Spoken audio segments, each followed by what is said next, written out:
as they found the location of Neptune and Kuhlect, not through their showing of their positioning, but just through their game sense. And Sparty earned the double right after that with the predictable reticle lined up on a player. I believe that was pushing out from the window down to bottom mid location, freeze area. And then that was about all she wrote. So keep an eye on the shock rifle. It was absolutely massive in that previous game on Solitude. Not a big impact, though, was the camo. I don't think we see another game on Solitude, especially with Bubu Dubu in the lobby, where camo is in a massive win condition. As Bubu Dubu, look at that, sprints directly out for it, and they're not going to contest the greatest camo player of all time. That's a little bit of an odd opening strat, but let's see how it plays out here for Kuhlect and Neptune. So interesting, the chess match when it comes to the opening strat. Sparty and Bubu win the chess match. So I say that because in the previous game from the same side, Kuhlect and Neptune chose to go glass side off the opening to contest the camo a little bit more directly. This time they elect to go yard because they're trying to predict what the opponents are going to go for. This time Bubu's just said, you know what, I'm just going to hold forward and grab the camo. It turns out Kuhlect and Neptune did not predict that, able to get away with not only the camo but also the shock rifle. Sparty adding to the slays, making it a 2-possession, 3-kill game. Now make it 4. A 4-0 flawless start here for Bubu Dubu, and you can't let this team collectively earn the killing spree. 5-0 start, Eli. This, like I said earlier, on Solitude, actually, it feels like Kuhlect and Neptune need these next 2 slays. Bubu knows that the spawns were likely on Tram. That's why you see him keep looking right back at the loop side. Sparty baiting them to come out, able to get the plasma pistol kill somehow. I think the full charge of the plasma pistol actually earned the kill there. Usually only happens when the player's already one shot, but very powerful. Now Bubu crossing over, knows that Neptune probably doesn't expect this. Wow, pulls out the shock? Yeah, I thought he would keep the bandit out in that spot, but maybe just feeling a bit confident to hit the shot. Massive shots out of Sparty, not easy ones to hit. That player was moving high to low, then low to high. I mean, that was, wow, impressive, perfect shots from Sparty. Yeah, going back to that conversation, I don't necessarily like the process there from Bubu Dubu taking out the shock rifle when he had an opponent 2 shots with the DMR, but you know what I do like is that it means Bubu Dubu's feeling himself. He's feeling confident. Right. You know from working with and teaming with Bubu Dubu in the past, when you got a confident Bubu Dubu on your side, he is a top 5, top 10 player in the league, and I don't know how many people are going to argue with that. Let's get some discussions going in the chat, but I really do think Bubu Dubu, one of those glue guys, those X factors on the squad that plays it better than anybody else. Look at the stat column. Sparty, 8 kills, 0 assists. Bubu, 0 kills, 6 assists. Are these guys not working together flawlessly right now? I mean, that glue, man. Another assist and kill combination. Bubu is 0 and 2, but with 7 assists, he's been helping Sparty get every single one of these kills. Finally, doesn't help him with that one. Should have been a frenzy, actually. He could have snuck the frenzy in right before.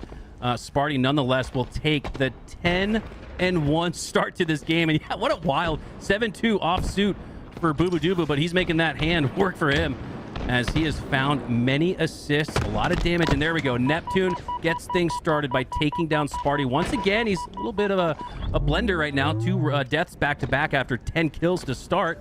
Have collected Neptune with life. I just love to see this teamwork. I mean, that's exactly what you imagine with this duo, right? Like Bubu, the ultimate support player. We saw him put up, I think, 17 assists in a 4v4 game in the last tournament and fours, and maybe it was 19 assists. I'm pretty sure it was 19. One of the highest numbers I've ever seen in a team slayer was Bubu Dubu's stat line. And I mean, this guy just knows. He's like in volleyball. He's the setter, and Sparty is just spiking the ball every time, and I love the process. Yeah, and I love how with this LVT 2v2 open, we get a little sneak peek at the microcosm of this duo that's formed between Bubu Dubu and Spartan. And you know what? For what it's worth, it's been Bubu and Falcated, right? Those are the 2 roommates. But and that's always going to be the case. Bubu and Fal will always be a duo for that chemistry and relationship that they have. But now you're telling me that Bubu and Sparty are getting to that level? Watch out, because I think a lot of talk has occurred about Native Gaming potentially stealing a spot in the big 3. You guys are forgetting about Sentinels, but Kuhlect with the 360 says don't forget about Kuhlect and Neptune, because Kuhlect also on that squad with Sparty. Or excuse me, on that squad with Native Gaming. Sorry, I'm getting a little head spinning with all of the team changes this offseason. But Kuhlect spins again at the top of camo, lands another shock rifle kill, and after a few impressive sequences from Kuhlect, These guys are right back in it. Now it's just a 2-possession game. What an incredible response and regain here from Kuhlect and Neptune. The biggest part of this comeback is they've been staggering Bubu and Sparty's spawns, both of them dying alone on repeat because of the timing at which they've been getting the kills. But now they're both back on the map. See if they can get back to that set and spike kind of setup I was talking about before. Bubu with some great long-range shots on Neptune. Somehow Neptune stays alive. Both players extremely weak. Now the two full shields players are going to 1v1. Kuhlect's going to win that, but Bubu's going to pick off his teammate, and he's jumping on top of the silo in a way that I don't think Kuhlect expected at all. Kuhlect, one of the best movement players we've ever seen. He repulses his way to LR. What are we watching? And he repulsed. He did the repulsor 360 movement tech. Now he's dropping down to potentially take down Sparty. What a play from Kuhlect. I'm thinking to myself, is he going to make himself a hard kill? He did more than that. Unbelievable positioning around the pillar, using it almost as a third teammate to protect himself as Bubu Dubu had his head spinning, trying to spot Kuhlect and Neptune simultaneously. As the game is still at a 5-kill lead for Bubu and Sparty. They felt in control for the most part in this game 5, but Kuhlect and Neptune have life, and a potential camo here in the next 15 could wreak havoc on this map. Man, I am loving this so far. I mean, I think 2v2 is the perfect game type to like really show the most skill expression. Like in 4v4, of course, there's a lot of skill expression, but it's so much more about teamwork and, you know, hitting timings and blocking spawns and all that.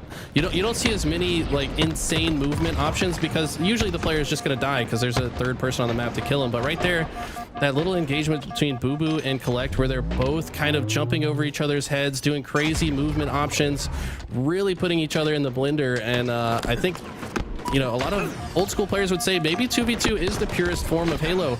It's been what we've been playing since Halo CE. And I mean, you think back to the Ogres, some of the coolest plays we ever saw. I mean, it feels like could be the most pure form of Halo.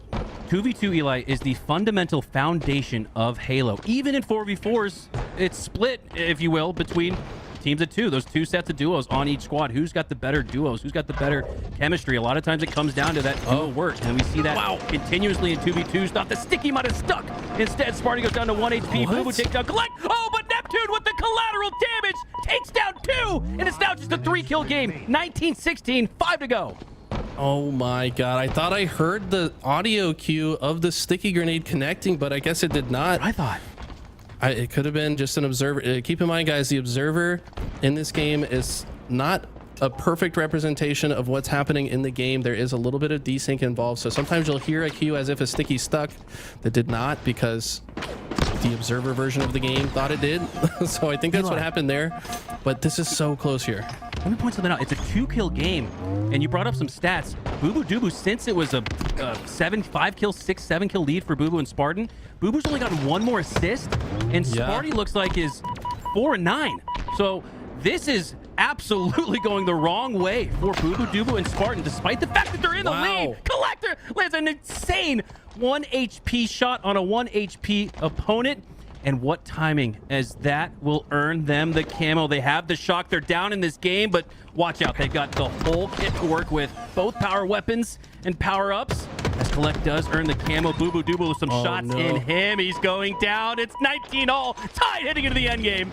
Oh my god. And he's going to hit the melee, taking the lead for the first time this entire game and when it matters most. But wow. I mean, I think the difference with the assist is the fact that what Kuhlect and Neptune are doing so well is they're isolating them. They recognize like, hey, these guys are only good when they work together. Let's just isolate them one by one and pick them off. And it's been by that incredible process that they've been able to make this comeback happen. And wow, the sound effect of the lift going to be against Bubu and Sparty here. They know that they both went up, and I'm impressed that Sparty's able to get that much space after lifting. This is so important for him to get into another position so they can get some type of team fire going again. So important too, Eli, is the 1-kill lead that Kuhlect and Neptune have. They're not going to feel pressed to push out for the shock rifle. They've already got 1 in their back pocket, albeit 1 shot. But with this lead, it kind of tells me that Bubu and Sparty, you guys got to come to us. You guys got to engage with us. As Bubu Dubu lands the cross-map shots on Neptune, tying it at 20 all. Numbers advantage edge. But how well has Kuhlect done to hold the line and not go down in a 1v2 scenario? Because of it, we're tied 20 all with 2:38 left in this game. Sparty was able to make some insane plays to win the end of both games 1 and 2. Does he have the ice to do it in the game 5 though? I mean, this is where everything's on the line. This feels a lot different than games 1 and 2 did. Can he ice up and hit the shot? Everything's on him right now. Kuhlect with a crucial win there on Bubu. Takes the lead by 1. Oh, Sparty lines up the headshot on his teammate. Kuhlect, and we're now tied 21-all once again. Clock's a factor. 2 to go. Unreal. Nerves of steel. This guy's hitting every shot. Granted, they're not all headshots, but just the body shot is enough pressure to keep them back, especially when Camo's coming up. Bubu sees the opening. He knows that he has to go for it right now. Can he get away with it, though? They're going to chase him down, but Sparty's going to use him as bait. Oh, my God. Is he going to take down Kuhlect too? But he doesn't even go for the camo. He leaves it. They're totally fine with using it as bait here. And it's bait now. Exactly, Eli. With the 2-kill lead, it's on Neptune and Kuhlect now to push out and earn a couple slays. Neptune takes down Sparty, but Bubu trades him out. 1 kill left. Bubu with the camo, but Collector's the kill. Doesn't allow Bubu to sneak out. 24-23, and Neptune has the snipe. Oh my God! Sparty, 24. This is coming down to the wire. 1:30 left on the clock, and 1 kill between these two teams will end what's been the most incredible 2v2 series of the day. Kuhlect taking his positioning up at the top of A ledge. Bubu at the top window of Cafe. That grenade did a lot of damage. Neptune down to 1 shot as well. Looking to sneak out a couple shots, but both will back up and take a deep breath. But no, Bubu and Sparty, they're not taking a breath. They're going to continue pushing up. They have the emphasis. They have the pressure. They have the damage. And now they're looking to clean it up and finish. Neptune down to half shields. Kuhlect down to 1. Can they stay alive? Both pushing window. Neptune down to 1. Surviving. They're not going to chase. They're going to play this smart. Bubu gets the kill because of the sticky. They didn't drop. Instead, they go up in the game and take game 5 and stop the reverse sweep. I can't even talk right now. What did we just watch? The ice on these guys right now. The ice. I mean, think back to game 1. If Sparty never gets the most insane double kill with stickies that we've ever seen, they wouldn't even be in this position, arguably, because they would have lost 3.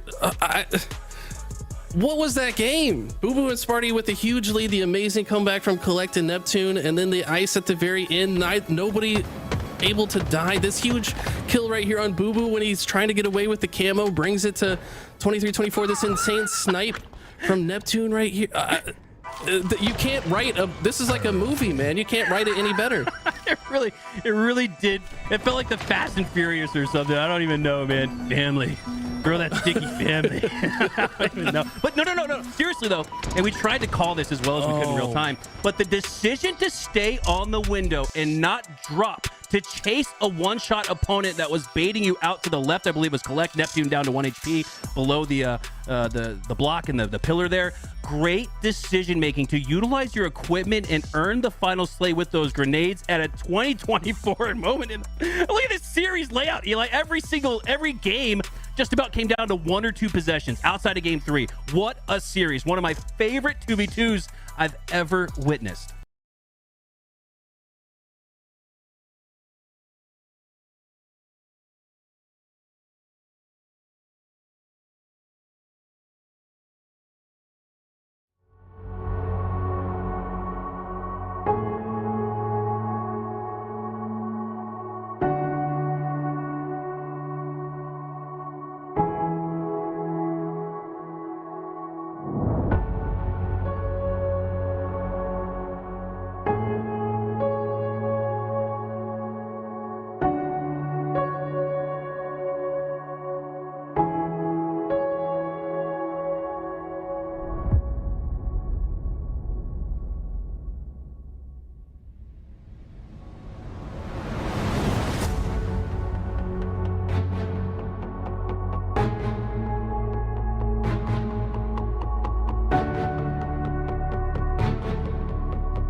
why I'll do anything, anything for you. I'll do anything, anything not to lose you. So I'll keep my mouth shut. Cause having you is such a rush. Got me feeling so used. Got me acting confused. Like I don't know myself, baby, you put me through hell. Cause loving you is ooh. Cause loving you is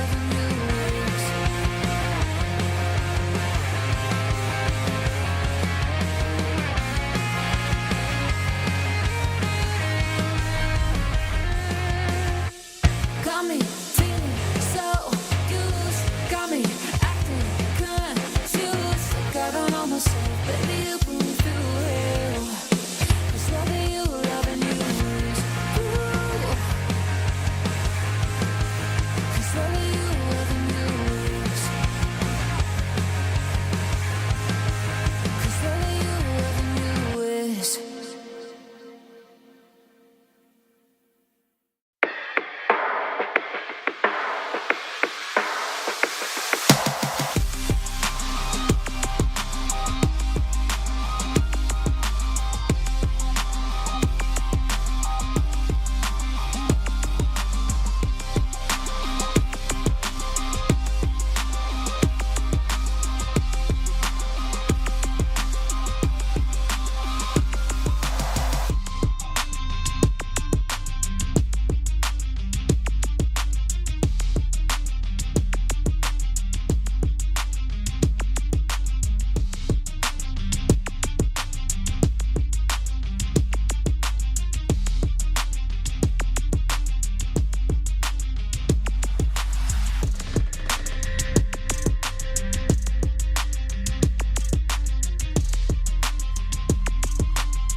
Yo, good morning, everybody. Louis V Titan here, joined with Tools, and today we're playing the 4v4 Open Swiss Tournament number 2. Tools, welcome to the show. How you doing this morning, man?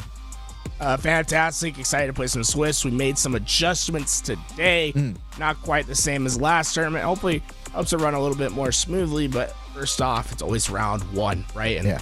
well, it can be a little bit tough to find a good round one matchup, Louis. We did our best. I think we have something that's going to be at least competitive for the stream today.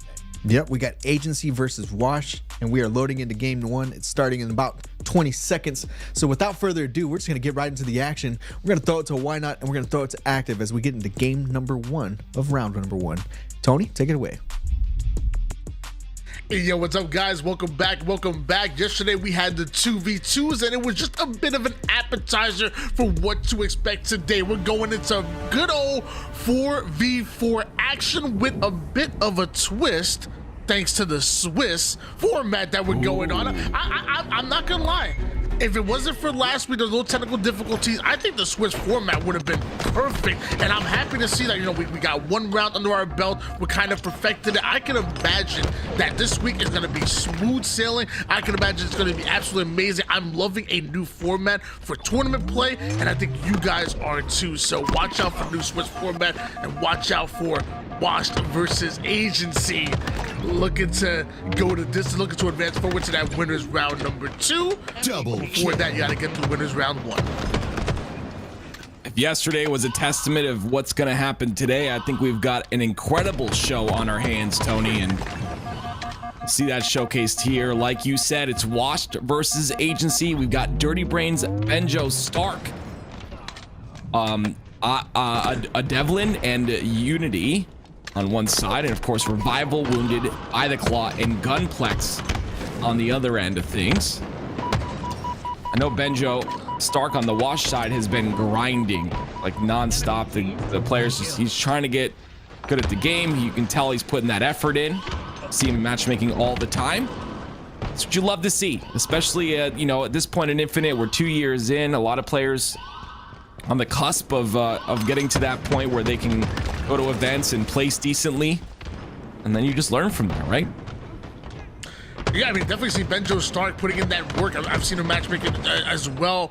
I've seen him in a bunch of leagues as well, Halo Rec League and all of that. So he's always trying to get better. But on the side of things, I've seen a bit of Wounded and Gunplex as well. Just some of the other players that are surrounding those three that I'm a little new to. So I'm happy to learn about these new players. I'm also happy to learn that Agency might have started off really well, but washed, Dan as washed as you thought from their name, they bounce right back. And look at that, they're almost done with this final hill, which by the way, bottom mid hill is so tough to take. Want to see Wash with this bounce back, and also want to see how do Agency respond. Looks like they're trying to punt it and work over toward the yard side, but the flank by Benjo is going to earn him a triple kill and literally shut down the rotation of Agency. Agency had the right frame of mind, but they weren't watching every angle. Yeah, beautiful by Benjo right there, and a great flank by him, like you had mentioned. He gets a triple kill. They do get 4 down again, so now they have a bit of control of the spawns as well. You can see that not really sure where their spawns are happening. They didn't end up blocking that blue side, so you see spawns happen on the hotel instead of happening on bottom snipe like you would have wanted, especially on this hill, but it ends up working out for them anyway, because those players on the high side will be slain. And it will be more time again for Washington closing in on that second hill as well. Yeah, I mean, at this point, Agency haven't had a single point within this zone washed since the flank, since the triple kill by Benjo have been able to absolutely dominate. And by the time Agency are able to get involved, it is obviously too little too late. Luckily for Agency, they were able to clear out the cafe side. Now they're working their way towards the dip. They also have identified where the spawners are coming from. This is what you want to see out of Agency, but you also want to see them execute. One more player left here over toward the left side. Luckily, Claw lifts right back up. He should be able to get the cleanup, but Devlin is being so tough and those nades are so tight. Devlin taking down everybody over toward the snipe side, and that's going to slow down Agency, at least for now. Yeah, Devlin played that really well. You know, he played his life. He didn't have any ammo. He threw some really good nades as well to kind of create space for himself, maybe clean up the kill, but just great positioning. Great job staying alive, valuing his life. Now he's got the shock rifle doing work with that. He's got pressure on the spawns as well. Devlin's playing his life incredibly, not able to pick up the camo due to taking a little bit of bad damage there. And that will now go to Unity. So it's his teammate that picks it up anyway. It ends up working out in the end. Is it Unity? Is it Uvinity? I'm seeing a V in there. There is definitely a V. I'm so bad with words, man. I don't know. Hey, yo, apparently you're not worse than me. Slide in my DMs and let me know how you pronounce your name real quick. Yeah, we're gonna call you you, because as of right now, he's putting Agency at the university at the moment. A 2-0 lead for you and the boys of Wash, and so far looking to make it 3-0. And the problem is that once it becomes 3-0, at that point, Agency are in the middle of a 1 minute per hill, especially with my boy you. I said he'd put it into work. I said he would put it them to school, teaching them a lesson, and that's exactly what Uvinity does. 10 kills to his name, an overkill out of him, and he's not even done. I should have been a kill tap. He was robbed. Tashi, give him the kill tap. Call him the professor, obviously teaching these kids out of Agency how to play the game. Just a beautiful job by Uvinity, and honestly, really concerned on the side of Agency, right? They all kind of sit in hill. They're kind of desperating, and it's understandable when they're down 3-0, but sitting in hill, not covering any angles there, you're just going to get picked off. And unfortunately, that's what ended up happening. I'm sorry. A 3-0 lead now for Washed. With 2 down, it might be time for Agency with the spawns on the back of yard. It might be time for them to get some time here. And this is kind of what I was alluding to before Uvinity went on that crazy overkill. Agency have 2.5 minutes to put up this entire hill. If Washed wanted to, they could start playing Slayer at this point. At this point, they could literally, when it's a minute per hill, they could literally play Slayer and wait for the time to do its battle. Because even if Agency steal this hill, how long is it going to take them to do it? A minute and a half, maybe 2 minutes. By the time they get to their next hill, there's only 30 to 40 seconds in the game for them to do it. So they keep playing the time over and over again if they wanted to, but they could also do what they're doing right now and make a little overkill, you know, end it quick, send a message and get all 4 in a row. Yeah, to be honest, Tony, it's kind of killing two birds with one stone too if you actually play for that time and play for slays, and that's because you get that warm-up as well. You're in a tournament setting. You got, you know, everyone's in tournament mode at this point. You slay out for the next 2 minutes. Don't allow any holes in the defense. Make sure that you're on that offensive. Make sure you're kind of just warming up that communication, warming up the shot, you know, making sure to listen to each other, etc. And you can use that to kind of excel yourself and the rest of the tournament. So it might be a good strategy to do something like that against a team like Agency, who does not seem ready for this map right now. Excellent job by Wash. You know, I mean, obviously maybe the beginning of those hills could have been a little bit cleaner, as Agency through I think 2, maybe even 3 of them were able to take first progression on the hill. But outside of that, I feel like there's very little to critique Washed on. You know, the slays were obviously there. Benjo ended with about maybe 19. I saw Devlin and Uvinity also putting up double-digit assists as well. So, you know, the team shot is there. You're not only relying on that individual gun skill, even though you might feel comfortable in these individual battles against the opposition, you're still allowing the teamwork to do the thing. And then multi-kills across the board, high IQ flank here by Benjo Stark. You gotta love that, especially because that was the start of the rotation. This was a 1-0 lead, and Agency were already set up over toward the yard side, but they didn't account for Benjo Stark coming in and wrecking house. I mean, speaking of Benjo, we talked about grinding, and hard work pays off. 19 and 7 in that game. A phenomenal performance by him. The rest of Wash doing a great job slaying as well. Obviously, slays were on their side, but let's see if they can continue that on to the next game here. We talked about this, you know, a lot of the round 1 matches not being, you know, they're seeded. It's all by seed, right? So, it just means that we have a good system here. You know, when you have, you know, these higher seeds against these, you know, lower seeds for round 1, this was the closest match we could find. And honestly, I don't think this is over whatsoever. It's obviously a best of 3. I think if there's any chance for Agency to come back, it would definitely be in a Slayer game type. We're going to be going to a live fire Slayer up next. And honestly, I think that this is kind of where teams that have that lesser chemistry, teams that really aren't maybe just the, you know, the objective is a bit too much to track along with the slays and along with the, you know, those death timers and those spawns. You only have to track killing people and where they spawn and trapping them that way and isolating a couple players. So a little bit less to focus on here. Maybe there's a chance that Agency comes back. Yeah, I mean, I feel like, I know a lot of people hate Slayers, and I understand the thought process behind it. Objective, definitely, the best team will win most of the time.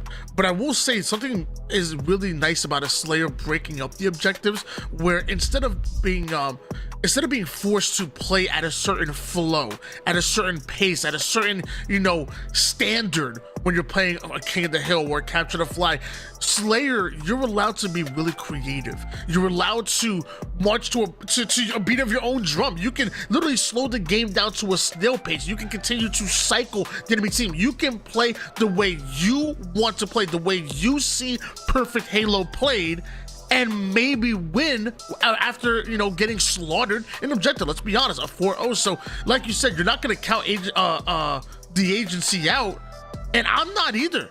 I'm right there with you. I'm thinking you go into the Slayer, you change up the pace, you play your game, do not play the opposition's, and maybe you come out with a win, because it is entirely different than what you would expect in a King of the Hill.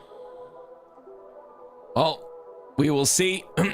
We will see what happens here. We'll see, you know, what team comes out on top. I think maybe taking a little bit of time to talk over things, which is, I'm going to be honest with you, not a bad thing at all, right? Mm-hmm. There's times where that 4-0 is like, it's just a big stun to you as a team, because you're like, oh, we shouldn't be losing this bad to these guys. Like, what were we doing wrong? You know, maybe we're, you know, in my case, I'm talking too much most of the time in the games we play, in the league that we play in, right?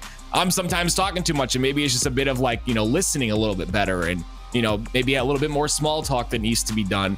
Stuff like that. Those little minor adjustments can be done in between games, and it's not a bad idea to do something like that.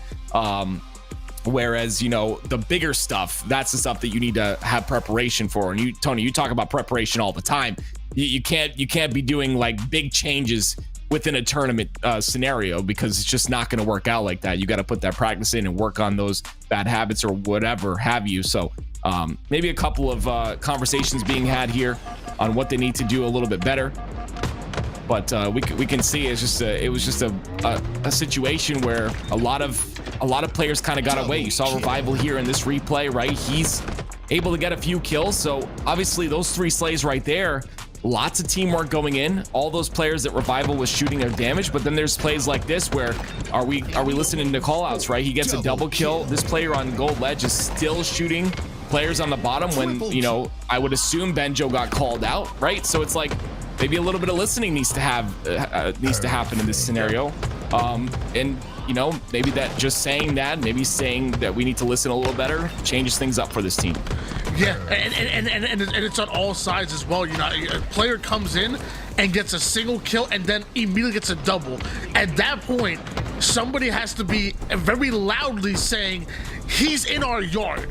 Turn around right now. Like, there has to be a sense of urgency, and whoever's up on that glass, I believe it was Claw, needs to literally disengage from that gunfight, which honestly is probably meaningless with the cross map and the angle that he had. See, the hill was moving over towards yard. Needs to disengage immediately and react to that. There's no shot you're going to allow a player to get 1 kill over toward the backyard side. Finally, his overkill was incredible. There's no shot you're gonna allow somebody to get a clean kill over toward the backyard side, then get a double kill, and we're still not snapping on him when he's continuously moving forward. That is a clear breakdown in communication, a clear breakdown in it.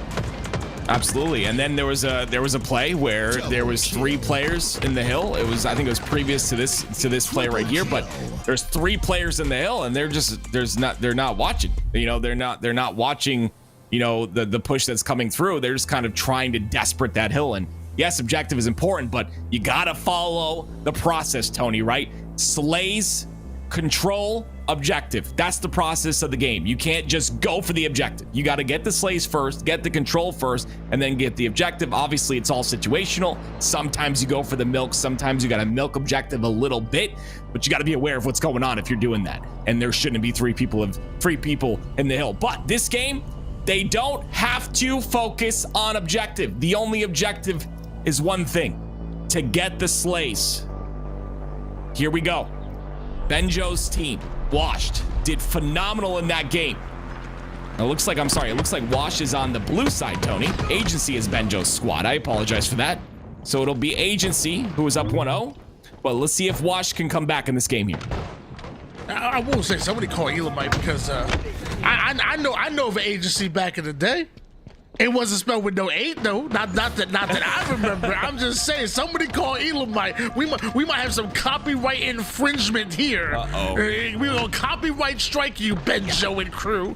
You Vinity with your overkill. In fact, you Vinity, we're not counting overkill from now on. You stole the name. We're gonna steal one of your kills. It was a triple. It wasn't over. It was a triple. No extern. Yep, none. No extern for you. Great repulse. That's beautiful right there by Devlin. Again, we're seeing a lot of 1v1s here, Tony. Like, you're constantly seeing the 1v1s. Agency are in a position where they're playing smart. You know, there was a 1v1 taken there by Devlin, but he had the repulse, and you have that advantage. You have that extra advantage in your tool belt that you know will allow you to win that 1v1. And here we see a 1v2, and again, the repulse is used. That advantage is used to get out of the situation. That's how you end up getting these kills, and that's how you get a 10-6 lead. All the tenacity coming out of Benjo right there. You know, missing the jump. Sometimes I get frustrated with myself when I miss that first jump, and I'll play a little bit sloppy afterwards to try to recover some of the time that was lost. But nah, he made sure his reticle was straight, made sure he doubled back over to the left side, wrapped his way towards tower. Eventually did end up going down, but love the fact that he didn't get upset with himself and allowed that to affect his gameplay. You could tell by the way that he was moving a 12-10 run by the Agency. Meanwhile, the Claw, love that name.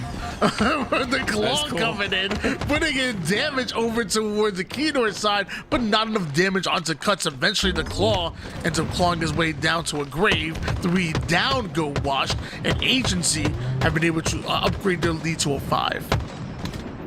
Yeah, I remember all the gamer tags back in the day on Xbox. Buy your mom and buy this and buy that, you know, but buy the claw is kind of cool, right? You were killed by the claw.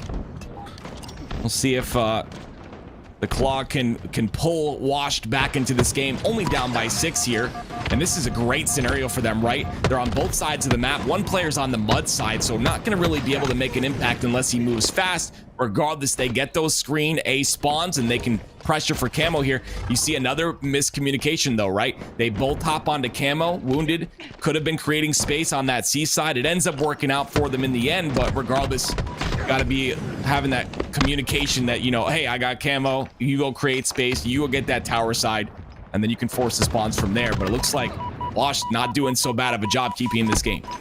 Those lapses of communication are going to hurt you as the rounds go, you know, on and on. From round 1 to round 2, it gets more and more difficult, and the more mistakes you make, the more you will pay. As Devlin makes his opponent pay with a beautiful headshot from the no-scope, eventually to down go Agency. Wash are able to bounce immediately right back. Revival ends up going down for Wash, but still wounded, and the boys are angling out the spawners. They are still punishing Agency for going 3 down. This is what you want to see out of a team that just went down 0-1 in the series. Sadly, now they have to pull back. Now you don't have the time, you don't have the offense, you do have a sniper. But I love that recognition by Wash. You keep the aggression on there when you have it, and when you don't, you pull back. That's exactly what's happening here. They're pulling this score back. 25-24. The Claw working together here with his teammate. Communication seems a bit better. Like I said, that little bit of you know, talk in between games changes things sometimes, and it seems like things are changing here. 10-4 for the Claw. Gunplex having a really solid game as well. 10-7. And with top tower control, they can extend this lead just a bit, but a little overextended, taking a bit too much bad damage there from the Nest side. That's going to give Agency full control, and they have the power weapons as well. And we saw Wash punish Agency for going 3 down. Now you just went 4 down. Now the same punishment that you handed to the opposition is now being put right back on you. The hunters now become the hunt in that scenario. You just get the split spawners you were looking for if you're Agency. You collapse on them quickly, and you continue to cycle from there. This is now 7 kills in a row. A 7-kill swing by Agency, who they've only lost maybe 1 life, honestly, maybe even none in the meantime, on their way to inching closer and closer to that 50 kill mark. Now it's time to breathe though. You don't want to get overzealous, you don't have the timing, and they didn't want to go 3 down. Benjo recognized the situation, tries to back down, get towards his spawning players. High IQ play out of him, but Wash did bounce back after going on a 0-7 run. Yeah, I like the endurance out of this Wash roster. The problem is they keep making mistakes where they're mispositioning. You see a player right there in between 2 players of Agency, right?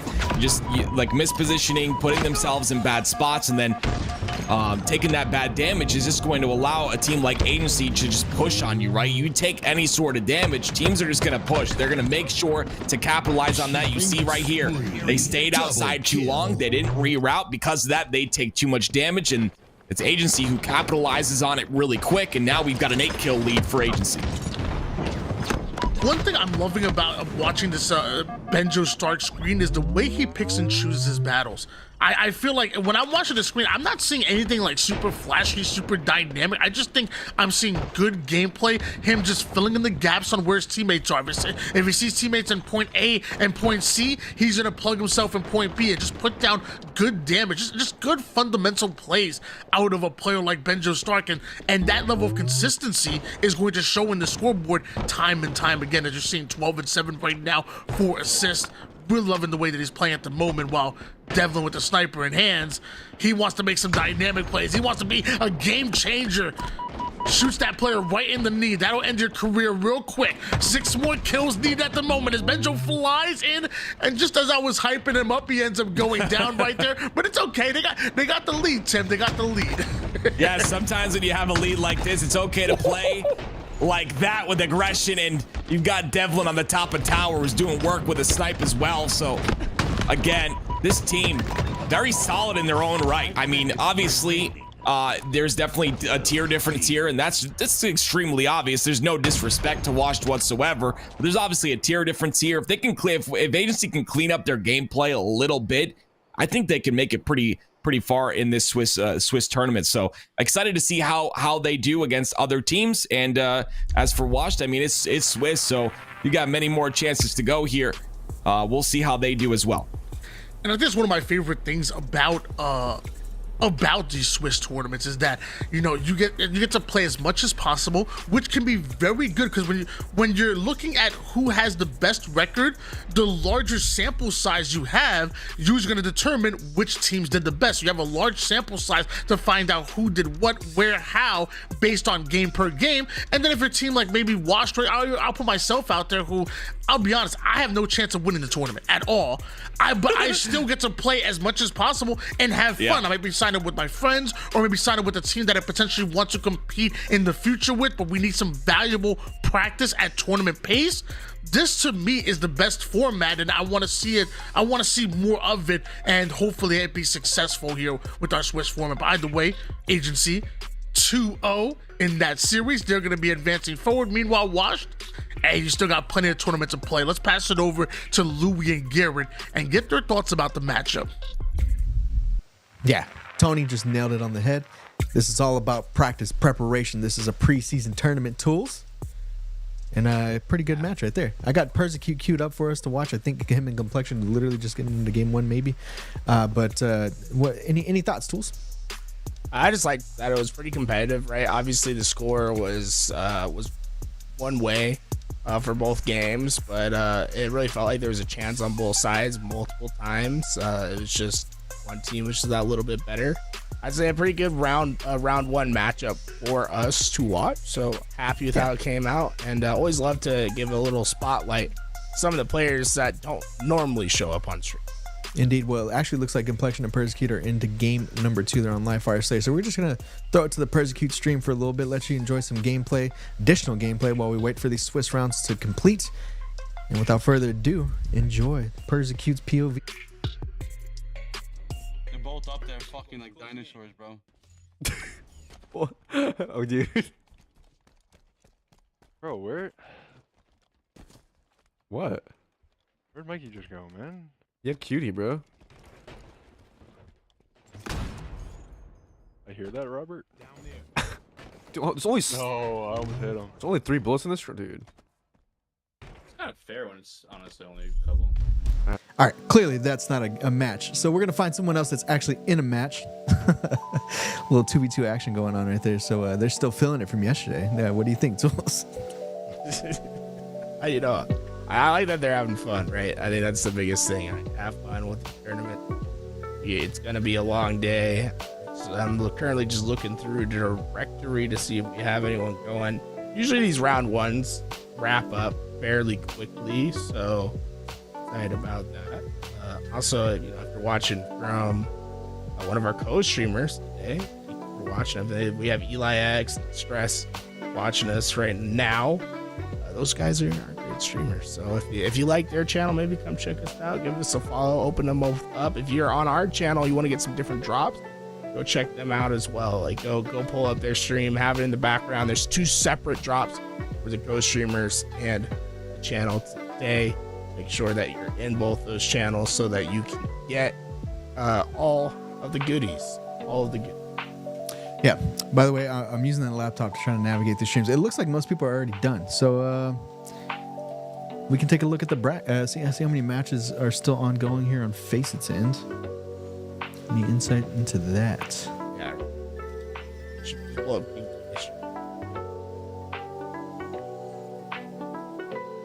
we signed King J again? Ongoing. It says there's none. They all done? Are they all done? We done round 1? Druck is asleep. Breaking news, Druck is asleep. They forfeited map 1.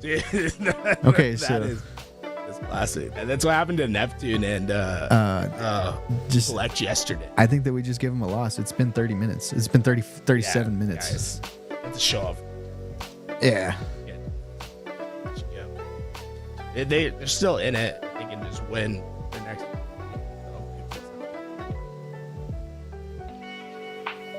That being said, I went to bed at like 1:30 last night, and I was watching Druck playing Money 8s. So maybe don't play Money 8s. He's like East Coast too. At like 3 o'clock in the morning when you have a turn. I don't think it. Yeah, I'm requesting the admins just to give them the O2. This is Swiss format. We literally can't have this. Yeah, it's we can't.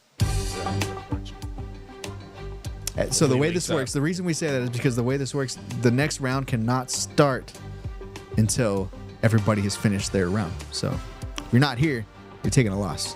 It's just the way it has to be. One of the drawback.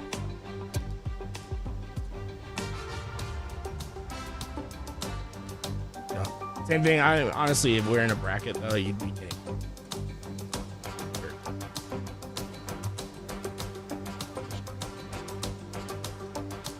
Oh, it looks like about to. So guys, round 2 about to get generated. Get it. Just patience. We're gonna run an ad while we're waiting. But Tools and I will be here with our calming voices to ease you through the pain. All right, chap. You have today. I need to place my bet. Lions or Bucks. Lions or Bucks. Baker Mayfield or I wanted to say Matthew Stafford. Jared. I'm going Jared. I'm a big fan of Baker Mayfield. He plays Halo, so I got to cheer for him. Dude, right. Dude. Those snipe down streams are crazy.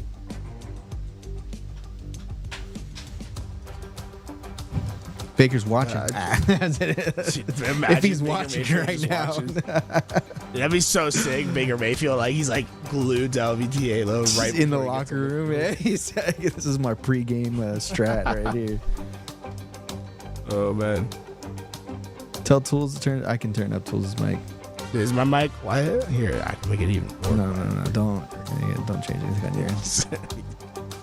He said don't. Also, 2v2. I'm still riding the high of the 2v2 yesterday. I love watching it too.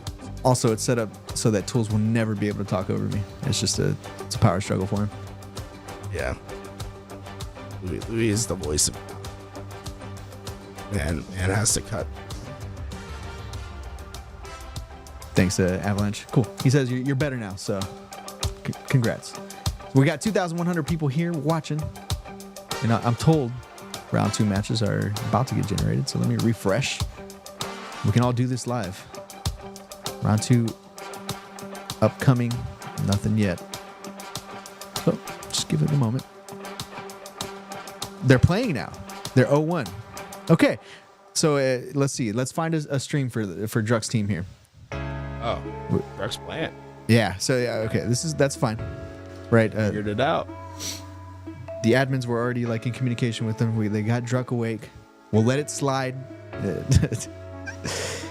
Let's just let it be known. Everybody's waiting on these guys. And if we can get in observer mode, that would be ideal. But it's right there. Yeah, it's that top lobby, 90. Yeah, they're already playing, so it's cool. Let's see. We just do watch mode. We could.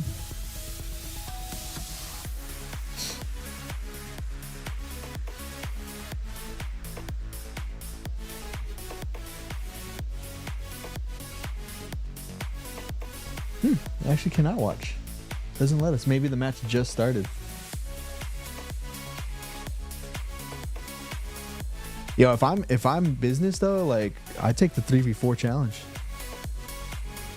Is that I don't know. I actually don't even know if that was the option. Yeah. You might be able to get it done. I mean, I would allow it. 3v4. To be competitive. Even with pros, like you should be able to like get something. Yeah, it says they're like 30 seconds into this match, so cool. So we just missed it. All good though. I imagine, right? It's going to be a 2-1 sweep. If it works out, and if not, it is what it is. All right, so support for the stream. We have since we've gone live this morning, we had 5 gifted from Decaying Corpse this morning, 2 hours ago. A Sweaty Ewok with a resub. Perpetual Swaps using the Prime sub. Appreciate that. Prodigal gifting a sub to Nail. Tot Tuba with the resub as well. Tot Tuba also gifting a sub to Quicksa. The Fancy Panda with a sub. Polar the Small Prime sub. That kicked off a hype train 17 minutes ago, and then we had 100 bits cheered by Fulcrum. Solmex with the sub as well. Naros 2000 with the 100 bits, and then Beiji TV coming through, 10 gifted subs once again, tied for the lead. Rhino Skin at 20, Beiji TV at 20 gifted subs, and then we have a slew of people at 10 gifted subs as well. And then Sequacious with the resub just 4 minutes ago. So I appreciate that. Just waiting on one last match being played out in our round 1. Once that one's done, we'll be able to start up our round 2. Get it going. We're seeing if we can get into the watch mode, see a little bit of that game too, and yeah, so it should be 15. It actually does not let us watch for some reason. Just No, that's fine. but I think I can join the fire team.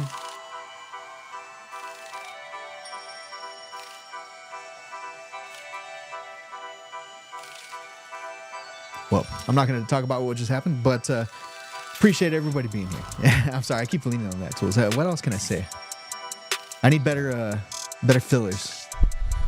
Yeah. Okay. Let's do a tier list, bro. Actually, Right. we don't need fillers. You know why? Got it, We got into observer mode. dude. You have some sort of sorcery. That's crazy. Did you figure something out with the Halo Infinite UI? No comment. Okay. Dude, that's insane. Louis a wizard, guys. Louis actually a wizard. So This quick match math was tools. ongoing. You got in. Okay. What is this? Okay, this is objective. This is stronghold. So we're actually lost. We have no way to know what the score is, but you know what? We get to see some action. Manny with a double kill. Can he hit the triple? He's got the grapple. He gets out of dodge. He's probably just trying to gain map control, right? So he knows the spawners coming up here. It's C. And he's pushing his tempo, trying to get an instant-explode after a bad nade. That would have been a sick. You reset C. So this is a trip cat from hell, right? One alive for the blue team here. Perfect killing spree, Z-Man. We're on the right POV tools. This is insane. Like, he is soaring across the map. You're seeing what it's like. Wonder if you press pause. Wonder if it'll show the score. Urias. Well, we tried. It's like in Halo 5, I think. Let's see. We're testing out all stuff. Yeah, it's all good. It'll probably be over soon. Strongholds. Oh, okay. A little bit of a mismatch right there. Shock rifle in. Who's the best shot? See, that's the question. It's like, who do you get the shot? I guess you. Dog, obviously a very good player, and you're about to see why. Oh, he went for the triple on his teammate. Didn't quite get it. Is that toxic? Or he's just warming up? Yeah, Snipe Down did it in like Halo 2 Anniversary. Oh my god. Yeah. Oh, they just Get typical, right? He's going for it. He knows he's on a stream. Over the crazy play. So this is strongholds, which means where are we in the series? This is game 3. This is about to be over. Yeah.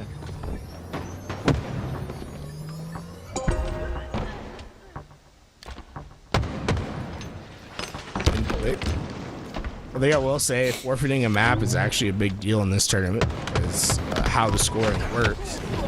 Your map record really counts. That being said, with us adding best of 5s towards the end of the Swiss rounds, it won't hurt as much, but it will be a little bit of an uphill battle now for the boys over here on Business is their team name, right? All about that business. Yeah. All about the business. Drug. They forfeited a map, so they're gonna have to feel that pain. No. Don't beat up on the poor Z, Manny. Come on. You know better than that. Something. Predator mode. Drux, he's barely positive, by the way. He's about to increase it. Nice shot. You think he's like still making coffee? He's probably like rubbing the sleep out of his eyes. Yeah, he's probably blurry. He probably doesn't know where his glasses are. Just like trying to figure it out. It's beautiful. I love a good slide challenge. All right. Red team wins. I assume that's a 2-1 victory there for our boys on business. Drug Z-Manny, Talik. And dang, I keep spacing on the fourth, dude. I want to say Soul Snipe, but it's not Soul Snipe. It's It's not Soul Snipe. It's Swish Vibes. There we go. Yeah, Swish. I love Swish. I got to remember that because they've been rolling together for a minute now. Yeah, I wonder if that's going to be their potential team. I guess, like, we haven't really seen what the teams outside the top 6 or 8 look like right now, right? With a bunch of changes happening. I don't know if Druck has any of his visa issues figured out. Right. It's definitely a big deal. Yeah, and there's also there's quite a few players that we haven't seen this offseason play, so interesting. Apparently we have some other matches still ongoing. We're gonna try to get those done as quick as possible, and good to go for our next round. I guess I need to get in the admin tab because it's not showing me ongoing matches. Yeah, it doesn't show any for me. All right. Well, we trust our admin team. Obviously, they're in full control here.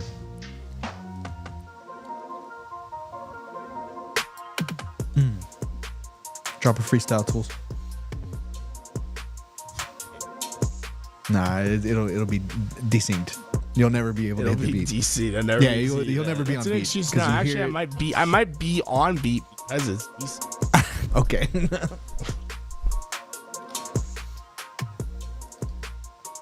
Looks like might just see one of them. I think it's the only one that's left. It's like Simply Fear Me, Slavith, Venus, and Arafel.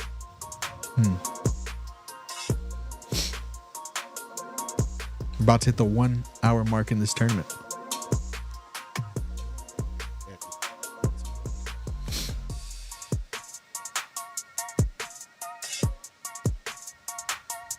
The other one was Spar, Wily Coyote, Lide. Hey, chat, let's talk about something real quick. There's been some changes on the Twitch end, right? Where obviously we're a channel that gets drops a lot on our stream, damn near every broadcast. So if there's one request I had to make, I know that there's an ongoing bit of whether this is live or not. Let's just always meme on people and say that we're always live no matter what. Everyone, listen, we're never in a replay. We're always live. If it's a replay, it's instant replay. Quiet, you keep quiet. If our channel gets banned because of one of you in chat, oh boy, there'll be hell to pay. HCS will crumble. I'm just kidding. The foundation of the grassroots is in jeopardy. Well, it's like I don't think the spirit of the law is like going after what we do, because what we do is like after our huge broadcast, those 11 hours, like we would play for like 50 minutes, so people that were watching finish off. Yeah, I agree. I don't think that, obviously it's not targeted at us whatsoever. It's just something we got to keep on our radar, you know? It's something to think about. Eli says HCS showed us pre-recorded footage with live the other day. That's true. The playlist updates segment. By the way, Match Composer sounds dope. That's like what we have in MCC, right? Where you can choose like Halo 2, Halo 3, Halo 4, Halo 5. Not Halo 5. Sorry. It's like you can also choose like the size of your fire team. Yeah. Like if you want to play objectives, Slayers only, you can really get really customized with it and ensure that you're having like a very customized experience. That's one thing I think very much.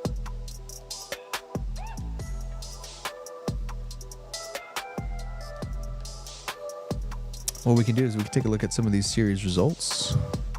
If you give me just a moment, I'll pull it up in a browser tab.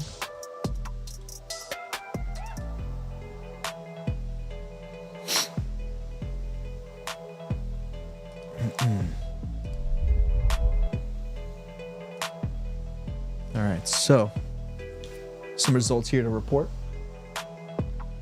We'll let you read them off the screen.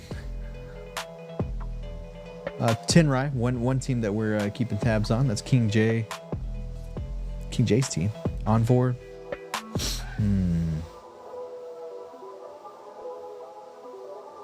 Foe going up 2-0 as well. Rebellion. Shouldn't be many shocks here. Lies also capturing their lead. Reunited. Ryzen. You know what? I actually think that it shows you, if it's a quote-unquote upset, the 2-0 is on the right side. Think that's accurate, Tools? I felt like it was last week, but then sometimes like something happens where I'm like, that can't. I think you're on something. Like I think it puts the higher seed on. Like Stainers, everybody so far seemingly on the left has won. Forsaken, Incognito, both 2-0s. Crowd plays. I think that is correct. I'm not gonna lie.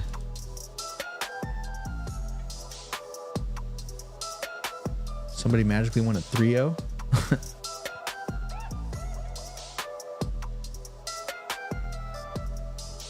So, according to, if that's correct, Empire Gaming upsetting online shooters. North Snipes, Serpent, Dizzy falling to...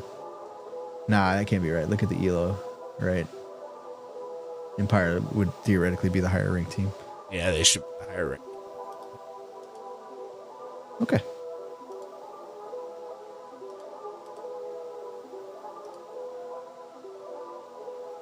What's a website that lets you look at custom? Like Halo Tracker only does like...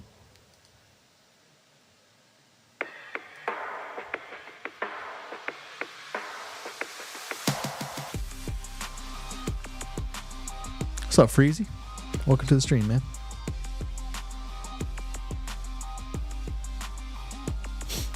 Someone said Halo.api. Does the broadcast begin at 12? The broadcast has been live since you were born. Hibachi win? King J? ASAP, King J. ASAP. Dude, Hibachi goes hard. I'm not gonna lie. All right, round 2's up. Round 2. Okay. Let's reload. Round 2. Upcoming. Ongoing. Yeah.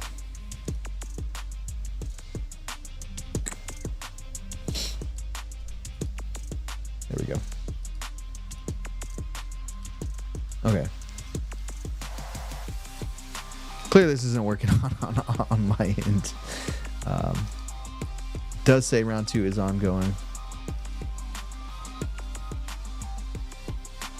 I'm not going to navigate away from this because I think this is accurate.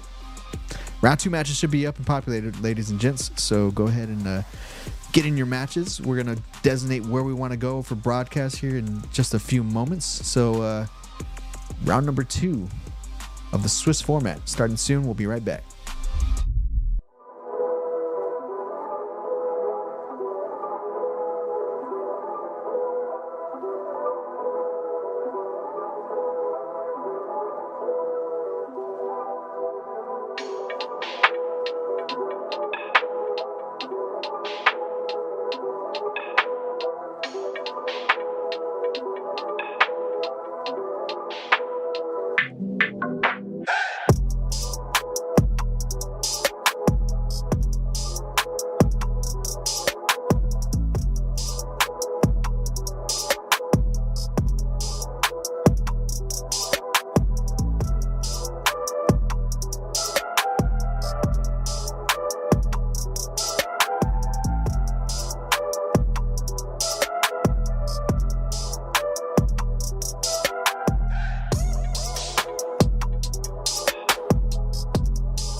All right, if you're paying attention, our match is ready.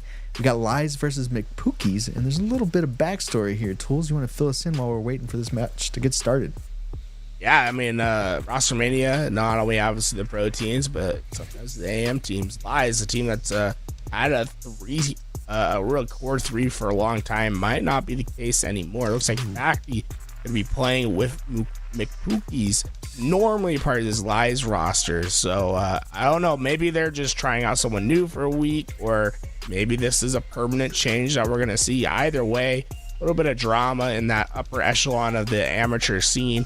We'll take a look at it in our round 2, because I think this one's going to be, a little bit of a blood match. We're going to see it go. I think this match is going to go really hard. Yeah, let's take a look at this players on these squads. Help me figure out here which team is which. Because now that you mention it, yeah, I know the normal Lies roster, and it's clearly different. So Lies is Sylvanic, Grand, Tricky. Yeah, Grand, Shy C, Tricky, Sylvanic, and Kid. Ooh, looks like Generic gave 5 to the channel. Shout out to Generic. She's someone that's been watching for a long time. Let's see. She started following in 2021. Woo! Yeah, that's a long time. She's been a long-standing member of the community. Let's see that. All right, we got a graphics. Jay grabs in, right? This is gonna be a sweaty match, right? Not everyone in the stream is gonna know every player in this lobby, but you're about to witness some pure passion on the screen. That's all I'm gonna say. Yeah, I think this. I mean, looking at this lobby, this is a good matchup, especially for round number 2. This is probably the best. Could be the best available as far as entertainment goes. Here, 1 second. Other than players that are just gonna hit clips on not good players. Boy, if someone's not showing up to your lobby, like being the admins in your Faceit chat, there's a way to like. Yeah, man, we gotta keep that under lock and key. But you can go into your Faceit chat on the website and you can request an admin from there. Use that instead of the stream. We have admins working. That can take. Hey man, we got the secrets over here, bro. We be cooking in the back. What it? You don't have to say anything. Let me see what he said. Okay. How you do that? Because Tashi allows me to. That's how. Yeah, only in our we tournaments. got special permissions. On our. Wait, no one spends more time in observer mode than us. You know what I'm saying? Like we know the secret. All right, it's time. Game number 1 on CTF Imperium getting started right now. We're gonna throw it to Why Not and Active as we get into match number 2, game 1. Yo, what is up, ladies and gentlemen? Well, with your LVT Halo 4v4, $1,000 on the line, and kind of Louis and Garrett set us up beautifully for this matchup that we're about to see. The likes of Sylvanic and Facty, former teammates, now going up against each other, and now we have Lies coming in with like half of that old Darkest Hour roster, which was pulling off upset after upset in the open brackets. Lies who themselves were putting up some pretty darn good upsets, and now combining to make this like super top amateur team. Maybe this is the mix of players to come together to take that next step into the pro scene. On the other side of things, Facty joining Ezzo, the free-for-all phenom. We've seen I believe it was Ivanize and Collective do some crazy things in the 2v2s. Now Ivanize and Parabola get to show what they got here for McPookies. A really fun matchup we're about to see on screen here, and Facty starting us hot with the Rockets. Yeah, I mean, that's a great start. I want to talk a little bit about this guy on your screen right now, Kid Nasty. You know, he used to team with Gunplexion. I think he's grown as a player extremely. You can see the discipline right there, knowing he's going to get pushed. Make sure to throw that sniper off. A big play by him in that scenario. But, you know, I just want to, you know, speak on the fact that these off-season tournaments are just such a great addition. And, you know, again, another shout out to LVT for allowing us to cast these. But, like, it's just so good for these teams that are looking to get this practice in or make these team changes and just find that roster that is going to be perfect for you entering the HCS season. And you can only do it here in the LVT Open. So It's great to see everyone participating in the 2v2s and the 4v4s. And again, Kid Nasty on your screen, the aggression out of him right now is phenomenal, right? He's staying alive. He's putting damage in. Look at his bar at the top center of your screen, not taking any damage as well. That is a positive number output here, and it's working out for him. Ends up doing more damage. Has to stay alive here, though, Tony. 7-1 start for the Las Vegas native at the moment. Kid Nasty, the kid is playing quite nasty indeed. And now that he has his teammate over toward the Mauler side, comes with the 360 for the killing spree, playing that forward player, being the shield to his teammate to try to push over toward the flag side. That nade taking down multiple members of McPookie's.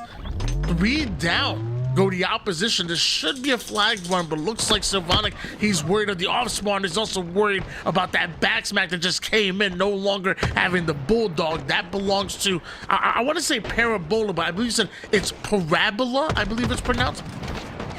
Parabola, okay. Parabola. Yeah, that's new to me, yeah. Interesting. Very, very interesting. Okay, yeah, that's why it's good to talk to these players. You know, we can get the exact pronunciation of their name, because there's nothing worse than, you know, hearing your name on broadcast and, you know, me butchering it every single time. So it's really good that Parabola corrected you on that. It's just really, I like Parabola so much more, but it all works out. Ezzo going for those rockets right off the rip here. This is good. They'll have control of that. He's got a lot of opposition though, and Kid Nasty makes a nasty play to get inside of that rocket hallway, make sure to get those rockets, and now securing a double kill and the killing spree with these rockets. He's going to be able to apply a lot of pressure here, but he misses that first one. I think if I got my math right, the entire Lies team has 26 kills. Kid Nasty has half of those kills by himself after Grand Shites gets a big one over toward the opposition, putting McPookie's down 1. And now in a 4v3 scenario, you're going to see Lies start to get aggressive, start to put down as much damage as possible. The teammates are coming in for the cleanup while simultaneously Grand Shiesty is running this flag. There is no time wasted whatsoever. Lies are moving like a perfectly oiled machine. Yeah, I really like the fact that Ivan Ice, though, on the side of McPookie's, does a really good job of getting that first initial slay. He's also got the sniper. He's going to make it very difficult for them to get this flag, and because it's so difficult, flag will be returned. So Ivan Ice making big plays there. Unfortunately, a little overextended. Not going to be able to play his life, but good play by him in that last scenario. Switching gears over towards Tricky, the game slowing down just a bit, at least on the side of Lies. McPookie's are really starting to infiltrate their base. But Tricky finds the tricky one-shot player. Now he's gonna go in for a training side flank. If this is not expected here by McPookie's, this is gonna be huge, but he is spotted. The no-scope still hits the body. Tricky's not feeling confident enough to go in for the headshot, but Grand Shiesty may have had his back. He also may have caught a bit of that team grenade there. Not sure if it hit, but either way, Lies are pushing forward. A momentary 2v2. Ivan Nice wants to get Sylvanic out of his base, and he wants to get him out now. Yeah, the job here for Lies is just to stay alive, which Sylvanic wasn't able to do there, and just do as much damage as possible and create as much time as possible for Grand Shiesty and the other player that was alive. I think it was Tricky who was alive as well, to get into the enemy base, to pass that 50% part of the map. And unfortunately, they weren't able to create enough time. Because of that, it's going to be a counter push here by McPookie's as they push into the flag. My favorite McDonald's menu, McPookie's doing their thing, getting into the base of Lies, and we've seen Lies be the aggressor for most of this game, but now McPookie's turning the defense into a bit of offense here. Can they advance this flag forward and further away from the Needle Pit side? Meanwhile, Kid Nasty up high on the tower side for Lies, making sure that nobody's gonna move this flag over from free. McPookie's will need another round of slays before they're able to advance this flag forward, and Ezzo with the rockets might be exactly what the doctor ordered, taking down 2, going in for the touch before the return, and the pains are coming in. Ezzo, like a bulldozer, taking down 3 of the 4 members of Lies and making sure that that flag is escorted over toward the long haul side. We are seeing some overextenders coming from Lies, but they're too little too late. This flag is home. This flag is captured. McPookie's setting the tone here on Imperium. I absolutely love that play by Ezzo, right? Gets the rockets like you say, secures 1 kill, but not only that, with no shields, makes sure to de-scope the player that drops off a top tower. Because of that, the pressure was a bit too much. They're not able to get across the map fast enough, and that cap, like you said, goes in a 1-0 lead, and that's a good start for McPookie's. And that ain't no cap. You see the young people, they say cap is lies. Okay. Another word for cap is a lie. Lies are lying down, right? It hits you in the morning. It hits you in the morning. 3 out of 4 members going down for lies. Lying down and allowing McPookies to really be able to control the pace of the game. They already have their base cleared out. McPookies are already pushing forward. Factory with the extra long range shot can't quite connect with the body shot onto the snipe. It doesn't matter. Drops down, tries to put the shot into a body, but Facty, he tells no lies. He's coming in quick, taking down 2 members when he had no business doing so. Then hits the snipe. This man is the real deal. I absolutely love a player like this that can pop off and the confidence is there. You see him re-peeking with no shields. That's exactly what you need to do when you have this snipe in your hands. Show no fear, hit the shots, and allow your team to push up on the map. This is straight facts right now. There are no lies here, no printer. I'm loving what I'm seeing out of Facty at the moment. The man is still alive here to the source side. That's until the caster's curse come in. That's on me, Facty, not on you. But man, what a pop-off that we're seeing on his former team, on his former teammate. But still 3 down go McPookies. Once again, Lies getting into their offensive set. Now in the base of McPookies, we've seen this time and time again, but it hasn't converted to a flag cap just yet. But somehow Lies are looking a bit different. 3 down go McPookies. The final players being held away from the tower side. This should allow that flag to be escorted towards long haul without getting touched at all. This man is about to cap the flag and not take any damage whatsoever. Yeah, they've had 3 pulls. This is going to be their 4th pull, and this is the only pull that makes it past the 50% portion, and that will also be the first cap, obviously, that goes in. It's now tied 1-1. Finally, Lies puts 1 in the board. Savannah with the Rockets having 2 players in front of him, make it 1. Long-range rocket gonna connect, and it connects on Ezzo as well. Notice he did drop a sniper over toward the sword side. Meanwhile, McPookies, you may have been able to take down Savannah, but the rest of the players are still pushing up and making things very hard for the McPookie side. Tricky over towards tower. Sylvanic onto the sword to try to get that sniper back. We're seeing a training side push coming out of Lies, and they already have the first kill. They have the opportunity to play through training, maybe get a flag under tower, or get another round of slays and take over the Mangler side of the map.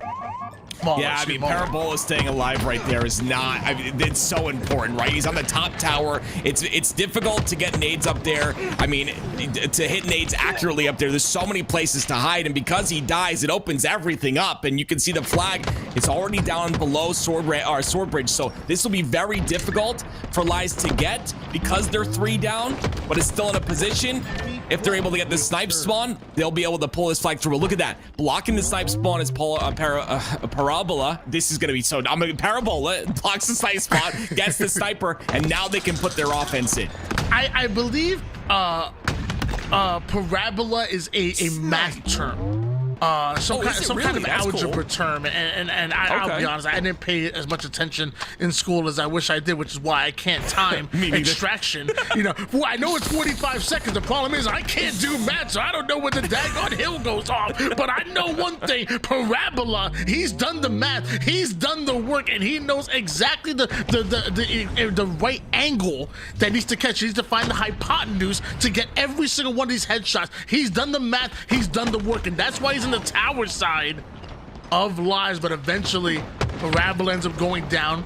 Ivan Knives dropping some denial grenades, trying to do as much damage as possible. This could be an opening onto the Lies base once again, which may lead to another cap or lead to Rockets and Overshield. My good man, Tony, Parabola, all right? I want you to pay attention to one little number. I know you said your math is bad, but can we just pay attention to the top left of the screen? Parabola, the very middle column. What number is that, Tony? Because I'm getting old. It might be because I'm blind. Maybe I need glasses now. What number is that on his assist? Well, that's a 1 and a 6. If you add them together, normally a 7, but in this case, I believe a 16.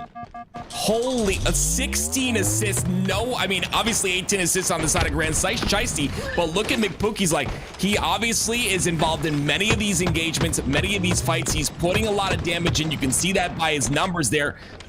But it's gonna take a little bit more than that, right? They have to make sure that they can push up cleanly, and it just seems like Lies are always in control of that halfway of the map. Finally, they break through, they get 3 dead, make that 4. It's all 4 down now for Lies. McPookies are gonna make a pulley. A McPulley. God bless. Less than a minute on the clock right now in regulation, and right now McPookies have this game in their hands. If they get a couple of slays, they will force this sudden death. They will try to win it before it goes into an overtime. However, a 2v2 situation is not exactly what they were looking for. Kid Nasty was able to make it toward the tower side, and Grand Shiesty is holding the line here toward the flag side. So without the slays necessary, we're probably going to see them at least try to punt it. However, 21 seconds for Lies to cross the map and maybe force a sudden death of their own. If slays start to go their way, they could take that pressure that McPookies had on him and turned it right back on the opposition, which is exactly what you're seeing. Half the member of McPookies are down, the other half are trying to figure out an angle to try to stop this flag from making it towards the long haul. It has turned the corner. The overextenders are now pushing towards training. If Lies are watching the training side, this might just be it. McPookies couldn't close it out on the offense, and the defense just weren't tough enough. Let me tell you, Lies, that was quite impressive. Right before overtime, they steal that one away, and they're taking game 1 in a best of 3. You gotta be careful, right? I believe McPookies was possibly playing for that overtime, right? They punt it like you said, but you can't get lackadaisical. You have to be aware if there's a player that's pushing that long haul side, that's pushing aggressive on your base, your objective is to not die at all. And it's tricky who gets on through, gets to the plat, gets the slays and the pull, and there you go. You have a flag cap, and no longer will we see an overtime. I mean, absolute phenomenal work out of Lies here. And just we talked about Parabola's assist, but look at the side of Lies. Obviously very, very good in terms of teamwork as a squad. At this point, I think we're just purposely saying it wrong. From Parabola, which I think sounds better, to Parabola and whatever the hell you just vomited out of your mouth. I don't know what. I'm not even sure what you said started with a P. I don't know. Parabola coming in real clutch with the kills and the assist. And no, but honestly, I think that's the beauty of Halo is the fact that you always have to be executing, and the moment you make a mistake, the moment you think that one mistake's not going to cost you, like, okay, don't worry, we have overtime, guys, breathe, take a second, it's all good. Boom, your flag is being pulled. Boom, they're right in your base, getting the 2 kills that they need to snowball you. And then right after that, it was just watching the angles perfectly and not trying to spawn trap. How many times have your ranked matchmaking teammates instead try to spawn trap over toward the courtyard, and they end up pushing into courtyard and giving the opponents a favorable spawn to maybe shoot at the long haul players? This was just good, disciplined angles from the opponent's tower, from training and sword, from backing down to their side of the base and watching their training, and just escorting the flag over with very little time. They literally needed sudden death in order to capture that flag, which I thought was beautiful by Lies. Well, we'll see if McPookies, I pronounced that correctly. Listen, ladies and gentlemen, I'm old, okay? Get old and then come talk to me, all right? It happens. I use age as an excuse all the time. McPookies trying to tie the series up 1-1, and maybe in a Slayer it's possible, especially with Ezo getting beautiful 3 kills to start the game, 3-0 already. Very good start for the side of McPookies. Okay, lucky for me, I'd have to go to college to pursue casting as a career. Let me tell you, I would have been in real trouble, man. I was good at math when I was younger, then eventually I just got lazy. So I'm failing on the parabolas, the hypotenuses, the Pythagorean theorems, all of it. I don't know it. I don't know a damn thing. 6-3 lead in favor of McPookies. I can do that math right now. It's a 2-kill lead. I can do the easy stuff. Very 7 good, Tony. -2 is like 5. I can do that. Yes, very good. I can't do that. But here we go. Oh, it's tied up. I can do that one. 7-7. Honestly, a really good start by McPookies, but a great job by Lies to bring it back, right? Streets can kind of be that it's kind of a snowball effect, right? You know, a lot less than Solitude in my opinion, but because they removed a lot of the power on Streets. But I still think even with this camo, the snowball effect can be a big factor just because there's still a lot of power on the map. The Streets Tricky, not gonna need any of that power though. Uses the bandit cleanly, gets the flank and the double as well. Tricky SR, or more like he's a tricky SOB. This man will not go down. Camouflage though, no longer having it in hands, but still doing damage. The nades are going down, and apparently so is he. Tricky hits the black screen, but not before doing the damage to allow his teammates to come in quickly for those cleanups. Meanwhile, on the other side of things, Parabola and Facty have as many kills on the map as me and you at the moment, and the Slayer, it's not really helpful. That's not helpful at all. We'll see if they can pick it up as this game goes on. It's only a 4-kill game, so you see if they start to heat up and get a couple of kills. You do see that assist column though, 4 assists for one, 3 assists for the other, where the other 2 have 0 assists each. This camo will be huge by Parabola. Right, Tony? 3 down though for McPookies. Facty, the last player alive. His job to just stay alive. Unfortunately, he's not going to be able to, though. A perfect comes out. Beautiful shots. Kid Nasty's just gotten so much better, in my opinion. Watch this kid playing for a couple of months with Gunplexion. I feel like, you know, he's made his a move, and I think he's just gotten so much better as a player. I want to say it's Parabola. I'm sorry. I keep getting told it's Parabola. I'm sorry, Tim. I want to agree with you. Just keep saying I'm going to call him Aobola.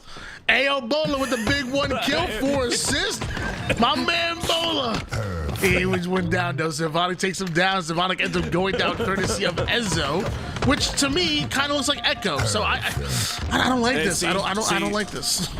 This is a tough day, all right? This is a tough. I know how to say Frosty. That's a caster. That's really all I need to say, right? And I know how to say those words. But anyway, I just want to show respect to the name in all seriousness, and definitely having a little bit of trouble remembering. But I'll get it, guys. Just give me a little bit of time. It takes me, 45 minutes to understand someone's name. That's just the way it works. It's math.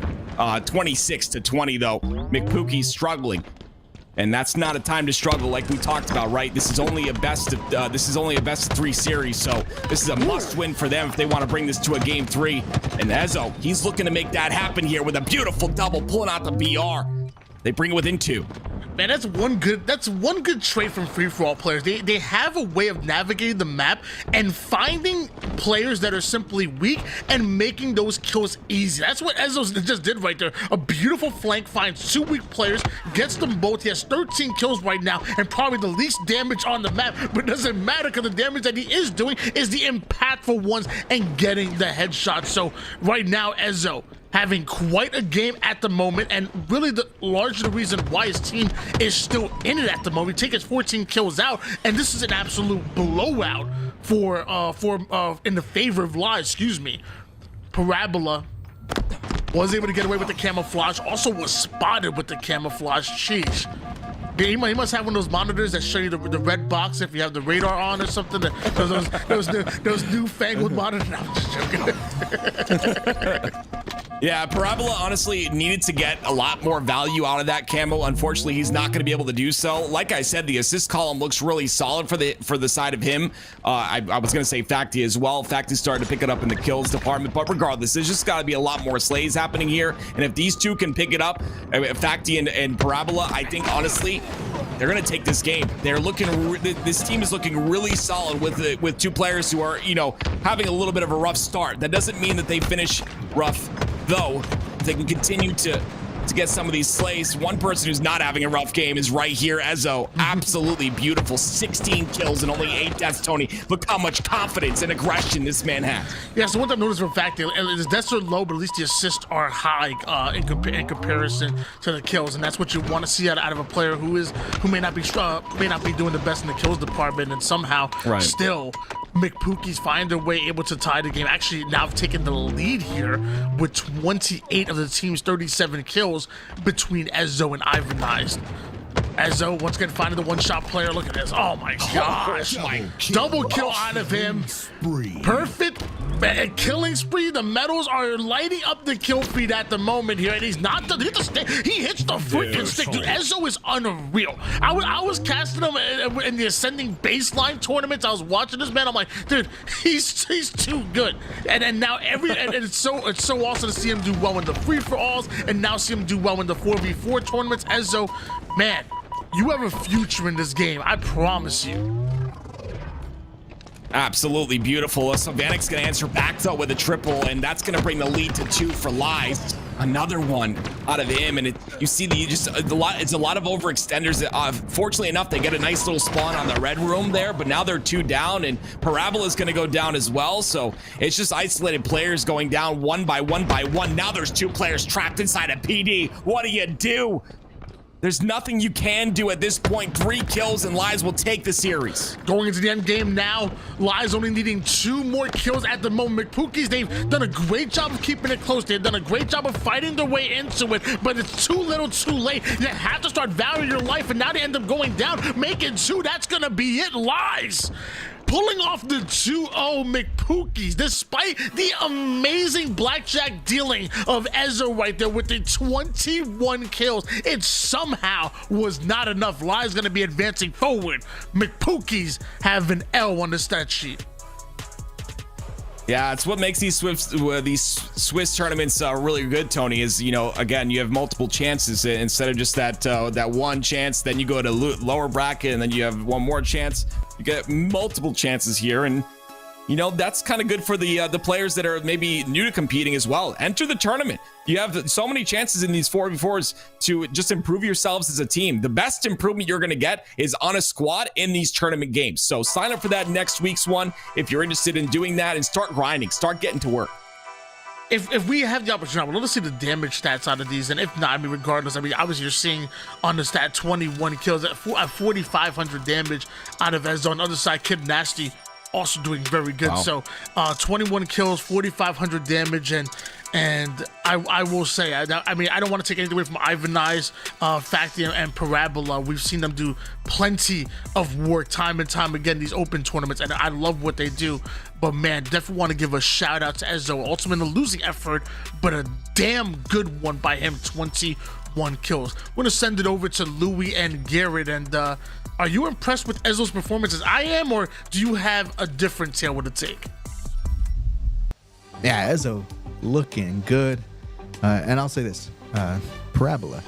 It's a math term. Parabola. Louis, what's up? I mean, you can pull up the scoreboard real fast. I want to show something interesting for our casters in the other room. Now let's go over to the kill stats. If we were to graph the stats of our Eagle team over here and put it on a graph, right, from a X and Y axis, it would almost be parabolic in nature, the way that these guys were statting out right now. It's insane that our casters don't know what a parabola is. I'm gonna lose it. Listen, I'm gonna lose it. You know, I'll say what they did know is that Ezzo was going off. Look at this player here. He does that perfect turnaround, 2 perfect shots, double kill, and then the stick to top it off, cherry on top. Like it's that's one hell of a play there, Ezzo. Dude, I thought they were gonna make it happen, but then right after this, right, we see a triple kill from Slavonic, and it changes everything, right? These 2 nades, right? These players so weak right here. We're eventually gonna see these nades come out, and Slavonic at bottom 8 capitalizes on both of those, and then uses the aggression to come in with the teammates. They find that 3rd kill, and from here it's just over, right? You've lost camouflage. They know you're spawning at B. There's really nowhere you can hide from these players. The trade outs just work in favor of Lies, and they're able to take it down in 2 games. A little bit of a grudge match, I'll say, between these players. Facti not quite able to get revenge on his old team this time around, but I have a feeling that they're going to be seeing each other quite often in these tournaments, so wouldn't count them out the next time. Yeah, absolutely. Well, that's it for our broadcasted match of the Swiss round number 2. We got another best of 3 queued up for you after this. Yeah, I hope everybody's enjoying this Swiss format. As it goes, you should be getting more competitive matches, whatever your rank may be, right? Whether you're 4-0 or you're 0-4. You should be playing somebody around your skill level, and that's the beauty of Swiss format. Louis, What's up? I love Swiss. I have one request. Before we go to HGS Arlington in March, I want to get all of the casters to sit down and take an ACT. Okay. I SAT? think we have to display ACT or SAT. I took the ACT in high school. I took the SAT. Yeah, I think it's a West Coast versus East Coast thing. I think if you're on the East Coast, you usually take an SAT. I took an ACT. I should have taken ACT. I was better at math and science, right? So like the SAT is like a little more. ACT, dude, I don't think there's any science on SAT. I think I got like an 18 on my math for the ACT, but I got a 32 on my science. Shout out. Moses said he used a 2100. Jeez. I believe I scored a 720 on the math portion of out of 800 total for the math portion of the SAT, so which is actually really good. I think it's good. It's not a perfect score, obviously. No, it's crazy. And then, dude, it's like scoring in the 30s. My language arts portion of the SAT, bro. I think I had like a 360 out of 800. I just remember I went like my first year out of high school. I went to college like for engineering, and I remember the dean was just looking at my scores, and he's like, "Why is this so bad?" And I was like, "He's like your math is excellent. He's like, why is your English so bad?" I don't know, man. Rhetoric, it's not my thing. I got like a 26 or a 28. God, it's been so long. It's like it didn't matter because the second I applied to college, like after that, it didn't matter. But it was like, I did really well in my sciences. My English did really bad in my math. Like I had to take, I barely got to the threshold I did in math, and everything else. Go study for your standardized tests. They're important. They get you scholarships and stuff if you're in high school. Hopefully, you guys go do that. Where are we in our round? Left. That's a great round of 2. question. We will pull it up and take a peek.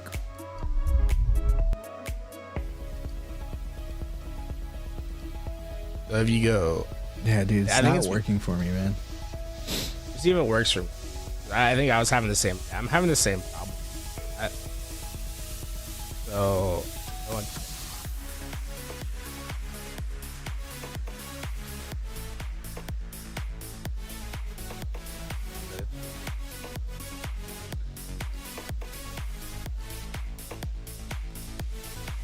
Can't be.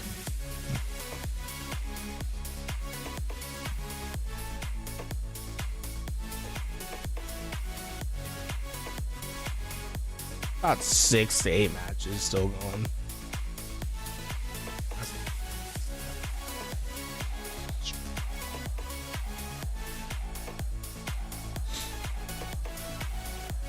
Standing's working right now. Great. Let's peek at our undefeateds. Right here. There's 15 of them thus far. There will be more that come through as the series end.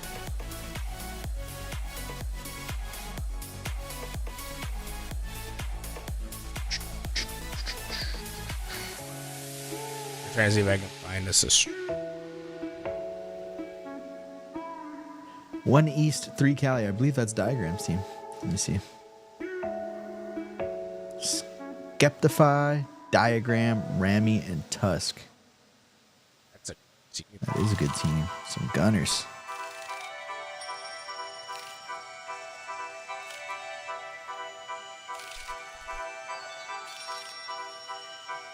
I gotta say, McPookie played lives pretty well. Yeah, Close games. The first one was a little bit of a heartbreaker for them. Yeah. Like they weren't quite able to get it through.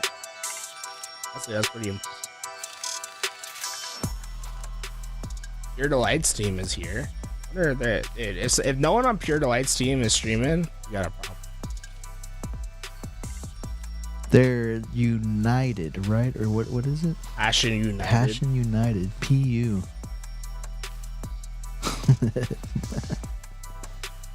I made active chuckle.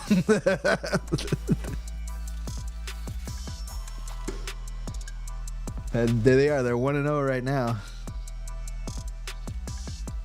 Yeah, against Comet. Got a couple subs on the team as well. But good stuff. Passion United with the fist and the olive branch. I like it. It's gonna make one sick patch. Right.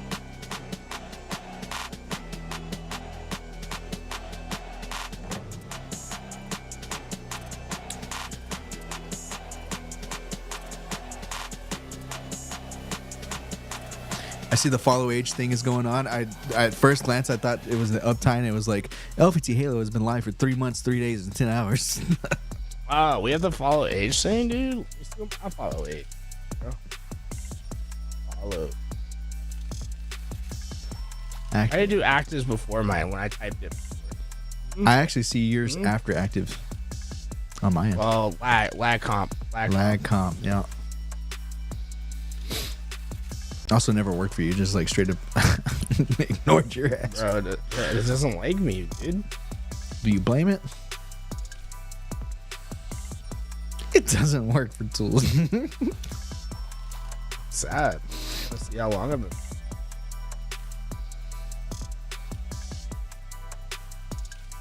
Active. Got it twice. Why are you doing it twice, active? Bro, we're about to the Streamlab servers are about to crash, bro. Yeah, shout out to Painting Rock for a year. Let's go.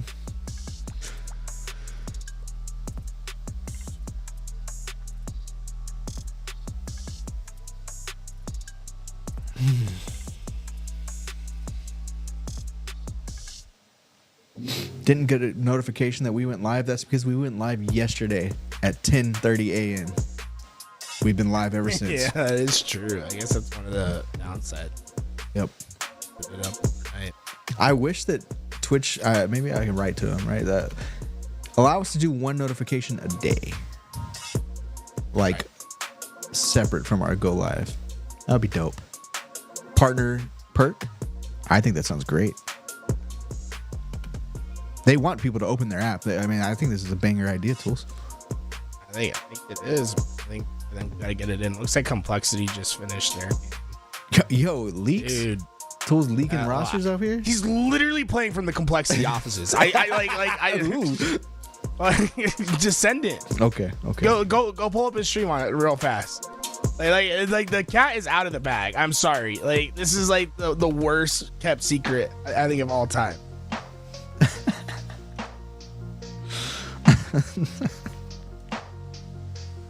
Working on it. I'm working on it.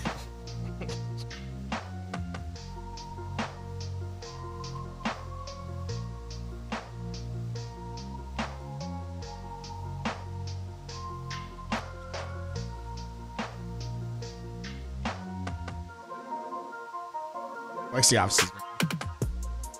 They gave us a tour of the and what was it? It wasn't forward. It was, I think it was the Optic, right? They gave us a tour during the Optic event. Yeah.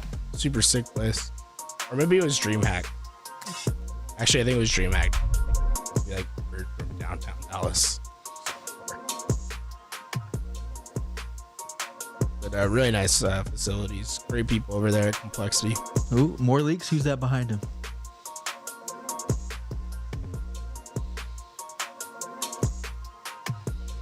Yo, Descendant, go full screen. Listen. Bro, he looks, it's crazy to like see him age so rapid. Yeah. Because like when Halo Infinite came out, he's like 17. Now I think he's like hitting 19 or whatever, but like he looks very different every time I see him. Yeah, this guy's like aging. He's becoming a man. Dude, the Complexity branding is on point. I love it. Yeah. Dude, look at his Spartan. I just... He dripped out. I guess, did they give, no, that's the old, right? I think it's their most recent, yeah.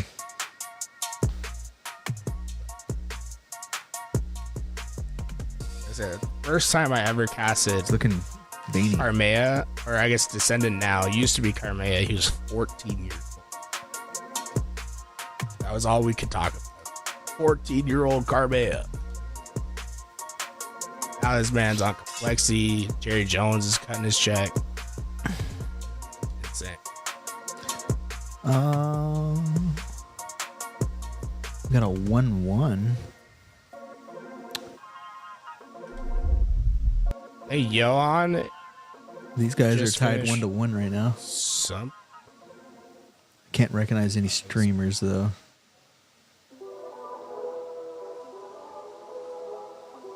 No, we need to like force.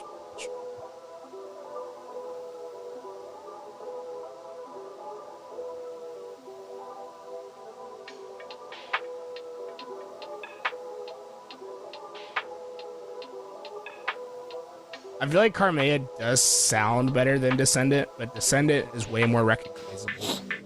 Like Carmea is it's not an easy, like a lot of people wouldn't know how to say it. So I think Descendant's probably a good rebrand, but I do kind of miss saying Carmea.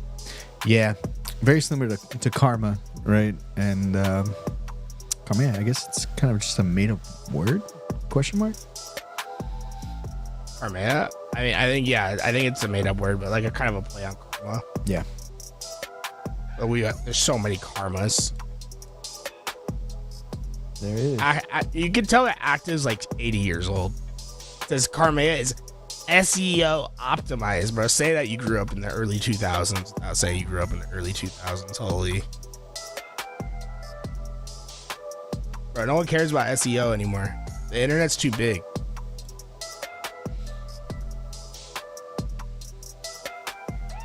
Internet's just way too big. You want to watch a 2v2? Google search Carmea right now.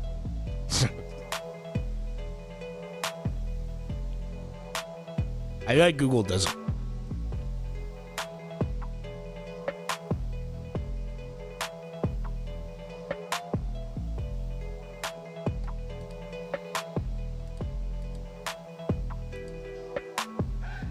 As Google searches won't even matter in like 2 years. We're just gonna be speaking to our computer. AI is gonna.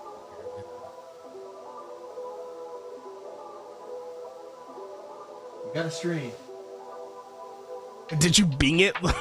Did you Bing it? Bing it right now. Bing it. Yo, Bubu. Yo, Bubu. You were like feeling some way, dude. You were in chat. I love it, dude. I love the passion. You said sit. Yeah, I saw that. I was like, dude, within seconds of the win, bro. Like my guy was ready. He said sit. This is a game 3. This is Xavier. Xavier. Xavier? Xavier. I feel like from I like his vibe. Like if someone had the Cool name glasses. Xavier. He's like the foreign eco. Dude, he does look like a foreign.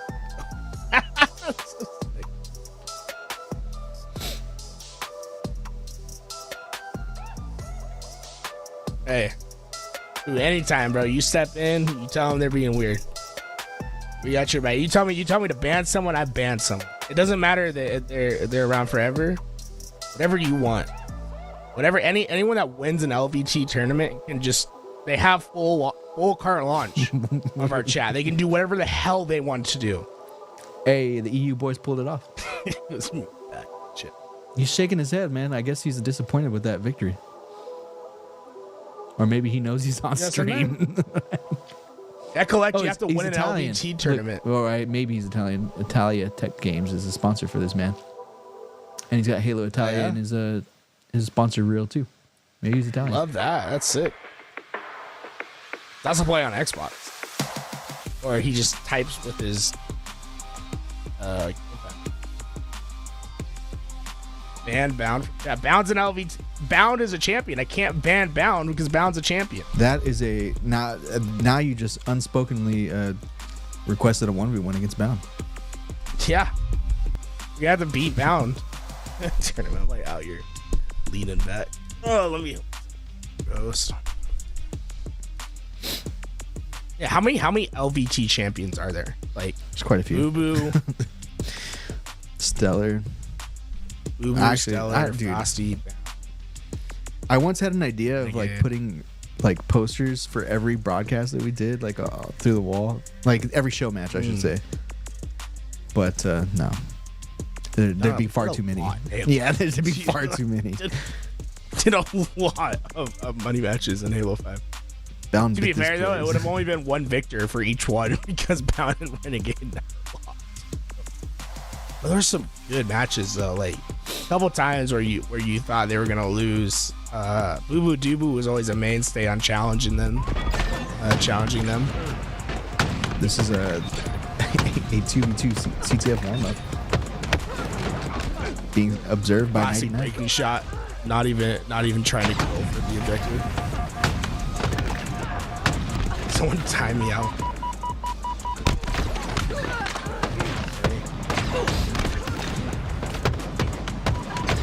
I don't know if Frosty or Renegade in the chat, but they were supposed to have drops yesterday. My apologies that they weren't.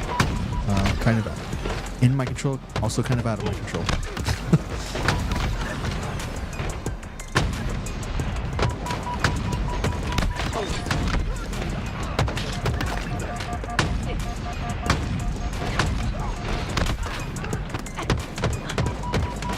And there's a lot of like, we haven't had like a ton of like.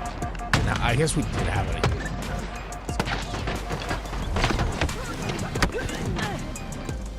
There's not that many Money Tuesday like or like just LVT chick. Right. The early ones, right? I guess what Bound and Renegade versus Lucid and no. Bound and Stellar was supposed to be Bound and Stellar versus Lucid and Formal. Formal had a headache, backed out, called up Renegade. Renegade said, "Bet I'll take this chance. Take a lick at Bound." he said a $3,000. Yeah, Renegade and Lucid whooped their ass. It was quite unfortunate, but you know, obviously Bound different player now. We should do a Tournament. I want to do a Husky Raid tournament. I want to do a 2v2 flag warm-up tournament. And I want to do. I have this format racket in my brain for how to do. What do you call them? They do them crew battles, like crew battles in Halo. I think crew battles would be so sick. My concept, Louis, is that so like a crew is going to be 8 people. It's 4 duos, and then each duo has 25 lives. So it's like a team could potentially beat, like one team could beat 2 duos if they like are able to get 50 kills before they die 25 times, right? So so you have to like figure out how you want to stack your teams, figure out who's gonna play who. Like it's like Pokemon, right? You're putting the person up. I mean, that's up. I'm about to ban your ass to the Shadow Realm. Hey, I'm telling you, what's crew battle? You gotta crew battle the HCS team. I'm putting Tashi in the dirt. This is Gori Loco. They're in game 2.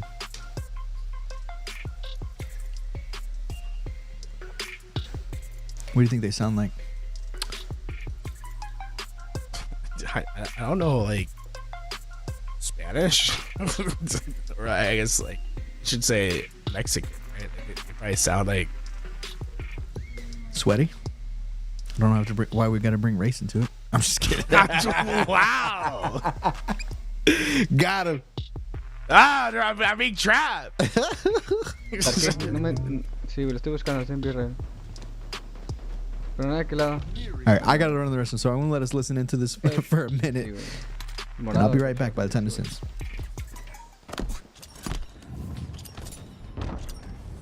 No debe estar one shot con el spikes. Top side 2 tiros.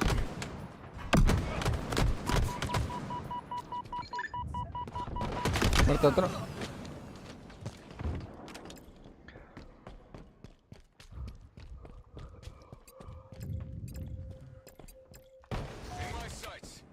Estoy en B, Top side no lo veo. Morada, 2 tiros. One shot morado. Muerto morado. Qué escopeta, güey. Son unos tires, muerto tires, son un cielo, güey. One shot back PD, güey. Otra vez, güey.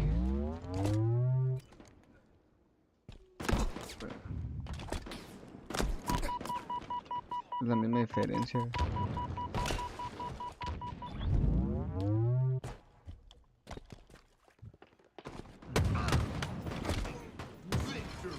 Vi qué pedo con el bullet otra vez.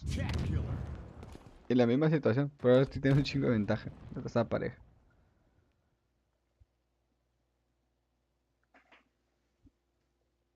Y en las mismas kills sacó, en las que llevamos 47, güey.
All right, ladies and gentlemen, as you can see, we're getting ready for our round number 3 in Swiss play. We got Foe versus 1 East, 3 Cali. That's Rami, Tusk, Skeptify, and Diagram, some homies.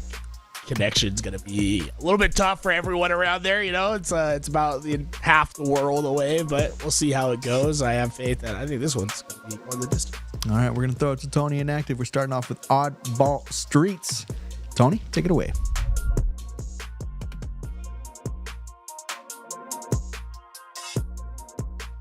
Really excited we are back in that 4v4 open action. We were a little bit on ice for a bit, but now it's time to jump on in. 1 East 3 Cali going up against Foe, and let me tell you, Wutum and Jimbo, they were playing lights out in the 2v2 just yesterday. If that translates here into the 4v4s, this might be an exciting matchup we have for us.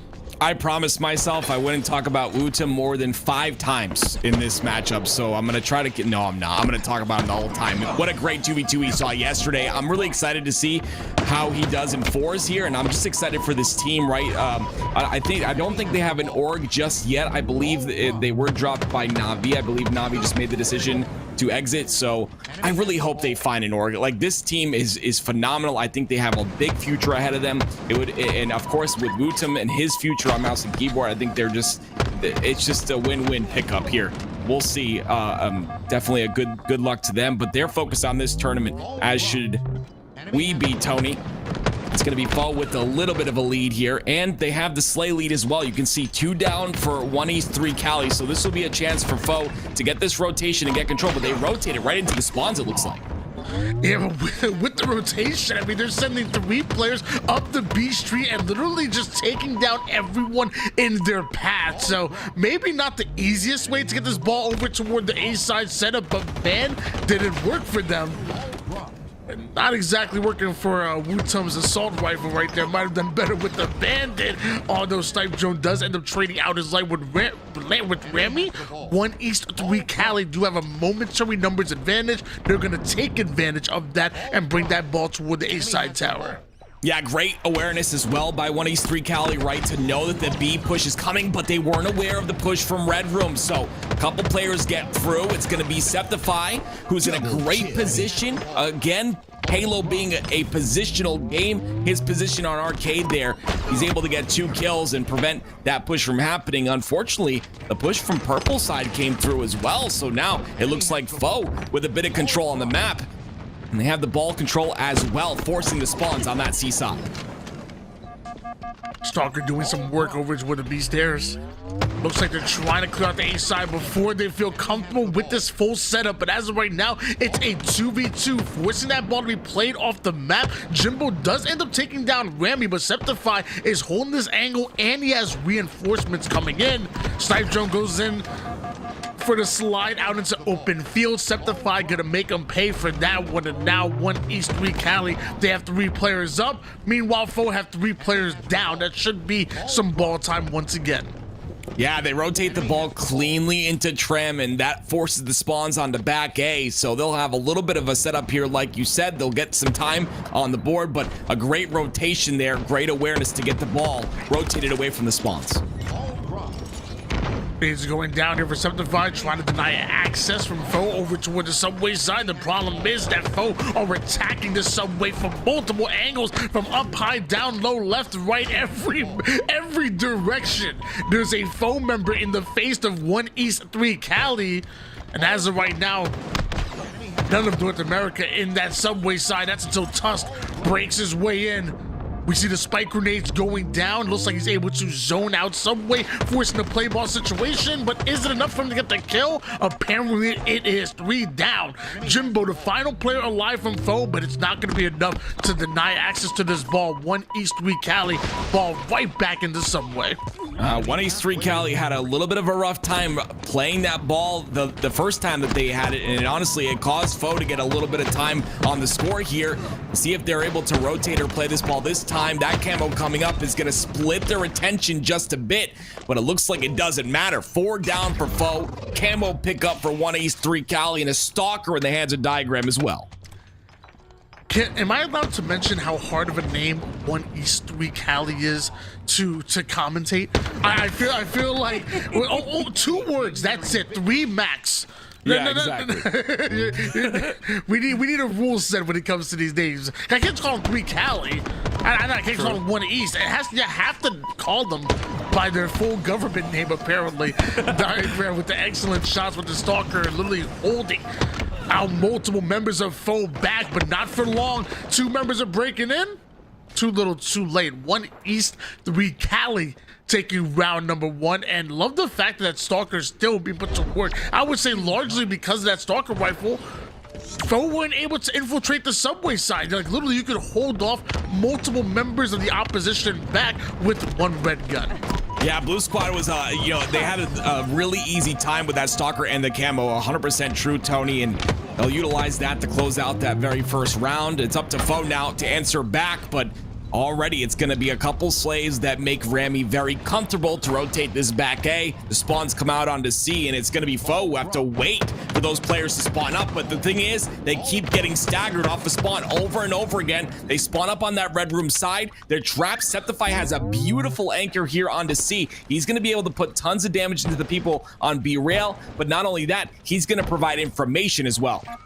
Back-to-back 3 downs for foe. 1 East, 3 Cali. I was going to take advantage of that. The first time you put him 3 down, you're guaranteed 20 seconds worth of ball time. The second time, who knows, especially with the way Septify was blocking off that spawn and continuing to apply pressure. Finally, 35 seconds in counting, and none on the side of foe before they're able to force the play ball, get the ball out of their hands. And it's not even enough to get the kills. They still have to fire off. Finally, 1 East, 3 Cali end up going 3 down, but clearly the damage has been done. Now we're going to find out how 1 East, 3 Cali played this.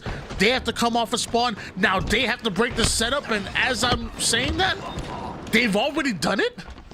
Yeah, they're so quick off their spawn, Tony. I was kind of shocked too when I saw 2 people inside a tram from the side of 1 East, 3 Cali. And you know, again, that pressure, if you're able to time it correctly, that's what causes those breaks to happen, right? Teams are generally not ready when you send one, you know, a couple players to break and then they die. They're not ready for that second wave of players. Normally there's a lot of damage that's being put in, so they're not able to get their shields back. And it just seems that aggression, foe is not able to handle it. And until they can handle that aggression, they won't win any rounds here. It looks like already 1 East, 3 Cali halfway through winning their 2nd round in a row.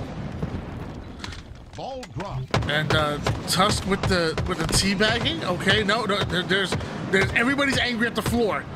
The floor is hot lava. The floor is the server. The floor. Okay, they're trying to send us a message here. I don't read Morse code, but I'm assuming maybe a player might be having some technical difficulties, and they're trying to let the party leader know, hey, look, ended. We need to do a small reset here. But either way, we got a lot of information from that version 1 of game 1.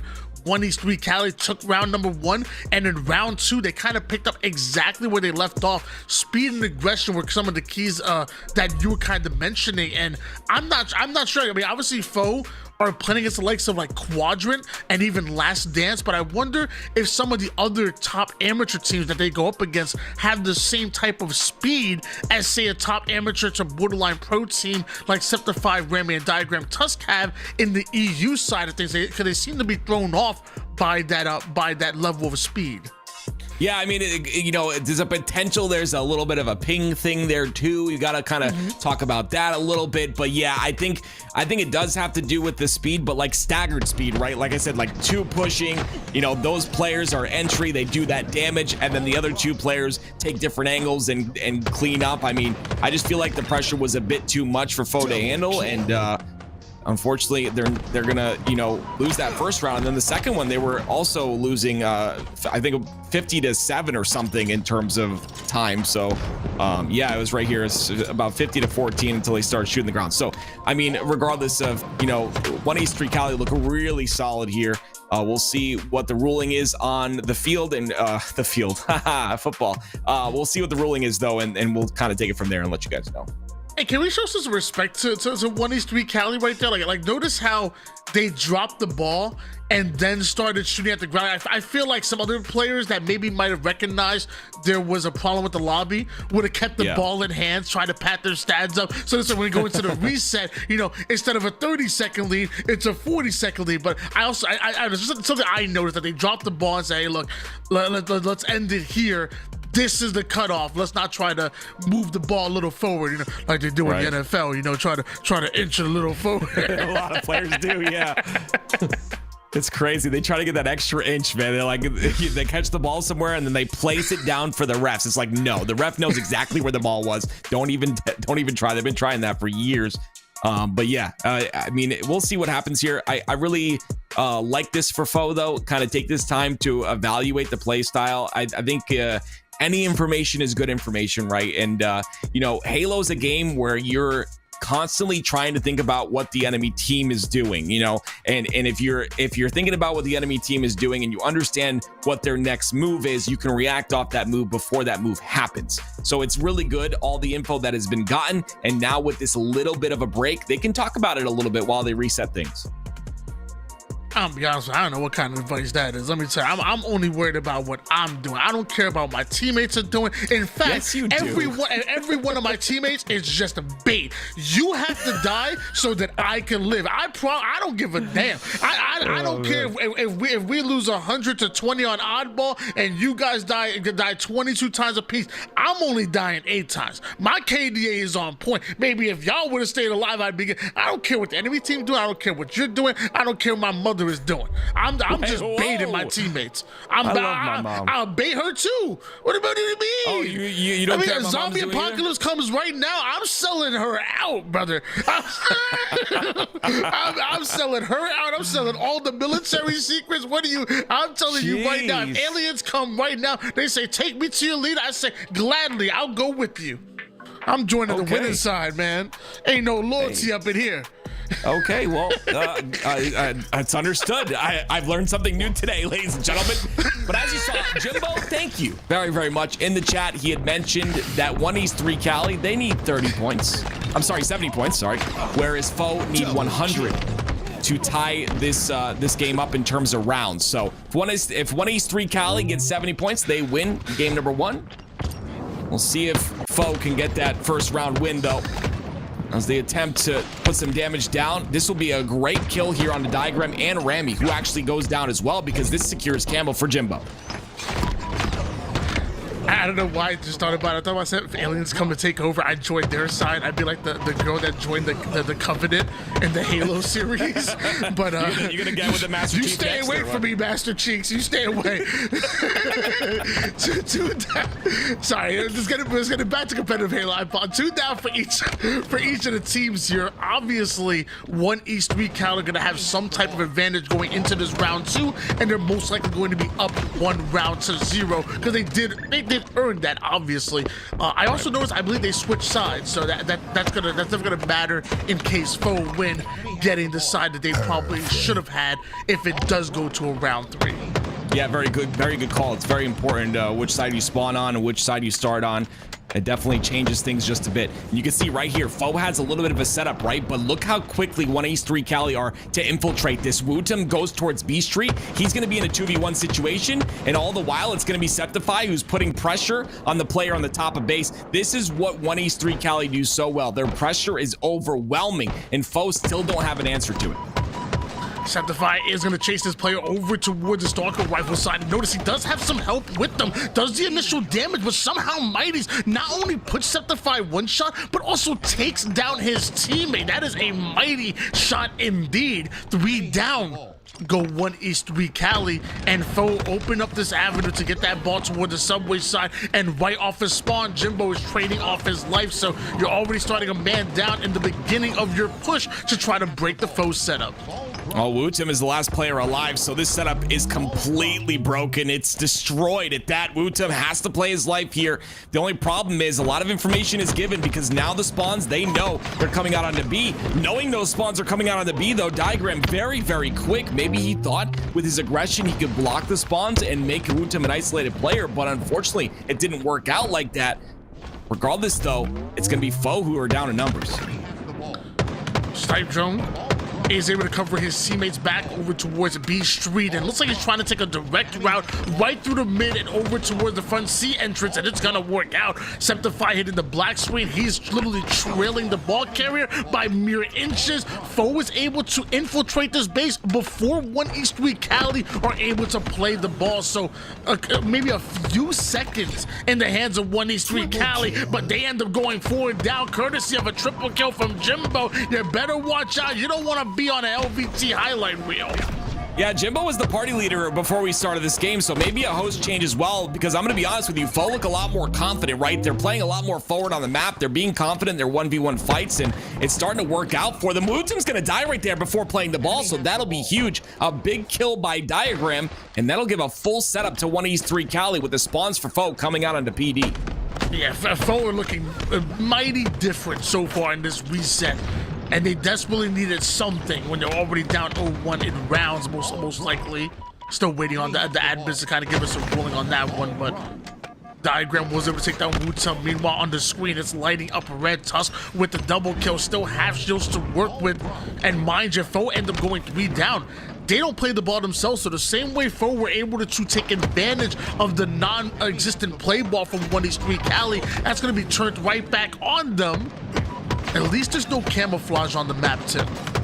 Yeah, just to kind of update people, 1E3 Cali needs 70 points in order to win this entire game. Foe need 100, obviously, to win this round to tie it up. So right now, 1E3 Cali are up 1 round. And they only need 70 points, and they're pretty much all the way there. Already a little bit more to go, and they still look pretty dominant here. 2 down, it's going to be for 1E3 Cali. It's a 2v2 situation now. And curious, Jimbo not picking up that battle rifle, decides not to use that long-range weapon. I'm seeing that used a lot by the NA side of things, but maybe not comfortable with the BR, or just prefers the bandit long range. We may not have our graphs and parabolas down, but you know, when it comes to the simple pluses and minuses, active, they ain't nobody better. 3 down, go Foe. Once again, Mighty's the final player alive and the final thwart in the side of 1E3 Cali. But once again, hopping on that ball time, Foe may have the lead, but it seems like 1E3 Cali are starting to clean things up over towards the midway portion of this game. That's a sort of double push from Foe. Might be able to break them right through the subway side. No, the rest of they take down 1 player, but the rest of 1E3 Cali are able to handle them. And now back-to-back 4 downs for Foe. 1E3 Cali so close to tying up this ball game at the moment. Yeah, they had a lot of kills on the side of Foe. That is 1E3 Cali, but I believe it was Wutum in the back of Tram just being a nuisance, and because of that, they had to play the ball off. But Tusk does have that shotty. The Bulldog being put to work. Gonna get another kill on the Snipe Drone. You can see 3 dead once again for Foe. No one really in a position to pick up this ball just yet. Finally, it does get rotated to Tram, but all those seconds count here in the game of inches. With the speed in which both of these teams are coming at these setups, I think time will end up becoming a factor in this one. 1 minute and 10 seconds left of regulation, and anytime one of these teams have any kind of setup, they have 2 players at least coming at them almost in waves, kind of like you mentioned before. You know, one round, 2 round, they're coming at them and really disrupting this these setups. Now finally we're seeing some really good time in the hands of Foe, but there's still 2 down. Snipe Drone has to hit these shots with the Bulldog. He's gonna be able to do just that. His teammate does end up going down with that ball, and it's not gonna be played. 3 down once again for Foe. Mighty's once again the final player alive. Once again, he's set up to go right back to the black screen where he came from, and 1E3 Cali are going to take the lead.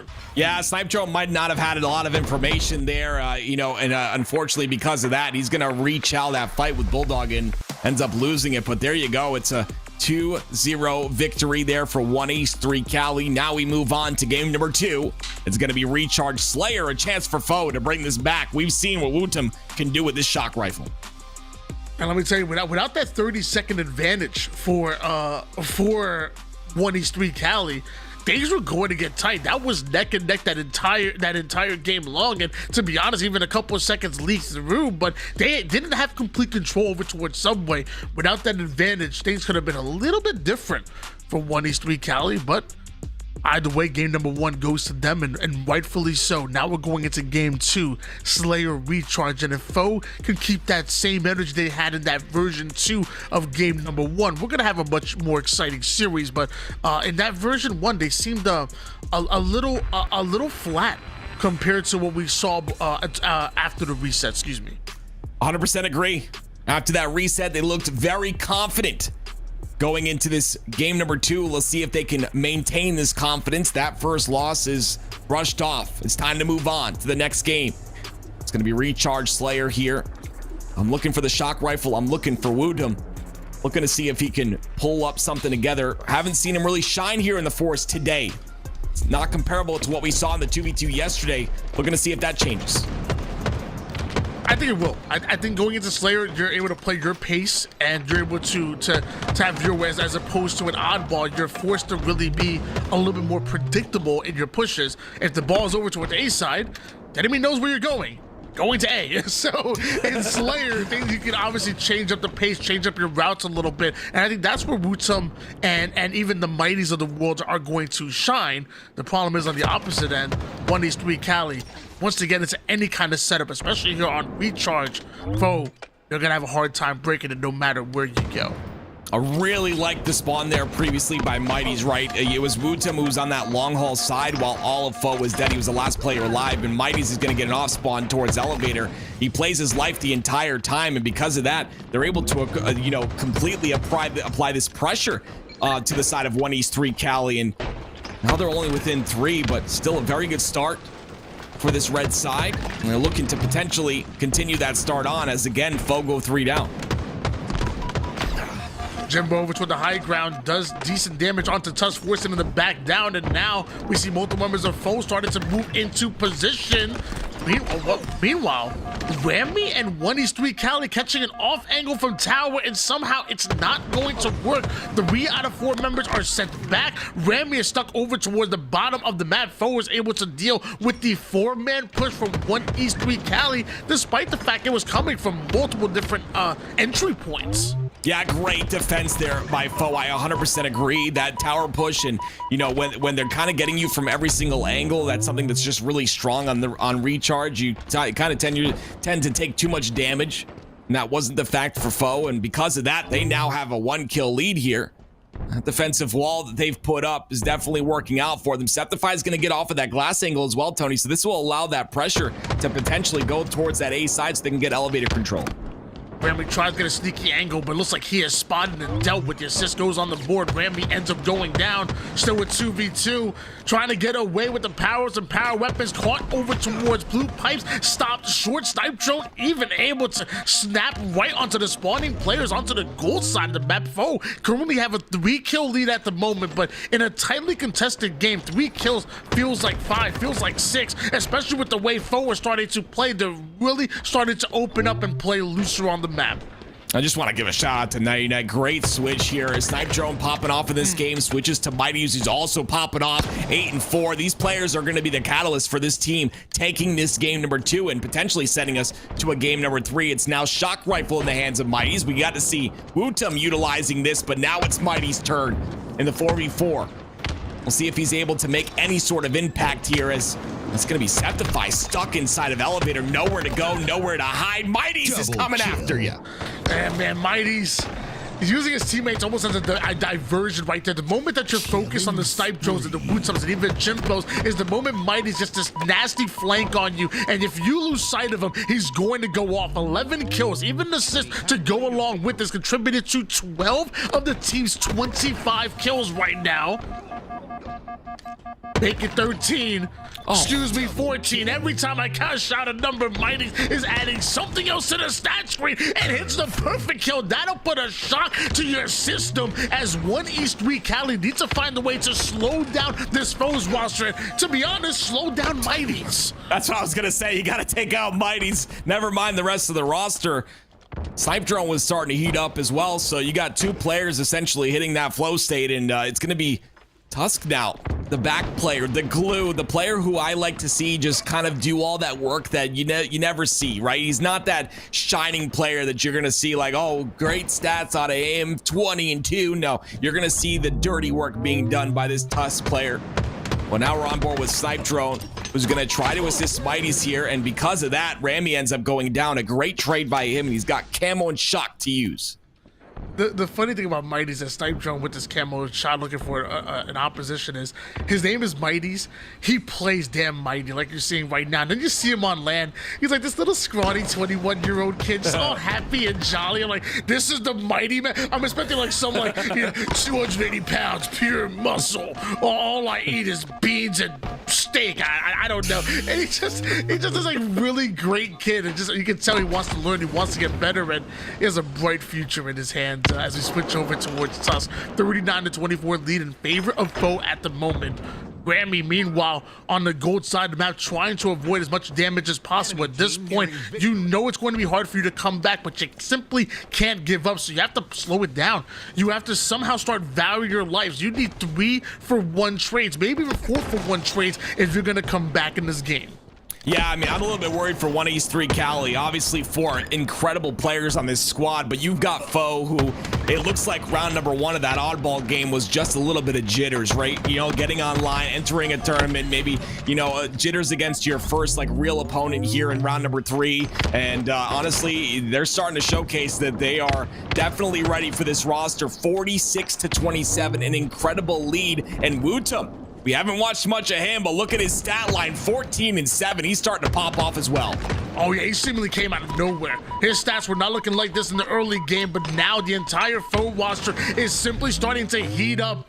And this is troublesome for 1East3 Cali. They wanted to end it. They didn't want to give the opposition any type of momentum, but as of right now, Foe have simply snatched it up as Septify gets himself a double kill, making a triple, chasing down the overkill player over towards Longhorn. Mighty's almost gives him the honorable challenge from Long Haul Sneaky, but either way, Septify doesn't quite connect. The assist does pop up on the board, but it seems like it's only a matter of time before Foe take what's rightfully theirs. Game 2 belongs to your foes. Can 1East3 Cali come back in Game 3? Because that's the only chance they have.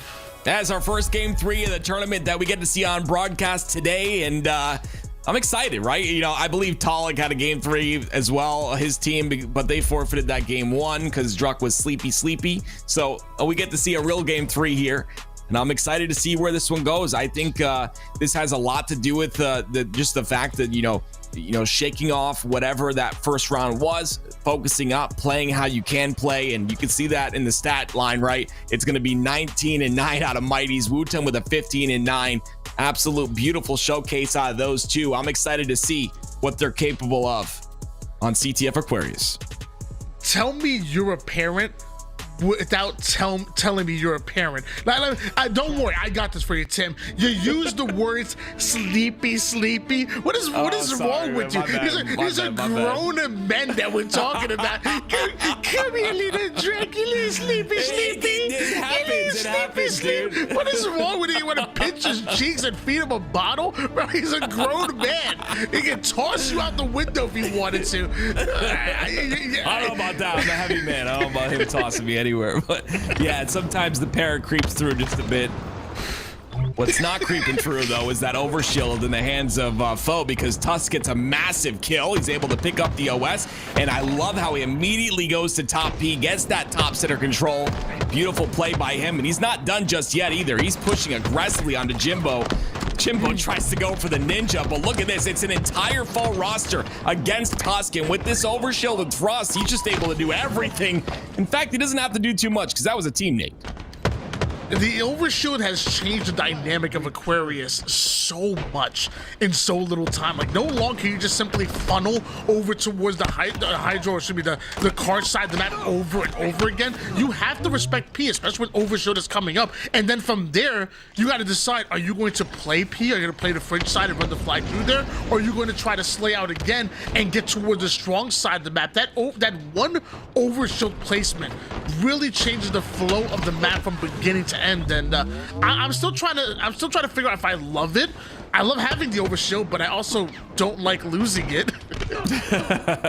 Honestly, yeah, in my games, I sometimes even forget that it's there. I mean, it's the first time we've had, you know, something like that on P1, so it's definitely an interesting change, but I like it. Like you said, you made a good point, right? They're utilizing all the lanes. The P's being utilized now, car is still very strong, and also bottom center with the heat wave being down there, so every lane is important, and you know, you got to kind of decide where your resources are going to be pulled. We see the standard, though, utility run with all 4 dead from Foe going through here for 1 East 3 Cali, and it looks like there's really no one in position to do anything here, so Foe will potentially just go for Slays and just try to get that top center control.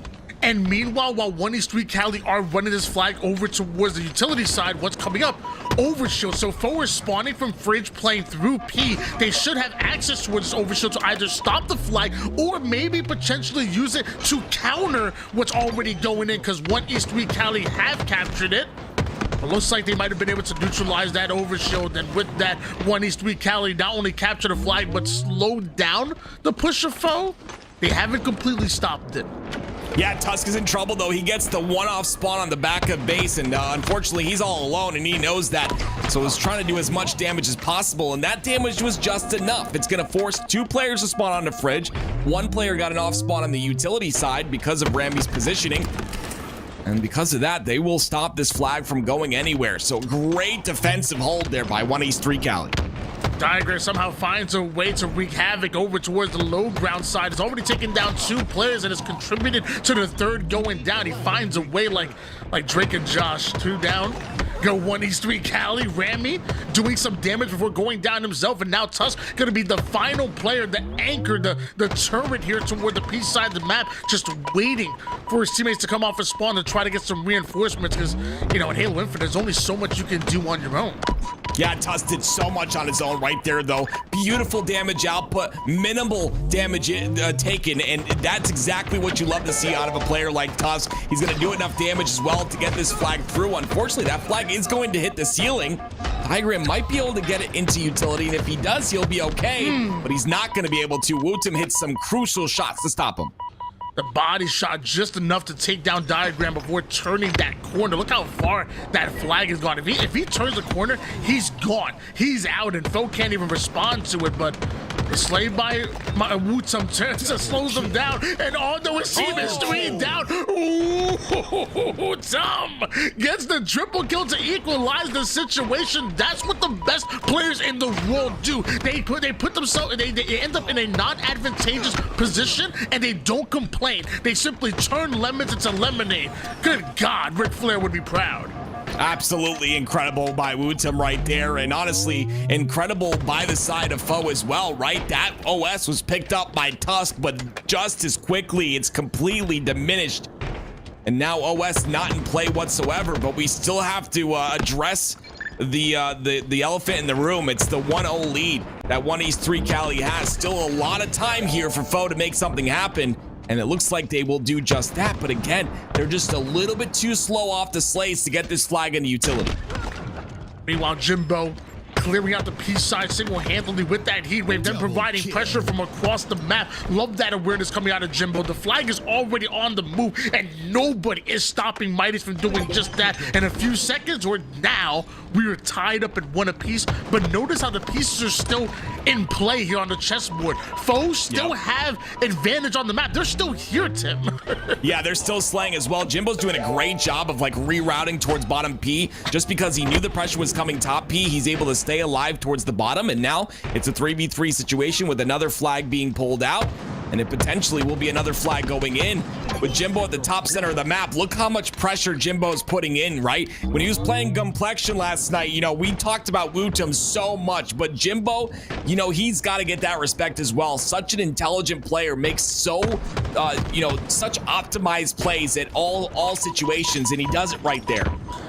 Just like my girlfriend is sick of me screaming in the living room right now, I can imagine 1 of these 3 Cali are sick of Foe. Foe have captured 2 flags and still had Snipe Drone placed over toward the utility side. Still had Jimbo placed over toward the P side, perfectly watching their cross. They're obviously a very good recharge team, but they almost took that recharge strategy and brought it here towards Aquarius, and it net them 2 kills, or 2 caps, excuse me, back to back, and almost 3 with the way that this continues continue to apply pressure, continue to just play good fundamental Halo.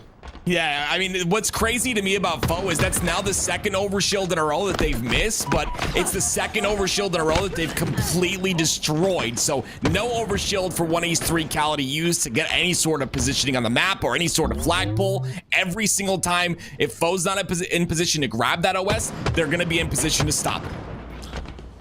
And right back to that P and car side control Foe have. I mean, they clearly have a plan in action, and they're working it to perfection right now. Mind you, 1East3 Cali were the ones to start off the game with the first cap. They were the ones to set the pace and set the tone. But Foe have been able to respond and been doing it ever since. But the double remote detonation coming out of Septify. Are you kidding me? That was absolutely beautiful. Do you understand how hard it is on controller? I'm giving respect to him here to perfectly hit that plasma and then swap to the other plasma and perfectly hit that one as well in that sort of timing. That was absolutely insane right there by Septify.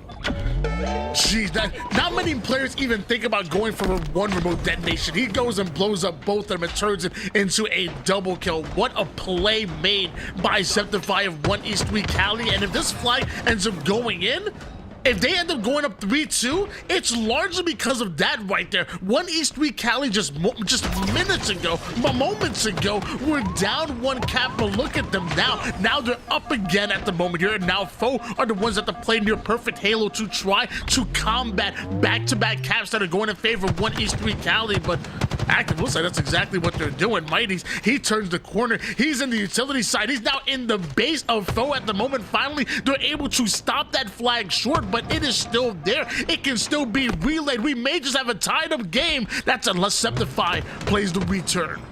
Yeah, what do we talk about with 1East3 Cali in game number 1? It was their aggression, right? Their aggression is there again, but they're not able to convert on that flag return. And what a sign of a great professional team to have something like that happen, that Skeptify was able to get both of them with those remote detonations, but just brush it off and move on. And they pull a flag and end up capping it as well, because they just they allowed the game to continue to flow. And look at how they're flowing, right? Just beautiful damage and beautiful control by Foe in this game. I mean, this couldn't be more back and forward if we drew it up and planned it. The first cap by 1East3 Cali, back-to-back by Foes. What do 1East3 Cali, they counter with back-to-back caps of their own, and Foe end up tying things up. Now we have 3 minutes worth of regulation. The next capture honestly could be the last cap of this game at the moment. But as I say, that snipe drone is pushed up onto the base of 1East3 Cali, but there's a counter cap on the other side of things. Snipe drones are going to continue to focus on the offense, focus on putting the pressure on 1East3 Cali, trusting his team to be able to defend that flag cap. And here we go. The offense is in, the flag is being pulled, and mind you, at the same time, the return comes in on their flag. If this flag makes it over towards this base, it will be 4-3, and Mighty's is doing max damage. Yeah, honestly, Mighty's had a really good life there, but it's going to be purely up to Jimbo to do as much damage as possible. That trade is going to be huge, but will it be enough? Snipe drone still on the side of 1East3 Cali, just trying to put that damage in. Unfortunately, it's not going to be too much. It looks like 1East3 Cali are going to grit this flag, and they're going to bring it inside a utility. Overshield does end up being snatched up. Snipe drone not able to stop that overshield being popped off, and now I'm wondering if Foe going to be able to stop this flag from moving forward. 1East3 Cali are looking to open up with yet another lead the same way they started, but their flag carrier ends up going down. Diagram trying to draw up something to get this flag over toward the base, but he goes down still. Relayed. It looks like, what, 4 players? Three players touch that flag before it goes in, and eventually leads to 1East3 Cali with a 4-3 lead. Back to where we started. One cap advantage for 1East3 Cali, but this time Foe, a minute and 20 seconds left of regulation. Maybe some sudden death to play with, but they're the ones on the clock. Yeah, not a lot of time to work with. You're absolutely right. Jimbo's going to find a little bit of an opening with the kill on the diagram, and Snipe Drone's going to try and continue this run. I really love him maximizing his life here, doing all the damage possible, staying alive as well. He's finally going to get taken out, but it's going to be Wootum who's got to do some damage as well. His ability to get this kill is huge. A little bit flicky on that fight, but it doesn't matter. They're gonna clean up that kill. Jimbo's gonna push this flag extremely far, but they've got to follow the process, right? It's get slays, then move the flag, and some great shots going towards top center. It's gonna be Rami trying to get another trade. The spawns come out on utility. That's going to be big for Foe. I believe they're gonna tie this up, Tony. Huge play out of Snipe Jones to be able to drop that flag over toward the Shrew side and continue to put damage on the top mid player, and eventually they run that flag in. It's the discipline, it's the patience for me.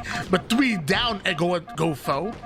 1 East 3 Cali have 13 seconds to try to put some offense in to try to grab this flag. It is not over yet. We are not guaranteed to see overtime as the flag has been pulled. No matter what, we will see sudden death. But the question is, will we see 1 East 3 Cali capture another flag as Foe end up going 3 down? Rami end up pulling off the overshield. That flag is still on the move. As Snipe Drone, who was the one who captured the flag on one end, has to be able to hold off an entire team on the other. It's not gonna happen. 1 East 3 Cali taking it 2-1. What a series.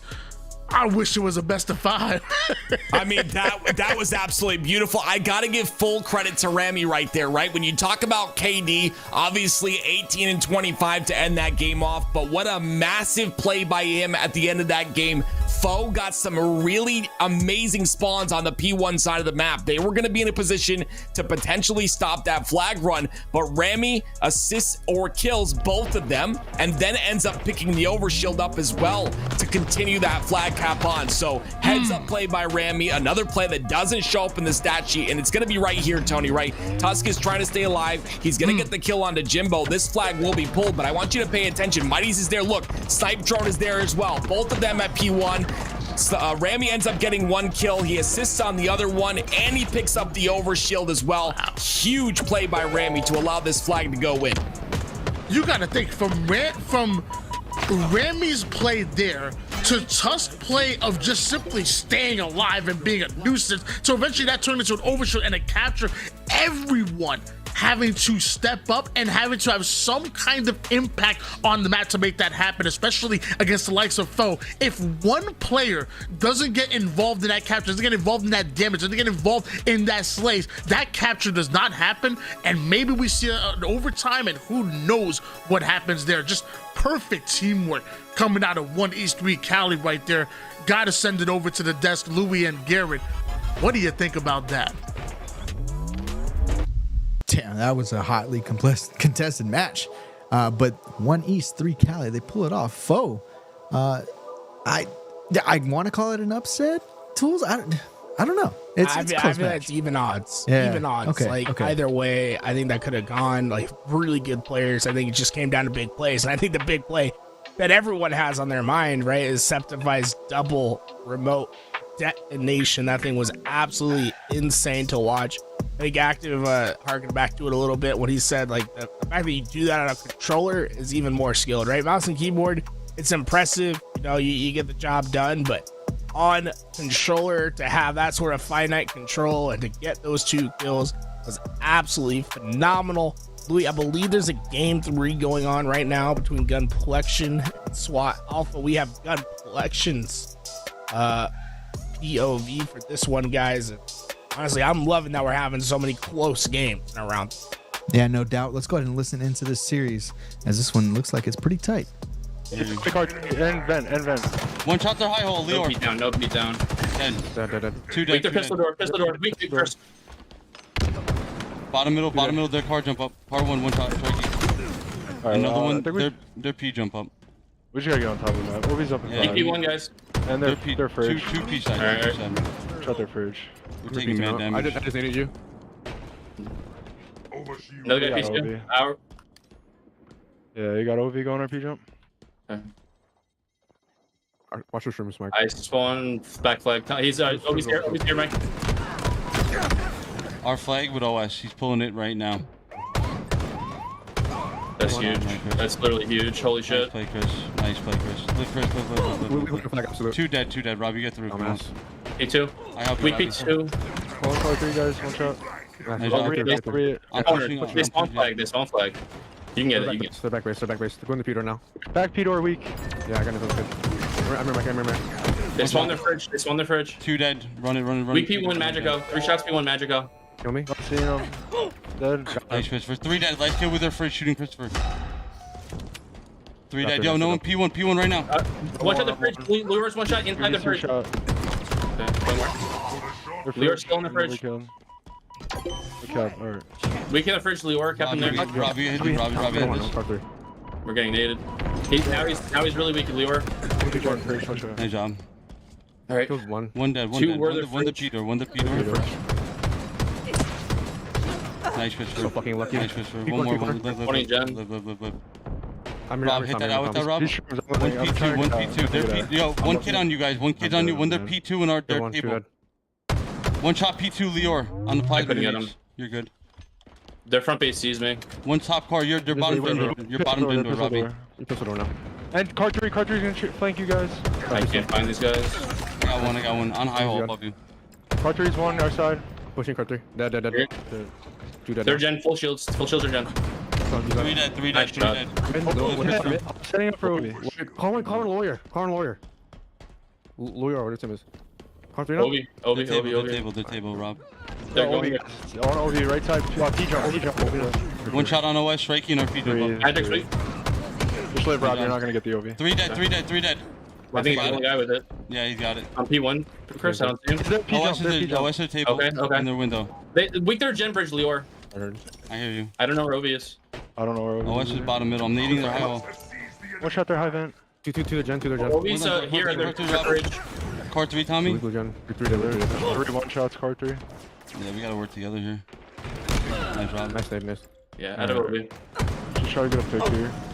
Weaker flight. Back to a base, running flag. I'm trying to remember. Flag guy's absolute flag guy. And P2 on the plasma. What's speaking now? I'm looking Mike. One shot P1. Thank you. One dead. Dead. Where? Nice, Tommy. 2 dead. Weak P2 top mid. Top mid in our base. Top mid in our base. 2 dead. Argent. I'm not gonna get him. He's 3 shot on dinos. You gotta throw their flag out, Chris. Nice Yo, piece. flag guy's one shot. He's behind you too. Good shit. You guys gotta help Chris. He's next. What's looking? I'm here. There 2. One more to gen. One more to gen. On the head. Two. Weak third gen. 3 shots third gen on the flight touch. Nice. That was him. That was weak guy. Tommy. Holy shit. This is the last one shot. Back shrooms. Heard. He's on re. Alright, if it's One dead, guys. I'm pushing the gen shroom shares. I'm shroom shares right now. I'm a gen. There's 2 here. Both here. Shroom side. They're just holding hands, bro. Yeah. Yeah, we gotta hold hands to our push. Reroute. Go hard there. We're 3 here. P2 in the open. P2's 3 shots in the open. I hear. Don't worry about him. Nice. I play P. I'm playing P. yo, back shrooms. 3 dead. Last kid start running. 3 dead. Pull it, Chris. Pull. Yo, Mikey, look fridge. Look fridge. Yeah. Do not let them get out. Keep pressure. Going top. Obi's up in 3. Oh no, Obi won. I'll get him. Nice job. Their first one shot. 3 dead. 3. You got it, Tommy? Hey, is P1 or P2? They're gen bridge. They're gen bridge. One kid. Yield tunnel weak. Pillow gun right here. He's car 3. Bottom mid. Drop car 1. Strike either shroom box. 2 on the shroom gen. Car 1 dead. In their gen right now. Very weak on the head glitch. 2 their gen. 2 gen weak. Eating all my shots. He's from P2 Tom. Magic's weak for you, Tom. Nice, Tommy. One more, Tommy. 2 dead. 3 shots their vent, Lior. 3 shots their vent for you, Tom. Live, Tommy, I'm coming. Nice shot, dude. 2 dead. Nice shot, Where? We don't know. There was one kid P2. Oh, we killed one. 2 are up. They need me. I'm on our shoot first. They're head glitch. Blue gen, not Mikey. Check car 2. Dead? Blue gen weak. I'm here in blue gen. I have his exit. Right here. One more. 2 dead, guys. One more high hole. Robbie, slide in.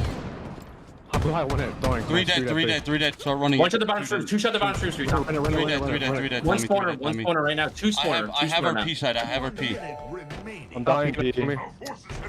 One way to speak to you right away. Just live. They're P door, Tommy, already. Next thing. I'm P1, Tom. I'm One shot the bottom car. Jen.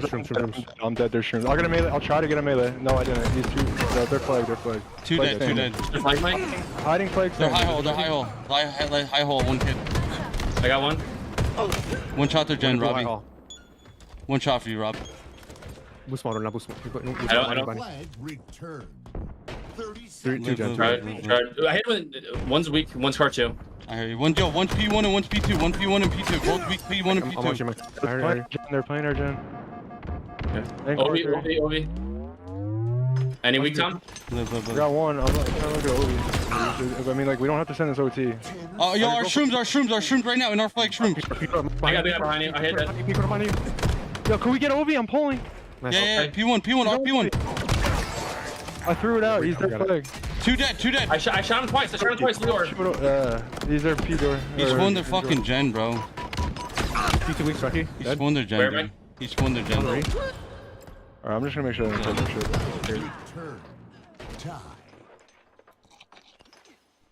Let's go, boys. What the fuck Yo, let's fucking stack gen side, boys. Let's go. We're doing good. Let's go. Okay. But we gotta get I'm hitting window. I'm hitting window again. Where far one? Window.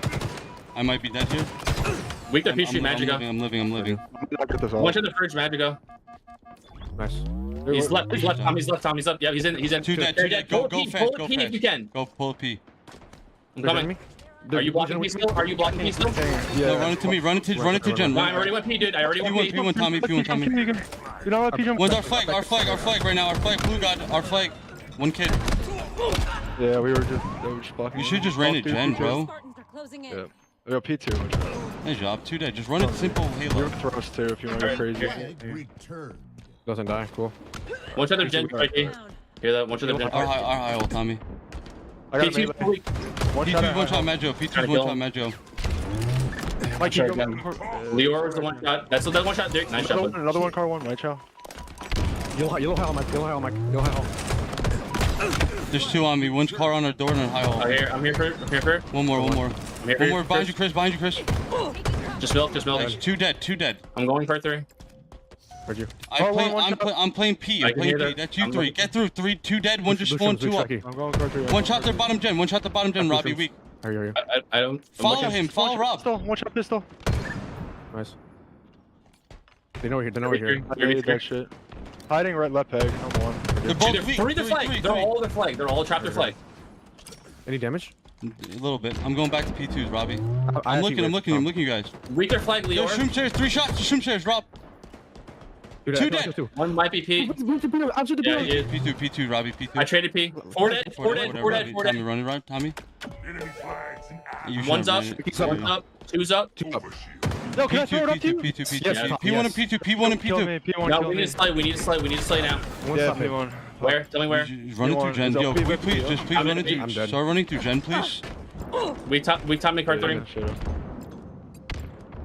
Just run it. Start running through the gen. OS is our table. Our shrooms after that. Our shrooms behind this. 3 or gen. Weak our shrooms. We're all dead. I'll go get I'm going out. They're gonna have Ovi. I don't know who's going it. Nobody show you, Rob. Live. One shot card 3. Live. They're gen. Two they're gen bridge. Ovi's bottom mid. He's low key out of the play. Gen. Top mid. This one's weak. Two dead. One, 2 shots front you. 2 shots pull. Yo, throw their flag out. Here. 2 flag out. Good. Mikey, you need to live. We need to live. Peter. I'll try to cut off P. I'm watching Peter. I returned the flag. Two dead. They're Peter. Two dead, guys. One shot to Peter. Two dead again. 3 dead. Go, Tommy. You're good. 3 dead. Look at Tommy. He's gonna kill me. You're good, Tommy. You're good. We're making this too hard. P2 already. From blue weak.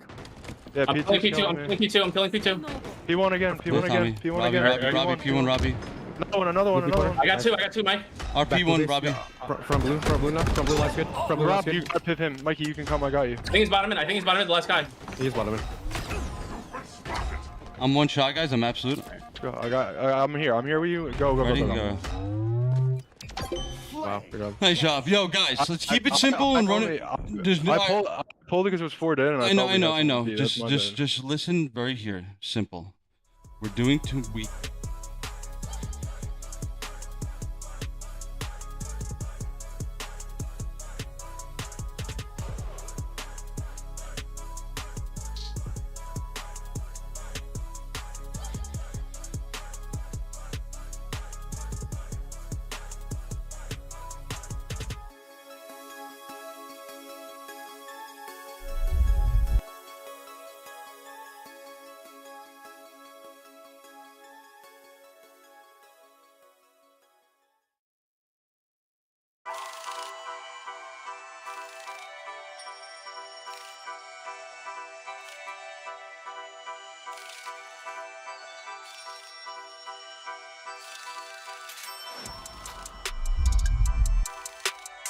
Coming down.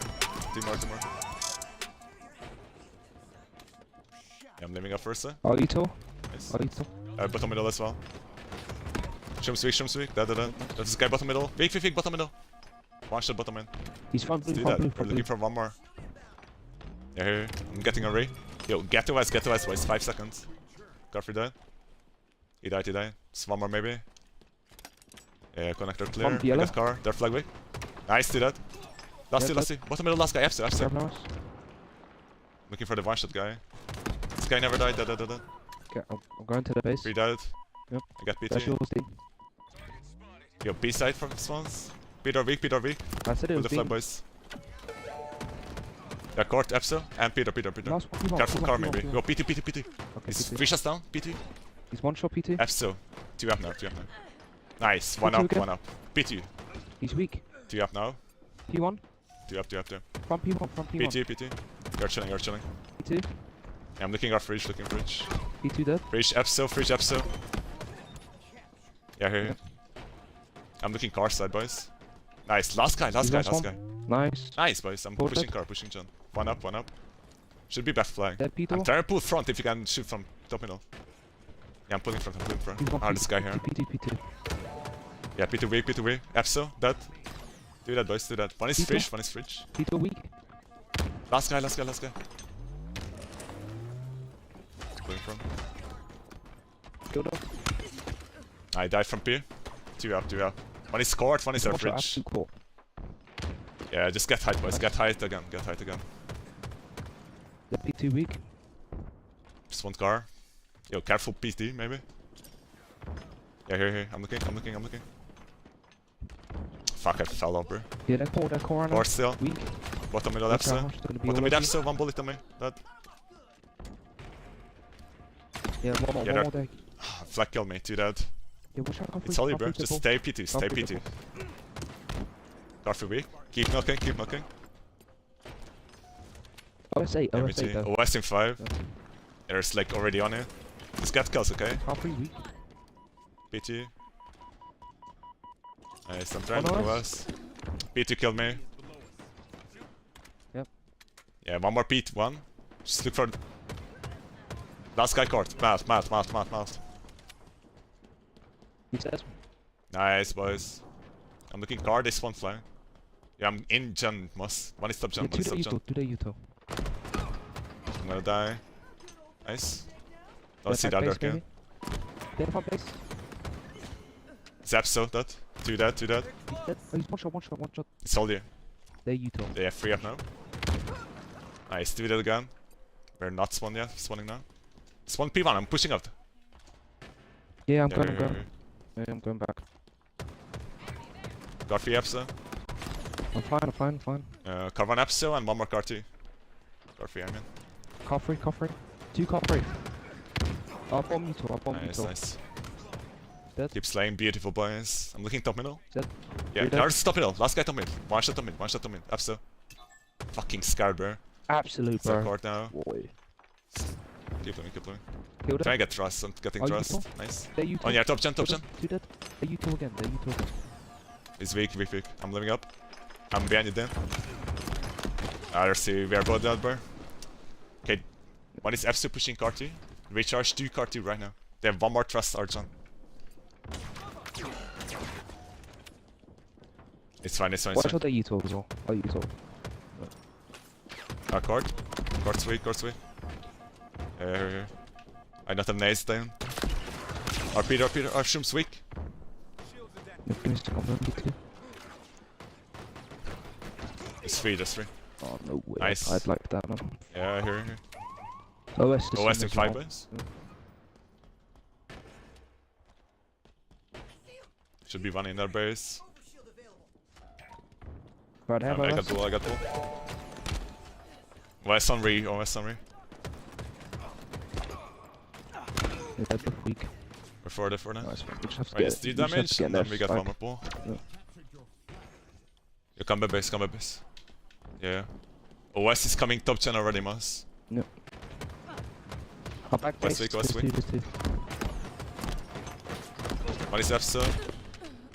1 more Epso or Shum. Back base behind you, Harsh. Nice train, nice train. Free dead, free dead.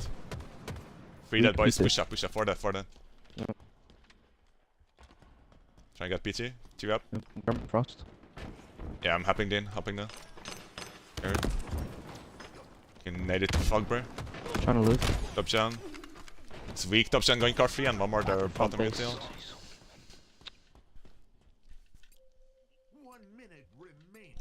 Yeah. Up flag. Try to go through PT now, front. PT now, PT. Got a 1 gen. I don't see the PT guy. Flag's gonna die. Flag's weak, flag's weak. I don't see him, I don't see this PT good one. Episode Carvan, episode Carvan. It's flag. 2 dead, boys. 3 up again. 2 dead, 2 dead. Let's get that kill and we run for a pull. Good fucking kill, Moss. Keep living. One more me. If you can pull front, that's huge. I killed him. I'm watching him flag, It's gonna chase you hard. PT already. Dead. PT weak, absolute top middle. Absolute one bullet top middle. Nice. 3 dead. Last guy, 4 dead, boys. 4 dead. 1 up. He's P1. 2 up. He's P1 now. Yeah. I remember. Nice. Good shit, boys. Let's go. Somewhere on me. Dead fridge. Yeah, they can't go there. Goodness. Let's go, boys. Come on. Fucking win this shit. I have 12 kills. Alright, let's double that.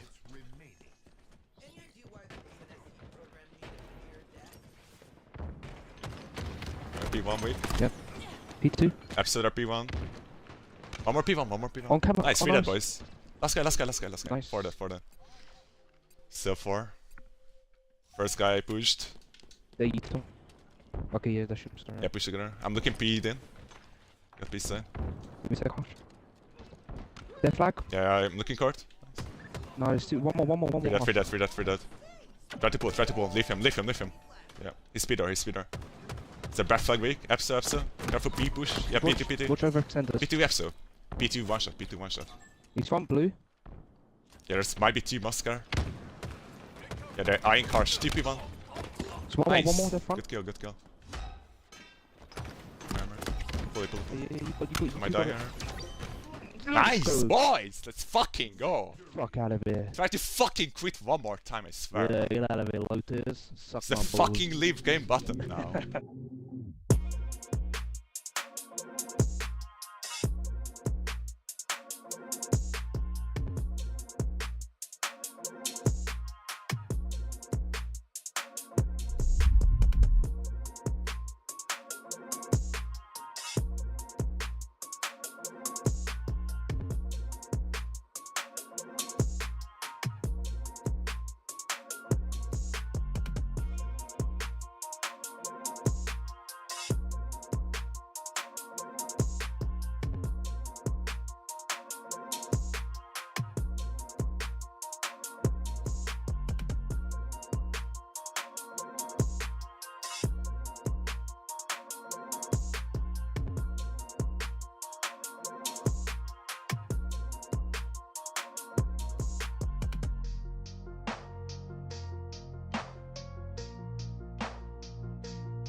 All right, ladies and gentlemen, we're ready for our Swiss round number 4. We got a battle of undefeateds here, Tools. Some big names as well. What do we got?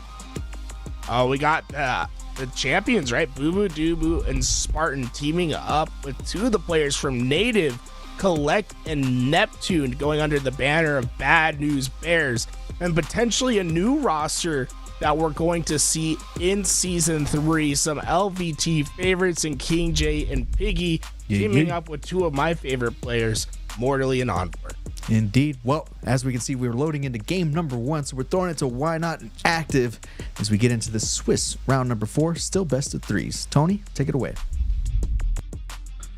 I'm ready for this matchup as Garrett kind of set us up for it. Both of these teams are undefeated, and if I did my math correct, one of them is not going to be after this matchup. Bad News Bears going up against TenR. And yeah, the LVT boys, King J and Piggy, formerly rocking that LVT banner. Did that give them like a +10 power boost? Or did they have a little bit of a home field advantage? Yeah, it's the LVT buff. Definitely going to help him here in this game, but in all seriousness, really great to see King J deciding to continue to compete. I remember at Worlds, him and I having a conversation, along with, I believe Garrett was there as well, about, hey, do I want to compete here? Very obviously disappointed in that loss at Worlds, wanted to do a bit better, but it's good to see him, tweet about looking for an org and looking for a team and just wanting to compete for HCS Season 3. Yeah, very interesting TenR roster that we're seeing, the mix of King J and Piggy, but then, Envoy coming in, which we haven't seen him teaming with the likes of Mortally, these guys, at least not very much, and then Mortally coming over from, I remember teaming with the likes of like Super CC and Last Shot as of recent, and now seeing what this squad might be able to do come together. Maybe this is the perfect picks that can challenge the likes of Bad News Bears, who are a very good roster. You're talking about two teams in Sentinels and Native that are going to be competing for top 4 and above for the entirety of year 3. Yeah, I really like this mix up here with Bad News Bears. I think this is going to be a very difficult match for TenR, but also, with the difficult match comes a test. And, sometimes these tests are important to kind of test what you're capable of. We'll see what they're capable of here in this match. It's going to be Kuhlect on the top of glass here, ends up falling. That's the first piece of the puzzle. If you're trying to go for that hill control, and it looks like Sparty is going to drop down on that hill, and a couple kills go on the side of TenR. Make that 3 down for TenR as Sparty hits that double. Yeah, TenR was doing really good, really taking advantage of the numbers, and at one point had the 3 down on Bad News Bears, but Sparty making an absolute play to make things happen. And we talk about it time and time again. The best players in the world do not complain when they're in a disadvantageous position. They simply step up and do what has to be done. And Sparty is clearly one of the best players in the HCS. If you're denying it now, you're just a hater. 2 down go TenR. Sparty and Neptune making another play working together. Envoy ends up getting hunted down, and just as TenR end up going 3 down, just as the final player is rotating, it looks like the first capture goes to Bad News Bears. Yeah, that capture is really partly due to the fact that Bad News Bears did a really good job of isolating players that were spawning at the elevator, and unfortunately when you take a 1v2, 1v3, that's just a very low percentage chance of you living in that scenario. So they'll secure that first hill like you said, and now already starting on the second one. It's going to be Bubu Dubu though in that anchor position on top of glass. He's going to end up going down, so Piggy now has the chance to take control from this position on the map, but he's quickly taken out as well.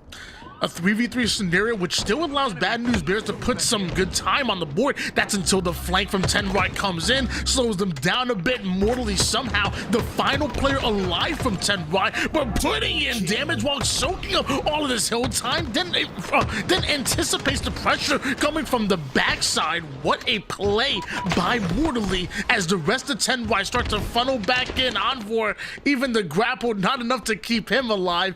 Amazing plays across the board, but somehow TenR still find himself 3 down, and Bad News Bears still find himself in the hill. Yeah, Mortally were the TenR was 3 down, but I like the play by Mortally to go for that gold side first, right? They're going to kind of toss and punt this hill away, and they're going to go for control here of this top glass area, which I think is extremely important, especially if you want to get control of that A side. So they'll split the resources, but unfortunately, the win on the top of glass was not happening. And Piggy, now the last player alive, is trying to do damage, and he does enough to get Neptune out of the hill. Can I be honest with you for a second, Tim?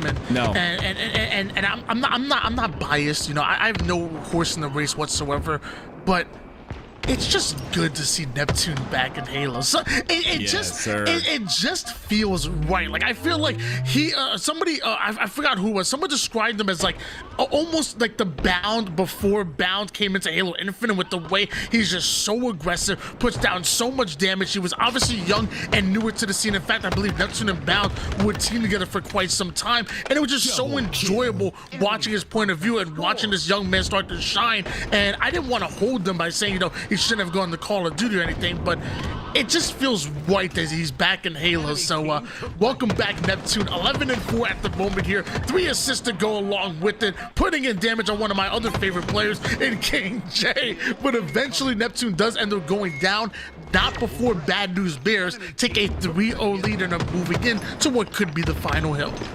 Like I say, Tony, they always come back, and Neptune's definitely a testament to that. Halo's just a different game than any other game on the market, and that's why I think, although a lot of people talk about arena shooters being that you know, that type of game, that game genre that's past its prime, I 100% disagree. I just think we haven't had a game that really just showcases what arena is made of, and I think Halo's definitely got that power, and I think it will see it showcased in the future. But right now, we see a 3-0 lead, and a very unfortunate time for TenR, you know, who is definitely struggling to get any sort of slays on the board. You can see the slay difference here at the top left and the top right of your screen. TenR are just, you know, unfortunately on the lower end of that, and it has to do a lot with Neptune, the player you talked about, 13-7 already in this game. You and I may be past our prize, but Halo definitely is not. Halo is forever, I can assure you, as Piggy taking down yet another one, clearing out the C, but Bubu does the same, creates space, and takes down the players going for camouflage. TenR ends up finding himself fully squad wiped. All 4 members on the black screen. Bad News Bears are going to soak up so much hill time here, as TenR are trying to force themselves off the spawn and into a position on the map where they can at least try to contest Bad News Bears. They're the ones in a bad position right now as TenR, especially as the first 2 end up falling and Piggy is down to 1. Yeah, it just seems like Bad News Bears have honestly just had not only control of the map, but control of the sandbox completely, right? You even see Bubu get out of hill there for a moment to get those plasmas. It's controlling every single part of the sandbox again. It has been that way since Halo Infinite launch. It's so very important to get everything on the map and utilize that to get yourself a victory. And Bad News Bears now go up 1-0 in the series. This will be, though, our last best of 3. So this is going to be a best of 3, but in the next round, I believe we're going to move on to best of 5s. You know, I love me some best of 5 action. Let me tell you, I mean, best of 3s are nice when you want to quicken up the early rounds of the tournaments, but as you start to get deeper and you start to get to more of these undefeated teams and one of these teams with the best records, you want to have a larger sample size of them doing what they do, and a lot of times that'll create an opportunity for the best team to advance forward. So best of 3s are good in the early rounds of the tournaments, but once we start getting deeper into these tournaments, we want to start switching over to that best of 5. You also, if you're on the side of this Bad News Bears roster, you also want 3 out of 4 members of your team in the 4K club. And in fact, Neptune flirting around a little bit with that 5K club, a little bit more Riz, and he would have had that extra 200 damage. Either way, an excellent game number 1 out of our I guess our pickup pro team roster, is okay to call them that, to half of Sentinels, half of Native. Yeah, I really like this roster, though. It's kind of scary. Like, I'm not gonna lie. Like, listen, I respect the rosters that are already made of Native, of course, and Sentinels not making a change whatsoever, which I think is great. I think we need more of that. I think we need more of that chemistry building and such like that. But I really like this roster. The fact that it's for fun, you know, not for fun, but you know, obviously for this tournament, there, you know, a lot of money on the line, right? $1,000 on the line. It's still a very important tournament. It's just really kind of a scary roster. I think it just fits really well. You know, these 2 players from both squads definitely kind of gel well together, and that's why TenR is, I think, having a lot of trouble. Double kill. I'm not really liking it. I'm not too much of a fan. I think they're I think they're a bit overrated. I feel like if I was in this tournament and I ran into them, I would hand them the 2-0 in the best of 3. And to be honest with you, in the best of 5, I would say maybe a 3-1. You know, I want to have respect towards this team and say that they would at least take a win on me. But it doesn't matter who my teammates are. I'm looking at this Bad News Bears roster, and I'm seeing a lack of firepower, a lack of discipline, a lack of dog, and lack of dog. I don't know. But I'm also you know, trying to be humble here. Okay, well, humble is good, Tony. It's very important to be humble. You know, Bubu and Sparty, they have nothing on you, Tony. If you weren't casting yesterday and you entered that 2v2 tournament, bro, I 100% think that you would have won as well. So definitely, they're very lucky that you're you know, not able to compete and you have to be here casting with little old me. But yes, here we go into game number 2. Now, do you think TenR has any sort of chance here? I do, because I look at this roster on TenR and there's some phenomenal people on here. I mean, King J and Piggy, massive run at Worlds last year. Obviously, a little bit of a disappointing end, which is unfortunate, but it happens. You learn from that stuff. You move on. I mean, do they have a chance here in Slayer, though? Are they going to be able to even, you know, put a chink in the armor?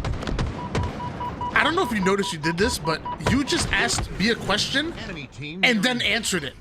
I'm not even joking. You literally said, do TenR have a chance of winning in this game number 2? And then you said, I think. You just asked me a question. That's because I don't care about what you have to say, Tony. That's why, all right? I don't care. It's about me here.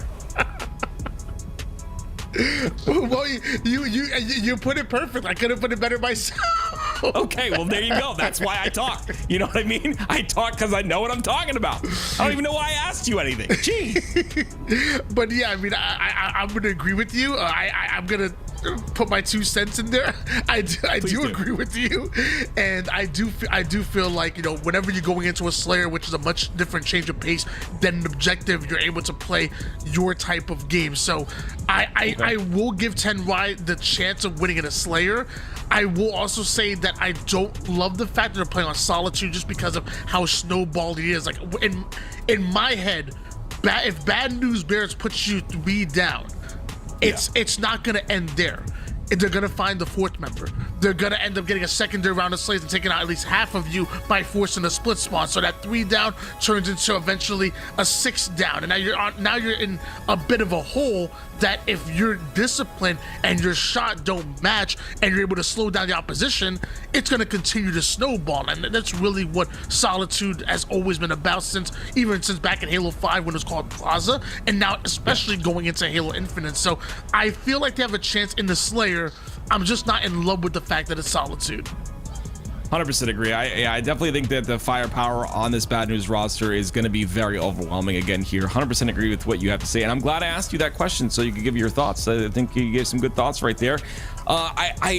Again, on this Solitude side of things, we talk a lot about the shock rifle in replace for Betty, the sniper, the S7 sniper, and to me, I really like the S7 sniper here, and I guess I understand why they made that change, but I'm really curious on how that's going to evolve as the season goes on. Yeah, I talked about how I feel like in a smaller map like Solitude, the shock rifle kind of makes sense to have in a lower lobby, like in a maybe like, you know, a platinum or below. And no offense to the platinum below players at all, but you know, a smaller map, a shock rifle is a closer range sniper, so in like map theory it makes sense. The problem is that once you get to like a Diamond 6 or an Onyx 1600 and above, a shock rifle in the hands of a player that barely misses is so much more powerful than an S7 sniper. And when you talk about the fact that Solitude was already a momentum driven map, and now you give a team that already has control, that's already spawn trapping their opponents, a weapon that's even easier to use than its predecessor, you know, how does that stop the snowball? Like, I was trying to give a perfect world where maybe the enemy team is spawn trapped, you spawn S1, you lift up and get the shock rifle, and maybe you could fight yourself out of it. But how often is that going to happen?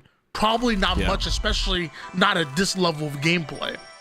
Yeah, and I've kind of spoke on this before as well. You know, that spawn trap that you talk about, it 100% agreed that it's a little bit easier, but also the fact that if you are able to trap 2 players alongside each other, let's say inside of blue, or let's say inside of flowers, you have that AoE damage as well. So you have that chain link damage as well. So it's even more of a snowball in that regard. Like you don't miss your shots. You're able to, I think it's a little bit easier to use. Like you said, I also though have to add that AoE effect, but here we go.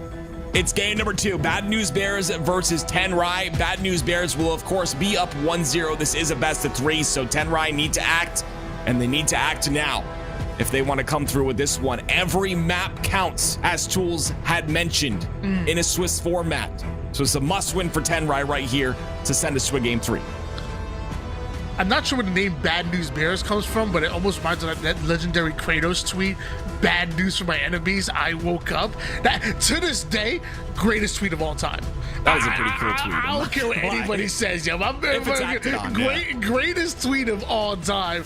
Bad news for my enemies, I woke up. So, but really, it's not bad news for them. It's bad news for their enemies that they're running up against this star-studded roster of the half-native collective Neptune and the half-sentinels Bubu, Dubu, and Sparty. This is, I would have to imagine, this team is one of the favorites to go the distance and become your champions here in this tournament. Oof. Mortally, with an unfortunate situation there, right? I would have assumed he would have got that kill, even though Kuhlect had thrust, but he wasn't able to close it out. Bad News Bears have 3 already, make that 4, and we talk about this shock rifle just a little bit. Let's see what kind of work Neptune can put in with it. Shock in the hands of Neptune at the moment. You're noticing 3 members of TenR were over towards Yard, having no angle on him whatsoever, but somehow the 4th finds the angle, takes down Neptune, and opens things up just a bit. 5-3 lead. Bad News Bears still have control, and Bubu Dubu was able to snatch up that shock, but he can't deal with King J's long-range bandit. Bubu Dubu goes down, and as of right now, that shock rifle is looking more cursed than anything. Whoever touches it instantly dies. I really like the pressure that TenR was able to apply there, even though they didn't have numbers. King J ended up getting a trade there. It opened up the map to allow TenR to continue to get a couple more kills, and because of that, we're tied at 8. Gonna switch gears over toward Neptune. Him and Kuhlect are working on Piggy. Morley tries to clean up on some of the damage that was caused, but Neptune takes none in return and ends up getting the assist. Cafe player pushes out Neptune over toward the mid-map. No matter where Bad News Bears are on the map, they're on the low ground and somehow are still finding kills. TenR able to take advantage of the low ground, or the low ground opponents, and get some kills towards themselves, bringing us back within 1, making 2. Yeah, TenR's playing really tight right now. You can see they're all around each other at that glass area, and then they kind of scurry over towards that snipe side, especially with Camo coming up. Unfortunately, Piggy does drop off a top center, taking too much damage, so Camo's now straight in the middle of the map, uncontested by both teams. You're gonna have to watch the top and left corner of your screen to look for the slays that happen. You see Mortally goes down right away. This could be opportunity for Bad News Bears to grab that Camo. Neptune down to 1 shot, doing everything he can to stay alive, but he's gonna have 2 members of TenR over toward the nest side that should be able to hold them out, but the reinforcements are there. The double shot onto Envoy is gonna work out. King J ends up hitting the black screen, and luckily Mortally was able to get the kill onto Sparty to slow things down just a bit. He might just turn it into 2, maybe just more. Mortally's movement and shot to match. So far looking really good as they bring themselves back within 1. Here come the nades. Yeah, they're catching a few players off guard here. Bubu was isolated in that situation. They, again, are playing very tight on that snipe side of the map now, and that means that they'll have shock rifle, especially with that kill onto Kuhlect. So really good job by TenR, focusing on these angles, making sure to hold them, and getting these slays together. A lot more teamwork out of this roster than we saw in that game number 1. And with that teamwork comes speed, with that teamwork comes pressure, forcing Bad News Bears back, isolating players and capitalizing on it. I'm loving what I'm seeing out of TenR. Piggy even getting the double kill before going down, stays alive after the first trades out his life there. You cannot be mad for these 2-for-1 trades, and if it continues to go that way, TenR might put themselves in good position to send us into a game 3. Yeah, I gotta point out Neptune, though, at the bottom of lift. We call him out of the play, right? No one's around him, no teammates are around to support him, but he still gets the kill without dying, and because of that, the snowball effect occurs, and now it's a 26-22 lead, all because of one play that Neptune made at the bottom of lift. Maj and Bubu with the beautiful shot and that shot, giving them a 4-kill advantage. TenR did a great job clawing their way back into this game, but it only takes 1 or 2 plays, 1 or 2 kills to send things back in the favor of Bad News Bears, as back-to-back kills once again hitting the kill feed. The camouflage hasn't been grabbed just yet. Envor was trying to watch that angle, and although he gets the kill onto Neptune, Neptune was just a diversion, just a distraction, just the bait to allow Maj and Bubu to grab a hold that shot. And camouflage combination. Once he joins the dark side, once he embraces the dark side, Majin Buu comes out, and the enemy's in trouble. There's a couple of situations in Halo Infinite where dying is okay, and when it's okay is when you're creating space for your teammate to get that camo. That camo turns into, I believe, 4 kills now with the shock rifle combination, and now up by 6 is Bad News Bears looking real comfortable. Envor stuck over towards Hotel. Piggy coming out of nowhere to get the kill onto Neptune, and King J off of spawn breaks through, and gotta love the tenacity coming out of TenR right there. Down in numbers, but certainly not out. Well, one player's out, I guess. He's out of the lobby. Yeah, he's gone. Did you kick him, Tony? You did, didn't you? You kicked him out of the lobby. I knew. Hey. I don't even know how to turn on a computer. If anybody's known me, you watch my streams, and you've seen, I am the worst when it comes to technology. So if you think that I'm kicking anybody offline, like, people come into my streams and accuse me of cheating. I'm like, well, first of all, I'm the worst player in the game. Second of all, I would be the worst cheater, because I promise you, I would I would let you guys know in a moment. Like, hey guys, look at this. Like, oh, what's that program? Oops, I'm done. Canceled. Canceled. Done for.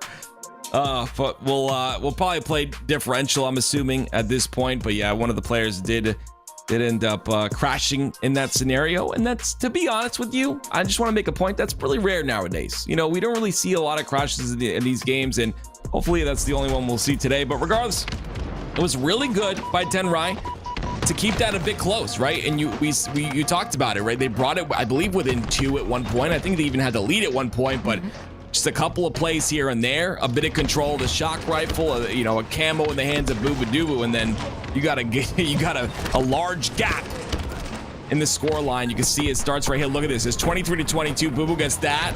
He gets that first kill, and his teammates pick up the rest. Neptune, Kuhlect pick up 1, and then you have a 4-kill spread. That just makes it really difficult when you don't have any power to utilize, and Bubu's just doing things like that.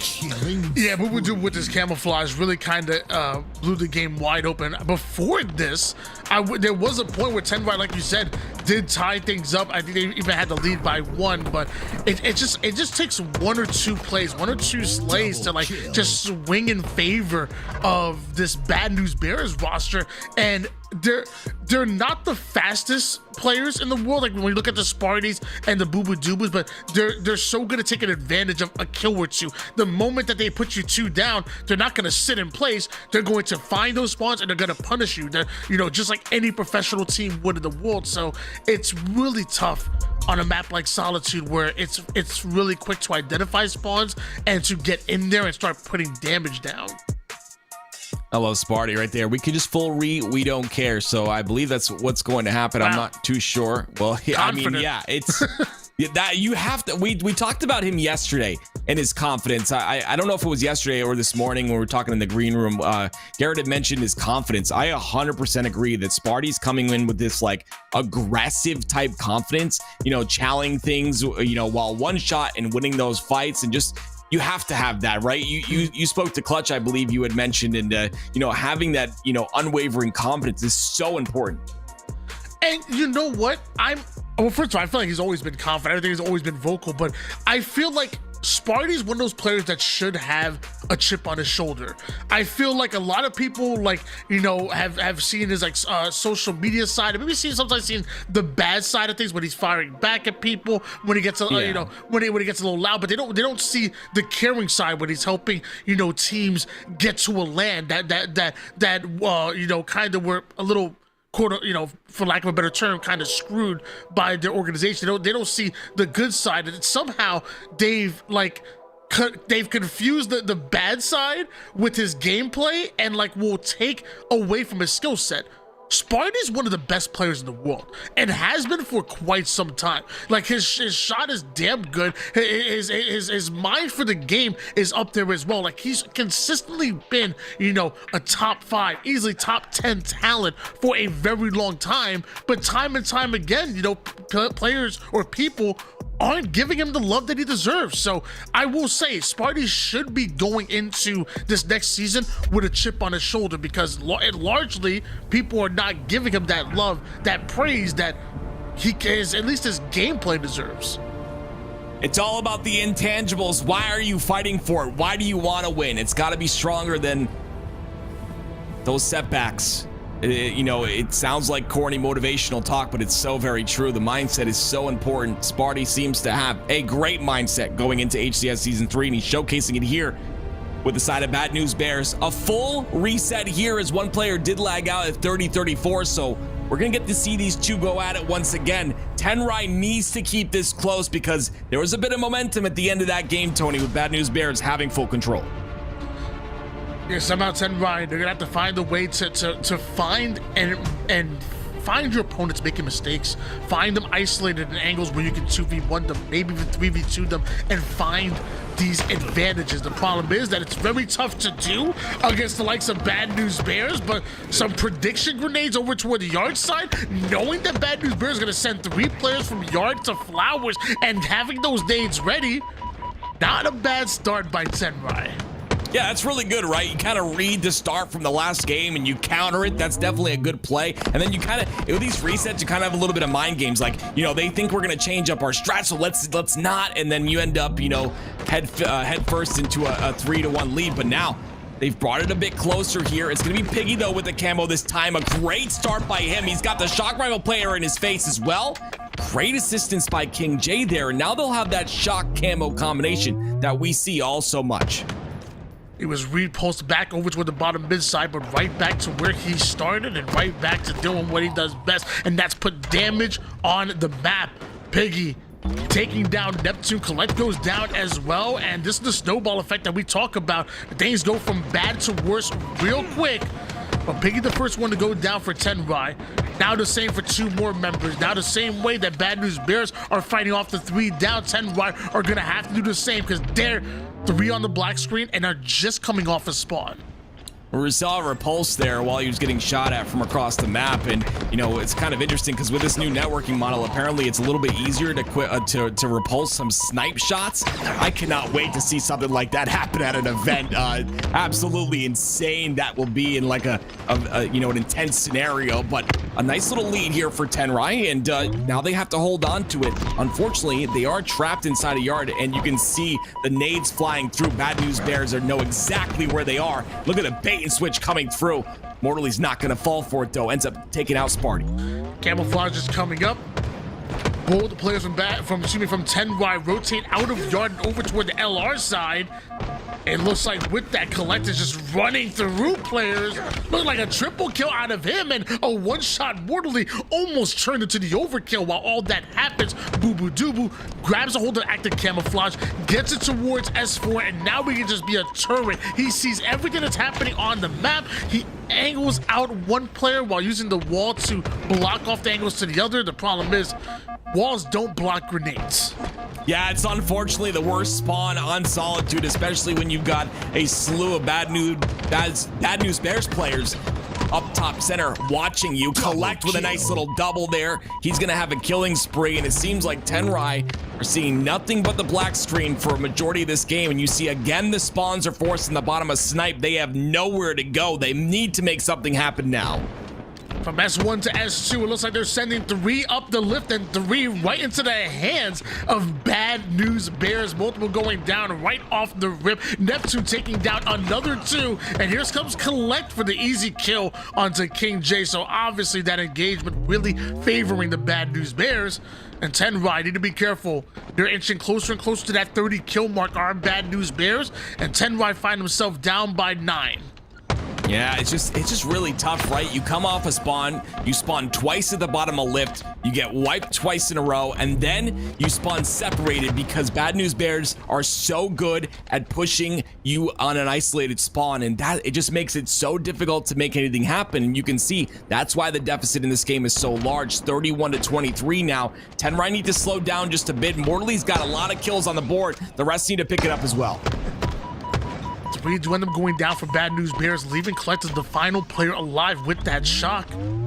Doing everything he can to stay alive and to man the S4 side. Jumps right off the tower. Can't quite find the kill onto Envoy. So now TenR have a hold of the shock. Mortally picks up a double kill. You have the shock. You have damage. You have a triple out of Mortally. Everything that you want right now, except for the camouflage. It seems like TenR did so much work right there, but if you look at the bottom of your screen, it's 37-31 still. So Bad News Bears, all they're doing is, even though Mortally's getting that triple kill, even though they're getting a lot of slays on the map, it just comes down to the trades that are coming out, and you can see it right there. 3 go down for Bad News Bears. They trade out 2, and in a scenario where you're approaching 40 kills, that's not so bad.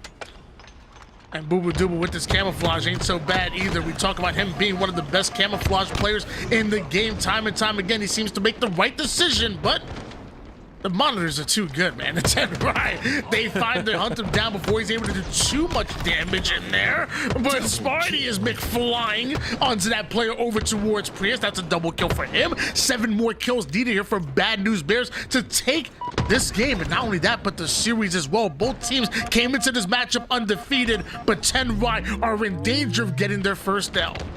Yeah, that's what makes Swiss format so incredibly fun to watch, right? Is you continuously go through the rounds and you start to see these very even matchups. We're approaching that round 5. We're in round 4 right now, and this is what makes it cool. And especially the lower seeded teams, right? They get to have their good matchups as well. You know, the teams that haven't won a game yet or whatever. It's just it's a cool format to give everyone a chance and to give everyone that experience. You know, the experience that creates memories. Here's a memory you don't want to have if you are a TenR, and that's a massive loss to the side of Bad News Bears, 50-39. It looked really good for the first, you know, that first reset. It was 34-30 at one point. TenR still being down, but you know, even in that second reset, I think they did a really good job keeping it close until the very end. At least they just couldn't hold on to it. The big win comes in. They're going to be taking that 2-0. Do Bad News Bears in our Swiss format tournament. And let me tell you, this format, the greatest thing to come out of Switzerland, you know, maybe arguably the cheese, but I don't know, I'm more of an American guy, a little provolone. I don't know, I'm not really a Swiss cheese guy. So give me the format, and also let's send it over to Louis and Garrett. Thank you for that, man. The XLVT boys go down. Bubu going off, man. Yeah, Bubu played well. Kuhlect, especially playing well in that second game as well. Really just strong performances from them. A little bit unfortunate that the Slayer kept... Yeah, it was so close, man. It was like they just took the lead, and then I looked away for a second, and it was like the game was over. Just TenR putting it back right. Bad News Bears putting it right back on TenR. So fortunately, it was just so close until it wasn't. It's always unfortunate when you have play games like that. It's one big mistake. That's usually what happens, right? Where one big play where you lose complete control and the other team is just able to snowball. Indeed, we're rolling some of the highlights from both the replay and the original game too. Some good stuff here. I will say this, I managed to break our series layout. So we might be out without it for a second, but nevertheless, right, we're going to poke around. We're going to see what other streams are available at the moment. I believe Your Delight's team actually has a stream now. Maddie Matthias. Chat, they said game 3 just started over there, so we can get in and see a game. What was it? It was Pure United or something is their team name.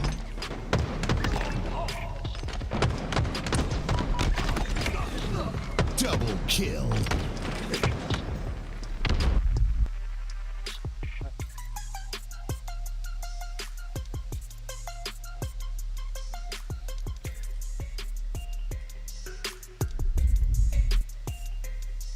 All right. Well, we got Maddie's POV up on screen right now. So we'll go ahead and listen into this game number 3. It's Live Fire Strongholds.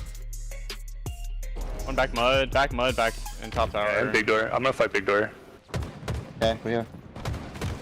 Got him. I couldn't use quantum out though. There's still guy A. Still guy in C. He went top bags. He went bags. This camo. You just need to milk Atticus. He's bags looking for Atticus. He's to the left side of bags. One nest as well. Nice. I'll try to get in. Camo's now. Big door. I have camo. There, okay. Take Marking, your time to go all I'm the way marking behind C with camo. You guys can play B if you want I have to. C. I can give C. You can run through. Yeah, we spawned down. Okay. Next. Nest. It's okay. You can live. I'll finish it. Dive from top mid, guys. Ian, What the training. fuck? I'm Atticus. You got shot into him. Fuck. Nice, good trade. You take that A? Yeah. We already have A.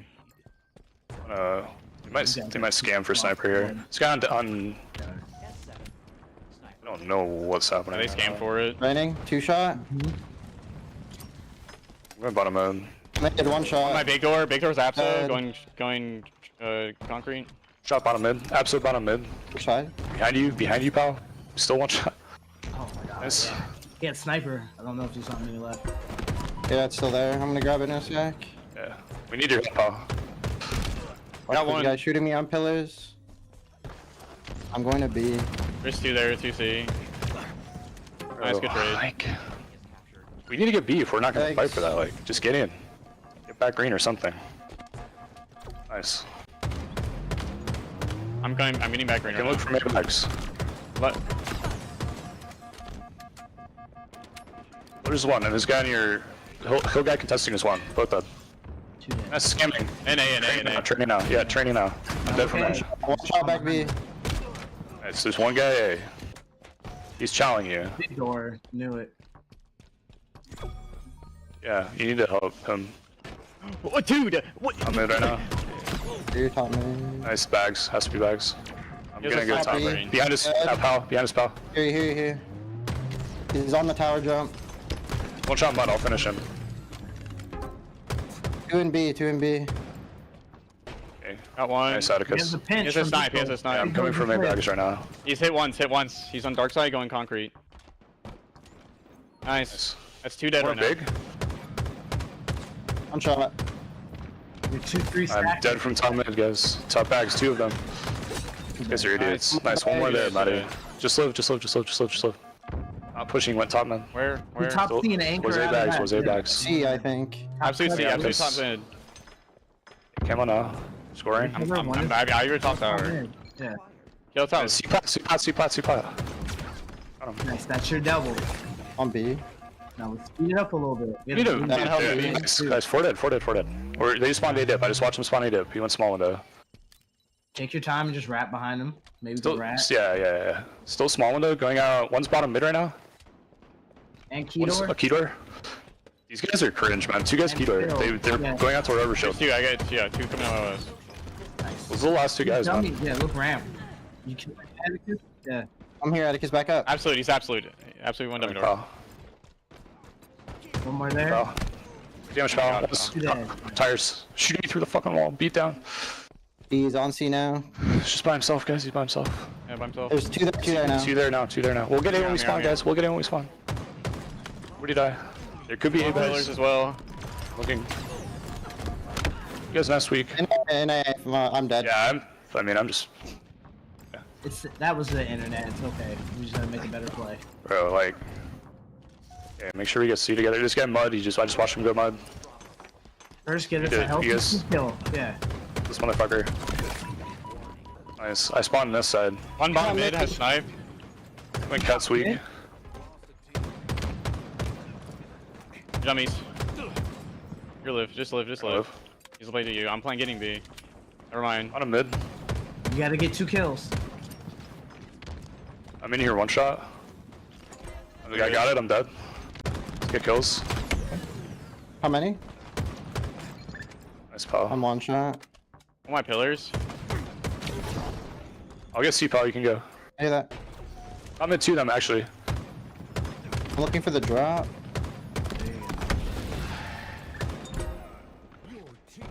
Not dead. Cuts. Absolute cuts. Yes, these guys are shit, man. Come on, let's win this game. Yeah, remember, you have to outplay them. We just can't walk and shoot at them because of the internet. Yeah, pillars right now. Green tower for us. That's too dead? Come on, live. Top B, one shot. Yo, just live. Kill the pillar guy under you, just stay at C4. There's one on fucking camo! I'm getting shot through camo right now. He's our pick. He's by himself, nice. Bags. Up. I got 2 shots on him. Still in the nades up there. Camo's up. Just hop B. We're fighting for camo. We're hop.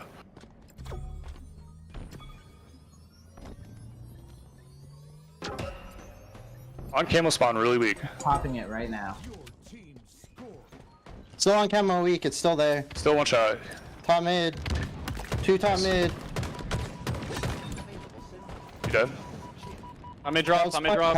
Playing cuts. Maybe keeper, maybe. I have damage. Lots of damage. You need to help Pal, dude. Never mind. Yeah, big kills. Nice. We collapse B. Can I? Absolutely. I've reset. Up the stairs. You might be. Maddie, don't go crazy. You're gonna be both sides of us, so I'm watching big. I'm looking your nest. On you, Maddie. Nest right now. Nest Apso. Power as well. Gotta be big door. Good. We're together on big door, guy. Nice. We have 2 dead right now. Good job, guys. Nest. 1 back green weak. Nades on green. I'm pushing from nest. You got 1 of them. We just gotta live here. I got 2 of them. White wall. Nice, I can push C. I can push C. Yeah, that's fine. I'm gonna do that with you. Just hold sandbags for a little Yo, bit. mud scamming. There's gonna be there's 2 in A, guys. There's really weak going bottom mid, guys. Might be dummy door any second. I killed A. I got bottom Right mid. there. Dead. It's not mid. I reset A. Need help B, man. Alright, nice. Nice. 1 on Atticus. Above you. Eat down. Absolute on Nice, good dummy job. door. Scoring. A with our chair. A. Very weak. Rated. On A bags again, guys. Power weak. Looking A. Never mind, I'm getting gonated. Oh god. Nice, good win. One's in my B. I got B. Another guy pillars. pillars. Oh, Just 1 shot. I got bottom mid. Yeah. Just hold our sandbags. We gotta put. Yo, camo, guys. Camo. Yeah. He's trying to make a play somewhere. On screens right now. Hey, twice. Fuck! Going where? On screen still. Back. Keydoor. Alright, yeah, key door. Nice, dead. I'm still up. Are you in B, but I'm with you, bags. Camo's He's glitched. training. It's inside of Training 1 shot. the camo thing. Training 1 shot still. Sniping nest. Yeah. Nice. I don't know what you're saying. We're all fighting. Camo's glitched, so. Okay. Hey, nice. Yeah, on you, dude. Nice. Are we setting? It's fine. We try to. We got We're gonna try to play for green. We're right there. Yeah. Okay, I can push. Just wait. He's gonna look at us.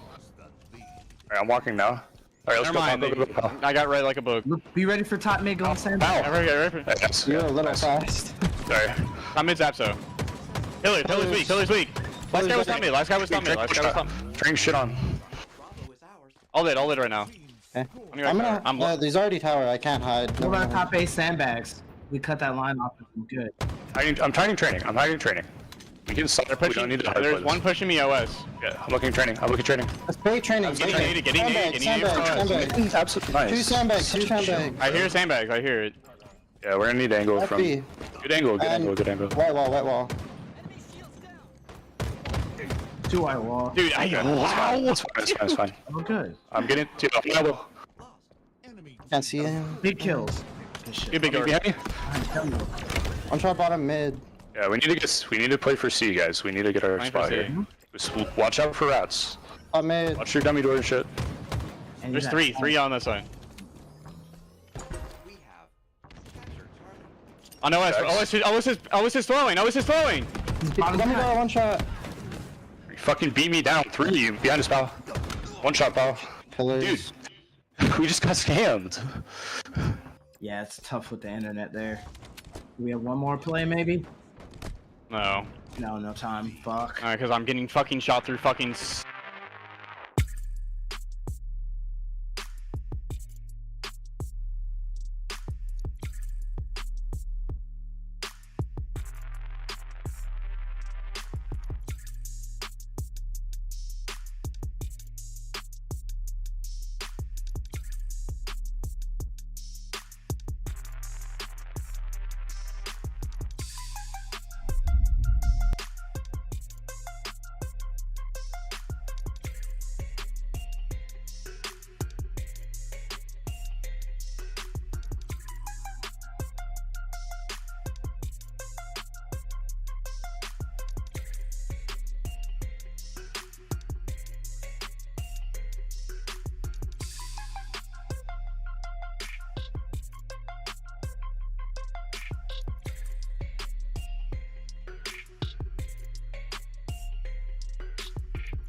Ese es one shot.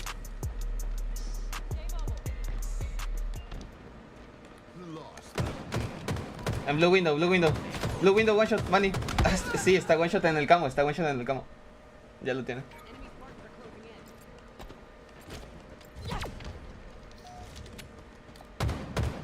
S2, S2, 2 S2.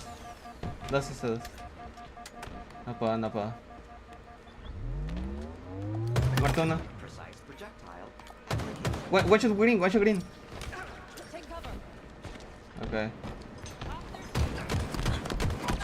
One shot en el truck one shot. Y me llegaron de deep. Dos en deep, dos en deep.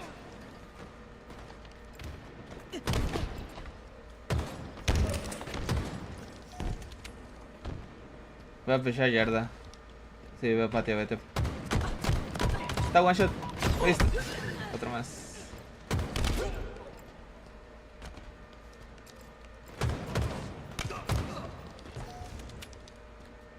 S2, S2. One shot S1 también. Bueno, S1 absolute. ¿Pueden pusharlos? Están one shot, güey. ¿Pueden pusharlo? Sí. S4 estaba one shot, güey, también. No, tejado. Está solo, drip. Tejado.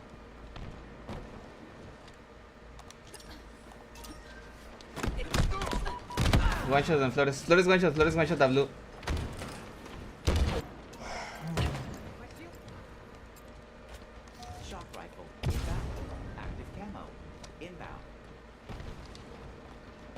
Oh, bueno. En blue window, weak, blue window. Azul weak. Ok. Bueno. En flores. Flores se regresó a yarda.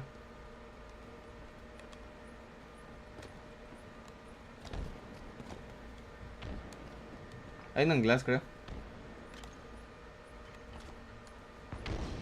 Buena.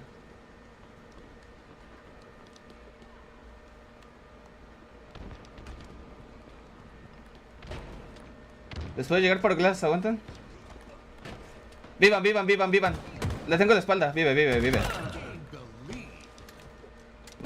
Aguanten, aguanten, aguanten. Sí, sí, no tenemos que ir. Están ahí encerrados, Hay uno... Sí, hotel, hotel. Y blue window.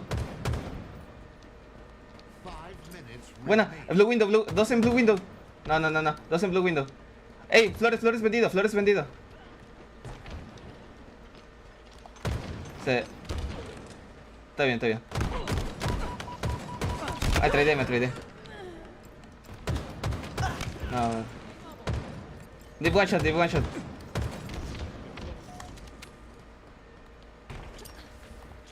Te buscan.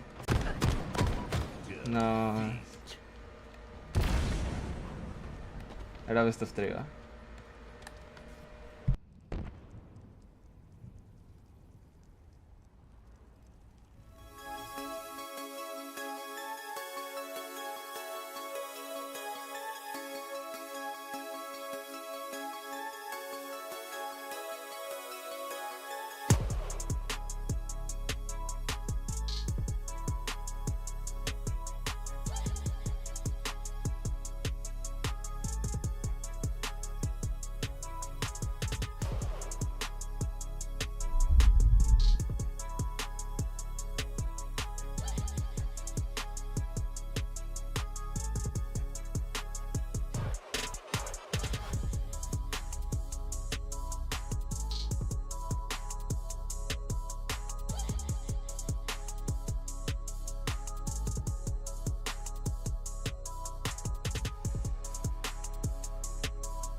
Double kill.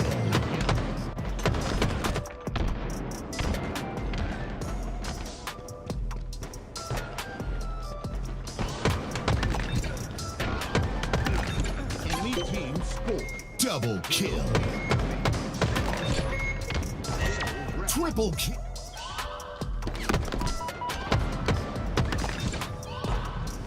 Perfect.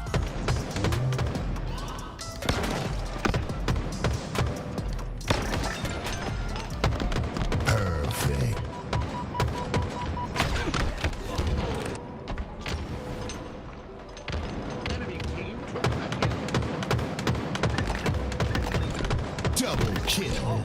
Triple kill. Overkill.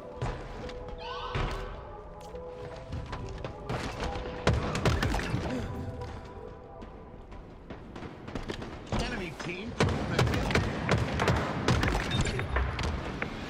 Double kill.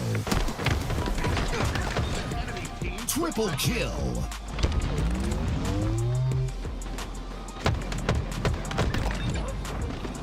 Killing spree. Double kill.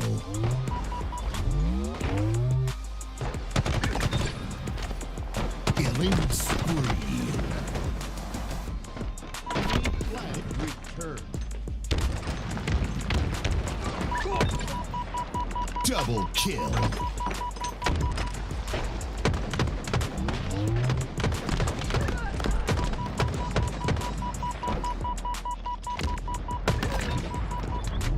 Last shot.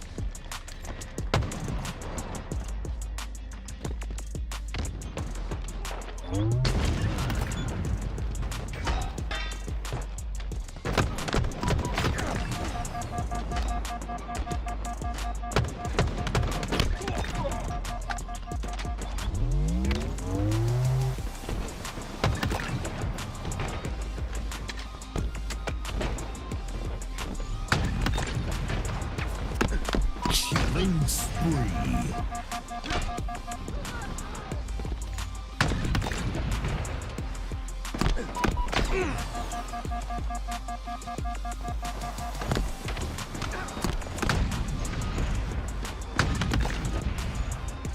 Snipe.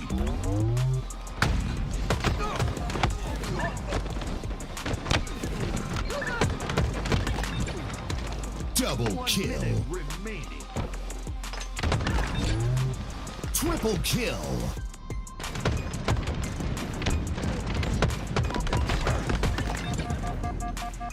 Perfect.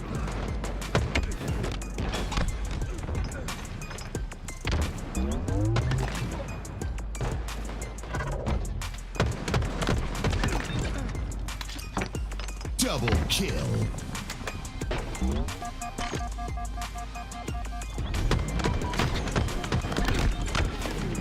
Perfect.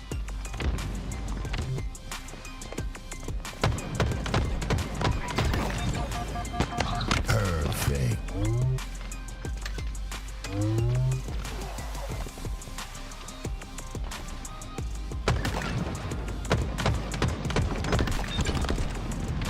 Double kill. Killing spree.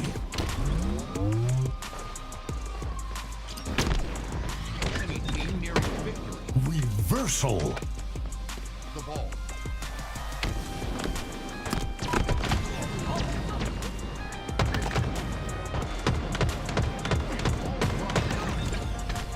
Double kill.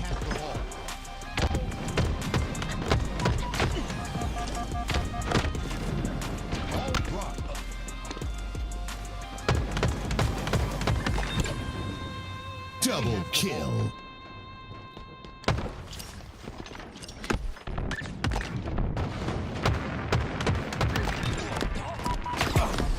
Double kill.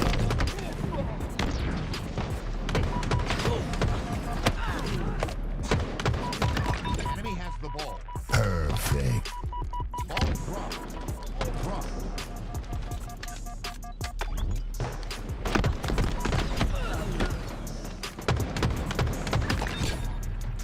Triple kill. Ball drop. Ball drop. Last shot. Ball drop. Last shot.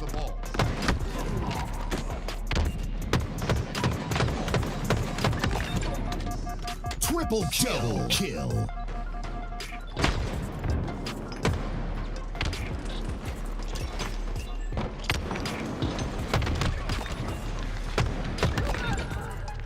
Double kill.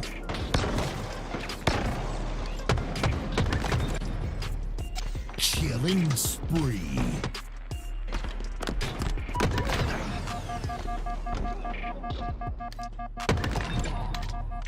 Double kill.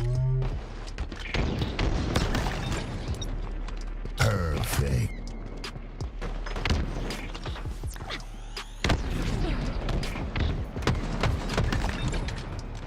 Double kill.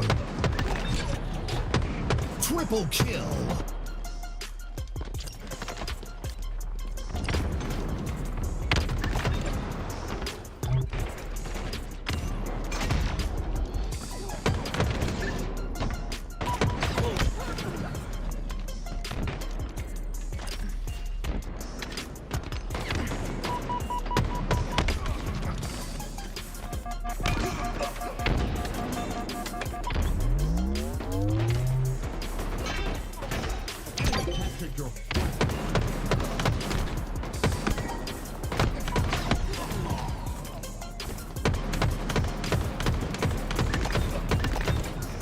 Double kill.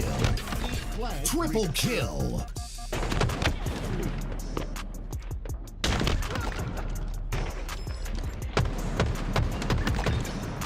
Double kill.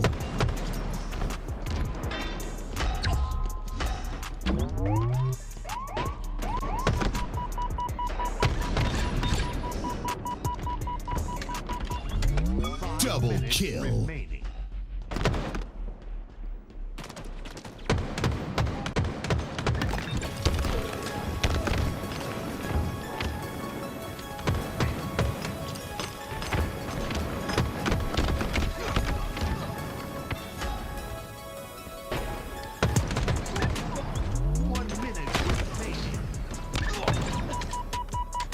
kill.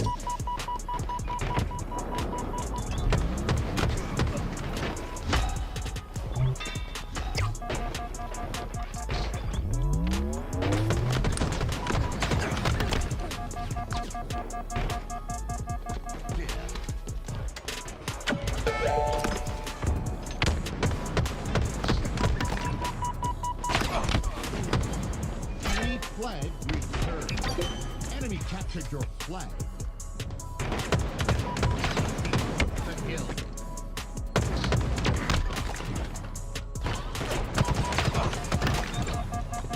Double kill.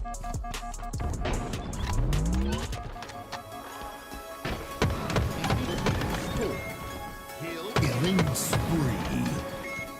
Kill ready. The kill.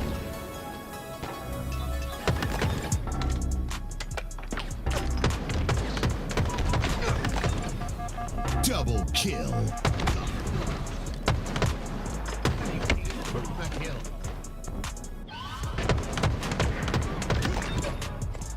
Perfect.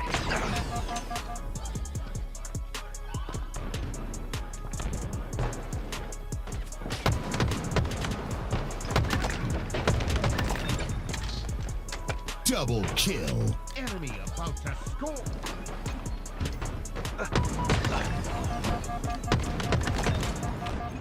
Double kill.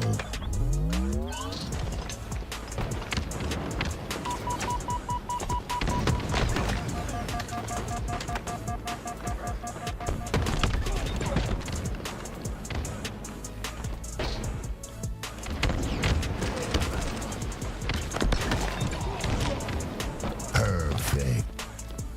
Enemy halfway to victory.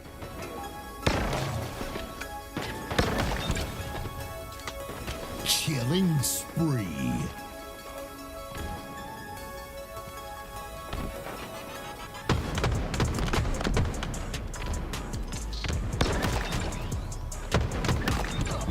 Double kill.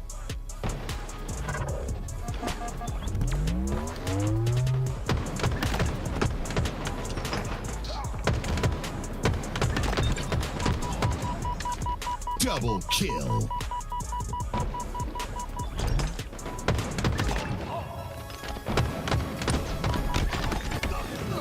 Double kill.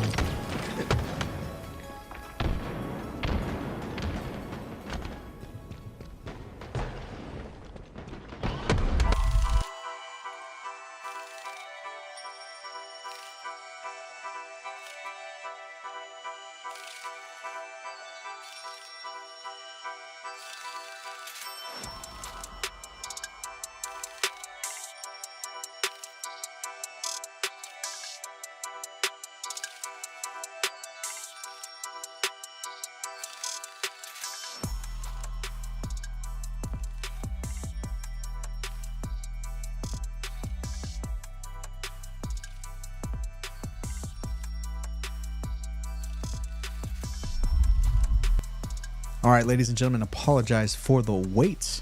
But as you can see, we've got one hell of a match queued up for us. Bad News Bears versus Business Tools. And we'll show the lobby again. Run through here. What are your favorite, or what are your favorite players in this lobby here? Obviously Neptune, right? You get my boy Neptune back on the game. Loved what he was doing in Halo 5. Would love to see him continue on that trend in Halo Infinite. But I love me the native red boys, you know, the KCP, the Fung 4. Like, we got 3 of the 4 over there. So a Switch taking over Soul Snipe spot. Absolutely cannot wait to see what happens in this match. All right. Well, we're going to throw it to Tony and Active as we're getting into game number 1. Boys, take it away. Game number 1's about to be on its way. I'm ready, and I hope you are too. Active, I see the LVT jersey, so that tells me you ready to do some casting. We about to see some business for the first time. Garrett mentioned it before. 3/4 to that Fung 4 roster plus Swish 5s. What are your thoughts? Oh, I love this roster so much. It's really great to see Druck continuing to compete, right? Player had a really rough time getting a visa. I'm not sure what his situation is for season 3, but regardless, he's keeping prime, Tony. He's keeping ready. And of course, can't say enough about Swish. Been watching this guy since Halo 5. I love his ability to just, I don't know, his cross map ability, his ability to turn up at any moment. I love this player, and honestly, his mentality and the grind that he puts in. This guy does so much VOD review on his own. He just wants to be good at the game. He's never happy with just average, right? He wants to be one of the best, and that's why he is. Yeah, back when I played basketball in high school, we talked about there were some players that would wait until just when the offseason is over to get ready for a training camp, get ready for the regular season. Meanwhile, there were some players that simply stayed ready. And there's one thing I know about business, all 4 of these players simply stay ready no matter whether it's off-season or in-season. They're always putting that work, whether it's exercising the thumbs, exercising the minds with film review, no matter what it is, some way, somehow, they are ready for the action there. And they're here going up against a Bad News Bears. Aquarius captured a flag, overshot over toward the bottom P. Even a Plaza Pistol on the map now, and no more Quantum Translocator. Instead, 1 thrust over towards the mid-map as opposed to 1 on each side of the bases. Oh, that thrust is not going to be needed for Druck. A great defense here on his base. A push came through from that P side of the map, but Druck does a good job with his teammate to keep his base defended and make sure no pull happens. And now, because of the kills that went through, they can push through that 50% portion and get control of top mid. And with that 3 down go Bad News Bears. Excellent shot coming out of Taulik. And with that, his teammates going to run that flag immediately. Manny not wasting any time whatsoever. The objective efficiency clearly still there, and Taulik and the boys not only running this flag but also clearing out house to make way for the overshield. That should be a 1-0 lead for business, and they have the OS. And they have 3 dead, or had 3 dead at one point. It's going to be a great defensive stand, though. Druck is the last player alive on this business roster. He has the OS, like you said, Tony, so he's going to try and distract as much as possible, get this flag through as far as he can, because right now his team is in trouble.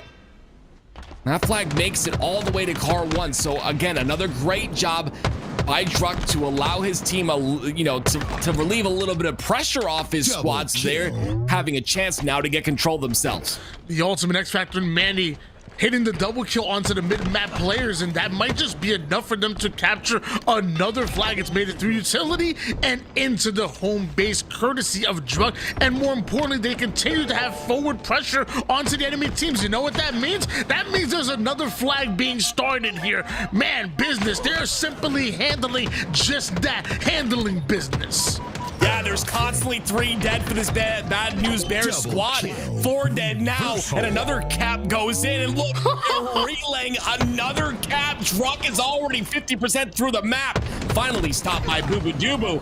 It's gonna be Swish Vibes at the top center on an anchor position, getting the kills necessary, and not only that, playing his life so he can continue to apply pressure. This flag is gonna go in as well. It's a flag train just being ran on the Bad News Bears. It continuously goes and goes, and it seems like it never stops. 4 consecutive flag caps in a row against 4 of the best players that we have in Halo Infinite. Half of that Sentinels roster, half of that Native roster, and what's that? Is that another flag being pulled? Let me tell you, it ain't personal, but it certainly is business. Let me tell you, one of the big X factors for me in this roster is you can just consistently see them taking that top center control. Their ability to get slays while they have top control and just continuing to relay these flags. And on top of that, Tony, overshield every time. Now they have an OS. They've got another flag pool going through. This flag is potentially going to get returned, but never mind. Druck, like I said, staying primed and ready. He's going to win that 1v1, but it's going to be Taulik who has to win another one. In fact, make that 2 more 1v1s as he's getting double pushed. This Fung 4 roster, Native Red roster, whatever you want to call them, were largely one of the best capture the flag teams for a while. At least 3/4 of this roster. Swish 5's joined in and clearly just fitting in like a glove as Druck gets a double kill, but arrives just a split second too late to grab that flag. And let me tell you, if it was, it would have been a quick 5-0 there. But the return happens right before he gets that touch. Yeah, look where business is positioned again. This is what their success is coming from right here. They're pushing top center. They have 2 men top center holding that control, and then they got 2 players pushing the base. They get all the slays. They force the spawns onto Fridge, and this flag is going past the halfway point once again. A couple slays need to happen here. You can see in your kill feed, they start to. It's going to be Sparty and Neptune hitting the death screen, and Kuhlect, he's going to punch this last one in. A 5-0. Gonna be here for business in game number 1. By the way, this is a best of 5, so they've got to get 2 more. Well, if there's one thing I know, I promise you, none of these games going forward is going to be as quick as that game number 1. Just simply handling business, did business there, and man, if you were working on your Aquarius Capture the Flag game, go back and watch that, because that was just beautifully done. From the ultimate aggressive offense, continuously attacking your opponent's utility side, from being aware when to attack the mid map and then pull back and get ready for the next line of slays, and just to continuously be able to run that flag and limit the options, limit the angles of the opposition, because you just fully understand the map is. That was just beautiful.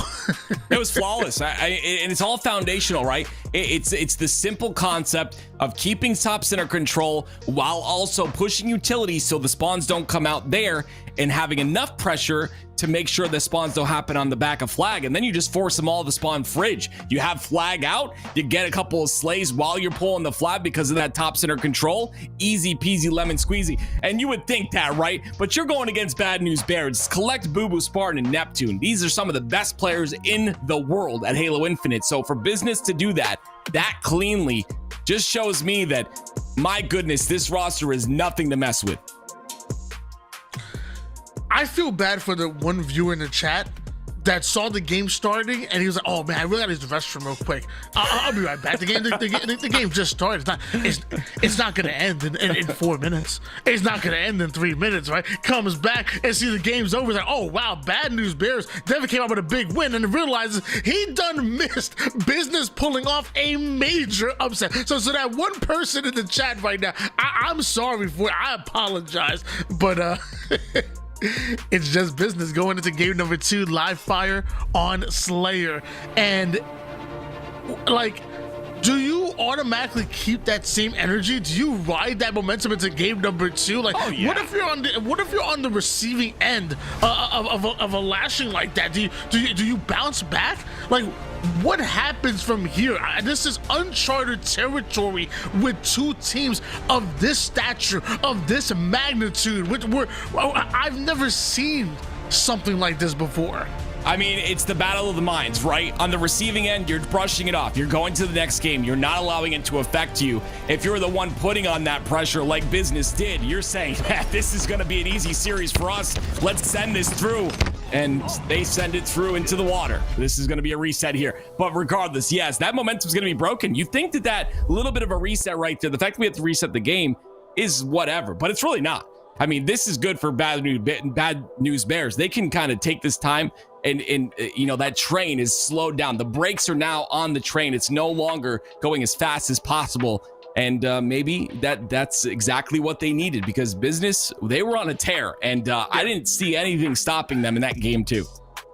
Yeah, I believe in football they call it the icing the kicker. You know, there would be often times where a kicker's going for a field goal or extra point that you probably know he's going to make, and then right before he goes off that kick, the opposing coach will call a timeout, and to just really throw that player off of rhythm and whatnot, and make him come back, make him think about it a little bit more, so when he comes on, the pressure's on, especially in a game-winning situation.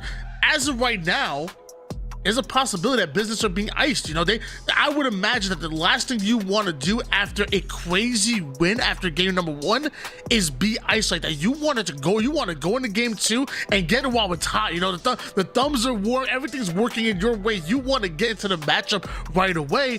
And the moment something like this happens, you know, you're a little iced out, and maybe that does work in favor of Bad News Bears. Yeah, someone's got to tell Kuhlect that, because he's the one icing his own team at the moment. Finally, he gets to the lobby, so we'll get this started very, very shortly, thank God, because some of the stuff going on in the chat right now might not be good for show. But here we go, ladies and gentlemen. It's game number 2. Do not forget, we're in round 5 of the Swiss format. This is a best of 5 here that we're going to be witnessing. And of course, Bad News Bears having a very rough start to this series. Business looking to continue on that momentum, to continue on the domination. A little bit of lapse in games from game 1 to game 2 might stop that momentum train, but I mean, we're gonna see here in a couple seconds. Well, we saw the flag train just keep on coming, and now we're gonna find out if that goes in to Slayer here on live fire. That overshield no longer on the map. Instead, it's coming up with a camouflage, still on a 30-second delay, so allows you so much opportunity to fight for that sniper over the mid map, but also fight for that quantum translocator over toward the green side of the map. Tim, I know you love the addition of the QT to live fire. Yeah, I think it's a great addition. Obviously, it's very powerful, but it forces you to kind of decide which side of the map you want to control. You know, do you want to be strong on that camo side of the map? Do you want to be strong on the QT side? Thankfully, this first one is going to be staggered, so you can fight for both. But yeah, QT on live fire is probably the best place QT has been, in my opinion, in the game thus far. We're gonna see some incredible things in HCS Season 3. Beautiful nade there by Truck. Still has a little bit of QT to use, but that will fade, and so will the lead of Bad News Bears. It is now business within, or I'm sorry, not within one, tied up. Bad News Bear were almost able to grab a hold of that camouflage, but the Aaron Rodgers like Hail Mary coming out of Druk takes down one. The sniper goes after the second. Somehow Bad News Bears continue to funnel members over towards the camouflage side of the map, but each and every one of them are being sent back to the black screen enough to the point where Business have now taken the lead, and camouflage is still sitting up. Druk wants to go for it, but everything's working out for him over toward the tower side, so he's in the trust switch to go ahead and handle his light work, grab a hold of that. A little killing spree here, a little sniper on tower there, a body shot onto Neptune to send them back to the black screen. Druk, welcome back, my brother. 6-0, welcome back is right, and honestly, that camo being there instead of overshield, it's very difficult to grab, right? You generally want to have control of C and maybe control of A. In a perfect scenario, you spawn them on the B side of the map, but that's not what happened there. Funneling was Bad News Bears to that camo over and over, and it was Druk, the man on your screen, not missing his shot, allowing Swish to get that camo, and I believe Swish is still alive, and Druk is still hitting shots, so Business still in bid. Finally, they're able to take down Druk, but will it be enough as Bad News Bears?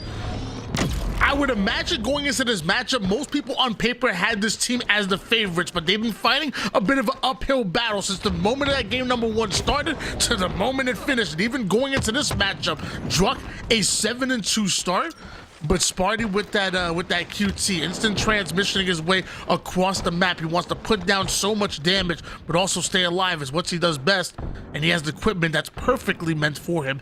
Camouflage is up. 2 members of Bad News Bears are looking to surround it. Is it just bait?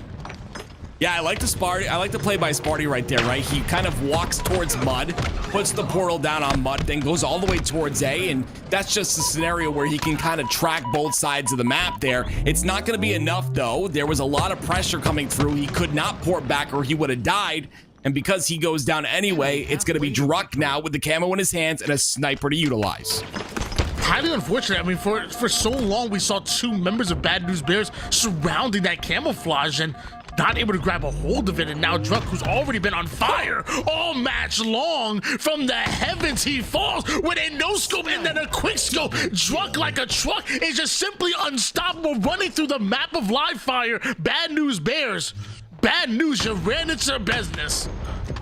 Druk like a truck, Tony. I like that. He's a 16-wheeler at this point. This guy is unstoppable. I love his ability to just continue to hit these snipes across the map. And now he's had full control of A. With 4 down, that's what he's gonna do. He's gonna guarantee that he can get some damage on these spawns as well. 1 more shot to work with. Tola gets an overkill on the feed. Druk cleans up one off a spawn, and oh my word, it's 37-23. Tony, don't blink. The combination of everybody on business right now is a reason why this team has such a massive lead. You have Talon, who just dropped an overkill and has the most kills in the lobby. Drunk, as we just talked about, only dying 2 times and then perfectly supporting them. Swish 5 with 7 kills and 5 assists, and Manny 10 kills and 6 assists. It is a full team effort what's needed to slow down and ultimately stop Bad News Bears, and it is a full team effort that we've been getting all game long until the bounce back here from Bad News Bears. Finally, they're able to weather the storm, but now the question becomes, is it too little too late? Can you still come back?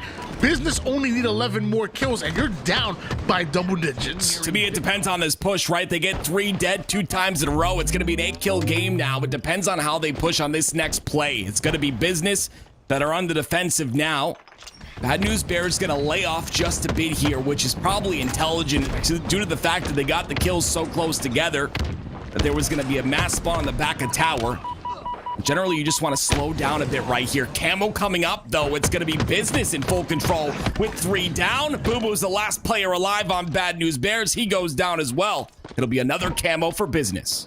As right now, the native duo really struggling at the moment. 27 deaths right now between the two. And by the way, Kuhlect only has 3 kills coming out with the kill side. They are really struggling with the relentless pressure, the attack that Business continuously keeps coming at Bad News Bears with, and they must be spawning staggeringly and just getting attacked over and over again. Business 5 kills away from pulling off another upset here and going up 2-0 in the series. And the question really becomes, at what point do you no longer become the underdogs, but you're now the favorites in this matchup? This is a potential future team that we're seeing going into year number 3. 3/4 of this team has already teamed together for the longest time that I can remember. And as of right now, Swish, he's fitting in so well. I couldn't see why this wouldn't become a team barring some kind of crazy visa issues. They're playing too good right now. There it is. 50th kill has been gathered, and it's Business that are up 2-0 in this series. How crazy is that? I was gonna say, like, you saying that to me, I'm surprised, and you should be, right? On paper, this Bad News Bears roster is really good. It's just a couple of bad games from a couple of players, and that happens. Sometimes you get in the ringer and you just can't get out, right? It's just a consistent revolving thing where no matter what your pace is, you just can't get out. And for that game, it was Kuhlect, but last game, Kuhlect played phenomenal. So it comes down to all these players playing at their highest level possible, and there's a potential we see some sort of a reverse sweep here, but something's got to happen real quick because Business, honestly, they're not missing. We saw Druck with some nasty snipes here in this game. Oh, don't worry. We're about to see them right now. These are the replays, and I promise most of these replays is the drug show that we're. This man literally built a campfire here over 20 times. Built a house. The man owned the real estate here on the tower side of Live Fire, and then from the moment he decides to move from tower to green, it was the same thing. That no scope, and then not the watch. You can get it too, Neptune. Good God. Welcome back to Halo. Welcome back. Like he never left.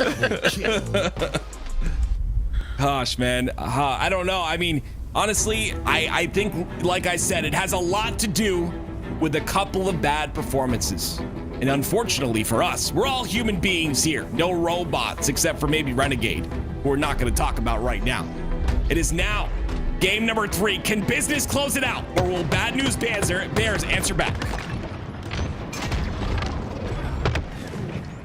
Bad News Bear do have a slight answer back. Bubu winning the battle for camouflage, really trying to turn that into Bravo. He is met with a bit of resistance by Business, but it's not enough to stop Bad News Bears from stealing it away. Shock rifle now in the hands of Sparty. Manny and the rest of Business trying to chase him back, and no matter how good that shock is, it's tough to fight off 2 different players that are bum rushing you over toward the nest side. With that, simultaneously, Business take B. So you take B, you take the shock rifle out of Sparty's hands, use it for yourself, and now you turn it into a trip cap. That's just efficiency at its finest coming out of Business. And we talked about Druck at the very start of the tournament. Apparently he was playing Money 8s last night at 3 a.m. his time, and we said, maybe not play Money 8s, a day before a tournament, so you're not forfeiting the first map because you didn't wake up in time. Hey, we're gonna have to take all that back. Play money 8s all day long and then come on to the tournament tomorrow and absolutely dominate. That's exactly what he's doing right here. 6-2-0, but Bubu has something to say about it. He's got the shock rifle. 2 of his teammates are dead, but some nice shots from him. Gonna take out 2 players of the opposing side, and it'll be 4 dead for business momentarily. It was a 7-0 start out of Drunk in last game, a 6-0 start in this one, but now he's been shut down early by Bubu, and with that, Bad News Bears have been able to convert it into another double cap. Nades and shots are going in, but somehow Bubu survives. Can't quite hit the headshot with the shock. Still being chased down by Drunk and the rest of business. Towler gonna be awarded the kill for that one, and that's back-to-back kills in favor of business. The last 2 members over toward the nest side, and business are continuously pushing them. They already have the double cap right now, but they are not satisfied. They're working for 3 once again, and working for camouflage as well. Gotta see more plays like that from Kuhlect. A beautiful play to stay alive there, right? He's the only player alive. He's getting pushed from multiple angles, and because he lives and because they spawn on that loop side, they're able to fight back, get 4 down for business, and now they are going for their own triple cap. When watching business play, the one thing that comes to my mind is organized chaos. Because I feel like if you're new to watching Halo and you're watching all the things that are happening at the same time for business, it can get confusing to try to track. But if you notice, things come together so quickly. They're responding to callouts, they're in there, they're always playing within arm's length of each other, but they also trust each other to multitask, attacking one base while attacking a player at the same time, but still being close to one another. I love the way business play efficient Halo, and as you saw right there, that's just team grenades going right over towards the gold side. That's just a team that is working on one task together and just perfectly working off of each other. That's just business. It really looked like Bad News Bears were starting to get some sort of momentum to swing their way, and it looks like it is finally doing so here. And you know, something I gotta point out is I pointed out for the last 2 games of this series, no one was having, not everyone was having a good game. There was always one player maybe having a little bit of a rough time. In this game right here, everyone is playing evenly. Everyone's doing their job. Everyone's doing what they need to do. And because of that, Bad News Bears have a lead, 105-65. The bounce back has been quite immaculate, but Bad News Bears as well as business have looked about 90% of this game. They've been able to keep it close and even been able to hold on to a lead. As 3 down go business, make it 4. Sparty simply does not miss in those situations, and they're already blocking the spawn, setting up the spawn trap. Business. Now we get to find out what you do when you're on your back foot, because for most of this series so far, they've been the front runners.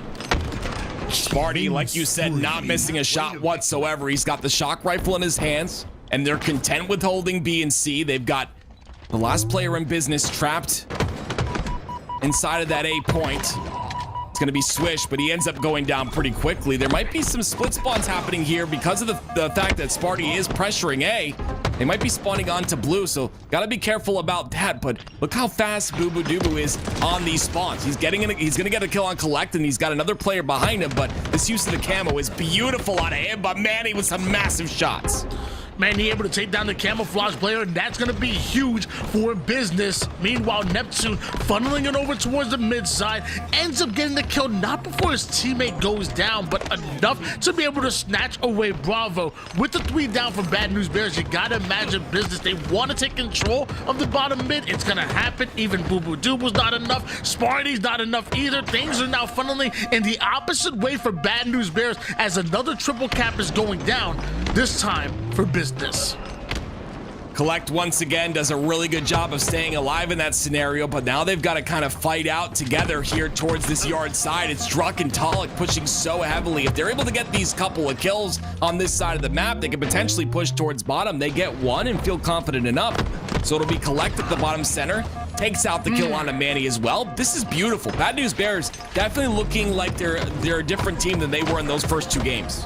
I love using that spot that Manny did over toward the top gold corner of the actual map itself. A lot of players don't expect you there, and it's great to have a height advantage and to stay alive on your opponent, but somehow Kuhlect drills him from the low ground, being at a huge disadvantage, and because of that, Bravo was acquired by Bad News Bears. A 2v2 situation once again as we switch gears over towards Neptune and Bubu Dubu, who are attacking the camouflage at the same time. Neptune trusts Bubu Dubu to get away with the camo, and he continues to apply pressure to the opposition. Another double cap by Bad News Bears. Business on their back foot once again. They have to find a way to stop Bad News Bears and to get back into their momentum-driven selves, because as of right now, they have been stonewalled at every single corner by Bad News Bears. Yeah, I mean, you know, Neptune, we saw him have a really rough game number 1, but look at him in this game, 20 and 9, and Bubu with the overkill. Beautiful extermination out of him, securing the triple cap, putting a dagger to the back of business.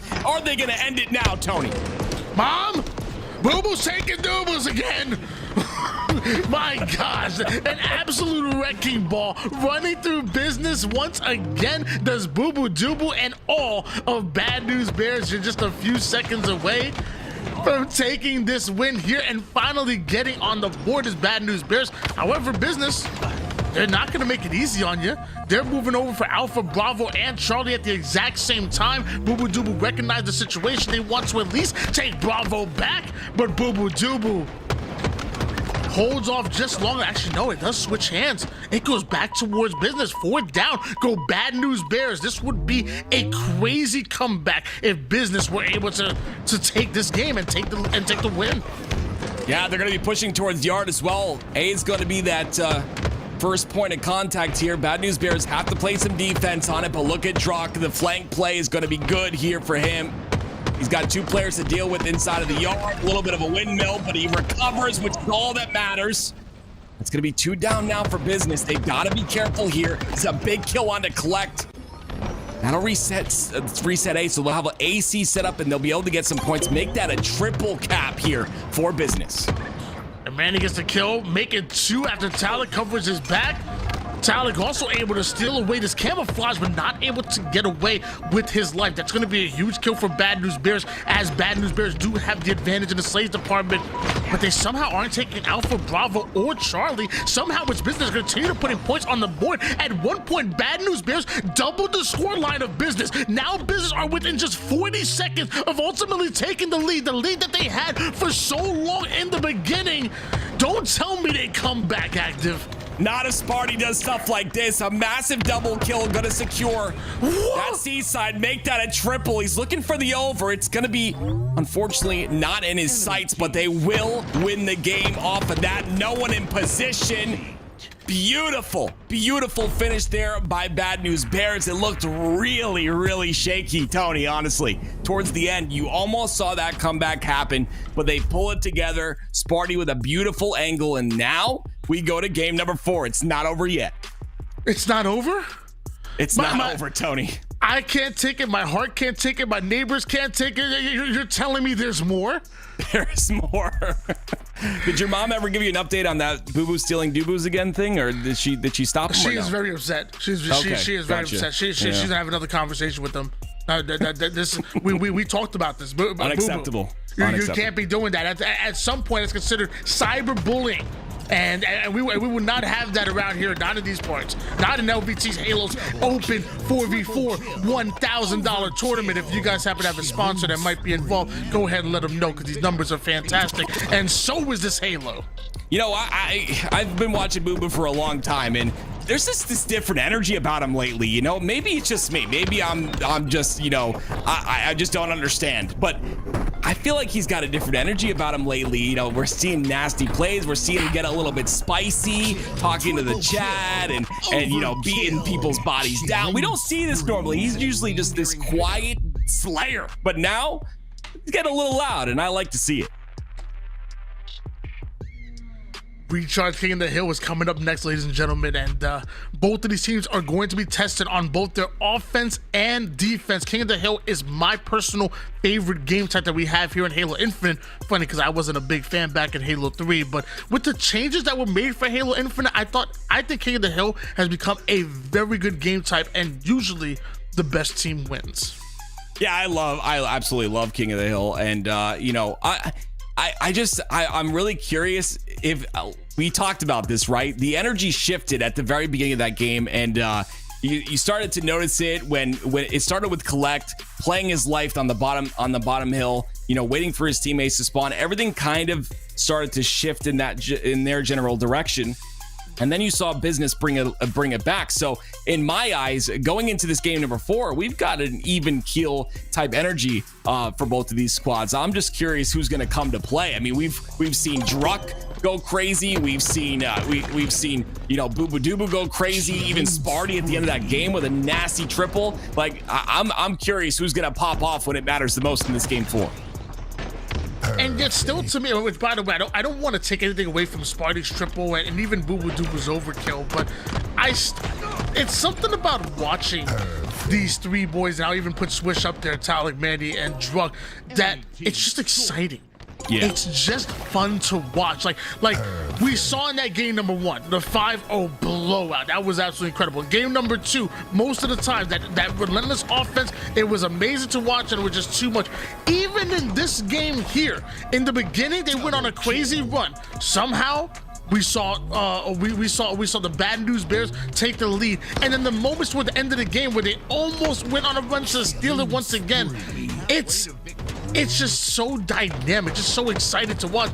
Business are probably one of the most fun teams to watch here in this tournament, and I don't know how you can even disagree with that. I can't disagree with that. They keep that pace that we've watched for so very long, and then Switch just adds this dynamic to the squad. You see Switch right there. He had a little bit of a rough game last game. I think a lot of them did, but yeah, I think that when they're all on and they're all on the same page, I think Switch has this dynamic of a player who just puts in maximum damage in every life, and that's the type of player you want on your team. Very selfless, you know, will put that damage in on 3 players, go down, but you're able to clean all that up, and that's what I've always kind of valued in Swish, and then his ability to win those 1v1s as well when necessary. So here we go.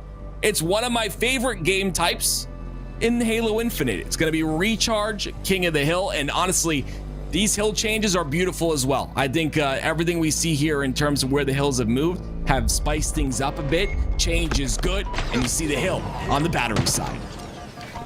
And you also see Business immediately targeting Sparty off his spawn. The moment he tries to make his way toward the tower side, he is shredded and somehow ends up in a 3 down for both teams. Neptune snatches up the camouflage and the life of Druck.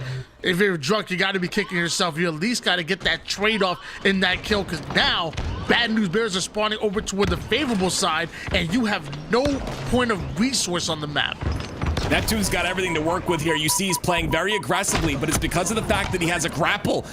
Wow, the angle a bit difficult. Talik ends up taking him out. That's a lot of power that's on the floor now. I'm not sure who's gonna pick that up, but regardless, it's a lot of held time for the side of Bad News Bears, continuing on that spree from last game. They're looking dominant. All of that damage was a distraction on the map here. Bad News Bears really creating an opening for their teammates to be able to grab a hold of all of that hill time. Finally, Business is able to respond, able to get Bad News Bears out of that hill, but now you got to do it for what? 45 seconds now? Now you have to literally steal it against Bad News Bears, who have maybe 2 rounds of slays to try to get you out there at a huge advantage, but so far it seems to be working for Business. Yeah, great job and a heads-up play by Tog to kind of get out of that hill. He's got a big job on his hands to stop these pushers from long haul. He stops the first one. He knows many more are on their way, but again, a great job by Bad News Bears, right? They don't jump up immediately. They avoid the nades, and because of that, it's gonna be up to Talik again to clean up a lot of kills, but look at the off-spawn from Neptune. He ends up going down. All 4 dead for Bad News Bears. Every freaking time I have a hard time saying their name, but it's gonna be a comeback for Business here. Beautiful job by them on this first hill. Yeah, and it's just about done here. Swish already attacking the tower side. Know the Bad News Bears want to rotate through tower and over toward the C plat side. He was really putting his body between them and Business, and Druck, even though he goes down, his team is 3 on the black screen. The best case scenario you can do is burn that camo, and that's what he does, Active. All that camo, very, very important. Burning it is just important to keep it out of the enemy team's hands. I'm really impressed though, Tony, at just their ability, right, to come back on that hill. It just showcases how, you know, how good you can perform that cross damage, you know, with all those lines of sights. 4 down for business now. Bad News Bears have an opportunity to close out this hill. They're very close to doing so. I'm not sure if they'll punt this. A lot of information was just given from Sparty, and you'll see the shift over from Bad News Bears to prevent this push from happening. I'm gonna be honest, I would have thought punting would be the best play. Maybe a 2-2 split, have 2 players attacking it to try to distract them from an early rotation. But it looks like business, they're sending. They send them a couple players over towards the rotate. I'm not mad at that whatsoever. The problem is, they end up going 3 down. Druk is now the final player alive over toward the gold side, and nobody secured the A side spawn as Bad News Bears are there and holding business out. Kuhlect is forced to trade out his life against Manny, and Taulik, he ends up going down to 1 shot courtesy of Neptune. An important 3v3 battle that we have here, and Neptune finds an interesting entry point over toward the gold side, giving Bad News Bears the advantage. Yeah, just a really good job by Bad News Bears, right? They maintained that 8 control for a little while. Obviously, you know, Kuhlect did have to trade there. And then you see, I believe it was Sparty who goes directly to that gold ledge. But maintaining that 8 control is the most important part of this hill on Needles. So we'll see that fight. Sparty goes back up to gold ledge again. He's going to have the cross damage. He's going to be able to assist Taulik, and look at that. This is my favorite part about Recharge, right? Those line of sight angles, being able to help out your teammates from, you know, positions you wouldn't expect on other maps, and 3 down for business means Bad News Bears once again in control. Active camouflage just came up. Business trying to attack the camouflage and the hill at the same time. Actually, Taulik flying away from the hill, snatching up that camouflage. Moving too quick for me to even keep up with there, as Bad News Bear end up going 3 down. And once again, business find themselves over towards this hill. The pings are going out. The information has been acquired. They know where multiple members of Bad News Bears are. Now it's just about hitting your shots, and Taulik has the combination to do just that. And he's gonna hit another one on the Bubu. What a beautiful shot by him. Almost gets Sparty on the spawn as well. Bad News Bears are in a big blender at the moment. Look at the beautiful shots by Taulik, keeping them back. They can't cross unless they take care of Taulik first, and you can see 3 of them are being sent towards that tower side. And that'll be a first score here for the side of Bad News Bears, for business, I'm sorry, and they'll take the lead. Now 2-1. Business are going to rotate quickly to the C-Plat Hill. And just to remind you guys at home, Business do have a 2-1 lead at the moment. If they take this win, not only just in this game, but also in the series, if they take this win here on Recharge, they're advancing forward. They're giving Bad News Bears their first loss of the tournament so far, as Taulik kind of grapples right into a bit of trouble, a bit of bad news for lack of a better term. But Druk still alive, anchoring this back seaside with the shock, almost hits the headshot and almost ain't good enough. He's gonna grapple and finish out Kuhlect, taking down the 1-shot Sparty as well. But you still have 2 members of Bad News Bears that are still pushing out C once again. Neptune down to 1 shot. Swish gets himself the kill. If he can take down another, that would have been crazy against his former teammate Bubu. But Manny with the camo. So many plays to break down right there. The grapple into the wall to hold himself high for a little bit of time and just make that aim a little bit difficult to achieve. But at the end of the day, still 2-1. Business have the lead, and they'll have control as well. You see how fast Taulik is at taking space, forcing the spawns onto A, and understanding that he can continue to keep these players on A back. Angling out Bad News Bears that are over from the A and the gold side from tower is not a bad strategy here from Taulik, especially when you hit shots like this. But Sparty gets the best of him.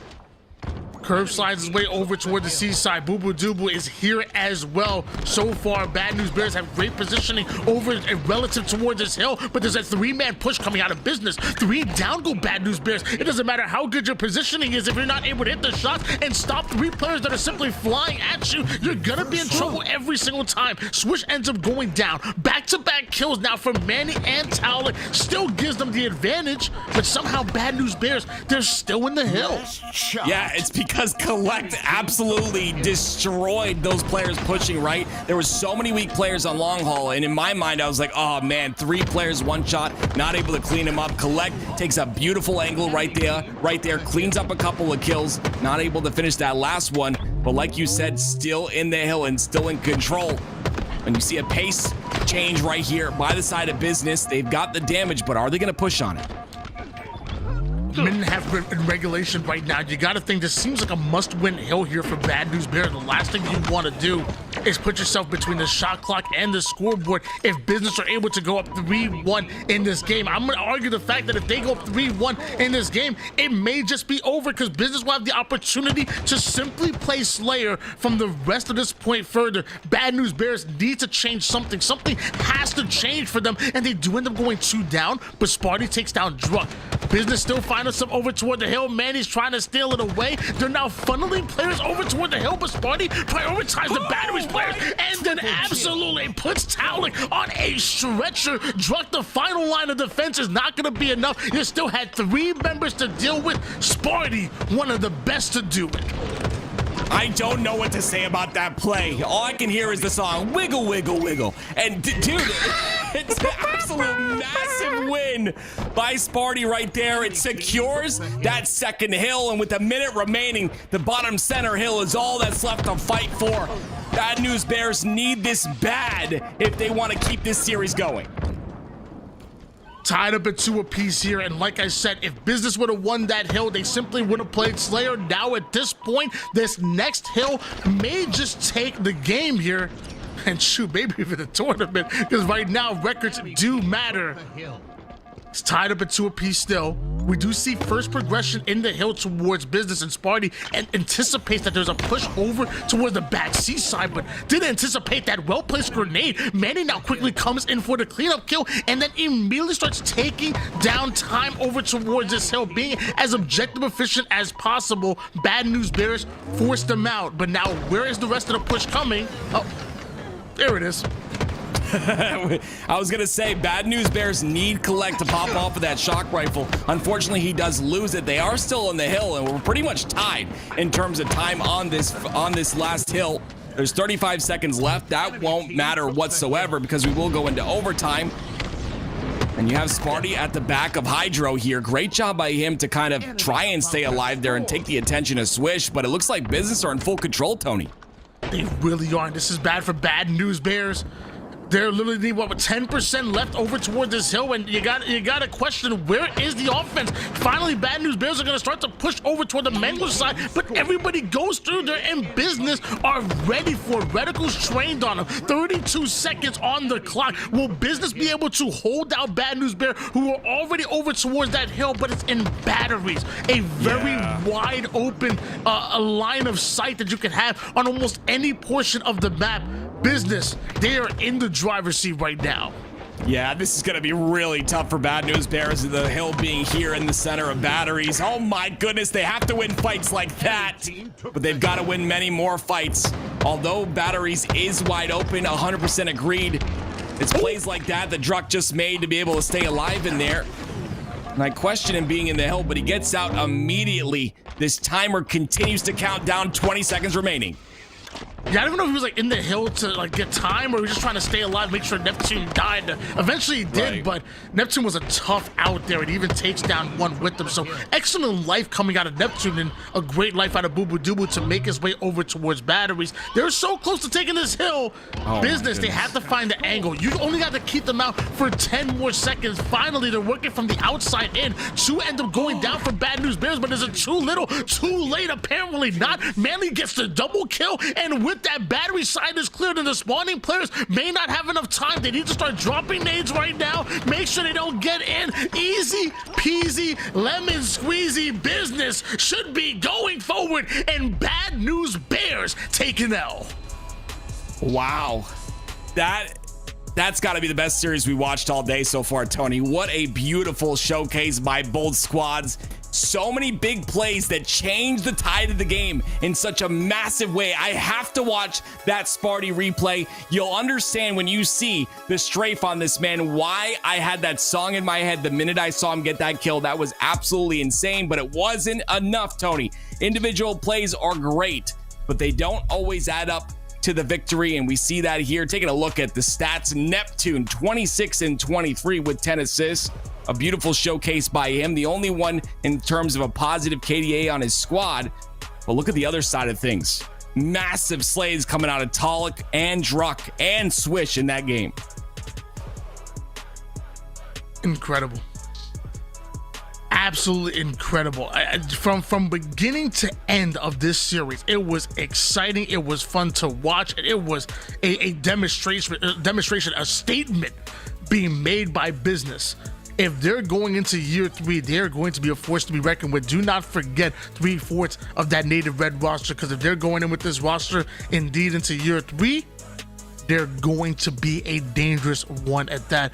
Guys, make sure you guys are on the LVT Halo YouTube. Don't worry. I promise you, check back tomorrow, check back the next day, because that flag game's gonna be on there. This whole damn series should be on there, because that was absolutely incredible. Exclamation mark YouTube. You're not gonna want to miss that. But just Tim, talk to me about what is it that stands out to you as far as this business roster, especially with that series?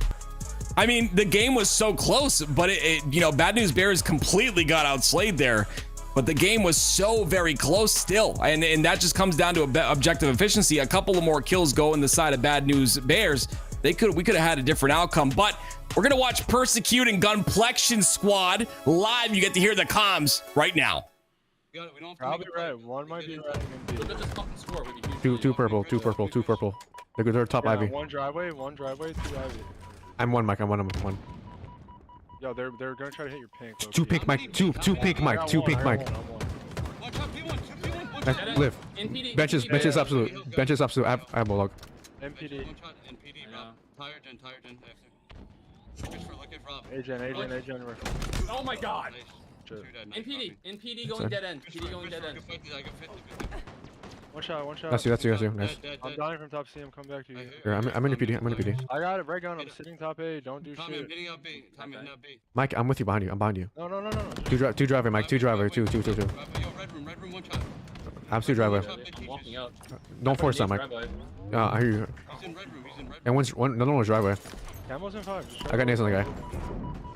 Top C's one. Red room, thank you. Rubu is also weak top C. One more driveway. I'm trying to challenge for you, Tom. I have Bulldog here. We got camo. One shot top C, Kruvu. I do. One's driveway, seriously? Live. I am. I rerouted to B, Mike. You're alone. Top C. I hear you. Top C. We have numbers here. Nice, good job. Driveway. We should probably move over. Two driveway. I'm pushing in. I'm living. I'm going trash here. I'm going trash. Ivy. I shot your Ivy for you, Mike. Dead. We're dead. Let's get the fucking blender going, please. Two dead. Two dead. Two up. I'm challenging out dead for you, Tom. I'm playing One cafe. hiding back A. Cafe. There's two. Dead. One more. I got a shot in him for you. Yep. I side step. Yep. I'm watching his exit. One's my purple. Two purple. Inside top weak. Nice. Two purple. Right on your gen. I spawned back A. They don't know I'm here. Yeah, back A. And ATM. Alright. So back A. Driveway, we're up. Nice. One Okay. kick back A. Driveway. Driver weak. I'm trying to get the enemy for you. I got weak. My back A now. B pillars. Get out. I hear you. B pillars. One shot. I'm one, Rob. I'm flying one. laundry. I'm flying laundry, guys. Me too. College I'm grade tires. Yo, I'm what? tires. Nice. Watch. I spawned stream. Back PD, and bottom C. Back PD. He's right here, Tom. Nice, Tommy. Two dead. I'm here, Tom. I'm just aping this. I'm getting shot. I'm getting naded from B. Okay, I'm going driver. Yeah, he's in D. He's I on the plasma. scream 2 goods. I'll tape him. Fuck him. Go. Yep. Clear. Watch out, red. Good job, dude. Good job, boys. Very nicely done. About time we fucking played together. Yo, Christopher. When you're PD.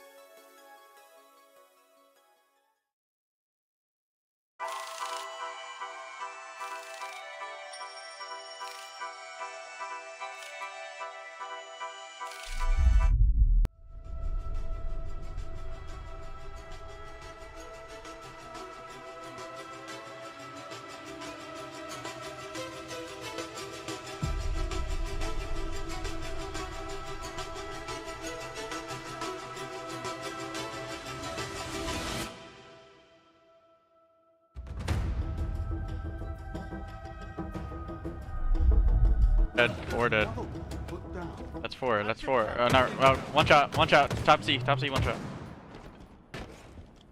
Nice. Camo too. Camo. One shot on cafe. One shot cafe. I'm staring at your chase. I'm staring at your chase. Alright, I'm getting out of C then. I'm getting out of C. I'm trying to push.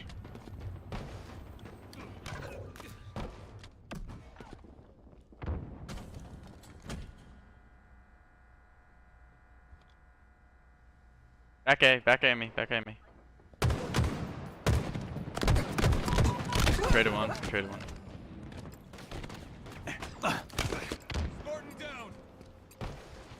Bench.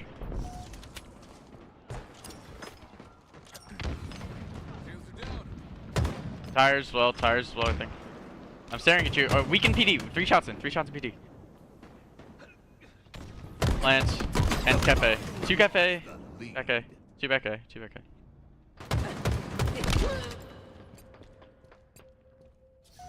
It's one bottom C. 1 B rail. Weak B rail. Tricky. 2 bottom middle. 2 bottom middle.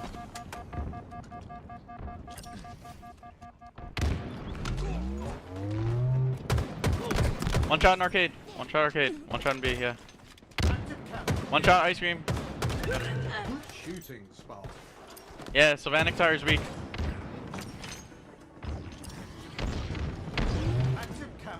One shotty, one shotty.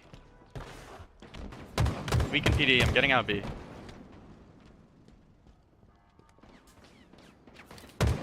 Weak shotty. Back PD, weak. Sylvanic, weak back PD. One shot, heaven. Oh, good. It's one bottom C.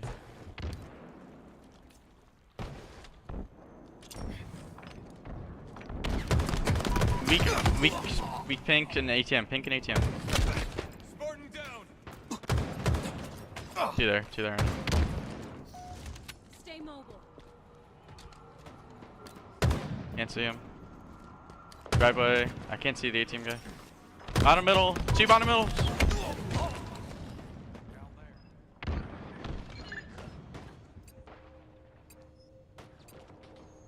I spawned out C. I can pinch B. Yeah, I'm pinching it.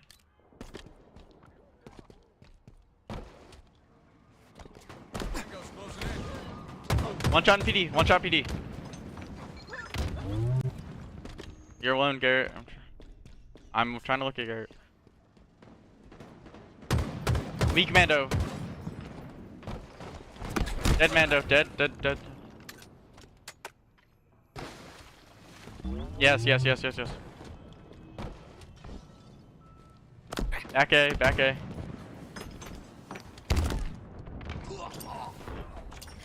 Top A. One shot top A. One shot top A. One shot back A. Enemy halfway to victory.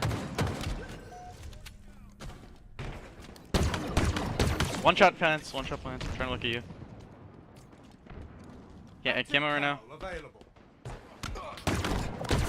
Weak bottom middle, tricky. And in C, looking for me. Enemy is below us. Yeah, front C kill me. B stairs camo. B stairs walking up camo. He's got red gun. Sitting on B stairs still. Nice. On shoddy, weak. 3 shots in shoddy. On top A weak.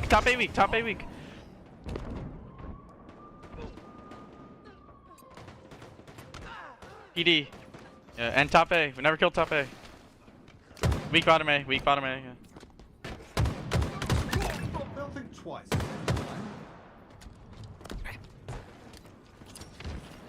Yeah, NPD and I can't get to you. Yeah, I'm staring at you.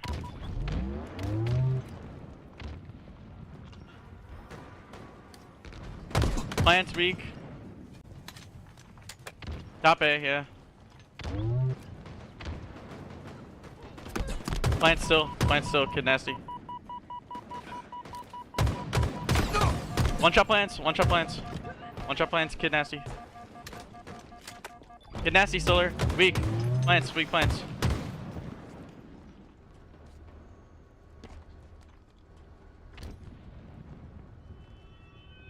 Driveway.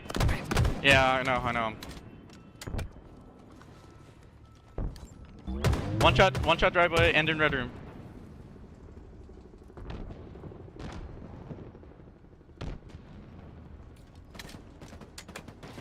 Plants, 2 shots in. Got him. I couldn't look. I'm one. I'm APSO. Weak back A. Back A and PD. God, he spawned.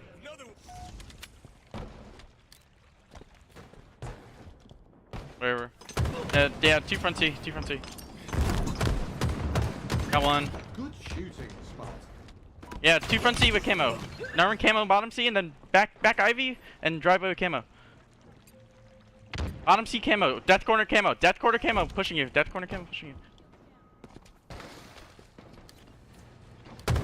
Nice. I'm looking for B-roll. Both here. Yeah, they're 2 here. Got one. Narwin plants.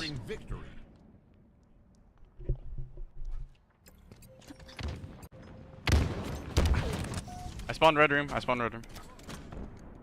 I'm staring at our driveway. I'm coming back.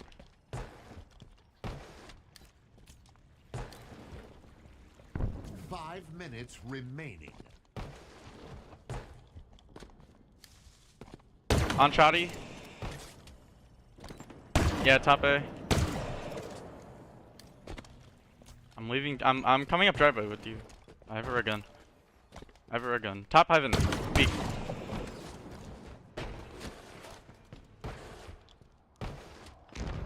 You're one leader.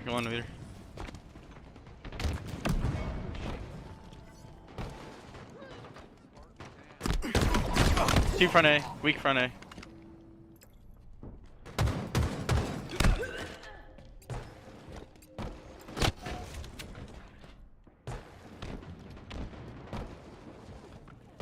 Nice. ATM. Weak. 1 shot ATM. And front A killed me.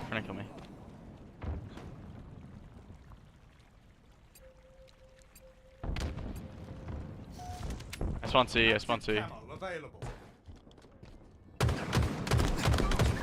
Bench. ATM. ATM gonna go for it. On camo. They have camo. ATM. Dead. Nerm pink. I'm coming. Dead. Good shooting, Spartan.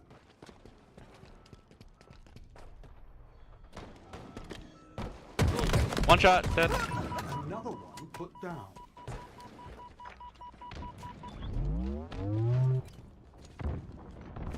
You're one leader.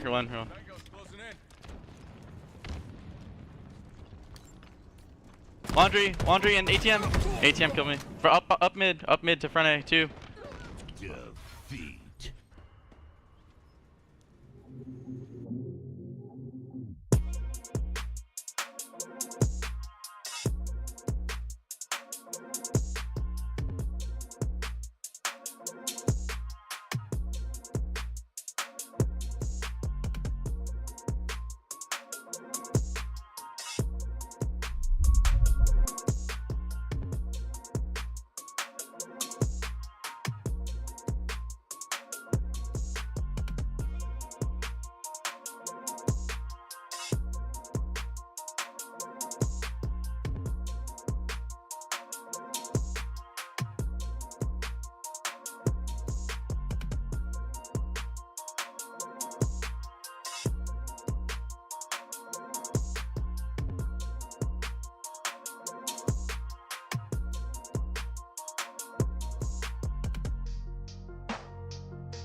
All right, ladies and gentlemen, welcome back. We are in the last round of Swiss play. After this, we'll go into a top 8 single elimination bracket. It's going to be a tough cut, but nevertheless, we got a tough match right ahead of us. Tools, you want to explain what's going down in front of us? It's basically a qualification match. In order to be in that top 8 conversation, you can only have one loss in the Swiss format. Well, both these teams, one loss apiece.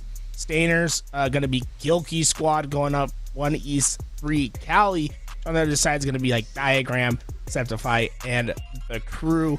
Basically, winning you're in is the real way to think about it, but a 3-0, a 3-1 will definitely give you a little bit of a safety net in case if you have to go down to that tiebreaker. All right, well, we're loading into game number 1, so we're throwing it to Why Not Inactive one last time for this epic match. Tony, take it away. There's something really exciting of watching a potential qualifying matchup right here. It's do or die, and of course we had to make it best of 5 instead of best of 3 like it was early in the tournament. And don't forget, $1,000 on the line here in your 4v4 open. I'm Why Not Be Reckless, aka Why Not Be Casted. I got my man Active with me. This is gonna be the final round here for our Swiss tournament before we move into bracket play. Active, are you excited? Are you as excited as I am? Oh, I think even more, if that's possible, Tony. I love matches like this because you really start to see the best that these players can play. When their backs are against the wall, you either come out and show up or you crumble. And we're going to see which team is able to understand that this is a disqualification match and understand that their best foot has to be put forward if they want to get to that bracket play. So far, we've seen both of these teams step up big time. Stainers being the one to step up a bit more, getting that ball early towards the A side of the map, grabbing camouflage, and Sab utilizing that repulse to stay alive from the first grenade. Eventually, they take him down. But hey, every single time you buy more time for your life, you end up buying more time for the rest of your team to either spawn up, move in position, get that much more damage, and usually good things happen when you do just that. Another 3 down for 1 East 3 Cali, and 27 points and counting here straight for Stainers. Yeah, Stainers have made some great plays here, Tony. I mean, it's just clean Halo, and you love to see some clean Halo, but a clean push comes out from 1 East 3 Cali, and potentially they're looking to break this setup. But look who's on the anchor side of Cafe. It's going to be Gilkey putting massive damage in as that ball gets rotated. Beautiful job once again by Stainers. They're going to continue to hold that ball 45 seconds and counting. 1 East 3 Cali really struggling with the setup of Stainers at the moment here. I mean, you haven't gotten a single point on the board. Meanwhile, Stainers are already halfway done with their round here. Active camouflage about to come up. Maybe if 1 East 3 Cali are able to grab a hold of the camouflage, maybe they can make something happen. You're already forced to play ball to get a couple of seconds on for you. Is it going to be enough, especially with Gilkey coming in, laying down the law with the Bulldog? I love this play, but this is so good by Gilkey, utilizing the shroud screen to play his life. He's going to bring ball back to his teammates here. This is literally 10 out of 10 foundational Halo here by Gilkey, and he gets a kill on a Tusk as well. Beautiful plays.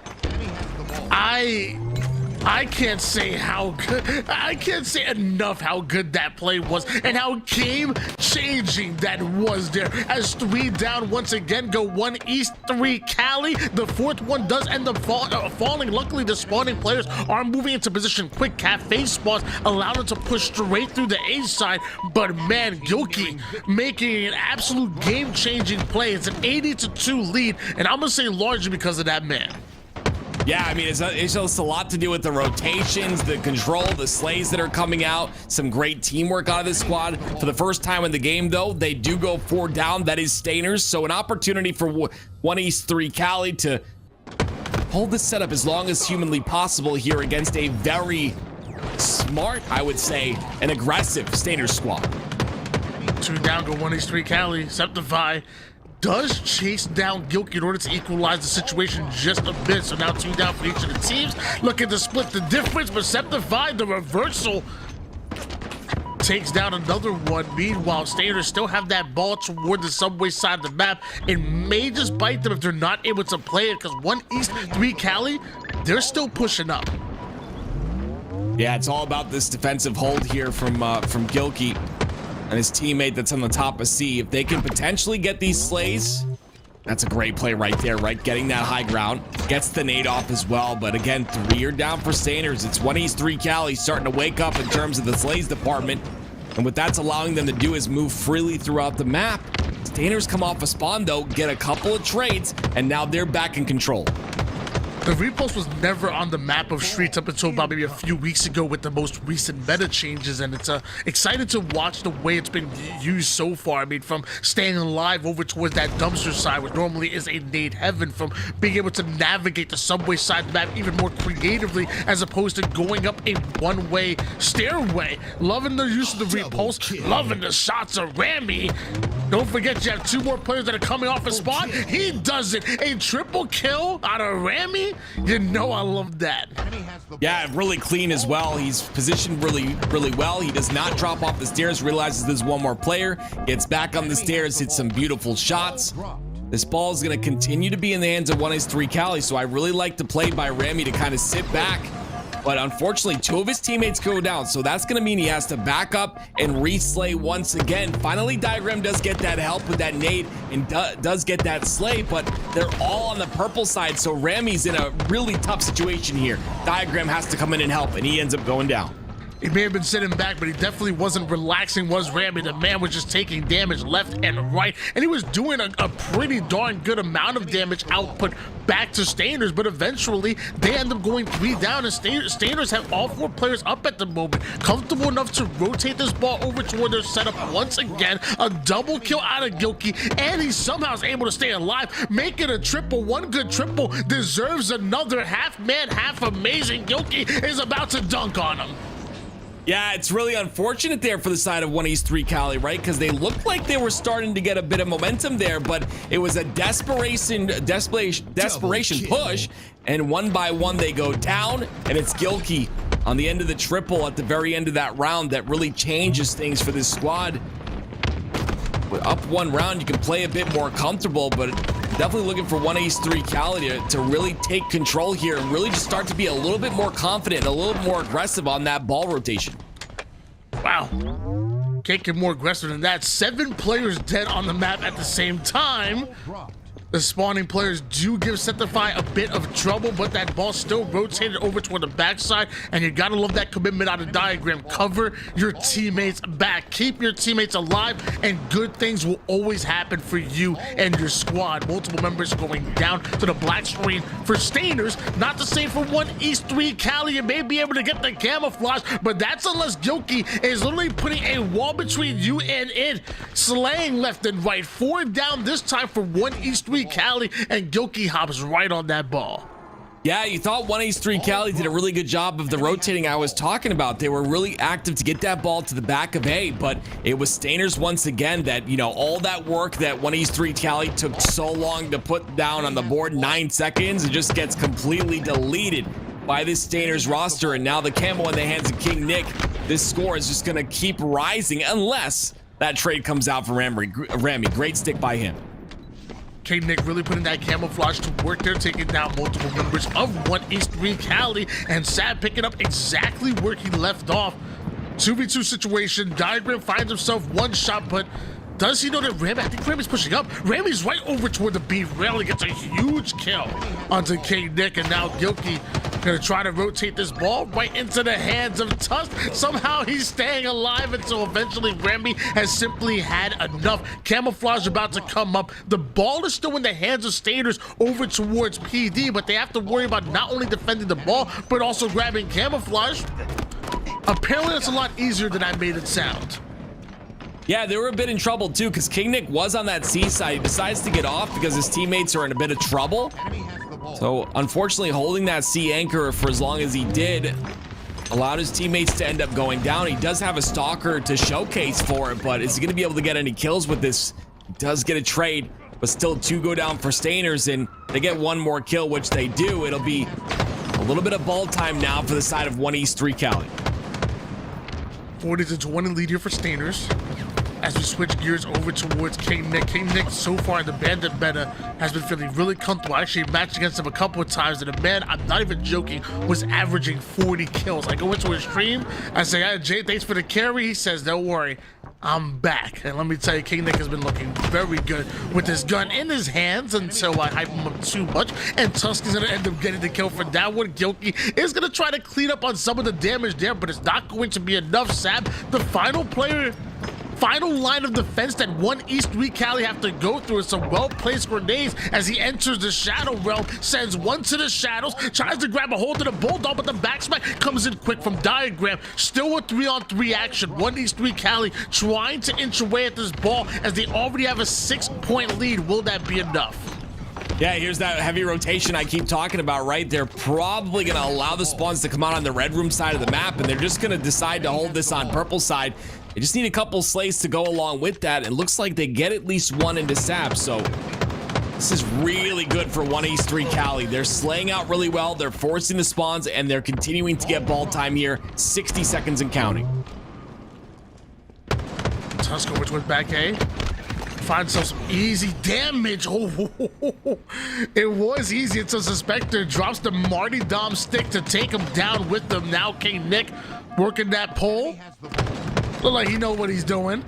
Trades out his kill with Rami, and Gilkey somehow was able to get away with this camouflage. And if 1 East 3 Cali aren't able to figure that out quickly, they may just be in trouble. The backsmack not going to connect, but the bandit shots will. Taking down Septify, but the ball still in the middle between Stainers and 1 East 3 Cali. He's going to take a creative route, and it's going to pay off for Gilkey. The double kill out of him, the ball back in the hands of Stainers, and now they're a little influencing the spawns over towards Red Room. Stainers know where the pressure's coming from. Here come the long range shots. Yeah, beautiful job by Gilkey, though, too, to understand where those spawns are coming from and trying to shoot those plasma nades on the center of B. And a great reaction as well by Stainers, getting that ball heavily towards purple into C now. They'll have a full setup here. The spawns will come out onto PD. And again, this is what makes Stainers so good. Their ability to continue to rotate this ball, although they might be down in numbers, that ball is not going to be in the same location it was when you got your slays. 82-61 lead now. Stainers so close to the finish line, and after you put 1 East 3 Cali 3 down, you have to feel confident enough to push over towards this ball. The Diagram may just be baiting, and also may just be waiting for his teammates to come off a spawn. Damage goes down, so do the nades. Diagram down to 1 shot once again, and Tusk gonna be the first one to hit the black screen. That's gonna work well for Stainers here. More kills. Sab takes down yet another one. Less than 20 seconds for active camouflage. The Stainers have the ball. They have positioning, and they want active camo as well. What? Yo, did Tusk spawn PD right next to... Oh my gosh. If that was his spawn, that is absolutely insane. There have been a couple of like close perimeter spawns. We all know that PD is pretty heavy, but not that heavy most of the time. 12 seconds is all Stainers need here, but 1 East 3 Cali are doing a great job just keeping forward on the map. You see the positioning by Septify. Yes, he takes a lot of damage, but him living here is so big because they're not going to know where he is. But as I say that, they find him. They take him out with 2 down. This could be a forward push here by the Stainers squad. And you see it's exactly what's happening, but Tusk is on the top, putting massive damage in. All the while, they sneak on back on the back of Trem, and it looks like they're going to end it. Only a couple of seconds left and nobody in position. Final seconds go in. Stainers gotta be taking that one. What a beautiful map by Stainers there. They looked confident the entire time, right? That round 2, they got that favorable spawn, I believe on the Tram side, and you know, they looked a little bit more comfortable. You know, that is the side of 1 East 3 Cali, but Stainers just much better at the rotational gameplay, much better at that milk, and that's what won them the game at the end of the day. I'm still trying to figure out the Tusk, like, I feel like Tusk spawned over towards PD when Staters, like, I think Sab was on over B? like close to A tower, and like, and Yeah. they had like 2 players over towards B side, and I swear it looked like Tuss spawned PD for a second. I don't know, maybe it was ratting out. I don't know. Maybe I'm just going crazy. I'm losing. You know, I'm 33 years old. I'm gonna be honest with you. I'm getting a little old. My eyesight going. I got the glasses now. It's still hard to see what's going on. So, activists, I'm having a hard time seeing. Do me a favor. Why don't you break down these stats? Oh, let's take a look at him. It's Diagram, who he 22 and 23, the least, I would say, the least negative on his squad. There's, 19 and 19 out of Rami, but the big thing for me is Gilkey. I mean, 25 and 15 out of this man. Gilkey has the Milky, okay? He was rotating that ball so well. And that's what won them the game, Tony. Don't doubt me. Don't question me. It's none of that. There's no time for this because it's time for game 2. Don't forget, this could be a disqualification match, Tony, right here. So if Standards can continue on this dominance, 1-3 Cali have a problem.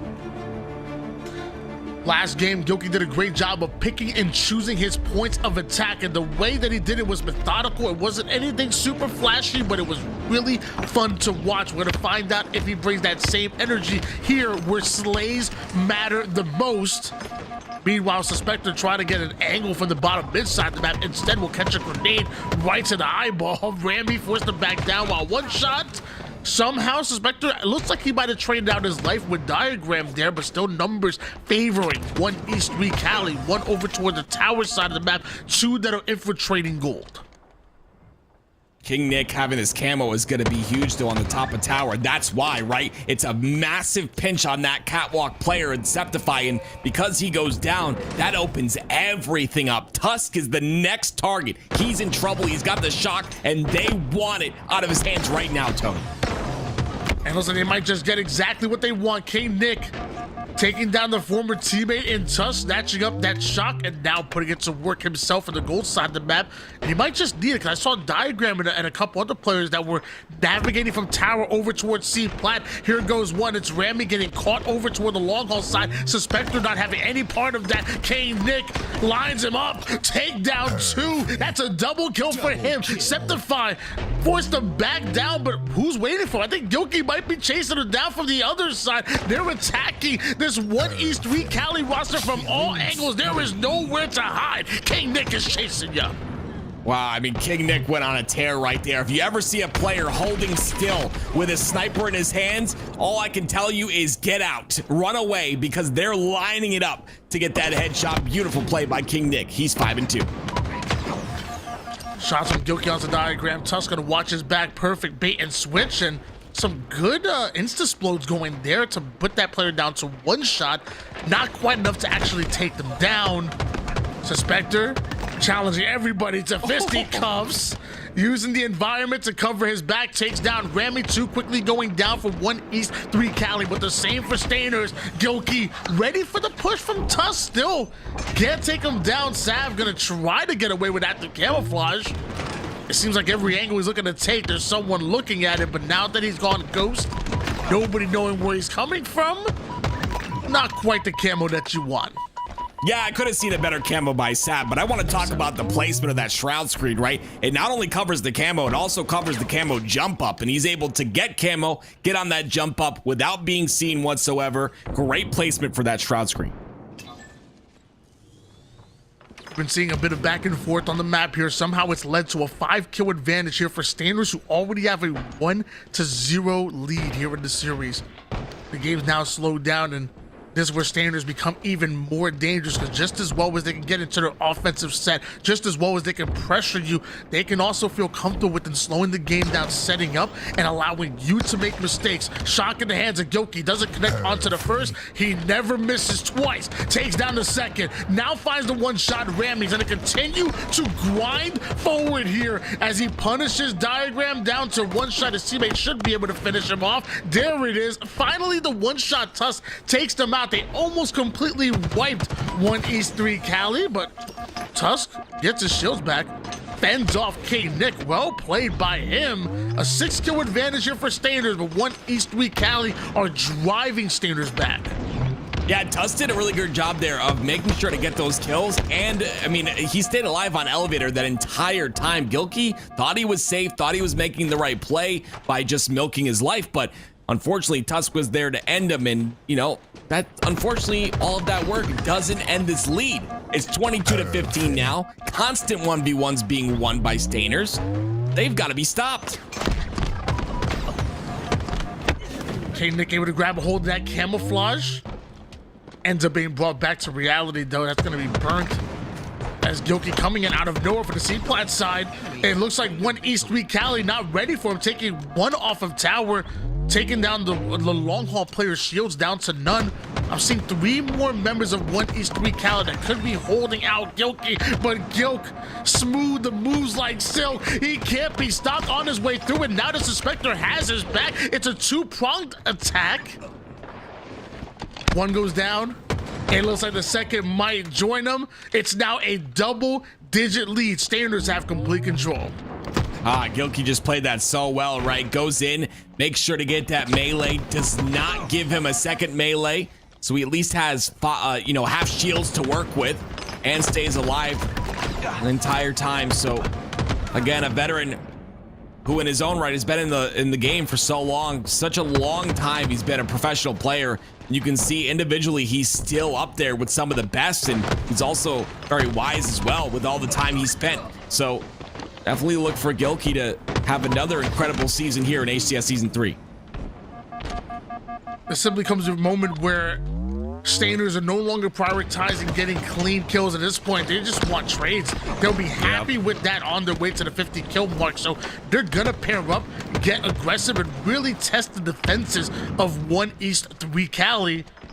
Meanwhile, off a screen, Rami was able to take down King Nick. So we're back to less than a double-digit lead. We're back to about an 8-kill lead now for Stainers. Still comfortable for them, but still nothing you really want to mess with. 1 East 3 Cali is still a very capable squad, and it ain't over until, what did you say, until you start singing? Is that what you said? That's right. That's what I said, yeah. Until the fat Timmy sings. And like I said before, I'm not singing yet. It's definitely a very difficult game to win, though, if you're the side of 1 East 3 Cali, because you just had Stainers trapped inside of A, and you're not able to make anything of it. They're able to fight out of A, fight through tower, and get control back once again. Yes, it is still a 7-kill game, and definitely still possible, but Stainers just have control of the map. And unfortunately, that's just going to be difficult to break through. I'm trying to figure out what song you would sing, and for some reason, Beyonce's Single Ladies is just running through my head. I can see it. A Single Ladies. There's a song. Oh, single, all the single ladies. Oh, yeah. Look at that. It rolls off. It simply works. And apparently, so did 1 East 3 Cali, because it started off as a double-digit lead going into the end game, is now down to 3, making 2 after the double kill. Rami is just ramming through the opposition. 5 minutes. Quite competitive going into the end game here. Don't start singing yet, Timmy. Like you said, it ain't over. I mean, the second I started singing, they started popping off, and they're continuing to do so. Maybe I should have a concert here, because 39-37, we're in a 2-kill game. It was an 8-kill game at one point with Stainers in full control, and now 1 East 1 Cali making the comeback that we thought was not possible, especially with Stainers being up 1-0 in this best of 5. This is a must-win for 1 East 3 Cali, and they're starting to showcase they want this W. 41 kills and counting here for Stainers. They were able to take down Diagram. Big for them. What once looked like it might have been a cakewalk for Stainers to cross the finish line, going up 2-0 in the series. 1 East 3 Cali continue to fight back. Meanwhile, Tusk taking down Suspector. Nades are going down. Rami has to stay alive here. Luckily, he's going to retreat right to the arms of his teammates over towards tower. But Diagram's the first one to fall over toward the A side again. Diagram is being cycled at the moment. Somehow just keeps spawning away from his teammates and being isolated off the spawn time and time again. Active camouflage is up. And this is going to be it. It's either bait it, grab it, or burn it. You got to do something with this active camo. Oh, look at that plasma pistol usage right there. It brings Diagram down to no shields. It's a Spectre there to act on it very quickly. And because they're able to act on the damage, no damage is wasted in this scenario. It is now a 4-kill lead for Stainers, back to where, well, halfway at least of where they were before, but only 4 kills to win. somehow Standards have been able to wake up a bit and put some distance once again between them and the scoreboard. Things got really scary for Standards, but I believe it's a 48-43 lead. And as they come in, the final 2 kills are out, and Standards are now up 2-0 in the series. It got a bit rocky, but you always know Gilk, the Silk, he's smooth with it. He is, right? I agree. I mean, dominating by them. They started to lose hold just a bit, but you see, there was just a lot of plays where, you know, you started to see that team shot flourish, and then you started to see that they had the trap on the back Hydro, and all of them were formed around Hydro. One player did sneak through A. He got a spawn on A, was Diagram, but they took him out very quickly, and then they were just able to collapse. It was such a beautiful kind of ending to that game that really solidified their victory. And just look at the damage, Tony. 6,300 damage by King Nick. An absolute powerhouse out of this man. Hey, I mean, it's a king's world, and we just live in it. I told you, I got into a few games, but I want to say it was maybe 3 in a row, and it was when that bandit first came out, and the man was literally averaging 40 kills a game, and I was just sitting on my like, wow. This is crazy. Like forget carrying me. I'm a pretty heavy guy. My man was dragging me across every single map, and it really was an honor because I'm telling you, I really see something different here with King Nick. I mean, he was already a great player to begin with, but now I think he really has found a home with this new weapon and gonna be even more dangerous on the map from now on. Tony, I'm going to be honest with you. I think the games you're talking about, we were actually duoing. So not only was he dragging you, he's dragging me as well. This guy's using both arms to drag us. He's using his mouth to shoot the BR. I don't know what's going on, but he's absolutely disgusting. What? He's that good. Are you using his what? Game number 3. Staters have a chance to sweep it right here. But we saw some life on a 1 East 3 Cali. Can they show that same life here on Solitude? A very different map than all the rest, right? Very different play style is necessary here. Do you think they can bring this back, Tony? I mean, you're asking the important questions. Can they bring it back? Who's going to be able to qualify going into bracket play? What that mouth do? The important questions will be answered here on Solitude. We're going to find out if Standards can complete the 3-0 series sweep, or do 1 East 3 Cali have more in the chamber? Can they win 1, turn it into 2, and dare I say, send this into a game 5? I don't think we can go one stream without talking about someone's mouth. You know, it wasn't the, you know, shock rifle in the hands of Gilk. This man knows a thing or two about sniping, at least. Definitely one of the better long-range shots in the game. And a beautiful push here. He finds the hole on the bottom center to be able to push aggressively, gets the kill on the Diagram, who's unaware of him, and then it almost gets out with his life. If he got out with his life there, that would have been a picture-perfect play. As right now, 1 East 3 Cali trying to snatch away Bravo. Septify seems like he's playing SWAT the way he cleans up too quickly for the double A and B in the hands of 1 East 3 Cali. But you're seeing Septify start to play forward. He wants to play over towards Charlie, but there's a player that comes out of the hotel. It's a late check-in, but Gilky is here to grab himself a kill. Momentary trip cap, but here comes Gilky, and the rest of Standards just went 3 down. Oh my gosh, they went 4 dead. You expect that too, Tony. I was looking at that. I was like, okay, you know, Gilky's pushing aggressively on the top of lift. His teammates with nope. 1 East 3 Cali now have a triple cap laid down, and finally it's Standards going for B, which is unorthodox, right? You generally go for B after you get A. You get A first, kind of push through, get A, but it looks like they're splitting up the resources. This could be bad for them, because it looks like those resources being split up means 2 go down for the side of Standards, and now 1 East 3 Cali continue on their triple cap spree. Standards have to find a way to stay alive while putting out the same damage that they've been doing. The damage is going out there, but sadly they're going down before they're able to take advantage of the damage that is hitting 1 East 3 Cali. The trip cap was in effect A double push by Standards over toward the C side, and they're simply going to be shredded. You might have been able to take away Charlie, but you have to give up your life in order to do it. 4 down eventually goes Standards. K-Nick, the first one to come off a spawn, and K-Nick, the first one to have his reticle trained on him. Another triple cap for 1 East 3 Cali. 130-4 run out of the boys in blue. They were down 0-2 in the series, but as of right now, they ain't playing like it. Yeah, you constantly hear us casters talking about how much of a snowball map this is, and you see exactly why on your screen right here. 2 seconds every second when you have that triple cap.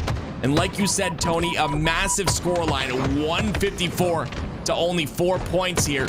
Finally, it looks like Standards are gonna get this B side because of a couple of great slays that come through, but still, it's gotta be, it's crazy, right? 1 East 3 Cali are still finding their way inside of this hill. They're still finding their way to contest, and they're still getting points on the board. Double kill by Tusk before going down, leads to the 3, making 4 down for Standards as K-Nick answers back with a double kill of his own. They continue to put points on the board. 1 East 3 Cali trying to take away Alpha. It's not gonna happen. The reset is in, but you know it takes 2 to tango. You can't take points with just 1 base, and you can't hold on to the shock by yourself. Diagram flying towards the mid-map, but not able to stay alive. A trade out in lives before Bravo ends up changing hands, but 1 East 3 Cali continue to apply pressure. They continue to push this bottom mid. They will not let it go for free, and they are back to scoring points. As of right now, the Stainers, they have become the Stained at the moment. 1 East 3 Cali moving in for the trip cap,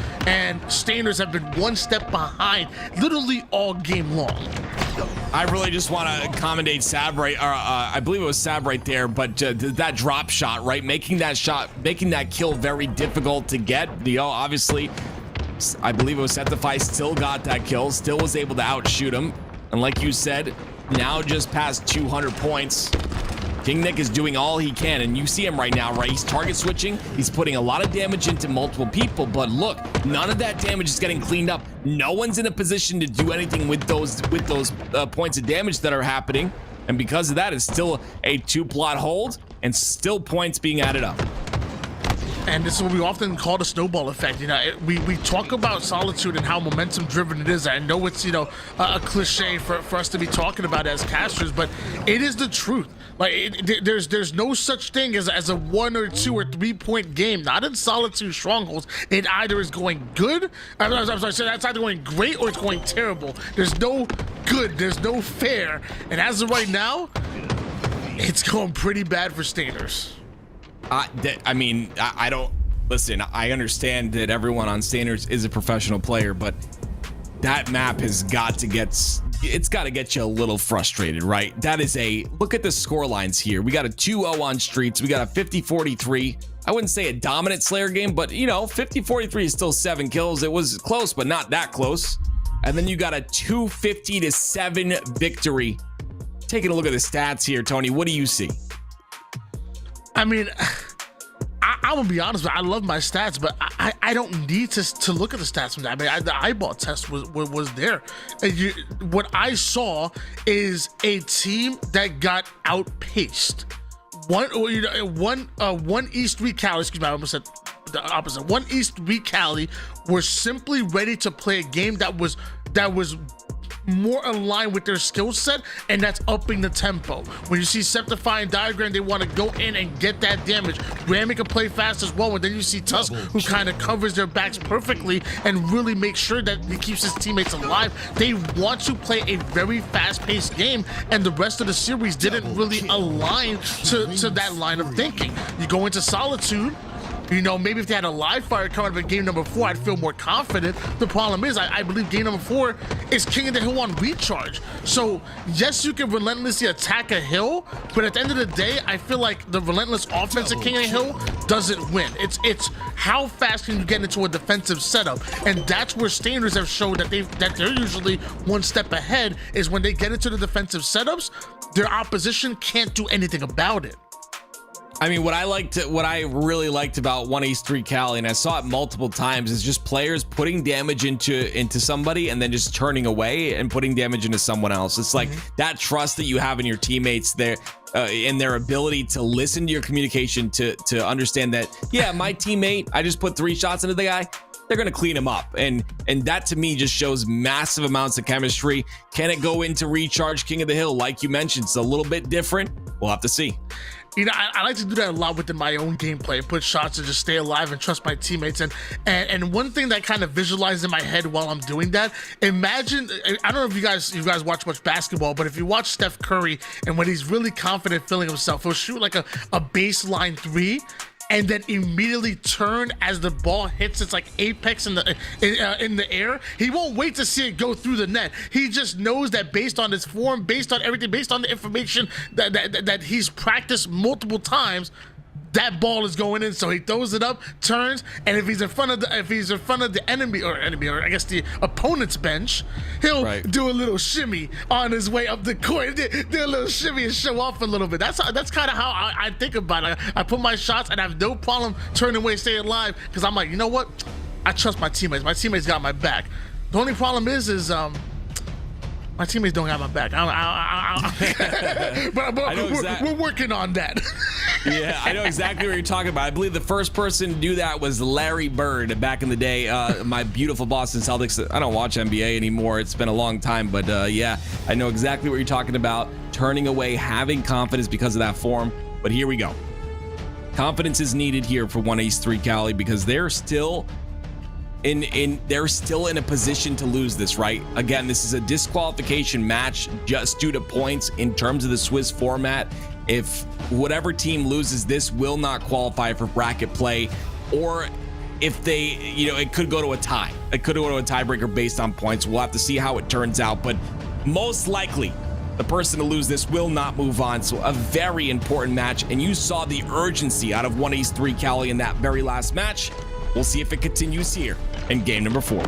Yeah, I think the best way to put it is if you lose this, you're almost guaranteed not to make it through. But even if you win it, you're also not guaranteed to make it through either. It's like if this goes down to a game 5, we talk about every single map mattering as you're progressing through the Swiss round. So there's a chance that you can win this, even going to a game 5, and maybe the other players around you were able to 3-0, maybe 3-1, and based on tiebreakers, you don't make it out. So as of right now, if I'm Stanners, yes, you want to win the series no matter what, even if it's after 5, but I'm trying to win this right here, right now. And I think this exact map and game type still favorites Stanners, especially because you beat them earlier. I think it's game number 2 on this very map.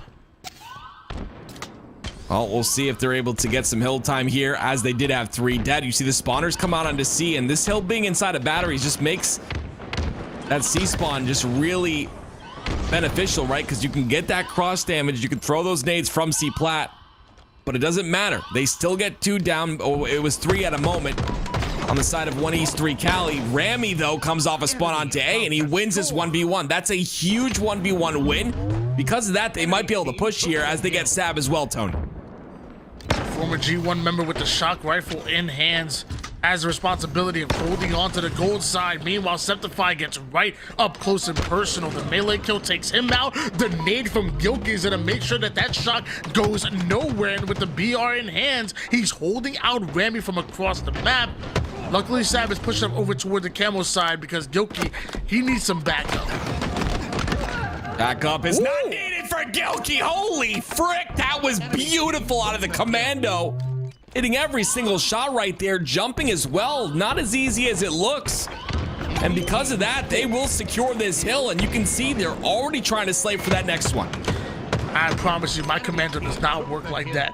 Not one bit. I would have needed at least a whole extra clip in order to kill that player, but Gilkey making it look easy. Meanwhile, Stanners do end up going 3 down. 1H3 Cali dropping the grenades and trying to take down K-Nick, but K-Nick is working them. The move's too smooth, stays alive long enough for the rest of his teammates to come off for the gold spawn. Problem is that 1H3 Cali know where they're coming from and are raining down shots left and right. Gilkey breaks out, but he's one shot and he goes down.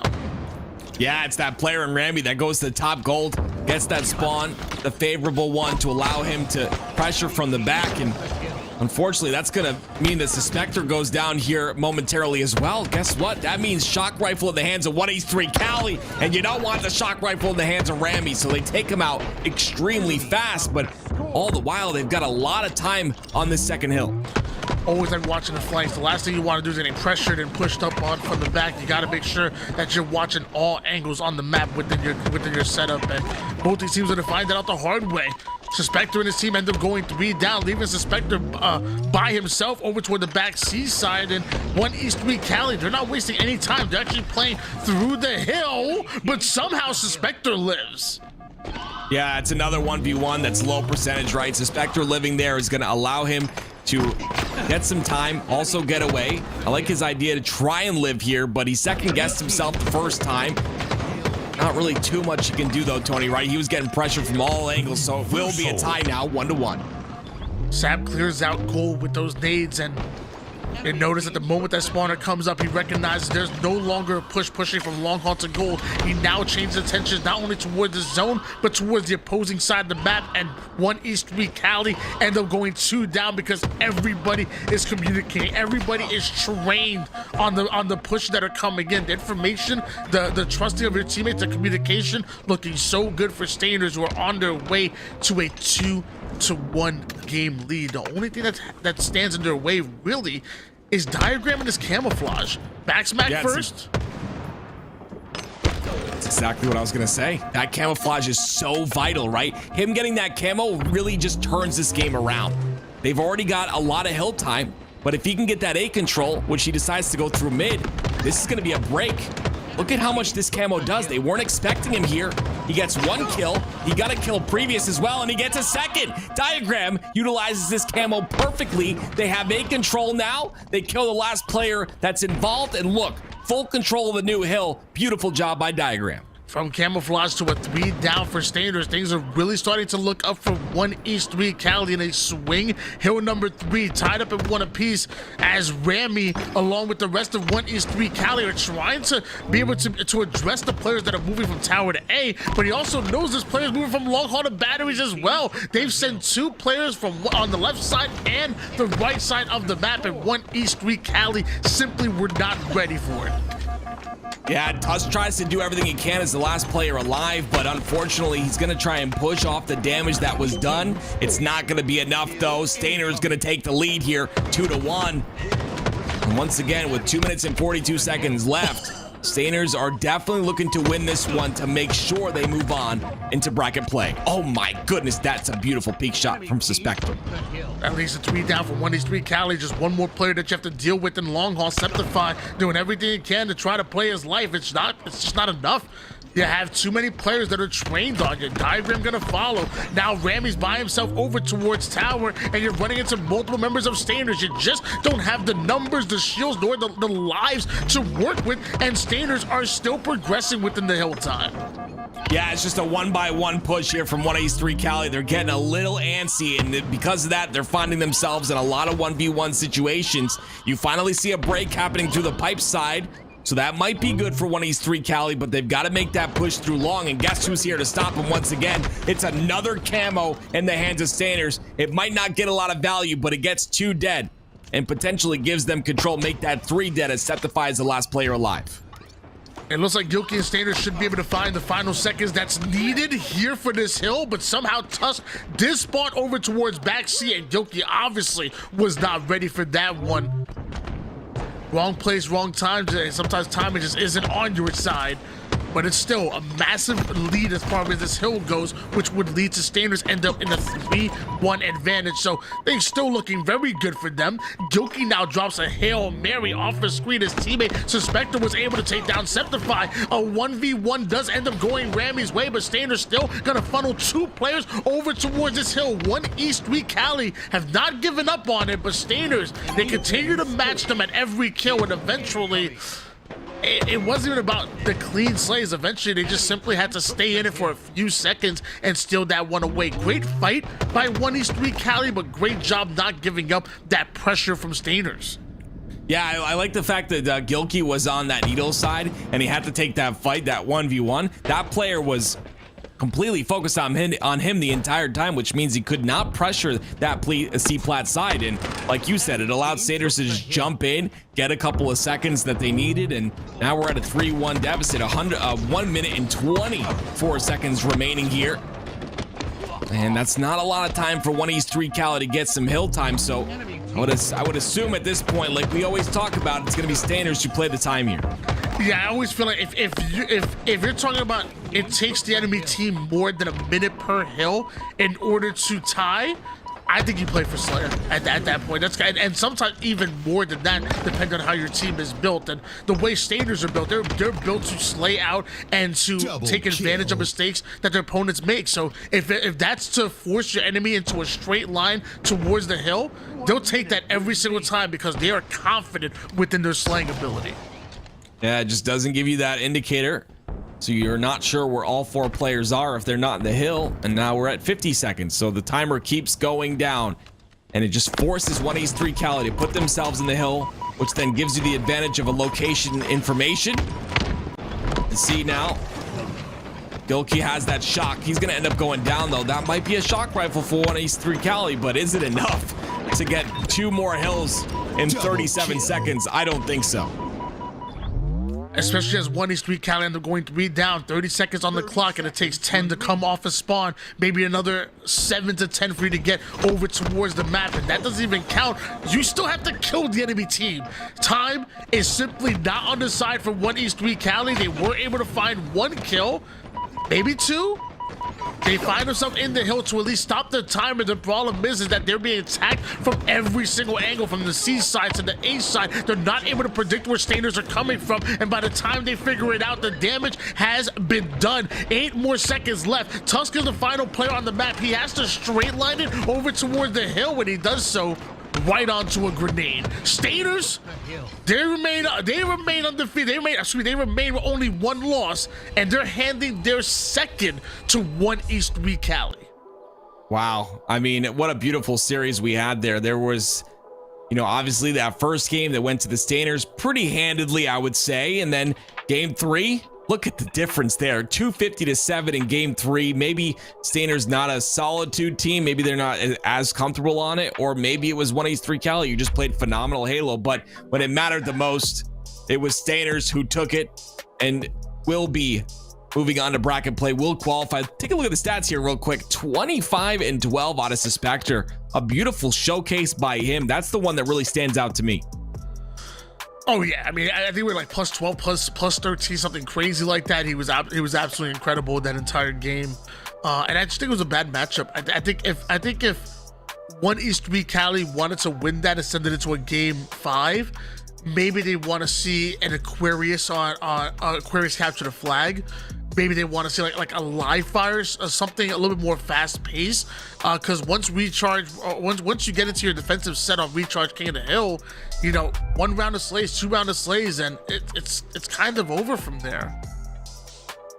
Well, got to watch an incredible series, but let's listen into this game 4, and it's going to be Descendant on your screen. Nice. Sniping here, push going right lights, and the window, and they're sniping. They're having Actually, they're Manda. They're mid again, Vent again, I think. One shot, they're Manda. He has sniper, Vent's still alive. Vent, 1 shot. Absolute dead! Nice!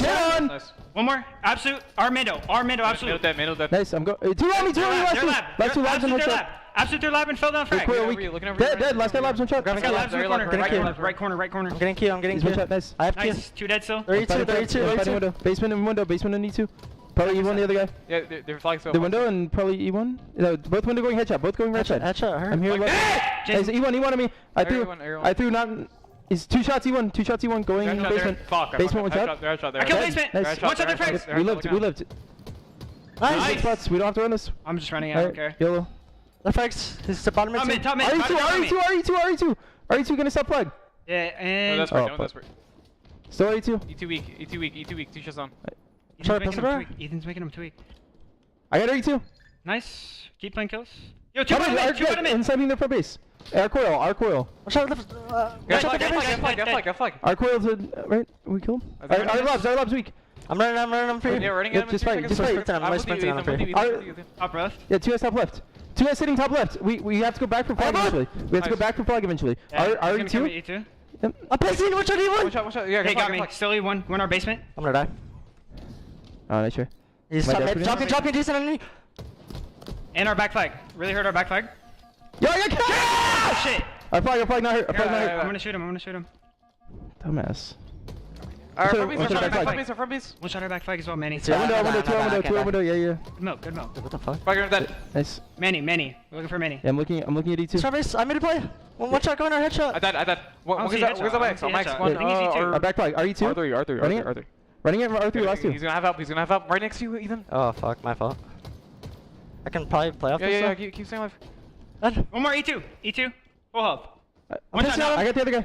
Manny. I'm pissing on him. Fucking shit, baby. They're from base to right stairs. He's our basement, living or something. They're right stairs on me. They're labs. Get the read. One shot their labs. We don't need a desperate. One shot their labs. You shit on me, bottom. Sorry, one. One shot bottom mid. Gonna kill me. One shot here, one. Going front base, Jason. He's dead. Nice, guys. Good shit. Could be loud on it. Cleaning up. Alright, behind him. Our top mid. Yeah, heard our lab, stairs. Dude, our vent, you guys. Watch out window. Watch out sneaky. And in the corner frag jump, Ethan. Or pistol. He's hiding in the frag jump up corner. Yeah. Where's our flag? Still our flag.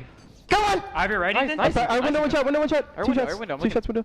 Dead. Window dead. Sniping top left. Yeah, and our vent. Probably sniping. Sniping left. Yeah, sniping vent. He took one snipe. One shot of vent. The window's one. Their vent as well. Shut the labs. He's one shot the vent. Red board the vent. Going pistol. He dropped pistol. Hear that? I have pistol. Fuck. He's the labs. I'm holding. Let's to the labs. I have all the cross. Alright, come I'm here. Nice, guys. I'm looking left for you. Left weak. Two shots backing up. Yeah, one's our vent still. I can go now, right? Yeah, he went back to the caution. Listen, help me with this kid. Yeah, our vent weak. One shot of vent. Nice, dead. Me too, alright? Yeah. I can get a pull probably? Probably not pull, just chill. Sniping bottom mid, sniping long, he might be go. Yeah, we the street sniping on my ping. Yeah, they're vent on me. I got you. One run. I missed my melee. Courtyard. Dude, I cannot believe that. I got him, it's fine. Sniper down. Courtyard. Could be bottom mid. One shot, they're frags. I'm just playing bottom. Yeah, they're frags. Cut the map. Watch your right stairs, one shot, somewhere. Just cut here. Fuck. One shot. They're Siggy's going bottom mid. They're coiled. They're Nice. They're gonna jump top mid soon. I drop on me, but another one coil. Yeah, coil weak. Two shots. Yeah, 2 shots in him. Might chase me out window. Getting shot from long. I'm here, Jason. Got the map. Nice. Absolute their vent. Throwing. Yeah, right. And frags on me. He's lab stairs, Ethan? Yeah, two dead. Vent was one. Vent, one shot. Absolute vent. You got him. They're close. Nice. The window. Oh! Nice, Ethan. Anyone gonna be on you, Ethan? Either. Dead! Nice. Three. I have grapple. Never mind. Was there? They're for their snipe, basement. Their basement playing down. Wait, one shooting me. Yeah. I'm trying to get. I'm here, Ethan. I'm here. Yeah, direct to spawn. You guys, they're four. To their The vent on me. To the vent on me. Give me a One shot. One shot the vent. Last one shot the vent. I hear that. He's like, one guy might have a weed. Dead. Last guy a weed, probably. Nice. You don't have to run this necessarily. He's vent. Last guy vent. Sniping vent. I want Ethan. Just live up. Flag guy. I'm staring at him. I died. He's frag grenades, Ethan. Nice fucking shit. Their caution sniping got me. Wow, the caution sniping, Jason, you lost. Did they kill and live up? Could be RE. They could have a sniper, Jason. Be careful. I take their snipe. On me. Got the map. Snipers down left lights. Yeah, sniping the Mando, guys. Alright, sniper down left lights. One in their basement. I'm playing long, right Jason. Right stairs. What? They're fucking PCs. They're PCs one shot hiding in the corner, right side. Yeah, I didn't keep him. Did no damage. Yeah, two. I got him. Both fix. Can't die. They're four. I got one. One shot labs. Like lab stairs on you. Oh. Yeah, there. Oh, he got me. Only one bullet sniped long. Yeah, one shot R3. Shots. And one's going to and one's going to Yeah, one RE2. We should group up one side. I made shot on him. He's weak RE2. Oh, no. RE2 has a shot. We're chilling. Yeah, we're chilling. Watching long flank. I got sniped from fucking pistol. Just hold it. They have two snipers. Don't get sniped. Yeah, they're out of snipe. One shot. Yeah, he's absolute left. Frags now. Front base. Jason's going E1. Our flag, 2 shots. 2 shots are flag. Running away. Flag running, one shot. Our front base somewhere? Yeah, our front base. Our window, 2 shots. Window going out. Window dead. I'm on the side. Yeah, look at the flag. One shot on me. Yeah, we can't stop flag. I can't counter them. Nice. Window. Go up to E1.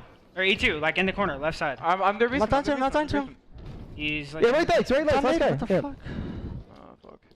I don't know where this guy went. Labs. Yo, looking at me. Ethan, kill the guy at base when he spawns. Yeah, I heard that. I'm leaving him. I heard that. Snipe on me, Jason. I'm milking. One basement, guys. I just spawned. Got one. Weird as fuck.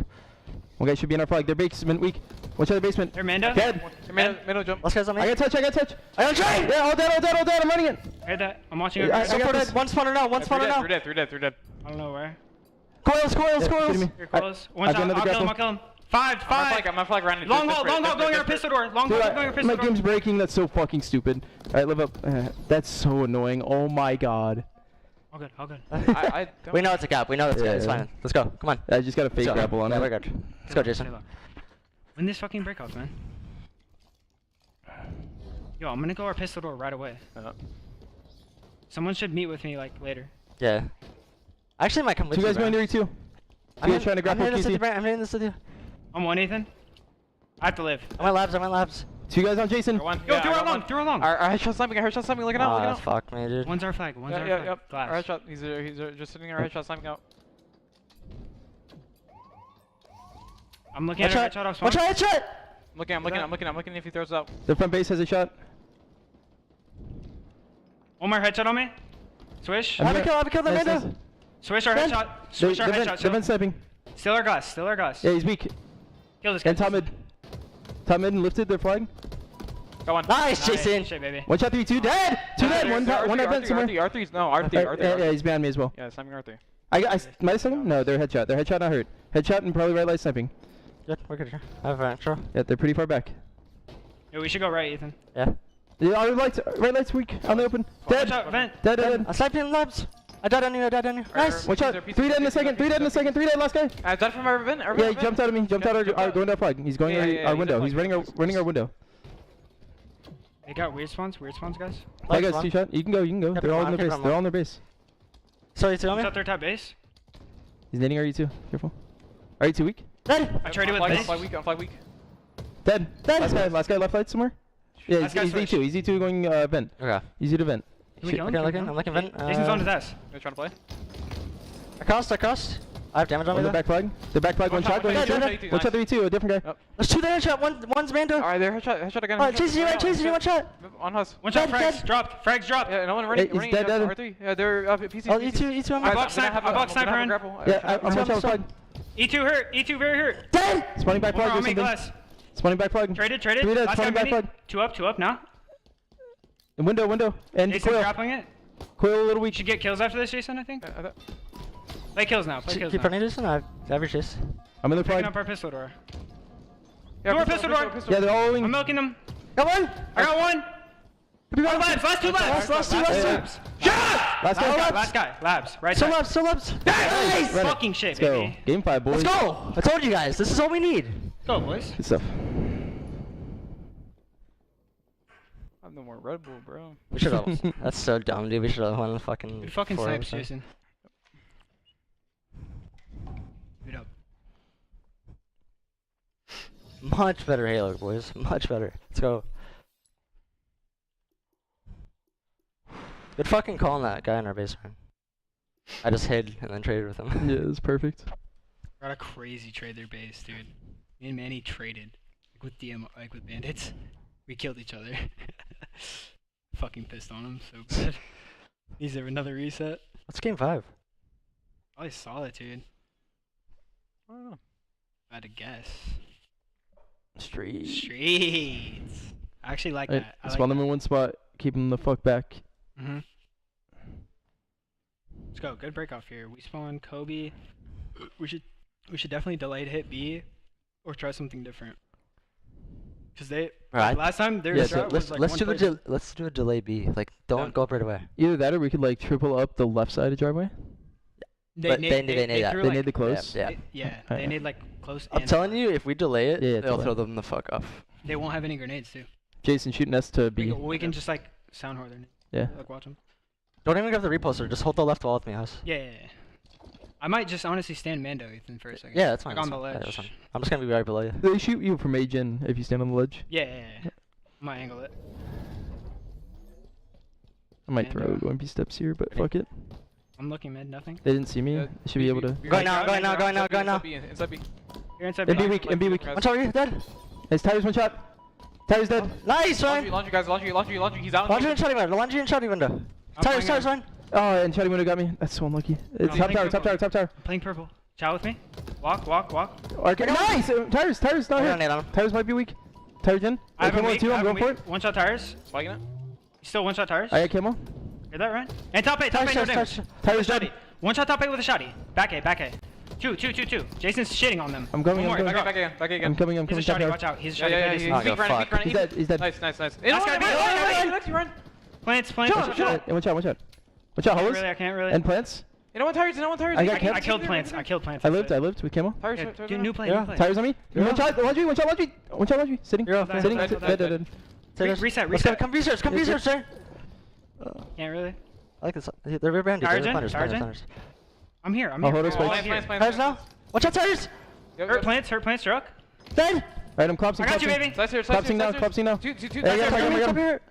I got one. Back here. Absolute. Go on. He's dead. Nice. I'm collapsing fast. I'm splitting. Out driveway fast. I'm splitting them. Out driveway. We're spawning him cafe. Kill these fuckers, red. Dead. Another one should be here. Cafe coming. Cafe. Caution, red gun. Front weak. One shot. I'm here. Heaven and cop. I had to get out, Ryan. Yeah, I'm here. Shotty window. Going purple. Plants weak. I got fucked. I got fucked. Tell them. Yeah. Can we play purple or no? Yeah. But wait. Poke and rotate. Yeah. Tires. You poke it. Down. I'm out. Rotate. Agent, one shot. Let's go. Up C. That's you. I'm killing Shotty. Tires one shot. Two tires. Got him. Two tires. One pillars playing for a flank.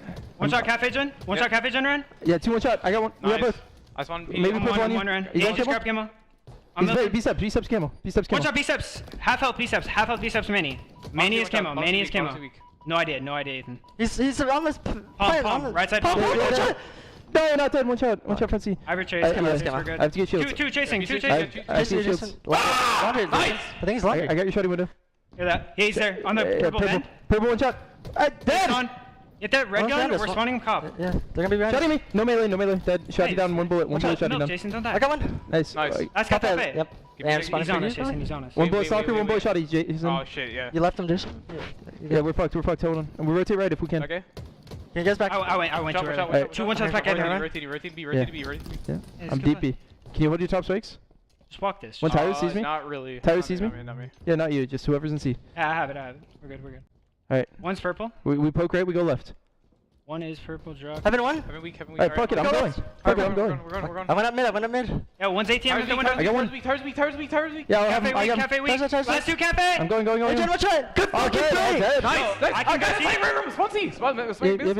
Ivy spawns. I blocked cafe. Ethan, look over. Yeah, I gotta block this fella. Alright. No, Artie to my right. Yeah, I'm here. I have damage on him. He's 2 shots. Watch out for these. Wait for these. Mendo might go B steps. Nest weak. Nest one shot. B steps, guys. You got one more. Let's go. Ivy. I'm leaving. Rotate back. He can't. Okay. Are we good? Yeah, I'm good. Cafe spawn. Cafe to purple.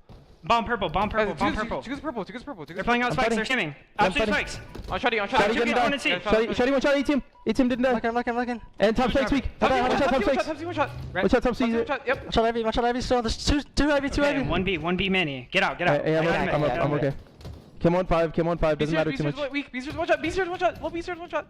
I can't. I'm plating up purple now. Nest not hurt. Watch out, Poke. Fucking AP this guy. Watch out, let him see dead. I'm dying from Let's go B real. Spawn a B. B or PD. I came on. You went tires. Come be with me, Jason. Walk. Ryan, give me some. I got to back tower. They didn't see me. Walk it. I came on. Caution. They didn't see me. The cop. Inside cop. They saw me. I got one. I got a melee. I got him. I think. Watch out back towers. Watch out back. Dead. PD and tires. Here, close right, Ethan. No. I'll get him on the back. He's plants. He's gonna die.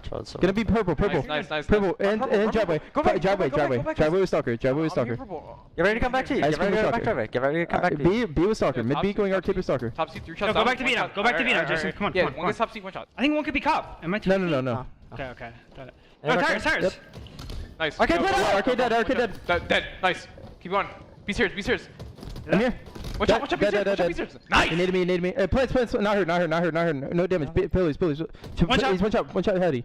Dead. Nice. Come back purple now. Yeah, let him spawn PD. One arcade, one tires. Oh shit. Alright, we got. Back. Plants. We have a lot of damn run. Nice, keep going forward. Alright, Caution one corner. Watch out, Tires in run. I'm on him. He's tire gen one shot. Back. Tire gen one We're shot. spawning him C. He's dead. Kill this fucker. Cafe, guys. Air cafe. Yeah. Dead. Shit, I'm watching your purple, baby. NC. Hear that. NC, 2 shots. Live. I'm already front. Hey, Sparty, cafe on you. Cafe on Jason. One shot disruptor, dead. One shot Ivy. Dead. Nice. Last guy. Yeah, bottom mid. Challenge, dead. Dumbass. Go purple. Come on. They see us on death cam. I don't Rotate back. care. Probably rotate back. Yeah, I think we're back. You get the shot and rotate back. Down. Dead. Alright, nice. Fucking shit. Let's go, boys. That's what I'm fucking talking about. That's how we play Halo. Okay.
Damn, Tools, just like that, Swiss play is over. And we saw some passion right there out of Incognito. I'm just checking to make sure that all the matches, we might still have like 1 or 2, but I don't think they matter towards anything. So we're gonna get into the back, right? Yep. We're gonna try to get the tabulation going, making sure that we have all the right teams for our top 8 cut. I have to say that last game was insane. We saw it from Descendants POV. New rebrand, used to be going by Carmea, now Descendant, but that is a passionate team, and I love to see passion like that, right? They were down 2-0 in that series, made their way back, reverse sweep to remain undefeated on. Yeah, you love to see it. And by the way, all of these records are going to count because there's a point system in play, and that's how we're going to tabulate how and who makes the top 8. We're going to take this quick break, take a moment to get this right. And then in just a few moments, we'll be getting into the top 8. So don't go anywhere. Enjoy the ads while you got them. And we'll be back.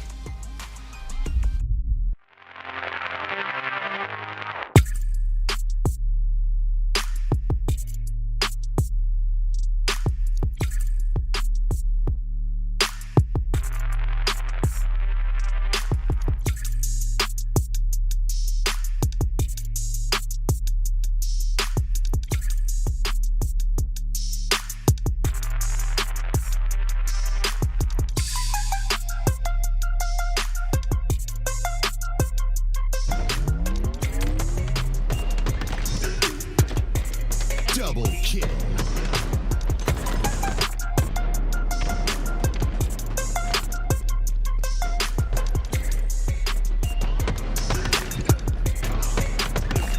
Enemy team score. Double kill. Triple kill.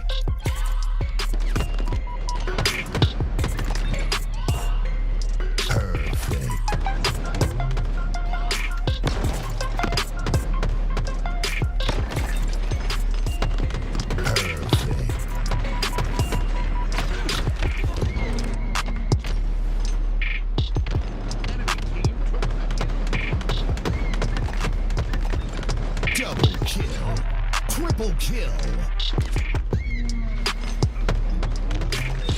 Overkill.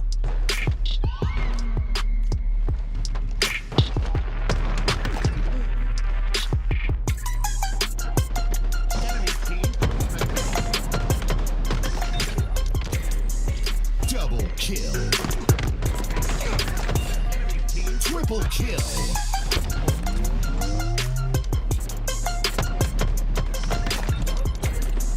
Killing spree. Double kill.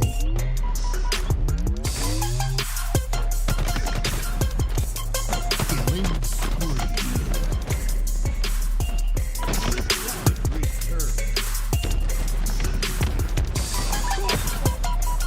Double kill.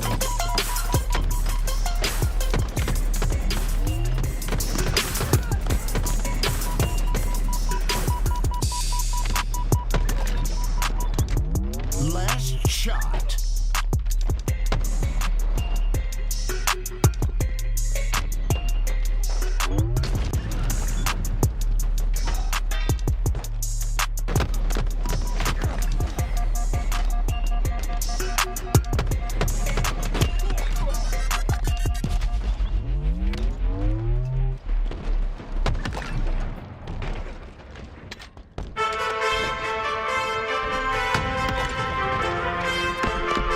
Killing spree.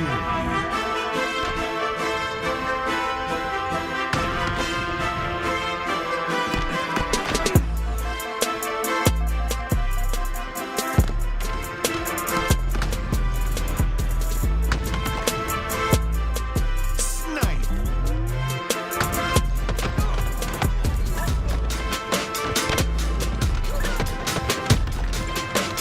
Double kill. Triple kill.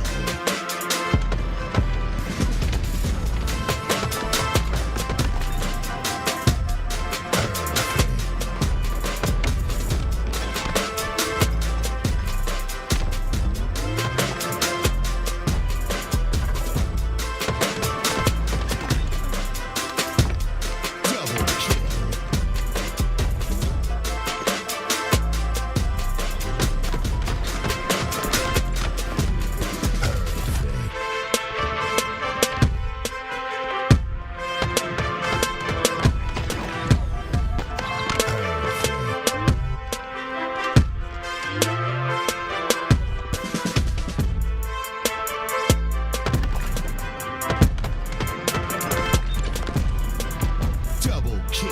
Killing spree.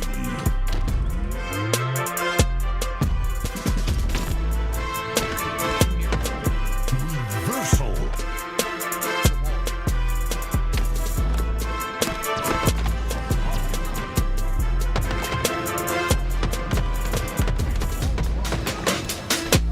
Double kill.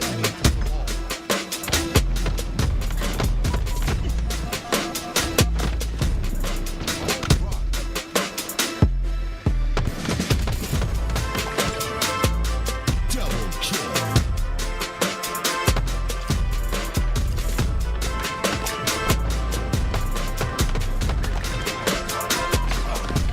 Double kill.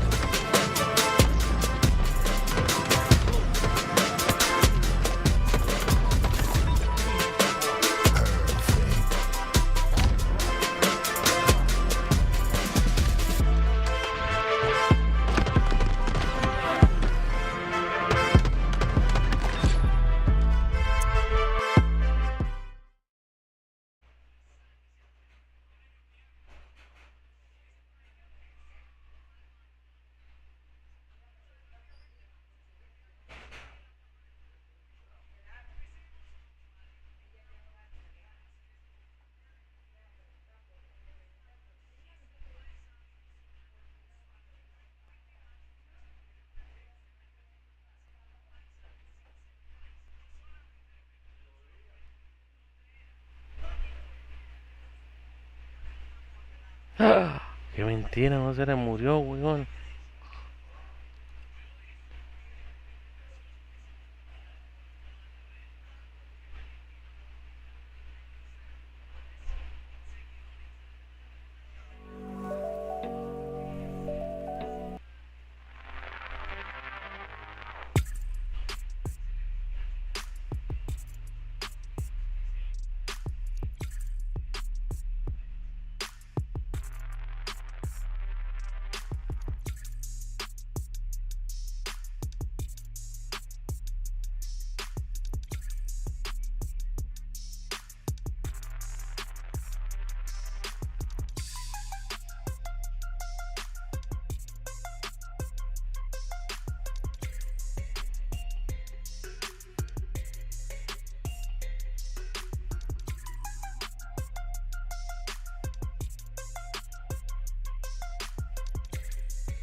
Buena, muchachos.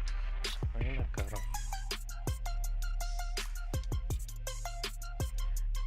Ustedes no pueden escuchar las voces de ellos y solamente la mía. Pero yo tampoco lo escucho a ellos, solamente me muteé. Entré a ver por la partida. Mike está transmitiendo por el Discord. Entonces nadie puede escuchar las voces de ellos ni nada.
that I'm on it.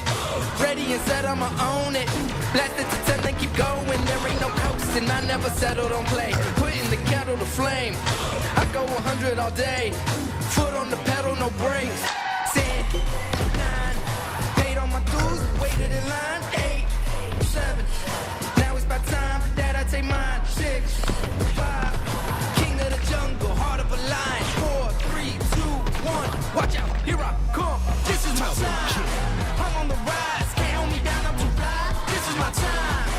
ready to shine, brighter than all of the lights. 'Cause when it's game time, seconds away and the game's on the line. There ain't no doubt in my mind. Beating the buzzer like this is my time. This is my time. This is my shot clock goes tick tock. Haters wish that I slip. No, I don't miss. MJ all hits. Watch me pop off. I'm the king now. Moonwalk to the ring now. Keep on wondering how. Let that choir sing now. 10, 9. Paid on my dues. Waited in line. 8, 7. Now it's my time that I take mine. 6, 5. King of the jungle. Heart of a lion. 4, 3, 2, 1. Watch out. Here I come. This is my time. I'm on the rise. Can't hold me down. I'm too fly. This is my time. Ready to shine. Brighter than all of the lights. 'Cause when it's game time, seconds away and the game's on the line. There ain't no doubt in my mind. Beating the buzzer like this is my time. This is my time. This is my time. Double kill.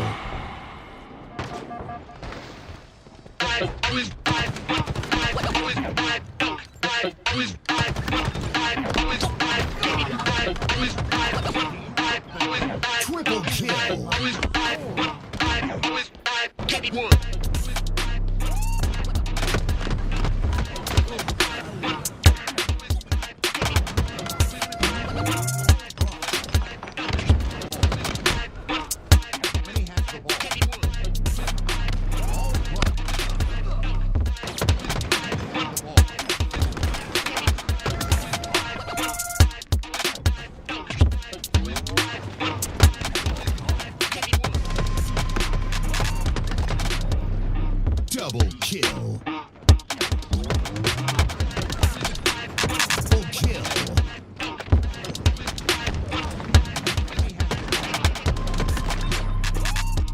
Double kill. Double kill.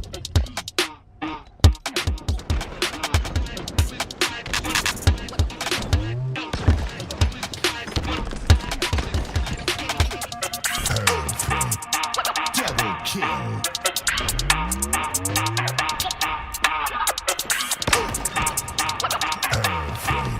Killing spree.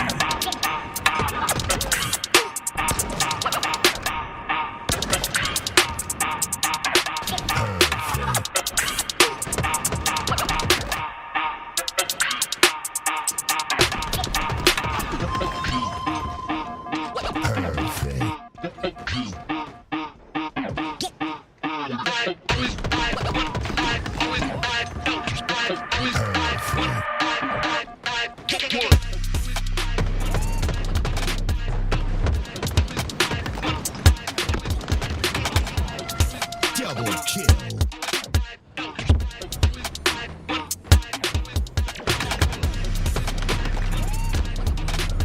Double kill.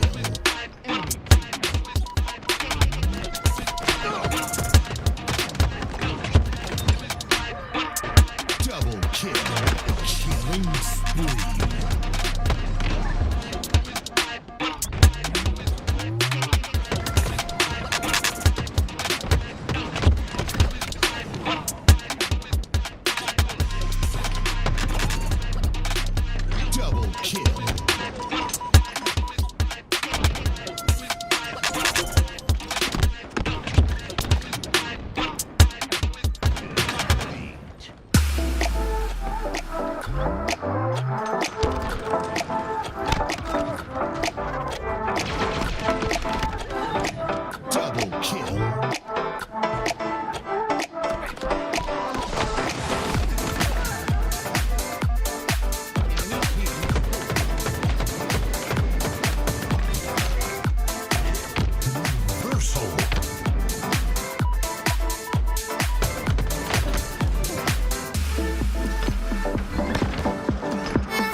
Overkill.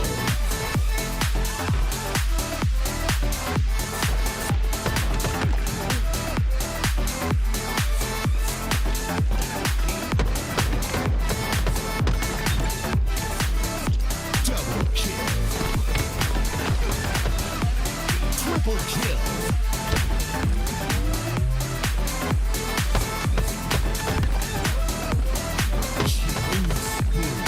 Double kill.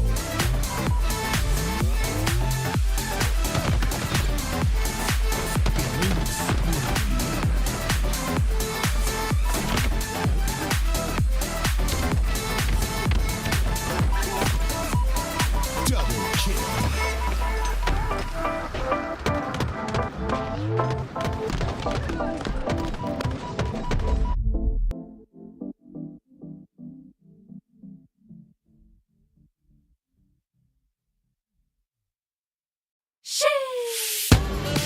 Let's get it. Let's get it. Let's get it. Let's get it. Faster, stronger, moving light speed. Work it longer. We a different breed. Living larger, chasing the dream. Push it farther, better than you ever seen. Pedal to the metal, we going far. Foot on the gas, just getting started.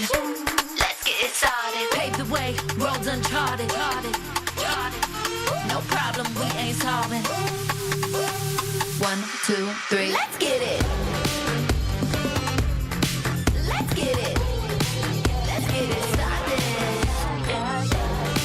Let's get it. Let's get it. Let's get it started. Come play with the big boys. Ain't no rest, we make noise. Love it when you see it so good that you can't avoid. Pedal to the metal, we going far. Going far. Foot on the gas, just getting started. Let's get it started. Pave the way, roads uncharted. Let's get it. Let's get it started. Let's get it started. Let's get it. Let's get it started. Are you ready? Here we go. Started. Let's get it. Let's get it. Started. Let's get it. Yeah. Let's get it. Let's get it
Yo, what is going on, everybody? LVT here. Swiss play done. Moving on to the brackets. And I see in the chat there's plenty of speculation about what's going on. So we have our correspondent here, Tools. You want to fill in some information here? Yeah, so obviously I think there's some things that we can obviously change for next week to make it feel more fair, right? Obviously, there are ways that tiebreakers go down. One thing I will say is that no matter how we do this, there will always be a tiebreaker when we cut into top 8. There's nothing we can do to stop that unless we had like literally the perfect amount of teams, which is just not going to happen, right? Yeah. So what happened this time around is that I believe if you dropped a game earlier in the tournament, it kind of made your back half easier. There are ways to fix this. We'll get it fixed for next week. But like we've ran like for the competitive integrity sake of the tournament and how we put the rules, like this week is going to stay the way it is. Based on like there are changes, we'll make those changes. I apologize for the 2 teams that are on the outside looking in. You know, that sucks, and I'm sorry that it sucks. If you want to unleash all your anger, unleash it at me, right? Go to my Twitter, go DM me. I can explain what happened, how we'll fix it in the next week. It's all good. But that being said, we have our top 8. We'll get those changes fixed for next week, and we'll be able to go through our top 8 right here, right now. And already there's some juicy matchups in our first round. I'm particularly looking at the top of the bracket. Rebellion versus Business, going to be one hell of a matchup. Rebellion versus Business, of course, going to be a good one. Unfortunately, we are watching Incognito versus Bad News Bears. That's Descendant Ryanu, his squad, versus Neptune, Kuhlect, Bubu, Dubu, and Spartan, which, by the way, this lobby is getting ready as we speak. Great. Love that. I'll say we're making pretty good time today. I think we're going to be able to get through this tournament, which is great. And honestly, I'm excited for this one, right? Neptune has had some electric plays. I like to see him getting more reps against better teams and to consistently see sort of improvement as time goes on. Very high on Neptune for what he's going to be able to do in this next season of competition, Louis. And honestly, these tournaments just remind me how close we are to just more HCS play and how good that's going to feel. Once again, when we're playing for pro points, when we're playing for seeding, when we're going to LAN. Things are definitely going to get mixy once we get into official gameplay. As we wait for players to get in here, we're waiting on one more person. I believe it's a player from Incognito. So we're missing Descendant. Descendant's the last person to get in here. Probably distracted over at the Complexity facilities. But I'm sure he'll be here any moment now. We'll be getting into this match ASAP.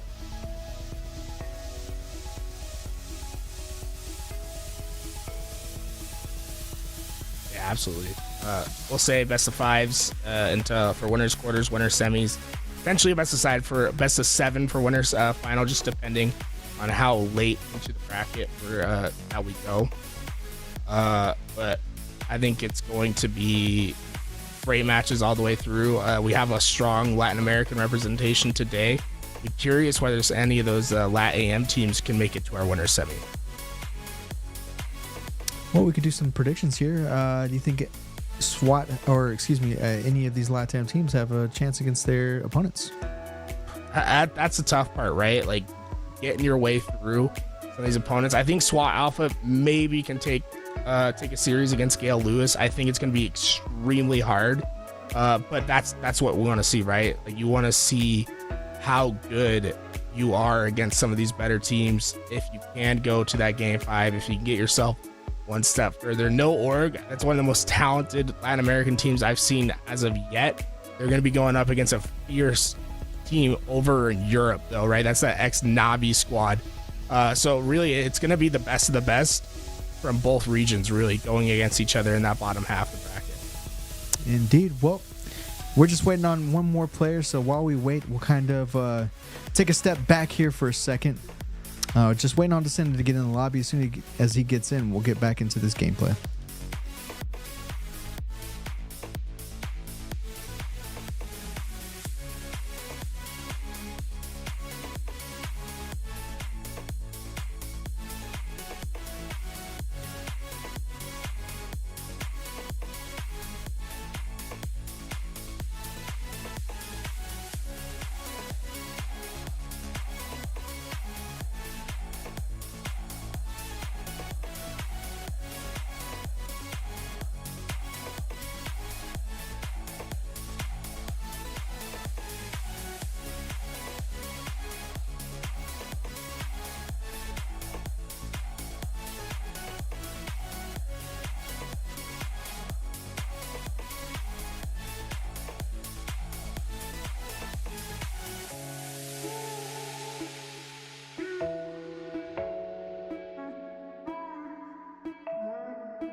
All right, ladies and gentlemen, as you can see, we're getting started with game number 1 of our quarterfinal in the bracket play portion of today's Swiss tournament. So we're going to kick it off to Mikowski and Eli, first time on today's broadcast. Boys, how we doing today? Doing good, man. A little, tough situation with the bracket, but I think it's important for us to all understand we're all here just volunteering our time, putting together something for the Halo community to enjoy while we wait for that first land in March. So, Eli, as we wait for that first land in March, we got Ryanu versus Sparty, a rivalry that feels like it goes back to the time when Ogre 1 and 2 were playing in this game, but this is going to be intense. This is going to be a good series. Bad News Bears versus Incognito. What are some of your thoughts as we approach game 1? I mean, you said it right. The Ryanu versus Sparty battle lives on. These guys have gone back and forth between being best friends to mortal enemies, back to best friends. I don't know where they stand right now. Probably all right. But whenever they play against each other, they definitely seem to play with a little bit more passion. So it's going to be fun to watch how this one plays out. I'm really excited to see this one. I kind of give the edge to Incognito. I mean, these guys have been playing together throughout the entirety of the offseason. Bubu and Sparty did win that twos tournament last night, and Kuhlect and Neptune have been making waves in twos as well. So they haven't played fours together yet. It's going to be interesting to see just how well they mesh going into this one. Now, we don't have the official word on this Incognito roster just yet as far as org representation. We do know that Ashes, and I'm so excited for this, man. Ashes, the legendary FPS coach, has, I believe, 25 land trophies to his name as a head coach over in Gears of War. He's now the head coach of Complexity, and I think that's going to be a really interesting dynamic to have. When you have young guys like Descendant, Huss, Precision, a guy behind you like Ashes is going to be a massive benefit to that squad. Now, again, it's not official. Ashes is, but the roster's not. If we had to guess where things are going, I think that's going to be what pans out. Eli, as a former coach in HCS, I want to know what your thoughts are as it relates to Ashes joining up with Complexity and how that might help out a few of those young guns on the squad. I mean, Ashes is the most winningest coach, at least on LAN FPS, maybe of all esports. I'm not really sure. All time. But that's right. All time. And I've gotten to know him a little bit. He was the guy that reached out to me for this ForceCon event that I'm about to go to tomorrow. I'm literally getting on a flight tomorrow that I was working with Ashes on. And he's just like a great guy. I don't know. I feel like he's been in esports for so long. He just gets it. Very smart mind when it comes to any version of the game. He also grinds matchmaking. I run into him pretty often in matchmaking, so I know he's playing the game, getting his reps in to make himself an even better coach. And I think that's an important part of being a coach in a game like this is you've got to play enough to really feel the timings when it comes to pushes and seeing openings that a person that doesn't actually play the game probably wouldn't really feel as in tune with. So it's super important for these young guys that have maybe a little bit less experience. But what's really cool about it too, though, is Precision, former Gears of War player. I'm sure he's elated to have Ashes standing behind him, because he might have lost to Ash's team multiple times on the Gears stage. And I think there's nothing but positives that can come from him. Yeah, whatever that Complexity team of 4 looks like, they're going to have a respectable coach that demands their respect. As we hop on board here with Precision, one of those young guns, sitting at 3-1 in this game. He's helped propel his team to a hot start, 30 uncontested seconds, as they have control of A and B. Precision with control of the top A ledge, just looking to put some damage out for now. Gets the assist, and with that kill, the green light means go. Precision pushes up, now on top of the trucks, now on top of Bubu Dubu's head, and he's looking for the double. Gets it with the 2 clean shots. Triple right ahead with Sparty, lands that as well. Cross map for the over on Kuhlect, and Kuhlect drops. Unbelievable shots though from Precision. That would have been nuts, but the performance is nonetheless. He gets the assist after a little while. That's going to force a staggered spawn for Bad News Bears, and well, this is bad news for them. Wow, what an opening by Incognito. These guys knew exactly how to play their process in exactly the right situation. Precision playing all the way around the map, influencing spawns as he rotated around the map, and then also predicting every single one of his next opponent's spawns. And that's how he was able to go on such a massive run, and he's made a massive impact, and he's continuing to wreak havoc here. Going to completely stop Bad News Bears from capping B, at least for now, but suddenly Incognito finally 3 dead, and the momentum is could possibly shift here. Team wipe for Bad News Bears. They take all 4 down for Incognito. Most importantly, Sparty did not waste a second before sliding into the B hill. He's playing even smarter there by getting rid of all of that shock rifle ammo. Bubu Dubu on the side of C. He's going to be able to set up for the next one. Like that play with utilization and depleting of the ammo there from Sparty. As Bad News Bears off the team wipe on Incognito and the fast work to get control of those cap points now have a trip cap of their own, and they're right back in it. Want chat to understand that this game type is exceptionally swingy. We have seen at the World Finals, FaZe actually defeated Optic 250 to, I believe, 22 in the span of about 4 minutes. So this game type, when you know what you're doing, has one of the most difficult spawn traps to get out of. So what we just saw here was Bad News Bears finally got control, purposefully spawned all members of Incognito on the blue side of the map. Yes, trust me, I know it's gray, but we call it blue because it was in Plaza. But they intentionally spawned them there and then watch all of the exit points from there to make it very difficult to get out. And this game type can swing back and forth. I mean, we saw a 109-0 run to start on the side of Incognito. Now it's only a 10-point game on the other side. Yeah, Strongholds really favors a steely mind in that you don't get flustered. If you go down 100-0 like we saw for Bad News Bears, all it takes is one instance of regaining your footing, and you've regained in this match. Now in the lead, 112 and rolling with control of B and C. Bubu Dubu locking down the snipe tower with that shock rifle. Looks to continue the scoring. Now this is where Incognito is going to be tested, right? So they've had so many reps playing this game type with one another, not just in tournaments, but also in scrims. And they've talked about this situation. They must have, because this is such a common position to find yourself in this game type. If you're playing against good teams, you're going to get in the blender at some point. So Ryan, how do you get yourself out of the blender? How do you and your team fight out from those positions when your opponents know where you are? You've got to play the process. You've got to be very disciplined. And so far, Incognito have done a good job to stop the bleeding at least a little bit, but Bubu Dubu with the shock rifle is going to try to shut it down. Ooh, a little bit of skill expression there from Bubu Dubu, and I loved his movement expression there with the repulsor as well. You saw him jump up, and he sort of delayed the activation of the repulsor to land instantly on top of Camo top mid. He didn't float or dilly-dally. It was purposeful, deliberate, and instantaneous from the likes of Bubu Dubu. He's sitting at 10-5 in this match. Precision now on the other side, pushing up for Incognito. They've regained control of A and B, and with 3 down for Bad News Bears, they might just gain control of C as well. Neptune looking to stay alive. He's one of the last members alive here for Bad News Bears, and that's a crucial slay there on Ryanoob, and it might just prevent that trip cap. So important as the last person alive to somehow find your way into getting a kill, because that means when your teammates come off spawn, they're no longer in a disadvantageous position. Now suddenly your team has the numbers when they come off spawn. Let's see if the rest of Neptune's team can push up and get the most out of that kill.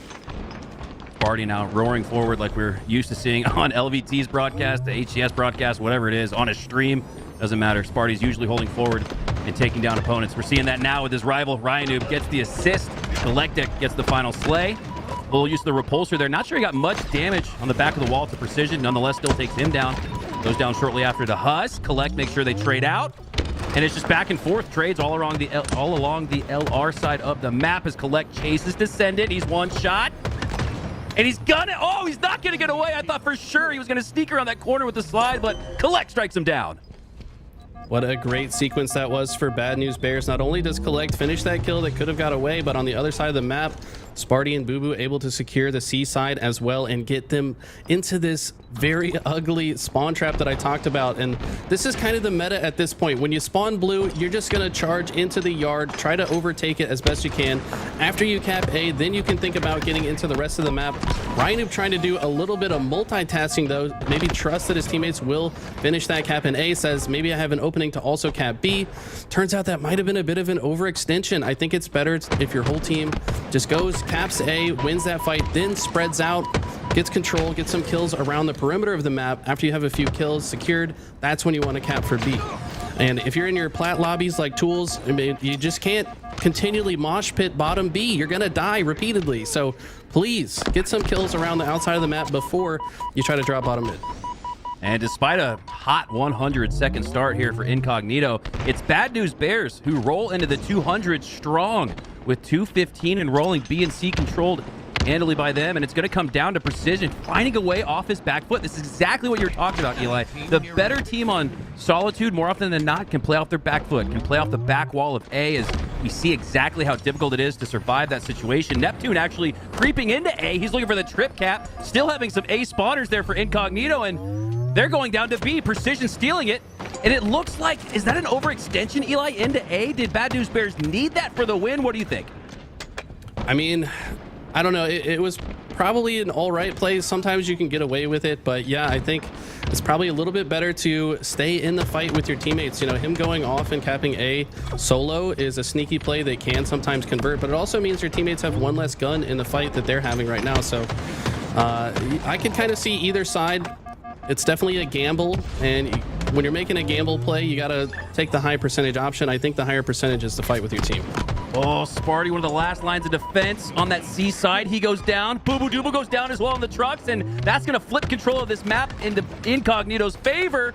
Another one goes down for precision, potential double, but he lands the assist nonetheless. Uh-oh. And it looks like the numbers edge is going to go in favor here of Incognito, and if they can close things out here with a trip cap, they might just come back 210 and roll into 242. But it's Incognito with that map control. Bubu Dubu looking to flip C.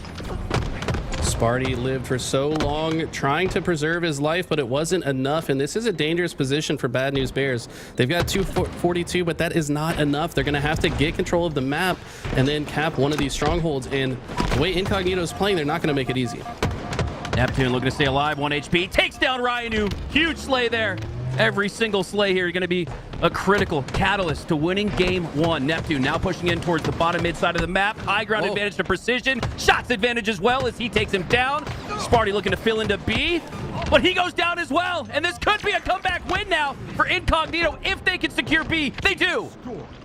Oh my god, this has gotten so mixy. The mosh pit has ensued. Now that the time is winding down, we're going to see both teams contesting in B. They're going to be launching their bodies into B because it's the only way they can keep their team alive. But I like this play by Incognito. They actually wrapped around and capped C instead while the distraction is bottom middle, and that might just win them the game here.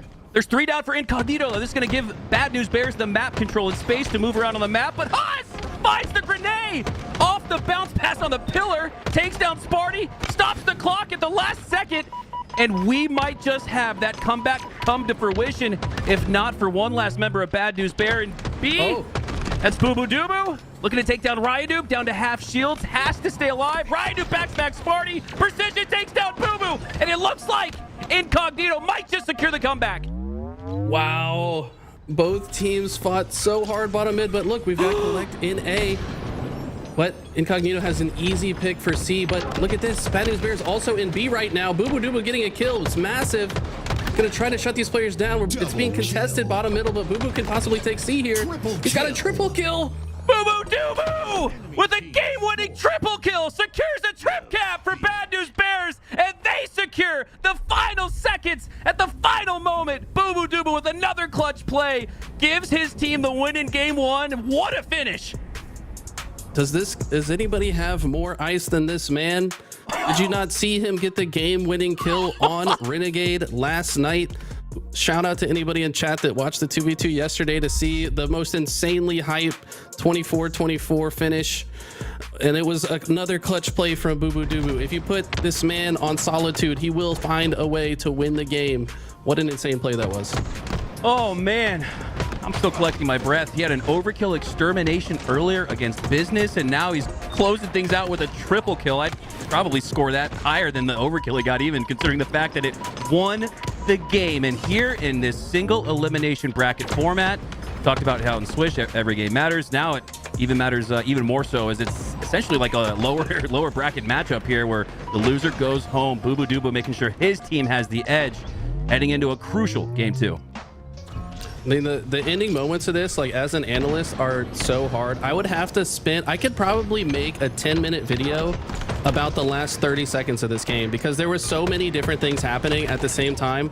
It's so hard from just one POV to really break down what's going on, because simultaneously while Bubu is doing this, his teammates are also bottom B, capping that, getting kills on enemies spawning in the tram side. Oh wow, well played by both teams, but it's ultimately Bad News Bears that come out on top. What a way to start the series. My God. I'm just sitting here cheesing.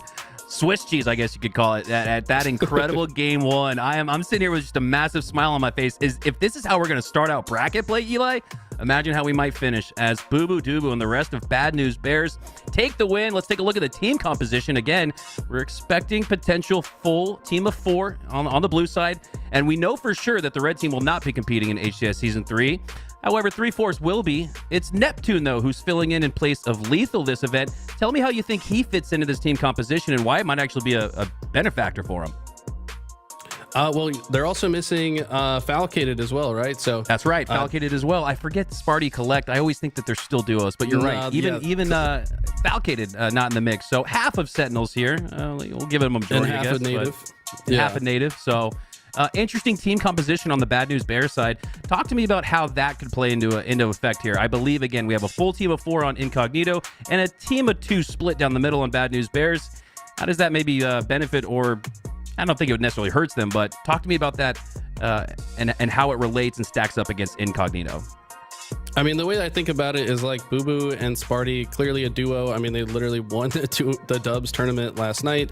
Neptune and Kuhlect have been a duo the past few weeks for sure. I mean, these guys have been running matchmaking together constantly. Maybe Mikwin is giving his hand some rest. I don't know. I know he's having some hand problems. Maybe that's why he's not competing in some of these tournaments. But either way, I mean, these are just great reps to get under the belt for Neptune and Kuhlect. I think that Neptune probably teamed with Bubu at some point towards the end of H5. Seems like these guys at this point, man, everybody's teamed with everybody. So they've got some semblance of history with one another. They're going to have some teamwork. They've played together enough times. And like, despite not having significant scrim and tournaments under their belt, they all know how Halo is supposed to be played. And that's usually with just promising communication and trust throughout the match and just an understanding of the framework of each game type. Yeah, it's always fun to theorize in the off season. That's what I look forward to most. Not only the fact that we have no gap in Halo action, but the fact that, you know, I get to theorize a little bit, get to play with theory a little, and see what would it look like if 2 teams form. That's exactly what Bad News Bears are. And I think this is also an important conversation to bring up, Eli, after that emotional, electric game 1, thrilling finish. It seems that with this DC from one of the red team, that the energy momentum will have died down a little bit. So despite some of that momentum that I think Bad News Bears would have taken into game 1, I think that dissipates the longer and longer we wait for game 2. What are some of your thoughts on how that energy level might affect this next game? I mean, I expect both of these teams to be playing with insane amounts of energy. I mean, we got the listen in on Incognito in that Argyle game, and every time Precision gets a kill, he's screaming dead like he's Frosty at the World Championship. Like, come on, bro.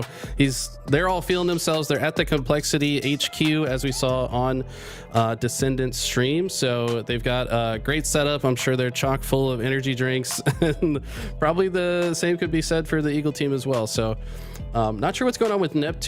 Seems like a little bit of an extended break. Hopefully his setup's all right.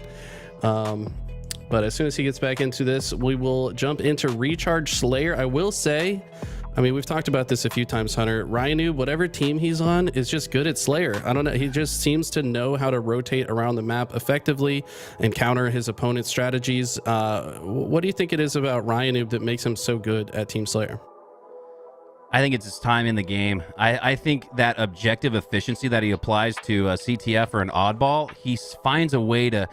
I don't want to say weasel into a Slayer, but or rat his way into a Slayer. But Raidu is known for playing things smart, playing things safe, not necessarily going for that montage moment like we see from maybe a Sparty. And maybe that's what's such a interesting part of the conversation between these two rivals, is that they're both split different. I mean, there's absolutely not a single characteristic that you could attribute to the two of them outside of just being one of the best Halo players in the world, but their personalities and playstyles could not be more different. But yeah, I think to answer that question, Eli, it's the fact that this Ryanoob, who's known for nerding his way around Halo, applies that same strategy like an OBJ to Slayer, and it seems to have done well for him here in Halo Infinite. A top 3 Slayer last year as far as it relates to wins and losses, which we get caught up in kill death ratio, we get caught up in damage, but I think the only thing that matters at the end of the day is the wins and losses, right? So, and I know that's all Ryanoob cares about. So I think that's going to be the key here for Ryanoob, is Watch your corners, right? Because Ryan might just be lurking behind him. I think you're exactly right. I think another thing that Ryan Noob does so well is, even though there's no obvious objective in Slayer besides get kills and stay alive, he comes up with his own objectives. He says there are certain parts of the map that we want to control at different parts of the game based on what power-ups are coming up, and he is leading his team to navigate around the map at the times that matter, right? So yeah, there's no hill to go for, but there's a shock rifle and there's camo to go for, and if your team is not prioritizing those, you're very, very likely to lose the game.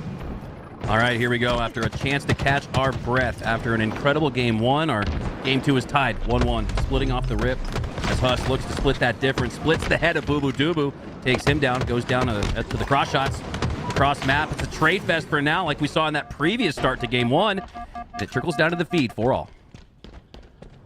Yeah, interesting start. Both teams fighting aggressively for the items. I think the camo was burned, so we're not going to see early camo usage. One of these teams does have the shock rifle, though. I think one of these players in gold. I'm sure Nighty Knight's trying to find him, but a gun might be on the ground. Not really sure. But right now, both teams just fighting for space. It looks like maybe going for these two-man pushes. Looks like the two-man push from Incognito into A is successful. They trade one, get the kill. Sparty tries to stop it, but gets hit by the nade shot.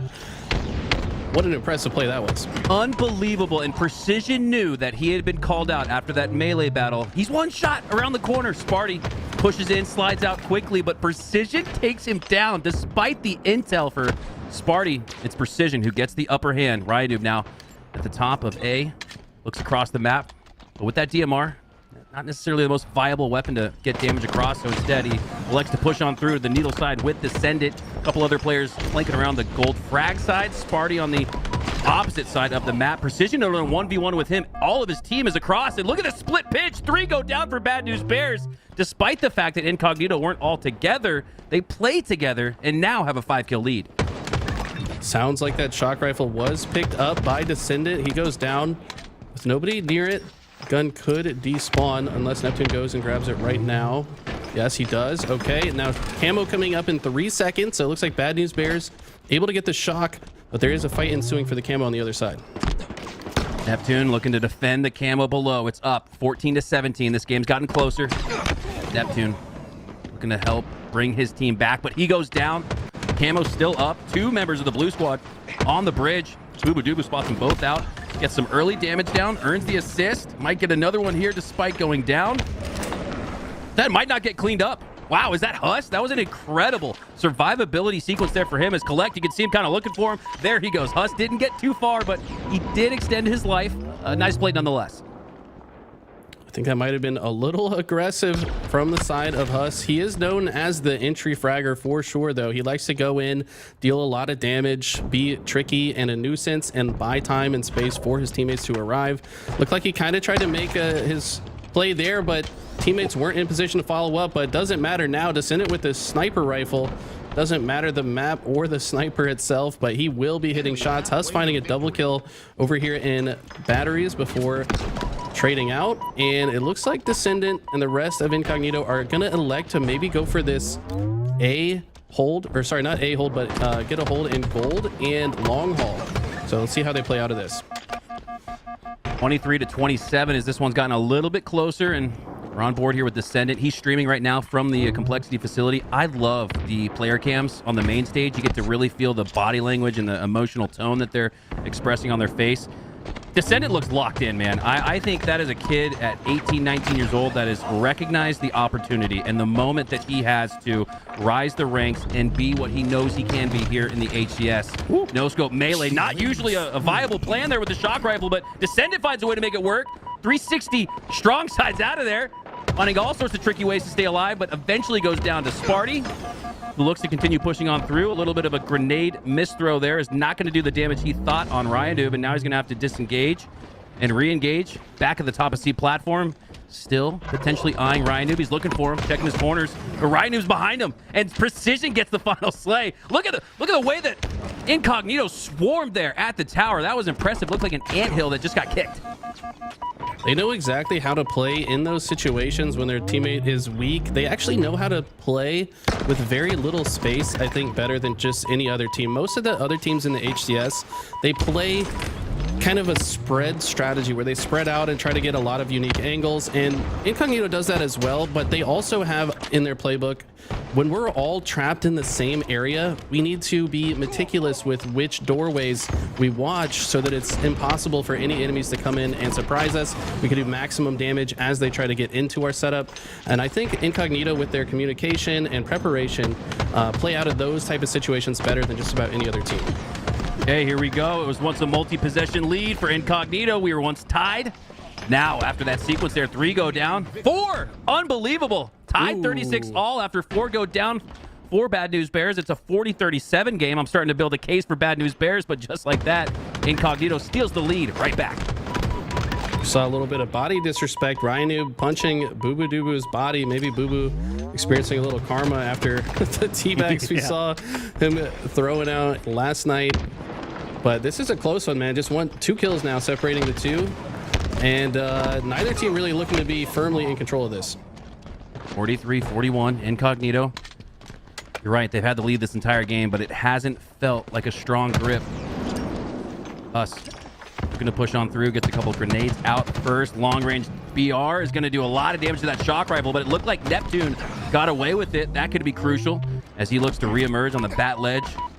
Goes down to 1 HP, but his location is calm there, Eli. He has to reposition like you always talk about. Once the intel is out on where the sniper is, you can't go back up to that spot. More often than not, you get taken down, and that's exactly what we saw there from Neptune. Right. I mean, if you have any power weapon, anything that the other team wants to steal from you, you got to be really careful with your routes, especially at this level. Right now, Descendant and Ryanoob, they have the lead. I think recognizing they started to make that push, but deciding to back down. Perhaps they didn't feel that confident that their teammates could support them across the map. Huss finding a kill with a grenade in the kill feed is massive, though. That's why we see these guys moving quickly into the tower, but Sparty gets out with 1 shot. It's now tied 45-45 all of a sudden, and now the rotation from Ryanoob and Descendant doesn't look that good right now. Sparty with the optimal camo use gets the double kill and has his team back in the lead, and they steal it!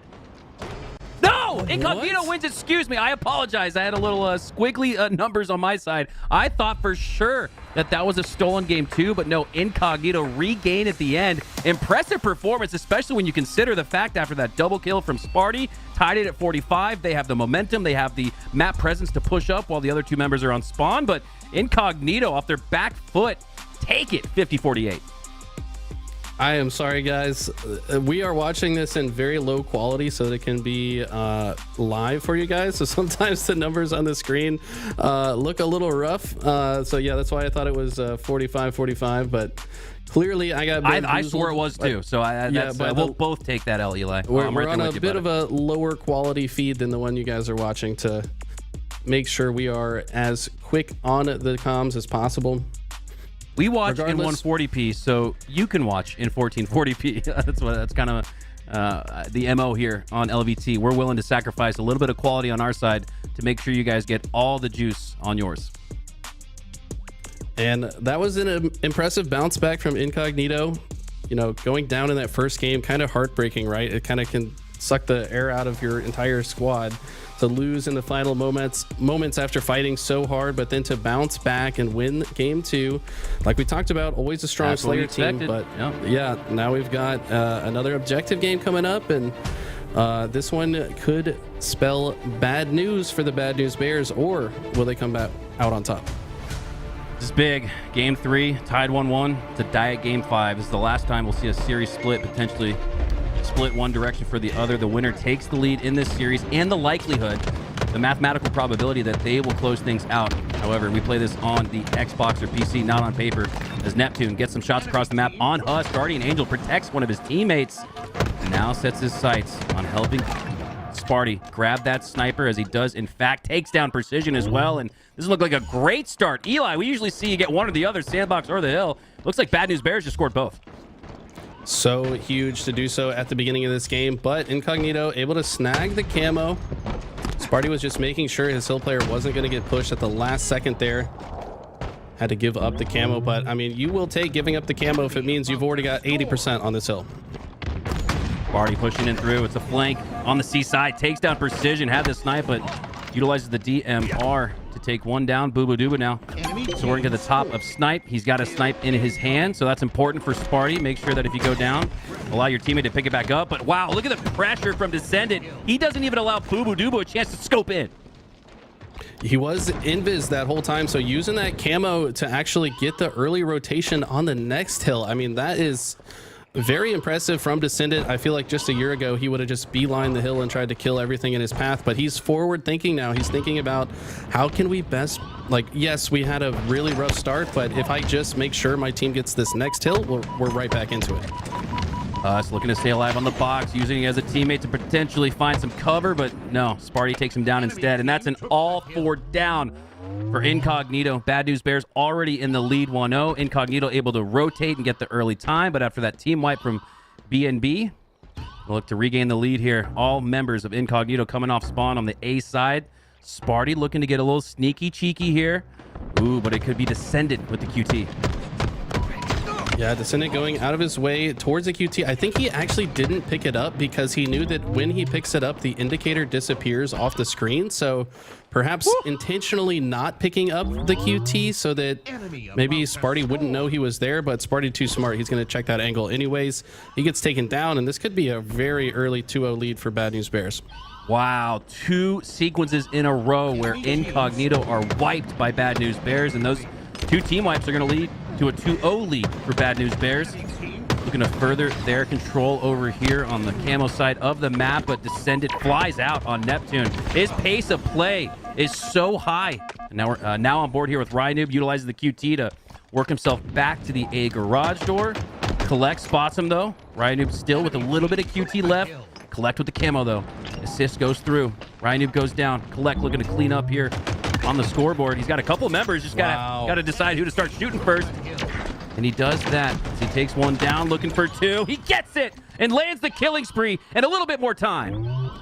Such a good camo play. He spots 2 players, decides to cut the sight line from one and then attack the other because he knows if he was just to shoot immediately at that first target, then he would be exposed to the sight line of the other target.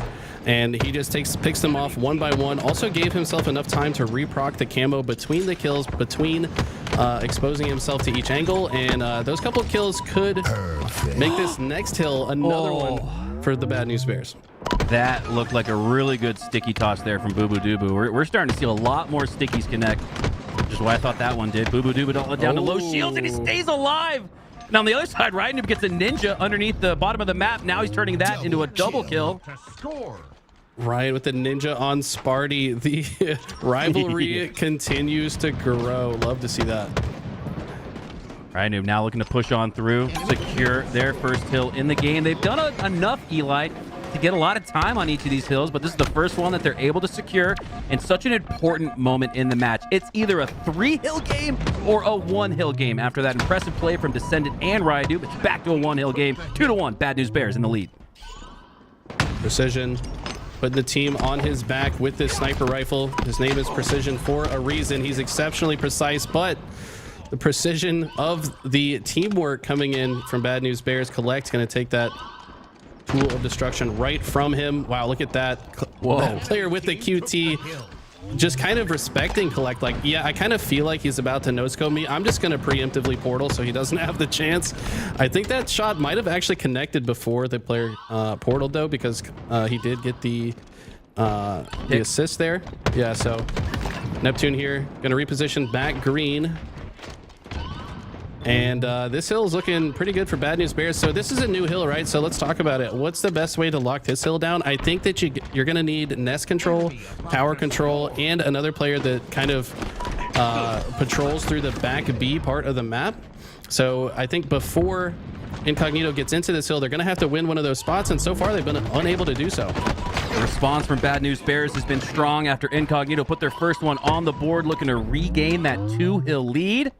But 3 go down for Bad News Bears. Precision sitting at the top of Nest has the control. picks up the stickies, and Eli, I gotta imagine, with B and green being such an important map on Livefire, gotta watch out for those remote detonations if you do cross across that side of the map. Once the repulsor, now a potential lethal combination with the stickies there now. As this one's really close. Bad News Bears, though, with another 3, now 4 down. They've been doing this with the Slays. Not necessarily efficient, but they're efficient at taking all 4 down for Incognito. Because of it, got a 2-hill lead once again. 3 minutes left.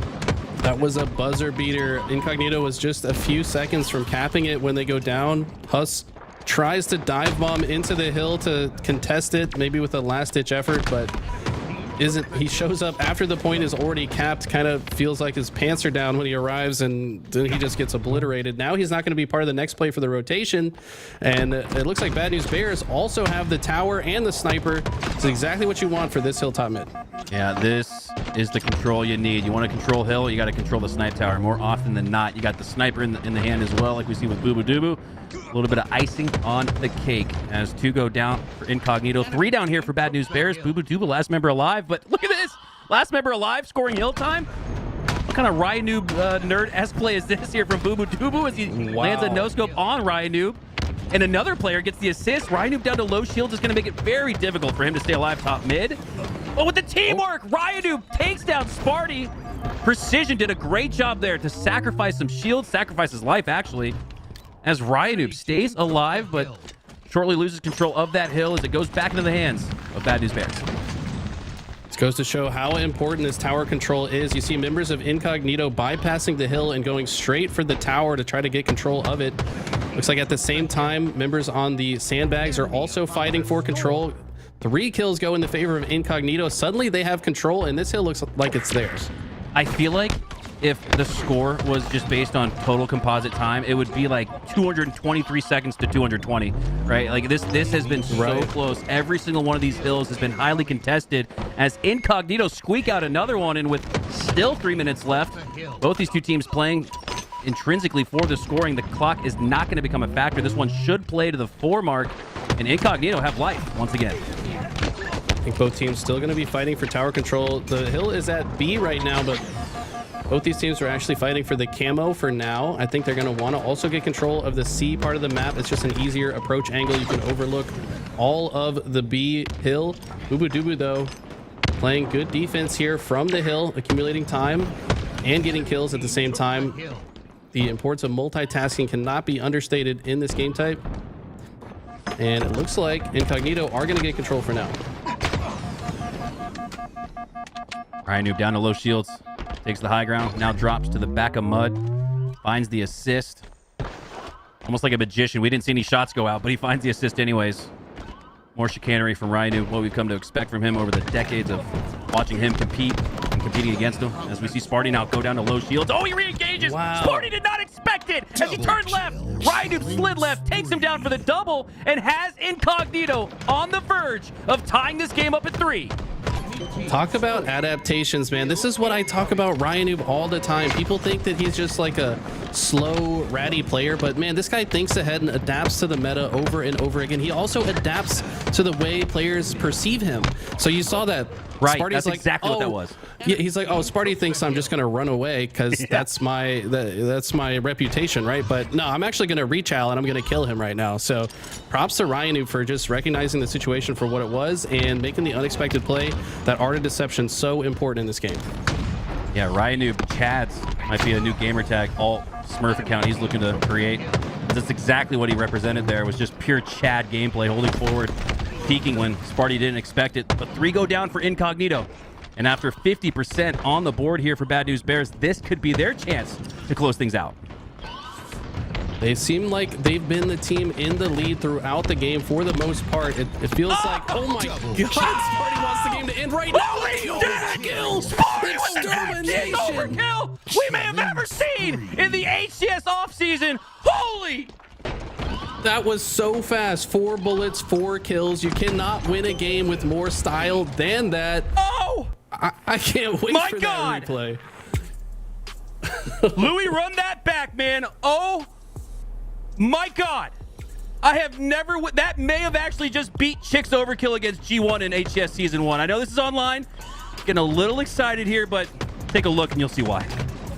Look at the no scope right here. The disgusting double kill. Another no scope. Oh my god. So, I mean, we got to talk about the teammates too, though, because I mean, this target's already weak, not looking at him. Second target knows he's here, but this is the most impressive shot. The no scope mid-air, both players jumping. Next two targets are already one shot, just has to hit the body. But and the nanosecond recognition, that precision only requires a body shot. I think that's as impressive as this no scope here, right? I mean, this is awful. This is insane. Huss could have QT'd out of there, but instead goes down to another no scope. This is that I'm sorry. Put that on your HCS highlight reel #1s for at least until land starts, because that was it right there. Sparty is him.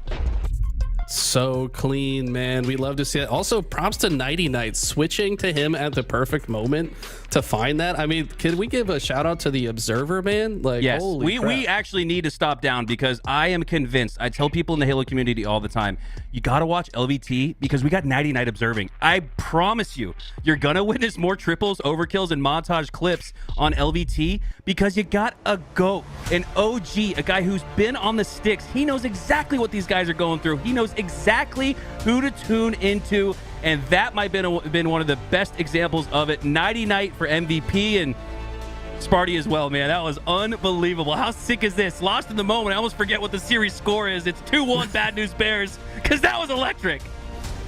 Oh my god. Like I said, I mean, it felt like Bad News Bears were in control of that match throughout, and that was just the exclamation mark to finish the game. I mean, if you're incognito, that's gotta like remove some of the wind out of your sails, right? Like you just gotta look at that score line and just be like, all right, bro, you got it. Like they fought their hearts out, though. That was a close game. It just had an exclamation point ending, and now we're gonna see a lot more snipers going into Argyle CTF. And game one had that exact same feeling. Bubu with the triple kill to win it. What is in the water over there at Sentinelsville, as Bubu and Sparty with the triple and overkill collectively have won their teams games 1 and 3 to take a 2-1 series lead. And now we head to Argyle CTF. Sparty, though, new map, same man, still has the snipe in his hands, and for good reason. And for good reason, Incognito makes sure to highlight him and take him down.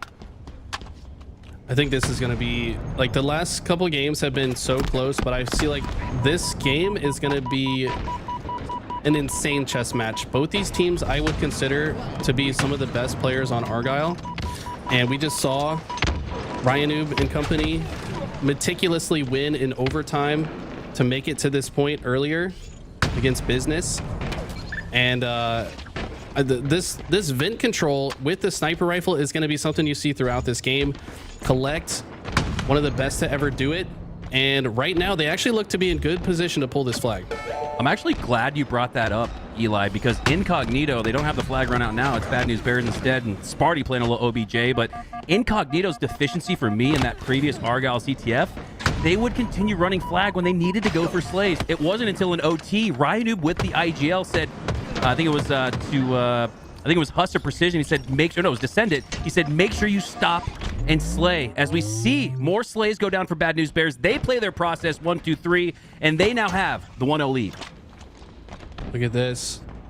Looks like, did Bubu fall off the map? Is that what I just saw in the kill feed? I don't know. Did go for that grapple play like we saw on Catalyst, maybe? Well, it was Kuhlect that had the grapple, so I don't know. Maybe he just missed his footing. I don't know what happened. Rest in peace, Bubu. He should be back on the map now. But both these teams really going to be trying to get control of these snipers. The new ones are spawning in 5 seconds. Keep in mind the timer is now 2.5 minutes on this map, thanks to the changes from HCS. Make it a little slightly less sniper focused, but you can bet you're still going to see a ton of sniping on this game type. I'd like to see which team gets away with their sniper with enough ammo. Look at that there. Kuhlect utilizing the transparency of the geometry before him to get a little bit of intel. Could spot Ryanoob there. You can tell that communication went into the Discord feed. Always love picking up things from these pro players. As Bubu has the snipe in his hand. 6 shots to work with. 9 minutes left. And with this 1-0 lead on Argyle, Eli, we did see some changes between Season 2 and 3, but this is a map that doesn't often feature scoring, so for Bad News Bears to get a score off the rip just 2 minutes into the game bodes well for them, but it's now Incognito with the flag out. Ryanoob, though, almost gets baited a little bit into that, running through, thought he had some space. Bubu would have been there to clean him up regardless, and this flag run looks dead for now. This is such a chess match right now. Both the snipers valuing their life. Precision kind of feeling obligated to push up here. Might be able to pull this flag. Might be able to get a spawn snipe. Sees that player spawn on the snipe elbow. Just waiting to see if he rechal's, but Kuhlect's too smart for that. Gonna actually just go the other way. Bubu was still holding on to a sniper at his base. Neither team really getting a ton of value out of the snipe kills that they get, because in this game mode you really have to get at least 3 dead just to get into the base, and then you also need to apply max pressure to the spawners as you're running it. So just getting 1 kill here and there, it doesn't really gain any value for you over the long run. Of course you're still going to fight, but we're really not going to see another flag pull, I think, until one team goes at least 3 dead. Yeah, some maps you might cut into 2 or cut into half. Talk about a 3-lane map like Pit, but this is a map that you really got to play in thirds when you talk about your process of running that flag out, get it to about the 33% mark, and more often than not, you got to drop the flag, and you got to play for those slays. As Kuhlect looks to push in through the back, goes down to low HP, gonna stay alive for now, lift back up, grab another grapple, but it's not there yet. For now, just playing extremely defensive, and I think that is in part due to this 1-0 lead. 7:15 left. It's kind of what we saw from Incognito in the game that we watched with their comms. They're just trying to play the process. They're like simultaneously fighting one player. They're trying to hold their angles for one another to keep each other alive. Been doing so quite well, but haven't quite got full control of mid-map just yet. Neptune gonna find not a double kill. Melee's a little bit too early, and look at the instant grapple play. I talk about this a lot in CTF.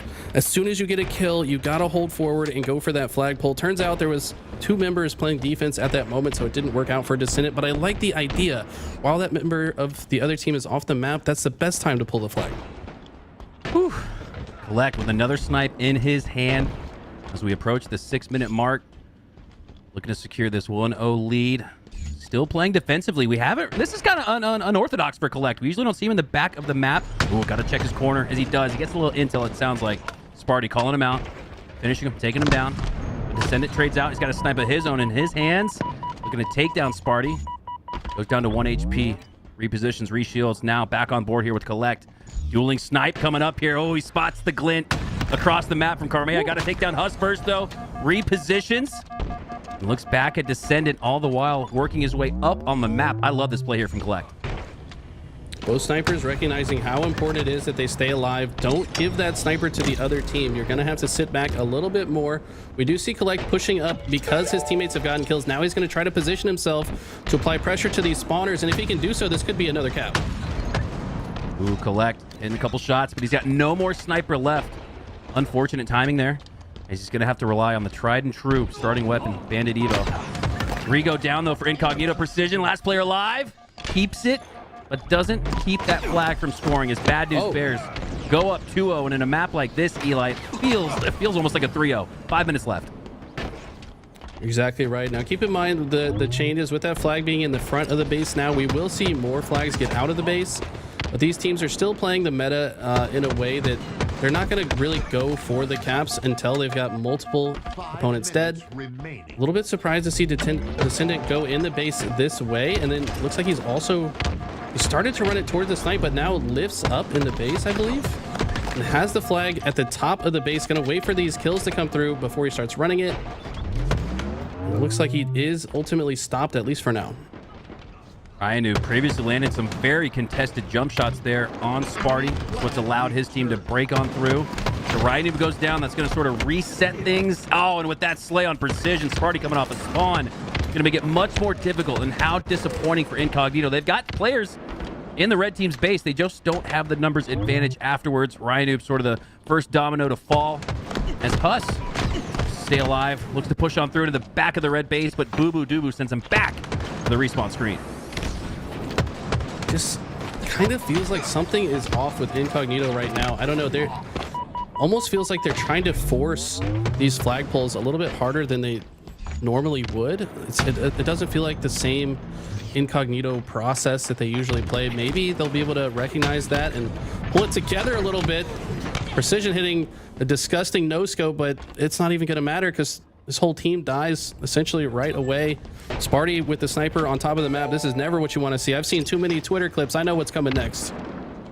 we just saw a Twitter clip, Eli. What are you? Oh man, Sparty is gonna have me chuckling until I fall asleep, and I'll probably wake up laughing again tomorrow just after witnessing that insane overkill from Sparty. What a treat it is here to enjoy some Halo with you guys as Sparty looks to shut down game number 4, shut down this series.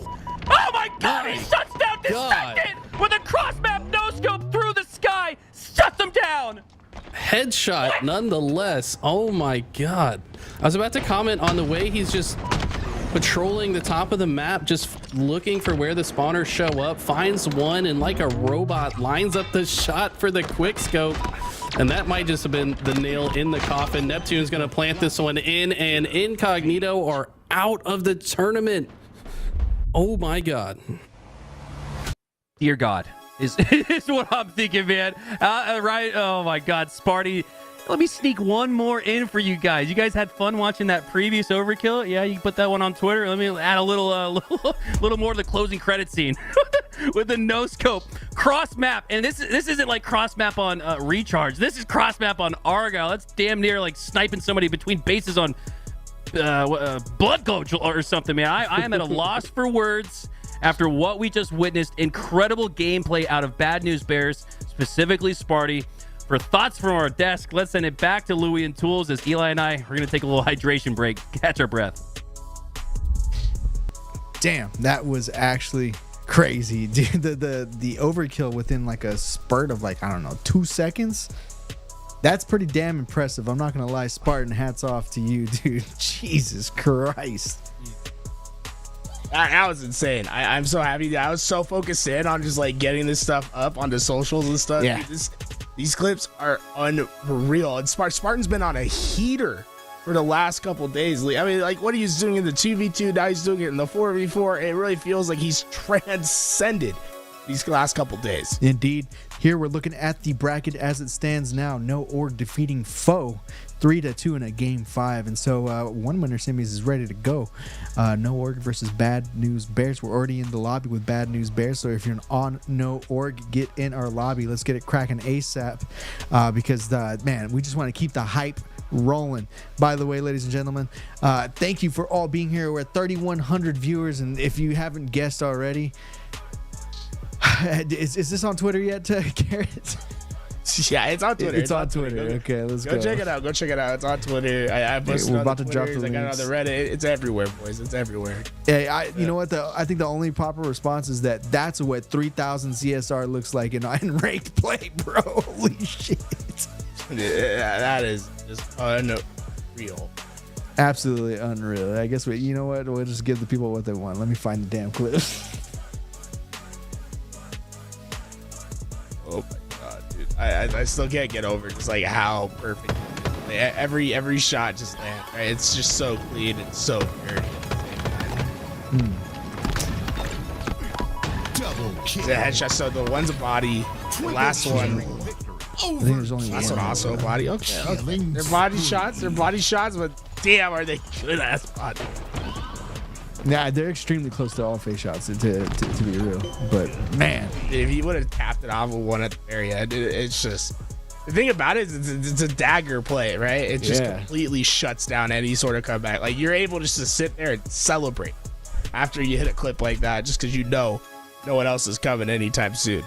Yeah, I mean, I believe it was 3-1, and Bad News Bears had the lead in that game, and Incognito was coming back with a vengeance until that moment. And that was, as you said, the dagger kills the momentum, takes the air out of the room.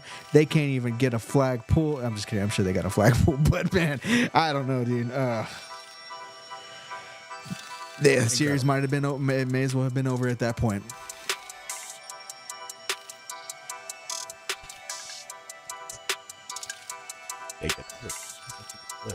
Such a good clip. And you can see we're rolling along in our bracket right now. Bad News Bears is going to be going up against No Org, the Latin American, in our semifinal. Yeah, shout out to the Latin Americans taking down Jimbo, Wootum, Snipe Drone, and Mighties. So we got Drift, Noble, Tapping Buttons, and Acid coming through for this next match. So we're gonna go ahead. I'm gonna go ahead and take us to a quick break. Oh, Acid is here. So hopefully it's not much longer. we'll just hang out with you guys either way. We are in an ad break, so if you are enduring the ads, the onslaught of ads, well, I do apologize, but it's how this is possible. We wouldn't be able to put up this prize pool if it wasn't for the viewership on these tournaments.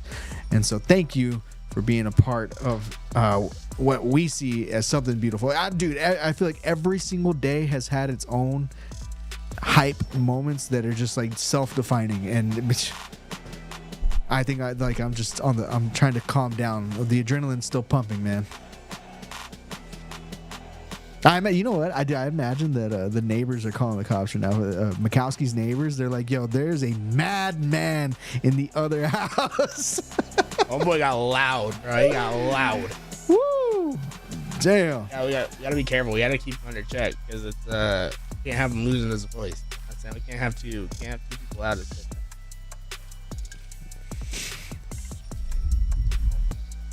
Just like side.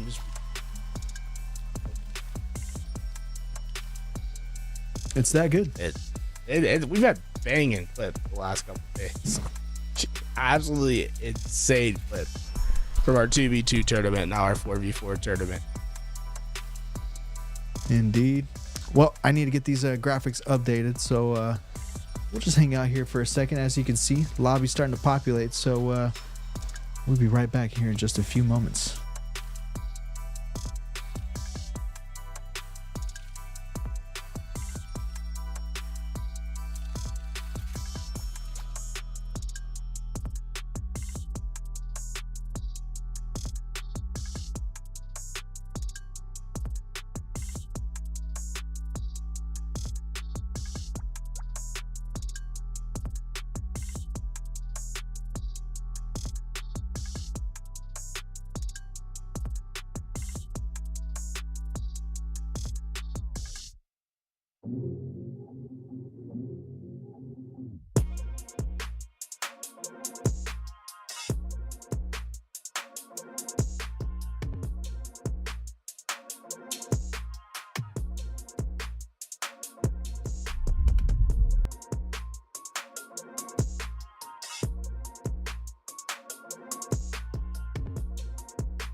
All right, ladies and gentlemen, just like that, bad news bears advance. They now face Tapping Buttons and the boys No Org. So we're sending it to Mikowski and Eli as we have already loaded into game number 1.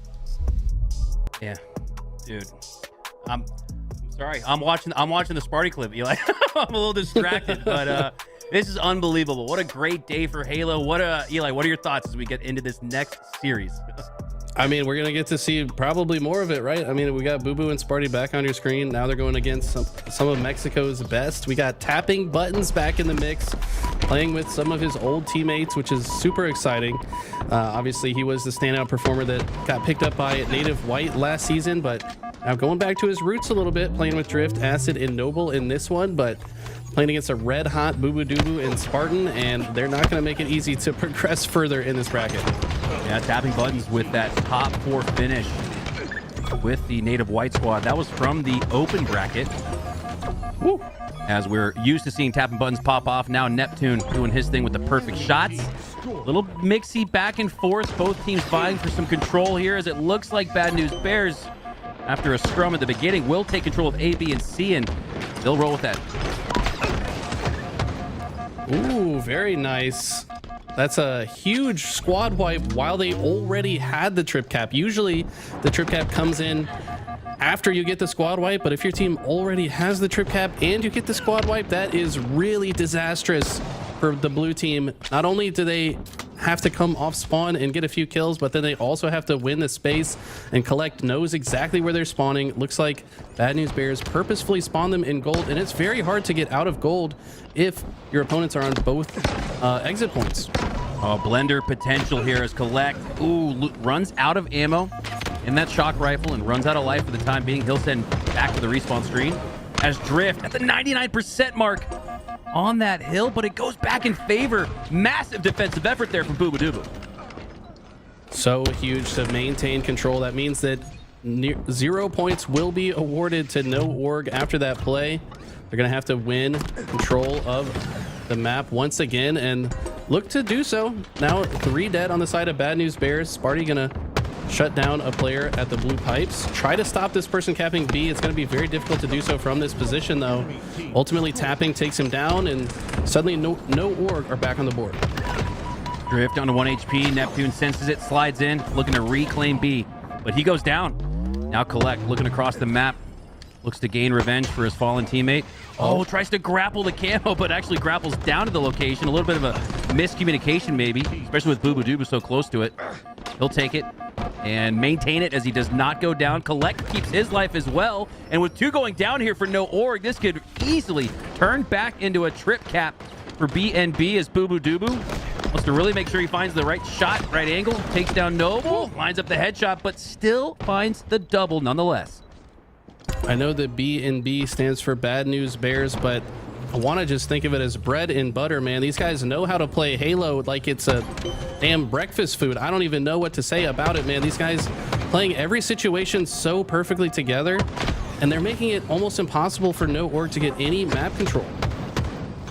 Yeah, I think of like B&B, like bed and breakfast, like you said, because these guys are putting everyone to sleep. Put them in a sleeper hold, as that's exactly what this looks like. But just as I'm talking about that, No Org, they have done a great job to regain their footing. Thought maybe they might have the trip cap. You feel like they might need it to come back. Neptune shuts that down, though, with the double kill. But for now, No Org maintain possession of 2. Not until Bubu, though, slides into C, and it looks like a short scoring spurt for No Org, as Bad News Bears have reclaimed control of C, but B flipping on the other side. Great job reversing that part of the map there from No Org, as Bubu gets the double kill, but No Org get A and B. It's usually kind of how this map goes, right? Like if the team gets control, they often spread out into both A and gold, allowing the other team to spawn at C. So most of the time when you cap C, you're usually going to also be giving up A and B. Still makes sense to cap it though, because obviously you don't want to give the other team a trip cap for free. But now the process is going to be, how do they get out of this C hold? It looks like Drift able to protect the B hold at the same time Noble gets this camo, and suddenly Bad News Bears are going to have to play out of this, and that kill is actually a lot bigger than it might appear to the eye. So Sparty going down right in that moment means that it's going to be a lot longer before Bad News Bears can play out of the next sequence. And it continues on. Yeah, and now that Kuhlect goes down in a staggered position, it's going to continue to be difficult, but it looks like maybe a member of Bad News Bears was able to get into A, but they're also taken down. And I really think that this extended hold is all because they staggered Sparty's death about 30 seconds ago. Yeah, for most of us at home, starting the blender means pushing a button on the Ninja, but for these Halo pros, starting the blender means staggering that last, or I guess first player, in a long distance away, not necessarily in terms of meters, but in terms of seconds, right? Sparty, you get to spawn out 5-6 seconds late. And look at this, Eli, while I still continue talking about this point you made, the staggered blender continues here with Kuhlect and Neptune both going down. This has brought No Org right back in it. They're going to get a trip cap once again. I could see the writing on the wall, man. As soon as one team is stuck at C, they need to all four stay alive to get out of that position in the most, I guess, efficient way possible. But No Org just shutting it down early is the reason that they're able to make this massive comeback. They're still putting them in the blender as we speak. They're now allowing the other team to spawn at A and just going to try to protect B afterwards. Try to collapse on both sides. Drift is going to clean up on the damage. See if Sparty can finally get through. Looks like Bubu finds a double kill. And now, finally, out of the blender, they're actually going to start spawning No Org at the C side of the map. If they can kill this player that got into gold, they could potentially hold this for a while. All right, things just now hit that reset button, Eli. And in that sequence, 147 and rolling to 138. It's just a 10-second game after that 1, maybe even 2-minute blender that No Org had running. But now they go 3 down. And now they might get put in the blender as Drift dies a little bit further out than Acid does. This could even force a split spawn on a map like Recharge, but with nobody at C on the red team, that should give them full control of that location. Everybody spawning on that side of the map. Kuhlect sends him back to the respawn screen. Turn 180, potential headshot there on Acid, but no, he goes down to what looks like maybe a teammate. It's well known in the pro community and, I mean, higher level gameplay for this game type that A and B is the hold that you want. For the most part, there are setups for every configuration of the strongholds for sure, but the strongest one by far is holding A and B and forcing your opponents to spawn at C. Both teams have gone for that. This is the first time we've seen some deviation from that. Now, No Org is actually going for a BC hold. They've got members at both the silo and in the gold pipes. And it actually looks pretty good for right now. They're actually able to hold on to it and then also get control of A. I do expect they're going to let the other team now spawn in gold and try to collapse and stop them from getting out. Oh, this is looking really good, Eli. They got control of 3. They've got all 4 down previously for Bad News Bears. They're coming off spawn on the A side of the map. That's how they're able to recollect that cap point. But 2 more go down. It's a 2v2 even gunfight here as Noble looks to slide along the side of gold. Drift in a 1v1. Camo location, he goes down. Noble looking to take the bat ledge high ground to gather some intel and some more damage, but he goes down, and now Bad News Bears have regained their footing and control of A and B. They're going to have to be very disciplined in this moment, though. Every time they go down early, just like this, that's when No Org is able to get control once again, but a very well-placed sticky grenade from Sparty. He's going to do a ton of damage, get that player taken off the map, and that was looking pretty rough for Bad News Bears after Kuhlect went down, but Sparty with a massive double kill to swing his team back into control. Ooh, and it looked like No Org, though, has snuck away with the camo. That could be huge for them as they look to regain control of one of the 2 cap points, A and B, to start the scoring once again in their favor, but Acid goes down. 2v1 potential there. Drift takes down his opponent. Cross-map shots from the gold side. As tapping buttons reclaims A, and there's not going to be the pressure. They're going to come, but they're going to come late. Ooh. As tapping buttons will secure A and C. The scoring has started once again for them. This one's close. Heading to the 200s for both teams. That's another new remote detonation spot. If you're protecting A and you know they're coming out of that gold door, just wait and shoot the frag grenades. Keep in mind those used to be in the gold pipes, but they were moved out onto what most people call the Dorito. And I got killed by that remote det in matchmaking yesterday. It's not fun. It really stifles your push from gold into A, and tapping button's already putting it to use. Yeah, that new remote detonation spot on recharge. We highlighted it previously on live fire as well, where Repulsor once was. You got 2 stickies now. As 3, 4 go down for no org. This could be the finishing touches here for Bad News Bears. Sparty with another snipe in his hand, and he could absolutely shut the door on any hope of a comeback. But I don't know with the time and space if no org are even going to have a chance. No, they will not step foot in A or B. And Bad News Bears, despite a great fight from no org, take game 1.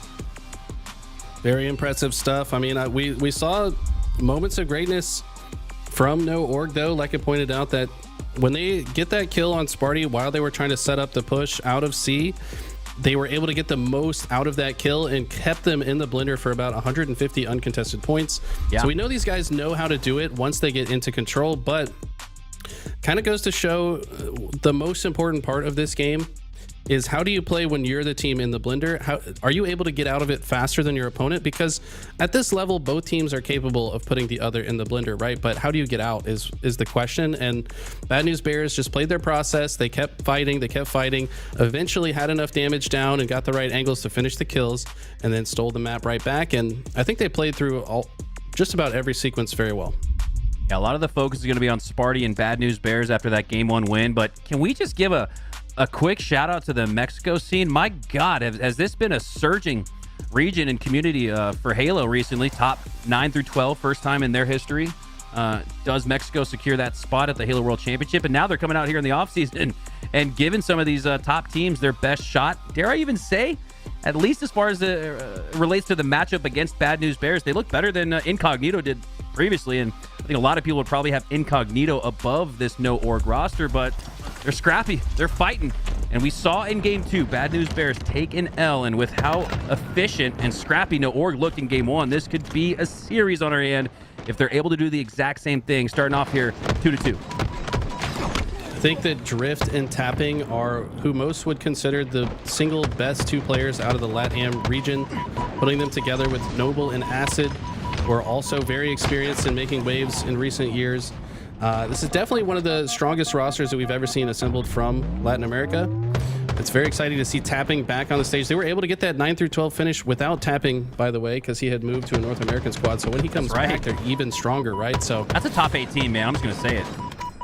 Very well could be. I mean, they've already secured themselves top 4 in this tournament. Keep in mind, they just beat Wootum, Jimbo, Mighties in the round before this in a game 5. That's how no org has got to this point. So these guys are absolutely on fire.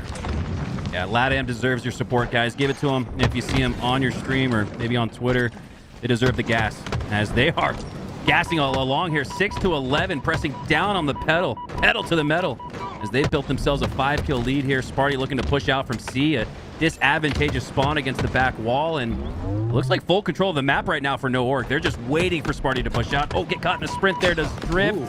Unfortunate timing there. I think he thought Sparty dipped back into C, so he ran through, but didn't realize Sparty doubled back. Good heads-up play there from Sparty. I think that was actually a team kill there, because Sparty was not shooting his gun when he was awarded with the kill. Acid behind his teammate, I think, may have accidentally headshotted his teammate, trying to help him out. Happens sometimes. You know, I know everyone in chat's gonna say something, oh, he team killed, LOL. Like, come on, bro. You know you've team killed before. It happens, all right? Like, it happens to pro players too, so hopefully they'll be able to bounce back. They're still up by 7 here despite the team kill there. New camos now on the map. And right now it looks like no org was able to pick it up. Convincing 2-possession lead right now for no org as they're up by 7, now 6. There's a few slays go out. 3 go down for no org. Last player alive is Acid. He goes down as well to the shots from Kuhlect. And I got to give him credit for trading out in that sequence. No org goes all 4 down, but maintain a 4+ lead. That's impressive cheeky play from them. They secured the camo, which denied it from the other team. We see Kuhlect just using the shotgun, baiting this spot in the arcade where he knows his opponents are coming from, gets the shotgun beatdown and the sticky grenade, and tells Neptune that he dropped the shotty, so Neptune going to grab it. I mean, that could not have been played better by Bad News Bears, but at the same time, they're still kind of slowing the game down here. Kuhlect gonna find a kill, and now the forces are gonna swarm in, see if they can kill the rest of the team here. Unfortunate there. Neptune looked to have the damage to take down that low shield opponent, but instead he goes down, loses possession of the shotgun. Now in the hands of No Org, as Kuhlect pushes up on the cafe side, has some help, has some support. Neptune cleans up on acid. As Neptune on the other side of the map from Kuhlect, that's a nice cleanup there, playing his angles really well, playing his shots even better with the perfect, but he eventually goes down, and it's still just, again, despite a nice little sequence here from Bad News Bears, the lead is sticking at 6, now 5.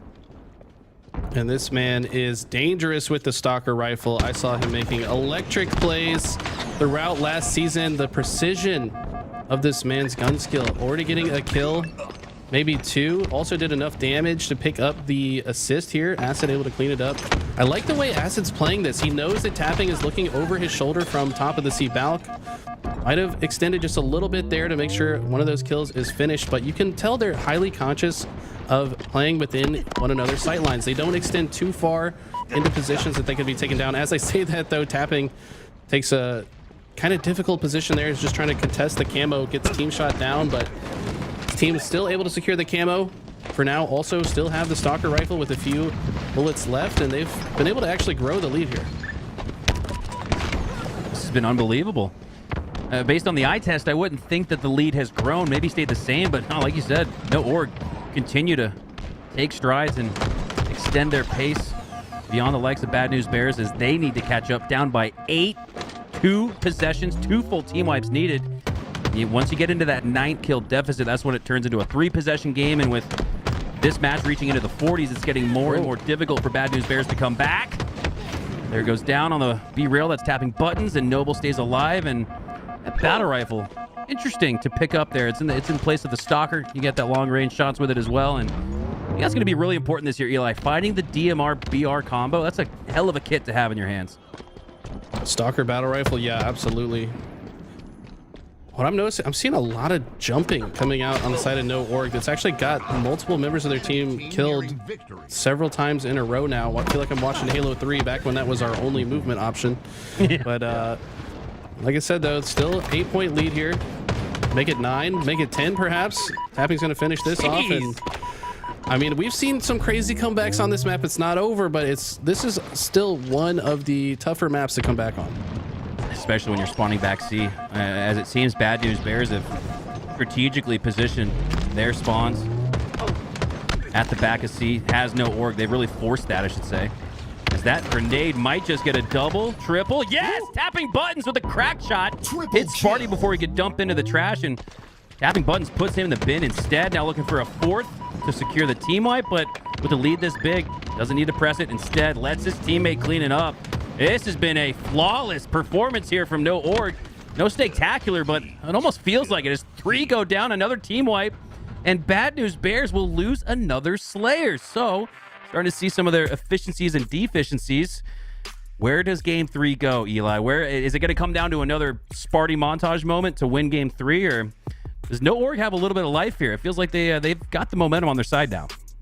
They played that very well. Very impressive. I'd like to see Tapping's damage ratio here. He had 13 kills, 12 assists, and only 7 deaths. This guy must have output a ton of damage. Wow, somehow that's efficient. Drift actually output even more, but man, to only die, so he took just about as much damage as everyone on his team, but he died significantly less. Only 7 deaths with those 12 assists. I mean, he really woke up. Think about it, Eli. Think about that last sequence we had with tapping buttons, where we mentioned, well, with this big lead, he's not going to feel pressed to push for that 4th and final kill to secure team wipe. That was a microcosm of his whole game, right? He's not going to overextend or press for a slay. If need be, he'll back up and let his teammate clean it up instead. I think that's exactly why and how we saw that type of a stat sheet from tapping buttons that looked a little peculiar. Absolutely, but to answer your question, I mean, going into this game, though, I feel like this might be a little different because we have seen Bubu and Spartan the Dog be absolutely monstrous on this map. Not just today, but also yesterday in the 2v2 tournament. I mean, these guys look damn near unbeatable on this map. So very curious to see how they play. King of the Hill, obviously very different. You got to be a bit more meticulous. You got to control the spawns. You got to move and rotate around the map as the hills move around the map. But I think they're absolutely prepared for it. Ammo up top mid. We know Bubu Dubu wants it. As Noble takes him down. Maybe that's, again, knowing your opponent. You know Bubu Dubu, one of the best camo players in the world. Maybe that's a emphasis on opponents that face this Sentinels team or this Bad News Bears roster in today's tournament, is knowing that Bubu might be going for it off the rip. They bait it and now grab it instead as Noble has possession of the hill and the camo. Well, this hill is just a small sliver of bottom middle. It's very hard to stay alive in it. Great stick, by the way. Whoever just stuck Drift, I think it was Sparty. Drift had the shock rifle, so I think his teammates... Sparty is actually looking for the shock rifle right now. Probably going to use the AI scan. I think it's right there. Yep. Picks it up, but he's immediately taken down by the same player that he killed that had it before. That tends to happen a lot, right? You kill the guy with the sniper, you pick it up, and that guy's going to come running right back for you because he wants it back. Drift he feels like he earned it too, right? Yeah, the problem is it might have despawned. Yeah, so if anybody in chat doesn't know this, so if nobody is near tier 2 weapon, so that includes the shotguns, that includes the shock rifle, if nobody is around it for 10 seconds, it will despawn. Very short despawn timer. What's the radius on that? 10 meters? It's a, yeah, probably about 10 meters. I would say maybe like triple the zone of like a flag to contest it. So we saw that the gun was already gone by the time Drift showed up. Even though he killed Sparty there, it just wasn't fast enough to keep the gun from despawning. But it does have to do with how close you are to the gun, and if somebody is looking at the gun, it will never despawn, which is very interesting. I call it Schrodinger's shock rifle because it behaves differently whether you're looking at it or not. But yeah. Very fun fact, if you die with it, you got to tell your teammate where it is so they can go out of their way to pick it up, because otherwise it's going to despawn and your team might not get it. All right, well, during that incredible explanation from Eli the Ninja, we've become familiar with that here on the LVT Halo broadcast. No Org have scored their first hill of the game in the early edge here on Solitude. That new hill location, bottom mid, is to the advantage of No Org, as Bubu Dubu with the previous double kill has earned himself a little camo to work with. One of the best in the game with it. Let's see what he can do. He's been making electric plays with it every day recently. Able to stay alive, reproc it, but all eyes on him despite being invisible. Enemies know his rough location, try to take him down. I don't know how they were able to get a grenade to blow up in that exact spot top middle to reveal him. It must have been some crazy bank grenade, or I don't know how, but for Bubu to take grenade damage in that spot shows me that No Org was looking for him. Yeah, you thought he had the cover, especially from below his feet where he was almost right there in the middle, even on the edge towards the trucks. Thought for sure he had the cover. And Bad News Bears got to make sure that they have this second hill. Don't want to spread it out to a 2-0 game. This one's highly contested. Both of these two teams tied in this particular hill. Bubu Dubu goes down, and 3 go down. For Bad News Bears, Neptune, last player alive, gets a huge slay to make it a 2-3. But it's not going to be enough for Bad News Bears, as they didn't have the numbers advantage. Neptune, despite that slay and that play over on the hillside, cannot stop No Org up 2-0. Very impressive stuff to start off 2-0 against these guys right now who have been hotter than the sun on this map. But Bad News Bears, I know they're not going to be shaken by this. They're just going to play their process, talk about what parts of the map they want to control, talk about which parts of the map they expect their opponents to come out of. And so far, they've got decent time on this next hill, and they've got 3 slays down. Oh, this is exactly what you want to see if you're a BNB fan, is they dismantle No Organization, take down all 4 members, and they do so in a little bit of a stagger, but Neptune goes down on the trucks. That's going to allow No Org to recollect here off spawn. Sparty, though, with a double kill, protecting a teammate at that over there on the bottom mid side of the map. Ooh, almost needs his teammate there. Kuhlect with the camo, goes down to a grenade from Drift, and now Neptune looks to fill in that spot in the hill. Dubu had the camo once again. Not able to get much value out of it, though. He's quickly spotted out. Neptune, though, in great position to finish 3 kills. That was so impressive, the way he just ducked behind. We call that rock the Prius. I know it doesn't look much like a car, but it was in the previous game. So he ducks behind the Prius rock right there, just enough time for his opponent to shoot the rock before re-exposing himself. Perfectly played use of cover in that moment for Neptune to secure that triple kill. Very impressive. God, the peek and pop, perfect shots for the triple, now has Bad News Bears back in this game with their first kill capture in the game. But no org have the early rotation. They're putting their time in this one as Neptune looks to clean up another one, takes down tapping buttons, but it's traded out there with Noble. This should give no org the hill again, but you got to watch out. Kuhlect's got a teammate, and they're on the flank. Woo. Look at the aggression from Kuhlect. Knows he can at least finish a kill and get another player weak. That's going to buy enough time for his teammates to push up. Players that he was just shooting at are still weak and unable to fight. Sparty ultimately finishing the kill. And that aggression rewarded so powerfully. That's why Kuhlect has been such a sought-after player in the league. This man does not care. He will launch himself into your face, hit his shots, and even he's come off the respawn timer and he's already back in the hill. And look at this, he's shooting back, tapping buttons, one of the best players to ever shoot a gun in this game, and he's making him look silly right now. Yeah, great timing there from Kuhlect as well to take that peek on tapping buttons as he's in a little bit of no man's land in front of the truck, looking for cover to the side or behind it, not able to get it as Kuhlect lands those shots across map, all while scoring some OBJ time. This is the type of efficiency you love to see if you're a Halo nerd like us, as it looks like Bad News Bears might just tie this game, but Kuhlect goes down to an opposing flank of their own. Noble, that's the man on the flank. He gets 2, 3, 4 down here for Bad News Bears, and hold on to your butts. This is not going to be a score like we thought, at least not for now. No org with control of the hill, and all 4 down to Bad News Bears. This might just get them right back in it. Love to see this process, though, from Bad News Bears. They prioritize getting kills around the perimeter of the map before pushing in. Don't want anybody to shoot them in the back or the side as they approach the hill. As soon as those kills were down, they essentially held forward to get into the action. Able to get a 3, maybe make that 4 dead. If this player goes down, there's still a player that spawned.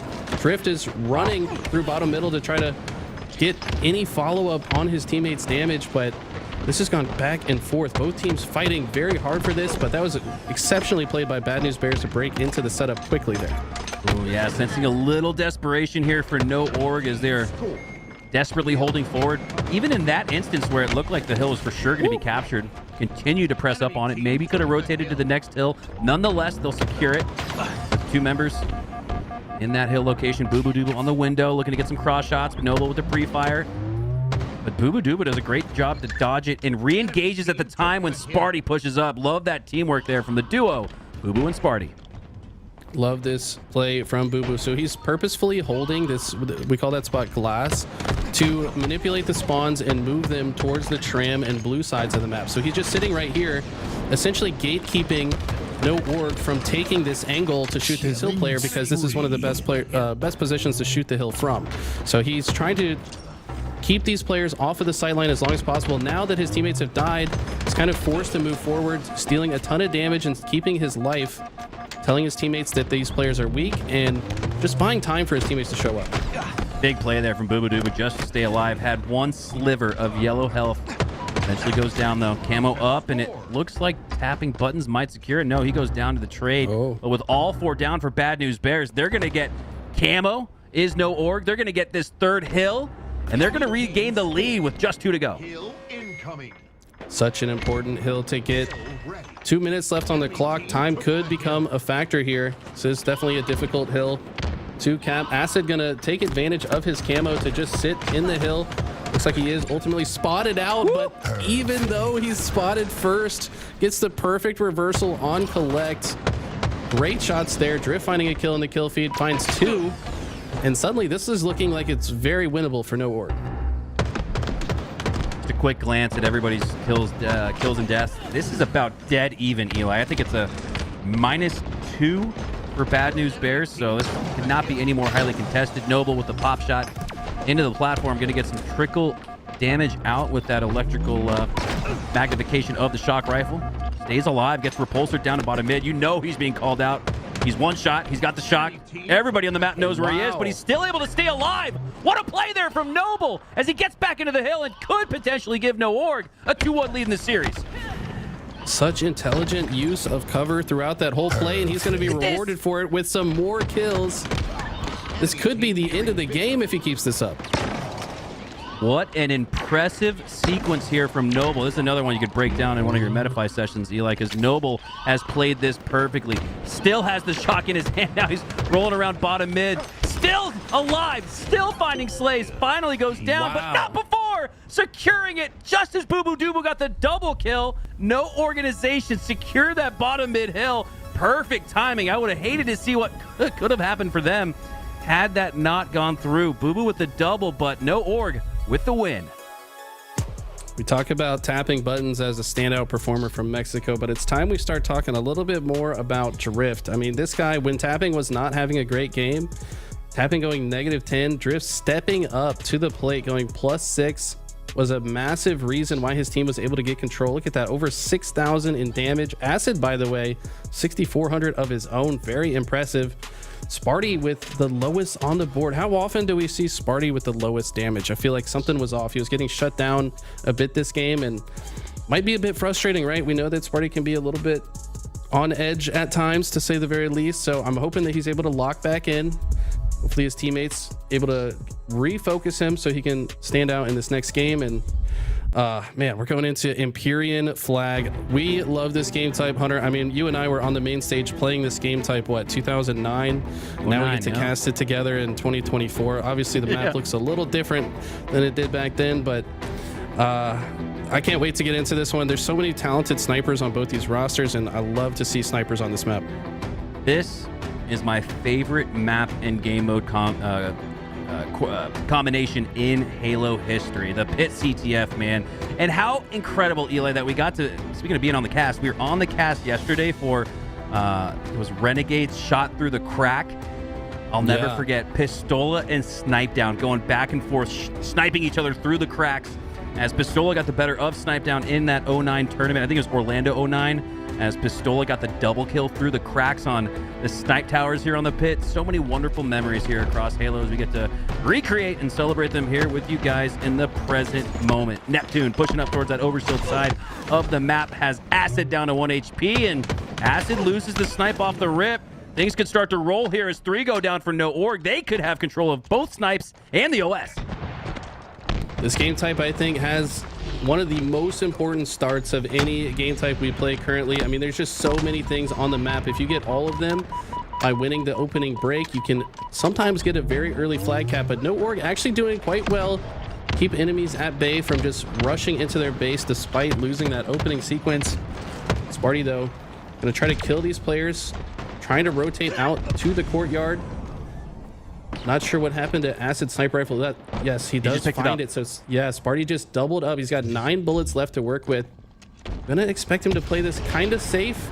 He's definitely super confident in hitting his shot, so he's gonna lift up, try to get to an angle where he can apply max pressure and open space for his teammates. And wow, he's just holding forward. I thought he's not playing it safe, but he knows he can hit the shot. That's the difference right here. They had 3 dead. Wow. Now his teammates are pushing up, and they don't know if they were in position to block the court spawns. I think there was a player that did spawn in the court behind them that was tapping, able to get a double kill from that spawn. But wow, that shows the confidence from Sparty. Yeah, 9 shots in the sniper. You pick up the opposition snipe at that. Most players conservatively probably back up to the sword ramp and just start taking their shots. Sparty, though, he's just gonna hold forward and go for the no scopes as Noble lands a shot across map on Bubu Dubu of his own. As no org, this is massive for them. They have reclaimed control of that sniper that they lost in the beginning, and now, ooh, 3 down for Bad News Bears. They're going to regain that crucial mid-map control. No org on the verge of getting their first flag out. I was just talking about how Sparty had underperformance, you know, for his standards in the last game. Immediately starts off hot with some very impressive no-scopes. I think that's exactly what a player like him needs to get his head back in the game, but right now, they still got to win this mid-map control. We're going to see a lot of this throughout this game. Right now, though, 3 going dead for no org. That means that we're going to see the green light for Bad News Bears to push in. Noble going to shut down Sparty on this side. Bubu going to take him down, but I think they still got enough control to potentially get a flag cap here. Oh, Noble with a taste of Sparty's own medicine as he no-scopes him. I love to see that gameplay. Back and forth we go as Bubu Dubu looks to secure the rockets. Does just that. And this is crucial here. Not only do you secure the rockets, but you could use rockets to, again, secure the other team's sniper Those are both up in the next 20 seconds. Bubu with a miss on acid, but cleans up with the DMR and now pushes on through. 2 dead on each side. So this is not the slays. The math you'd think maybe you needed to pull it out, but with both of those players alive on No Org side, on Bad News Bear side of the map, they're going to both get a flag out. That was just awareness from Bubu. So they only had 2 kills, but he knew that the other 2 members of No Org were on his side of the map. So there's nobody that's going to stop him from pulling the flag. So if he can at least get it to the halfway mark, wow. And then afterwards they can kill these players, then they're going to take it all the way home. And that looks like exactly the process that's going to play out here. Wow, fantastic recognition of the situation there from Bubu. My goodness. And you're right, it was the caveat. Well, if it's 2v2, but the only 2 players are on the other side of the map, completely, impossible to get any angles or shots on me. I'm going to pull this one out and inch it further and further. And then we saw that final stretch finish, that sprint, as Noble had a chance to stop that flag. Unfortunate, got that player down to 1 HP, but Bad News Bears are able to secure their first flag of the game, and 8 minutes left. Feels like a good lead for them, but they're going to want more. This is back against the wall for Bad News Bears. They have to win this game to maintain their life in the tournament. Send this to a game 5, and they're playing like it. They're controlling all the weapons. Obviously took a small window of opportunity to get that flag pull and ultimately got it all the way home. This game is so much about those windows of opportunity, isn't it, Hunter?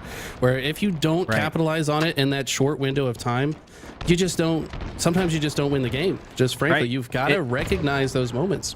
It's never enough to just get a slay, right? Then you got to take the most important part on the map, or take whatever sandbox might be close by.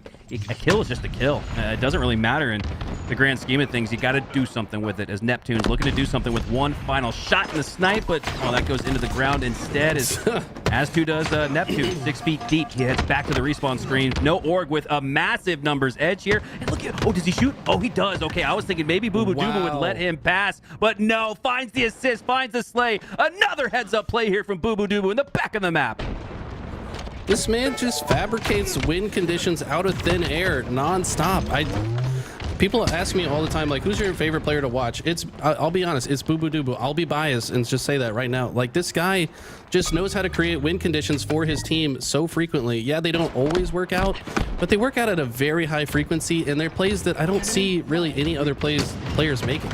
He's the most unorthodox player in Halo, and that very well could make him the best player in Halo. And I've always been told in chat that I'm faded for saying that, but Bubu's not gonna astound you with his stats, 7 and 9 right now, but it's those individual plays he makes at clutch times. He's got the ice, and for now, No Org has a flag out. Their potential to tie this game up at 1. Stops a little short though as Kuhlect takes down tapping buttons. 2 players here in the green hall.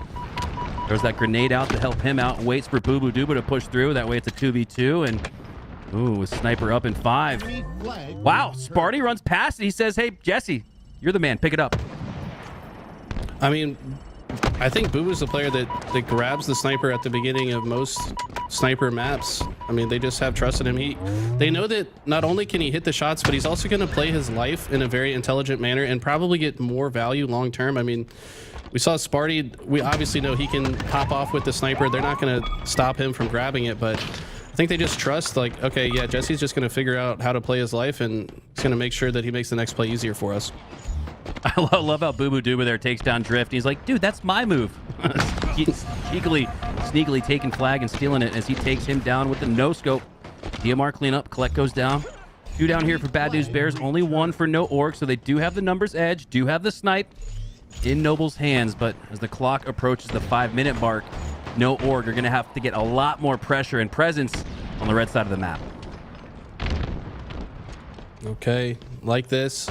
He recognized. Oh my god. Jumping no scope with all the confidence in the world. Maybe a little too confident, over pushing into Noble, who's also on fire, by the way. This guy has been hitting a ton of snipes this series already. Been very impressive throughout, but man, that mid-air jumping while the opponent is sliding, hit the headshot moment, I mean, that's just gross. So many gross plays in these 2 series that we've casted together. I'm almost at a breathtaking stop in the action where I just got to collect myself as Neptune collects his sights on Drift's face, takes him down with the no-scope, a little in between. We'll count it there. as the game gives it to him. Jeff Steitzer rings out. That's enough. Wow. That's official enough for me as 3 go down for both teams. Drift, the last player alive, but Sparty, this is going to give the edge. Both have 3 down, but Sparty has the rockets. So smart right there. I feel like a lot of players would have just gone for the suicide trade with the rocket in that moment, but he just switches to his BR, which has a faster melee time than double meleeing with the rocket, by the way. Rifles have faster melees than heavy weapons. Pistols have even faster melee times. So he switches to the other gun, gets the double melee to maintain the rockets, ultimately gets further value out of them. Now he's purposefully extending to this perimeter of the map to spawn the enemies in the courtyard. Now he's going to flank them after they have spawned. This is all by design. Sparty is absolutely opening the map for his teammates to move this flag.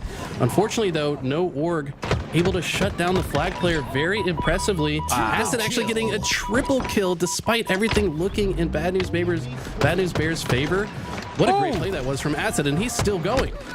Oh my God, Acid with a hell of a triple kill. Gets the 4th kill a little bit later. And that's going to allow no org onto the side of Bad News Bears with 2 down on respawn still. Almost wondering where are no org. I expect somebody on the training or on the tower, but they haven't even passed training yet. So despite that triple kill there from Acid, team wipe nonetheless, they don't gain control of the 50-yard line. They're going to have to fight for it once again, and with less than 3 to go, the clock's ticking. Not a single player in this lobby is comfortable right now. One team at a 1-0 deficit need to get a score on the board to tie this up and extend this game. Bad News Bears knows that that's very possible. If no org even get a flag pull before the timer reaches 0, it will activate sudden death overtime. So a 1 cap lead never feels super comfortable. They're gonna have to play very patient, and they're doing so. Tapping, finding 2 kills, cleaning up his teammates' damage. Have to imagine they're gonna move forward on the map knowing they have to get that flag pull. No, we're in the end game now, and every single slay like that from Bubu Dubu just elongates the chances for no org to come off spawn and again re-establish mid-map control. We have just not seen that from no org, despite it's not like they're lacking in slays. We've seen plenty of those for them.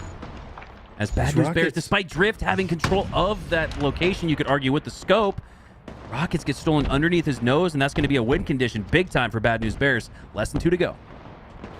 You have to wonder, like, could they have contested those rockets a little better? But you see what Noble just did. Noble had the repulse and baited the rocket and just did a return to sender off screen. We didn't see it. Double kill. But it didn't matter that they didn't get the rockets because they got the repulsor instead, and that might actually be a game extending play. Got to give credit to Neptune on that double kill. He almost single-handedly stopped what probably would have been a tie flag run. Instead, those 2 slays allow Bad News Bears the time that they need to come off of spawn, and they have the presence on their side of the map to return the flag. 1 minute left. We're looking at 1, maybe 2 final pushes here for no org. We're heading to a game 5. Tool saying it in chat. The defense has just been too strong from Bad News Bears. I have to agree. They've done so well. Anytime that no org has gotten a triple kill and even a flag pull, the flag has stopped very short. I don't think that no org has even got a flag to the long haul yet. Almost every single flag the that plat gets is pulled, the farthest they've gotten. Yeah, they just get shut down. That first player coming off spawn, able to find an angle to deal damage, shut down the flag. But this is not looking good right now for Bad News Bears. This is looking bad news for the Bears. The tapping is gonna get a flag pull here. So how do they handle this situation? Looks like Bubu decides to extend to the other side. He's actually going to flank the next group of players that are coming through, and that's so smart, right? Because tapping could feasibly get the flag a little bit, but the spawners are the ones that would ultimately win that engagement, right? So he decides to go for the spawners instead, and that's the type of offensive defense that wins games. Bubu Dubu drawing a smiley face. He's happy to see a game 5. I know all of you are in chat as well, but my God, again, Bubu Dubu only gets 1 kill out of that, right? But it's the game-saving moment where 3 players from no org, granted they had a little desperation in their toes, pushing on through to the other side of the map, but Bubu Dubu used that recognition of the situation against them, essentially. And he's like, man, these guys are going to be so pressed to get through the green hall and the long hall. I'm just going to flank and get shots in the back of the head. Unbelievable. How often did Bubu Dubu hit the flank? I think, what, 3 game-changing flanks there from Bubu Dubu, Eli? Have yourself a game. That's incredible what we witnessed there from Bubu Dubu. I mean, are we surprised? This man has currently the most ice, arguably. During the off season, he has won the most tournaments of any player. Go look back at the stats, bro. He's won multiple of these off-season events. He won the Mountain Dew tournament. He just won the 2v2 tournament. This guy has won more than every other player in the off-season, and it's because he's making plays like this. I've been trying to tell y'all. Pay attention. Kind of interesting, Eli. This brings up that my first thought when you said that is, well, it's kind of interesting that some guys have taken the offseason as an offseason. Some guys have not. Let's just be honest, there are certain pro players that we have not seen at all on LVT during the offseason. That's a bummer because we'd love to see them. But it's all time into the game. Sparty, another guy that makes sense that they're on the same team and duos. They're putting in the same amount of work. And I think that's important when you look at your team composition, that every one of the 4 players can look across the aisle or to the left or right of their chairs and say, this guy's putting in as much work as me. I think Sentinels can say that. They've been active and involved all throughout the offseason. So I'm very curious to see how that first LAN goes. Like, does Quadrant take an edge because they've been competing in all these offseason tournaments? Sentinels have been, for the most part, competing in all the offseason tournaments. Does that get them into the big 3? Top 3? We'll see. For now, it's a 2-0 lead off the start in Game 5 for No Organization. Loser of this series goes home just 1 step short of the finals. Keep in mind, No Org did win the last Slayer. This team is very strong in Slayer. Big, too. Tapping, Drift. Tapping and Drift have had huge games. Acid and Noble also stepping up, playing better than I feel like we've ever seen them. Acid with the sniper top tower in a 5-1 lead. This is exactly what you want. If you're on the side of No Org, and Acid is on fire. He's hitting multiple headshots, and he's still got 4 shots left to work with. At the start of a Game 5, everybody's nerves are cranked up a little bit. So crucial to get this opening break lead to calm the heart rate down and start to believe in yourself even more than you already did entering this Game 5 as Mexico's very own No Organization, showing why they deserve more support. They deserve an organization to back them as they have a 5-kill lead here early in Game 5. I like that. Acid repositioned to the nest bridge just to see if his teammates needed a little bit more help from another angle. Ultimately decides to go back to the tower after he saw Neptune at the sandbag, said that I need to cut off that angle. He's just gonna sit here. He's gonna peek through their renegade crack. That's what we're gonna call that little spot right there now. That is the renegade. Everyone's looking at it now. Look at that. Yeah, he's checking it just in case someone's coming up, and I feel like maybe Renegade showed his cards a little bit early. Now that might be a spot that players look at to make sure this back tower push doesn't come through, and it does. Ultimately, trust me, a few Eli, kills come down, but yeah, go ahead. As someone who plays a lot of Destiny, YouTubers always get blamed for showing something on their channel and then everybody starts doing it. I have much the same expectations for the Halo community, the pro community at least, and even the casuals who try to pop off in matchmaking. That spot is absolutely on full blast, as No Organization have put the Bad News Bears on full blast here in Game 5, opening up to a big lead, 7-16, and it's growing double digits now. 10 kills separating these two teams as Drift secures the double and a chance to move on in this tournament. This does not look good. This looks, hate to say it, but it looks like Bad News Bears for the Bad News Bears, as No Org are playing with fire. Look at the curb slide to launch himself at Sparty here. I don't know where that player even repositioned. Noble gonna find his way out by the turbine, but finally the tower hold is gone though. That's the best thing for Bad News Bears right now, and a big part of the reason No Org started with this lead was they were almost perfectly holding that tower setup. Now that they're not there anymore, you might be able to find a little bit more of their weakness as this game goes on, and now it's just a 9-kill lead for No Org, and let's see if Bad News can get better positioning here. That's my big question right now. Did Bad News Bears spot these guys too many slays, as this one's still a multi-possession 9-kill game? Sparty looking to swing things back in his team's favor with the use of the snipe. The process here, heads up to the top of Snipe Tower, slow things down. This is a common theme or strategy we see for teams that are starting to get a little slippery, starting to get into the blender a little bit. Crank the brakes. That's exactly what we see here from the Bad News Bears. One reason that they slow it down like this is just to allow space to think and to process. what's happening and gather intel and make plans with one another. Be proactive. They're going to talk directly to each other.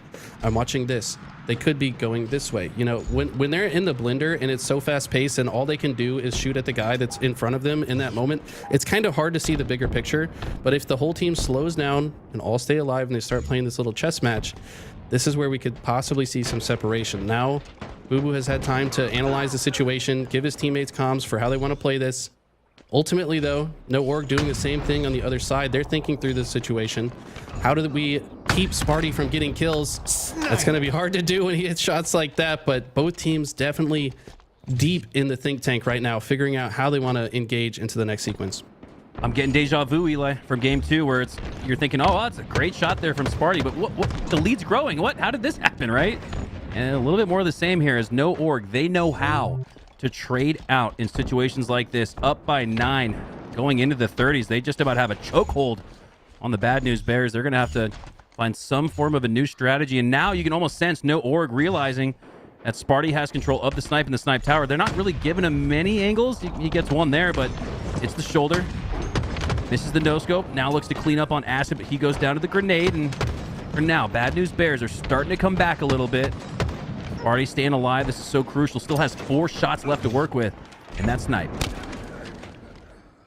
The lead has stayed almost the same. Still a 9-kill lead for No Org. Bad News Bears have struggled to find a way to get any significant pushback here. Sparty, though, with a disgusting no-scope, and he sees the camo player. Dude. Keep in mind, in the observer, you can't see the camo player just like the player can't. You don't see the outline at all, but there's a camo player lurking around Sparty. Gonna try to take him down, but man, how on point has Sparty's no-scopes been today?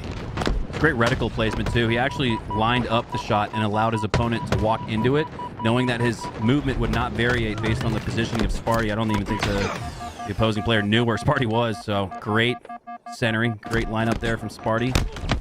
He looks still alive, but goes down, and it's still that 9-10 kill game, despite, again, great no-scope there from Sparty, but the lead sticks here for No Organization, and here we go. We're starting to roll a little bit. Down 8, trying to bring this into within 1 team wipe.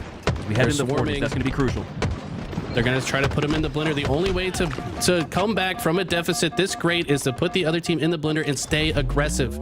I expect them to move forward here. I would expect them to move a little bit faster in this moment, but maybe recognizing the timing wasn't quite there to get the collapse on the next spawn. And Neptune just going to sit Nest Bridge and watch this. Curious how the rest of the team's moving. We see Neptune here. We see another player back green. Drift and company in the rat tunnel here, tapping buttons close behind. And I think this is kind of where you expect the other team to be in a situation like this. It's kind of strange to be up by 6 and be playing like quote unquote scared. But as the team with the lead, you kind of can force the action to come to you. They just got to make sure they don't get into too tight of a space, because then you're going to allow the opportunity for Bad News Bears to collapse in on multiple sides. I do like the way that No Org is playing this situation, though. And look at that. That was my what I was thinking. Are they going to push out of A? They move out towards Camo, but then with Camo coming up, they're going to bait that instead. Ooh, but Kuhlect with the opening break Slay here on tapping buttons. Has this down to a 5-kill lead. And the move is on. Neptune lines a scope up towards that Camo side of the map. Camo is up, and this battle for Camo going to be so crucial. Tapping buttons wins it, but he gets traded out. Bubu Dubu with a double kill. He might just get his eyes and hands on this Camo. Acid down to 1 HP. But he takes down Bubu Dubu. Massive moment in the match where things could have really swung had Acid not clutched up. Bubu was kind of weak before Acid was even on his screen. You could argue that maybe he could have backed up, but Bubu felt like he had to continually apply pressure because of that Camo sitting on the ground. He knew he was likely to die, but it's kind of a risk worth taking if he could potentially get that player killed. Tapping with the snipe on Neptune in a crazy position where Acid doesn't even have to reveal his location with Camo. Now he's going to hit the perfect shots on Bubu Dubu, and this game looks like it's over to me, Hunter. Double kill. Grab the hammer. Put the nail in the coffin, because it looks like this incredible run from Bad News Bears is about to end at the hands of Mexico's finest. And Eli, I say this without trolling. This is a top 6 team on land. If I'm a GM and I'm looking to, find that team in the 5, 6, 7, 8 range. Give me no organization. I'm taking the boys from Mexico. Tapping Buttons, one of the most elite players in the world. I feel so confident with him going back to Mexico and representing for his nation as no organization. They got no org, but they got plenty of teamwork and skill as they put Bad News Bears down. Getting a little ahead of myself, but they only need 1 kill. This one's all but over.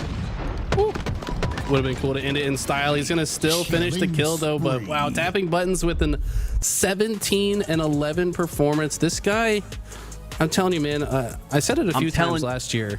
Like, Tapping on certain days could just be the best player in the world. Like, this guy just has an insanely high ceiling.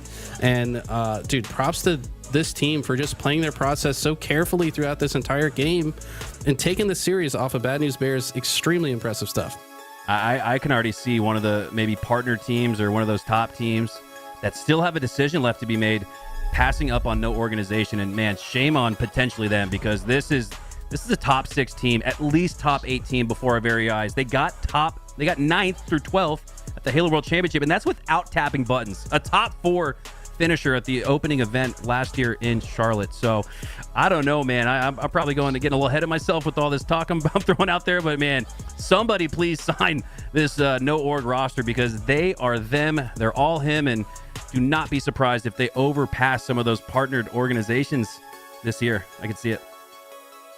Yeah, it's kind of shocking they don't have representation. I don't know if Luminosity has exited from the scene, if they have a different roster. I don't know what the plan is. Regardless, very impressive. That means that they move on to the finals, correct? I mean, that's it. They're going on to the finals, man. We got one more semis to cast. I believe we held that match.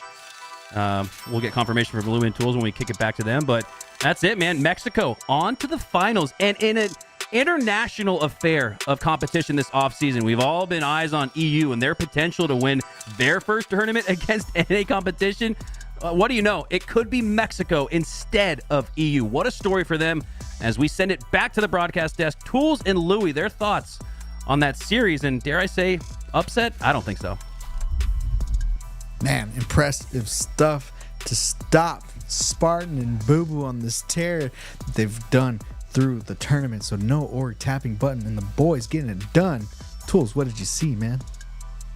Just a bunch of players representing for their region, right? Like, I feel like this is the most disrespectful time for Latin America. The Mexico region did not get themselves a spot in pools, right? Nothing's guaranteed for them.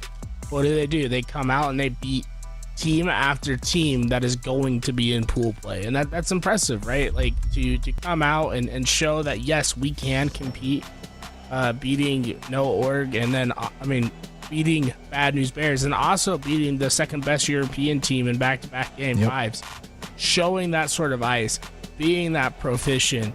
This is exactly what this team needed. I think if you're an organization wanting to represent the players over in Mexico, this is the one to go to. There's a lot of talent. Tapping Buttons re-entering the Mexico scene once again. Do not sleep on these guys. I hope that they find some funding, and I hope that they really make some waves happen this season at a major LAN. Yeah, I think it's totally possible. We saw them accomplishing great things last year, and then of course Tapping, right, was with Native and Tapping returning. So it's time, right? And man, it's a tough time to see, right? No guaranteed pool play spots, but it sounds like this team is ready to rock. No org definitely high on the list of free agent teams, because damn, was that impressive. Garrett, we're working on getting into the finals. We're in a lobby right now with Shopify Rebellion. Obviously, no org are gonna have to join up on us, but this should be a best of 7, Tools. Any thoughts of Shopify going against no org? I think this is going to be the biggest test for no org. Shopify Rebellion's a team that looks poised to be playing for top 4 finishes. I'd say top 6 is sort of the floor that they're working with. If no org wants to be in that conversation, I saw a couple people in chat talking about, hey, like, this might be the time that like a Mexico team can really make a run for top 8. I think Tiberius oddly even said, I think they can get top 6 if everything shakes out right. Well, you have to beat a team like Shopify Rebellion to do that on LAN. Great opening practice for this team to see if that is something it's accomplished that they can accomplish at their current state, or they're going to have to do a little bit more work during this off season and get themselves up to shape when it comes to going to LAN. They beat a pickup squad in Bad News Bears. They beat the second best team in Europe, and now it's time to beat one of the best teams in North America.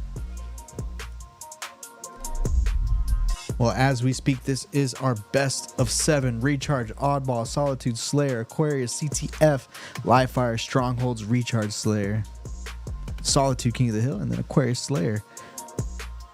Oh, this is an impressive. So, just to be clear, right, this is pretty much a rerun from Grand Finals of Worlds last year. Pretty solid best of 7 series. What do you think, Tools? Yeah, I love it. Right, do what we know is good. Everyone loved that Worlds Finals. I think replicating it here is great. I think starting with Oddball is going to be great for both these teams. You're going to have plenty of time to feel each other out, see who's hot, and be able to use that momentum and basically that chance to learn how the other team's going to play in what is going to be a fairly long series. Yeah, I've got a feeling the Shopify are going to be ready to go. I mean, they just 3-0'd Gale Lewis. They 3-0'd Business. They're on a streak, Tools. And it's worth mentioning, right? They went undefeated through Swiss play as well, 6-0. So they're literally 8-0 on the day. I'm questioning if they even dropped a map. I think, that's a good question. I don't know if they did. That would be impressive. I'm not gonna lie.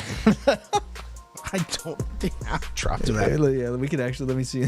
Yeah, we can go back and look. That's crazy. So you said that? I was like, oh, they for sure dropped it. No, Yeah, like, they got 4 points in round 5, so I assume they lost 1 map, and that's all day. That's impressive. Love to see it. Damn. Shopify Rebellion's a good team. Shopify Rebellion's a good team, but Low Org is on fire at the moment. Waiting on 2 more players to get in here, folks, so just bear with us. Let's see who we're missing right now. It's 2 of our other players. It's the 2 of our No Org players, that's for sure. Nighty, you're good to do what you need to do.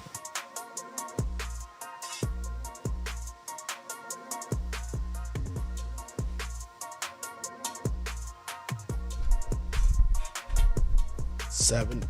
Go to all 7. You want me to say what I really think is going to happen? Yeah. Just hit 4-0 Shopify Rebellion. Perfect. That's exactly what I'm going to say. It's exactly what I was going to say. It's a 4-0 Shopify. Man. Viva la Mexico.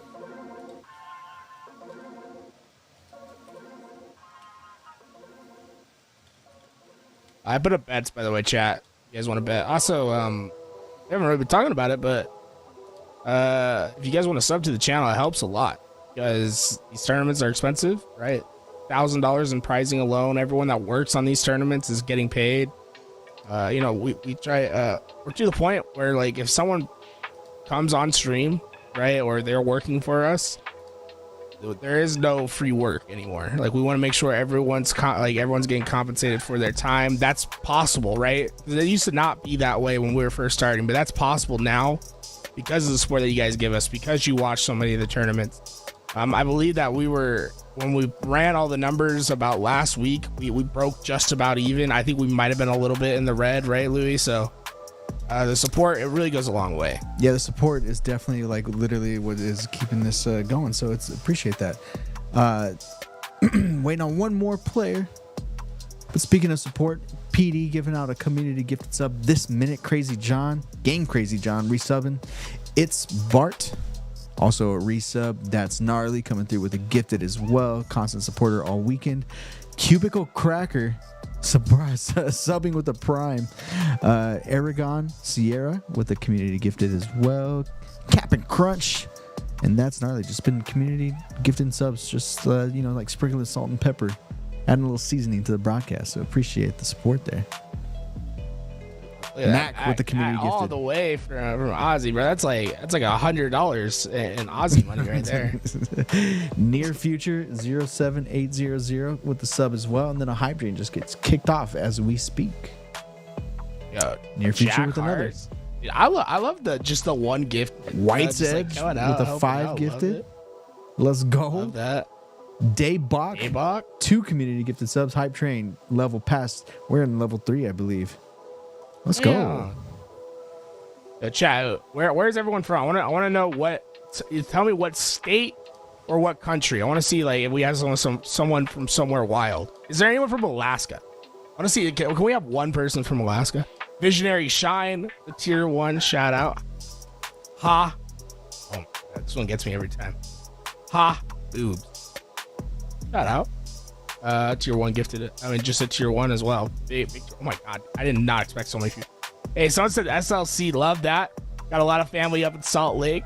Shout out to that. I think that's where Space Station's also at. So shout out to this. This is North Carolina, Colorado. Sheesh. Cool, North Carolina. A lot of Australia. Love that. Zeus is back in Idaho. I see you, Zeus. Bearded Jedi with a tier 1 for 14 months. Someone's from Syria. I don't believe the Antarctica one. Mexico City, bro. That's what I love. Dude, we need to have a major. I'm glad that we have one in London, Louis, but we need a Mexico City major ASAP. Yeah, I'm ready to go party in Mexico City. I could completely agree, man. It's got to happen, man. A couple people from Colombia. Dude, Colombia. Shout out to the Colombian Halo players, especially back in Halo 5. Those guys were a menace to play in matchmaking. Love our Colombian Halo players.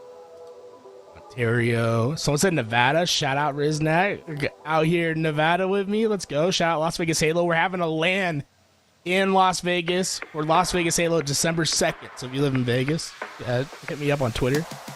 Get you connected over there. Northern Ireland. Okay. Back to the homeland. That's my homeland. Sure. Ireland. I'll believe it whenever I see you in Ireland. Dude. Illegitimate Utah. I think, dude, illegitimate Utah. I don't know if you're the guy. Did you go to a Halo 5 FFA LAN in a Microsoft store in Vegas? Is it that's you? Hello? Good to see you again. There's a guy that just came to our LAN in like one of the Microsoft LANs to qualify for Worlds for FFA. He said he's from Utah. He just obliterated everyone and left. It was insane. Peru, dude. We got some people from Peru. Let's go. My cousin lived in Peru for 2 years. Yo, if you got Twitter, please retweet this. Let's get a couple people here in the stream. The Holy Mass with 10 bits. Fulcrum with 100 bits.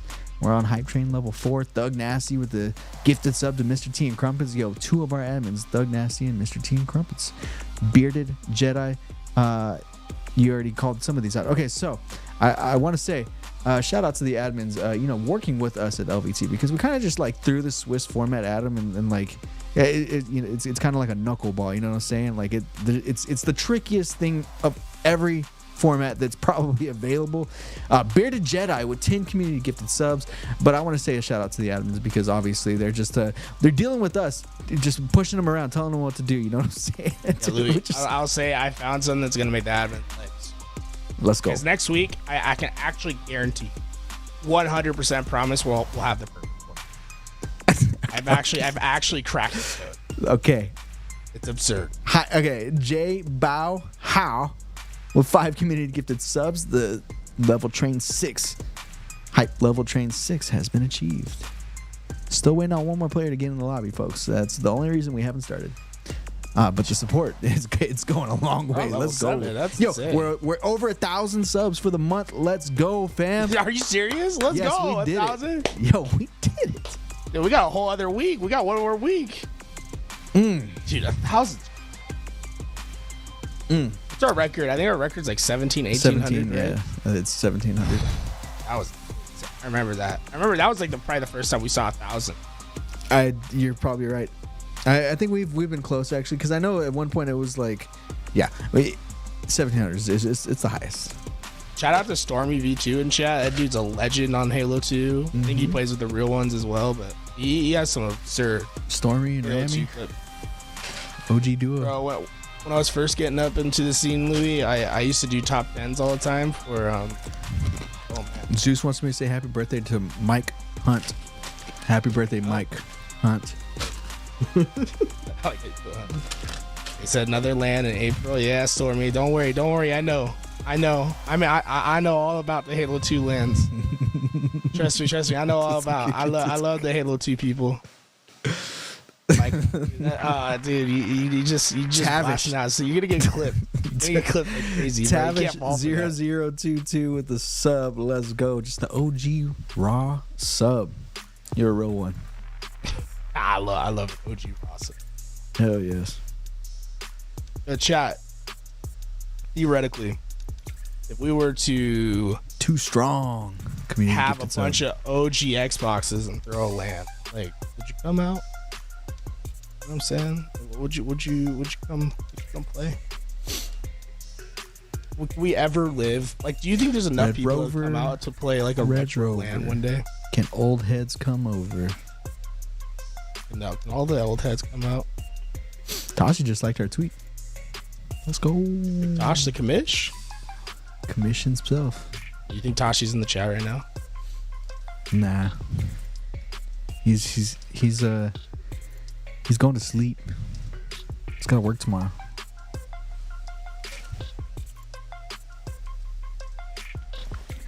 Actually, I think if you're Tashi, like, I don't know that Tashi ever is off, you know? It just seems impossible when you're the commissioner. Yeah, Too strong with 5 community gifted. Let's go. 98% of the way. You think True Strong or Too Strong New York or NY? You think he's from upstate New York or you think he's from the city? I bet he's from New York, the city. I just feel like the chances. Obviously, I'm playing the numbers game. Are you? Do you think there's more? Is there more people in New York City or in the state of New York? Bro, there's more people in the New York City than there are white blood cells in my body. Right. New York seems like a lit place to live, not gonna lie.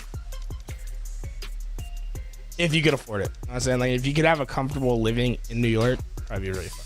Couldn't, probably wouldn't be fun. More rats than, dude, that's like true of everywhere. There's more rats, like, that's like, it's not like a gotcha. There's rats everywhere. Rats outpopulate humans like 50-1. There was a rat if it goes in the house. There's a mouse, a rat if it goes outside. Yeah, dude. I'll say, like, sometimes when you haven't seen a rat, like when you've always seen mice and then you see a rat, it's life-changing, bro. It's awakening, bro. Bro, you're like, holy shit. Yeah, mice can be kind of cute, I guess.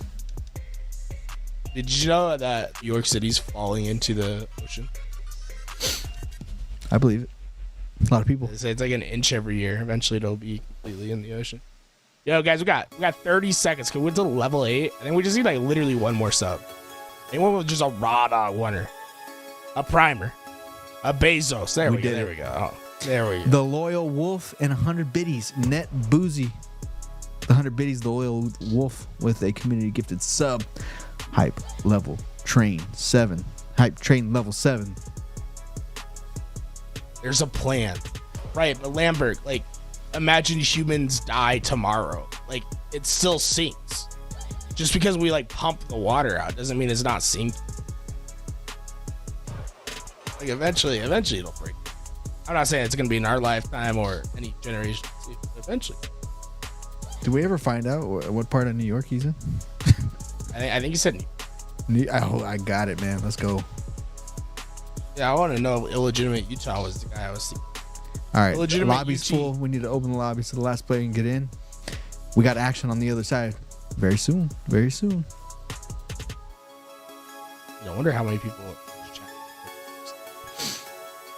3,000 in the chat. 10, 20. Yeah. Okay. How about this? If we took all the people in Ruby chat, Hacks with 500 bits. Let's go. Hey, a little 500. Nice. Love it. 500. We took everyone in chat that's from Dallas, LA, and New York City. Do you think they outnumber all the people that aren't from those areas? No. No? No.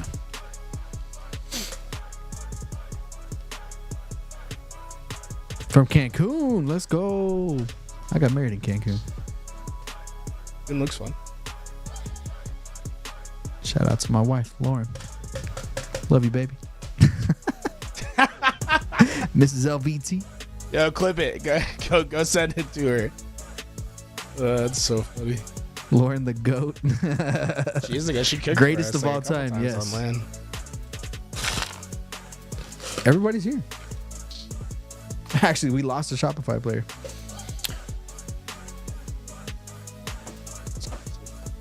You think there's more people watching from the East Coast or West Coast? East Coast. I just spitting out answers, man. Listen, it just feels right. I don't know why anyone would want to live. Not gonna.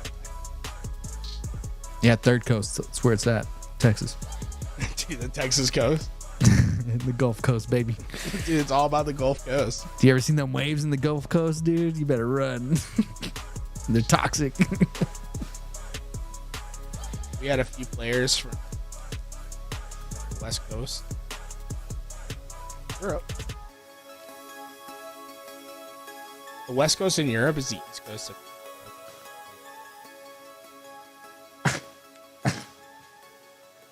No comment. I just blew everyone's mind. No comments. I still want to do the ACT thing, Louis, where we all take the ACT thing. Oh, could you imagine? We should test all the pros. Dude, media day, so much better. You get there's 8 hours of media day, and then there's 2 hours of standardized testing time. Dude, like, do you think we get hire we hire the ACT to come out to a LAN, and then like on Monday or whatever, we just put everyone in the room. Tired Stooge with the Prime. Let's go. All the players are in the lobby. I imagine we're getting started here very soon, Tools. I want to start an HCS book club. If you want to read books with other Halo people, put one in the chat. You see, there's actually interest. When's the last time you read a book? Hey, most people don't ask me that question. Yeah, come on. Yeah, those are fighting words, bro. Come on. Try to call me stupid? No, I just I don't think most people don't book. Doesn't mean you can't read. The only thing I can read is Twitch chat. That's it. You ever do audiobooks? Audiobooks are no, absolutely not. I can't. I won't do it. I'll read. I'll definitely read before I listen to an audiobook. Wow, that's crazy. Well, why are you so hard stuck in that stand? I think I'm a bad listener. Makes sense. I'm told Cycle's in the restroom whenever he gets out. We'll be getting going. Dude, you just gave him the most anxiety. He's probably listening to the stream. He's like, dude, all of a sudden he's just pinching, dude. He just can't. He can't let it drop. I used to listen to books all the time when I worked construction. Cause I would just drive the job site to job site. I would rip through books. I think I read all of the Halo books. Nice, dude. 2 years. That's impressive. What did you learn? That the Halo universe is oddly complex, but there's no reason for it to be.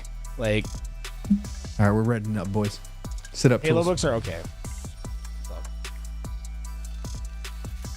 Coming on camera. All right, ladies and gentlemen, nobody is more comfortable than Tools, but guess what? It's time to get out of your comfort zone because it's the grand finals time. We got a best of 7 between Shopify Rebellion and No Org. No Org, that team out of Latin America. They're on fire right now as they just took out Bad News Bears. So we're going to send it to Mikowski and Eli to kick us off in the grand finals. Boys. All right, Eli, here we go. Your grand finals are set. Rebellion, a team that many expect to place top 6, at least within it, in HCS Season 3 and an upcoming upstart No Org roster. Mexico's finest too. I'm going to go out there and say is also in the mix for that top 6 placing on land. They have looked so good throughout the HCS offseason, and with the addition to tapping buttons, you got to watch out. Shopify Rebellion probably has the edge, probably the favorite in this series, but don't overlook No Org. I have to agree with you, man. I mean, Shopify has gone undefeated so far, at least in the bracket portion of this 3-0ing business, which was 3/4 of that KCP roster back in the day, featuring Swish, who were on fire. So to 3-0 that squad is very impressive. They went on to 3-0 Gale Lewis, which features my main man Straight Sick. Congratulations on the top 4 finish to Straight Sick, Squale, Burton, and Monster, by the way. Those guys played a hell of a tournament. And now they find themselves in grand finals against probably a team they didn't expect to run into. I'm sure they probably expected to be playing against Bubu, Dubu, and Sparty in these grand finals. Instead, it's going to be the guys on the side of No Org, and these guys have been playing lights out today. Yeah, off the start, neither of these two teams waiting to grab ball, as Rebellion only 1 second, 13 for No Org. It's a little bit of milk for them. Not quite the full milk run you're looking for. 30 seconds to start. Drift, though, starting off hot with a double kill. 4-0 as well, and he's going to rotate down to the pillars, grab this ball, and rotate it all the way over here to top A, and it looked like, yes, Suppressed and Mental went down. That is a dismantling of the Rebellion roster. All 4 going down. Oh, Soul Snipe with a favorable spawn at tower, but he gets taken down just as quick as he pushed into A.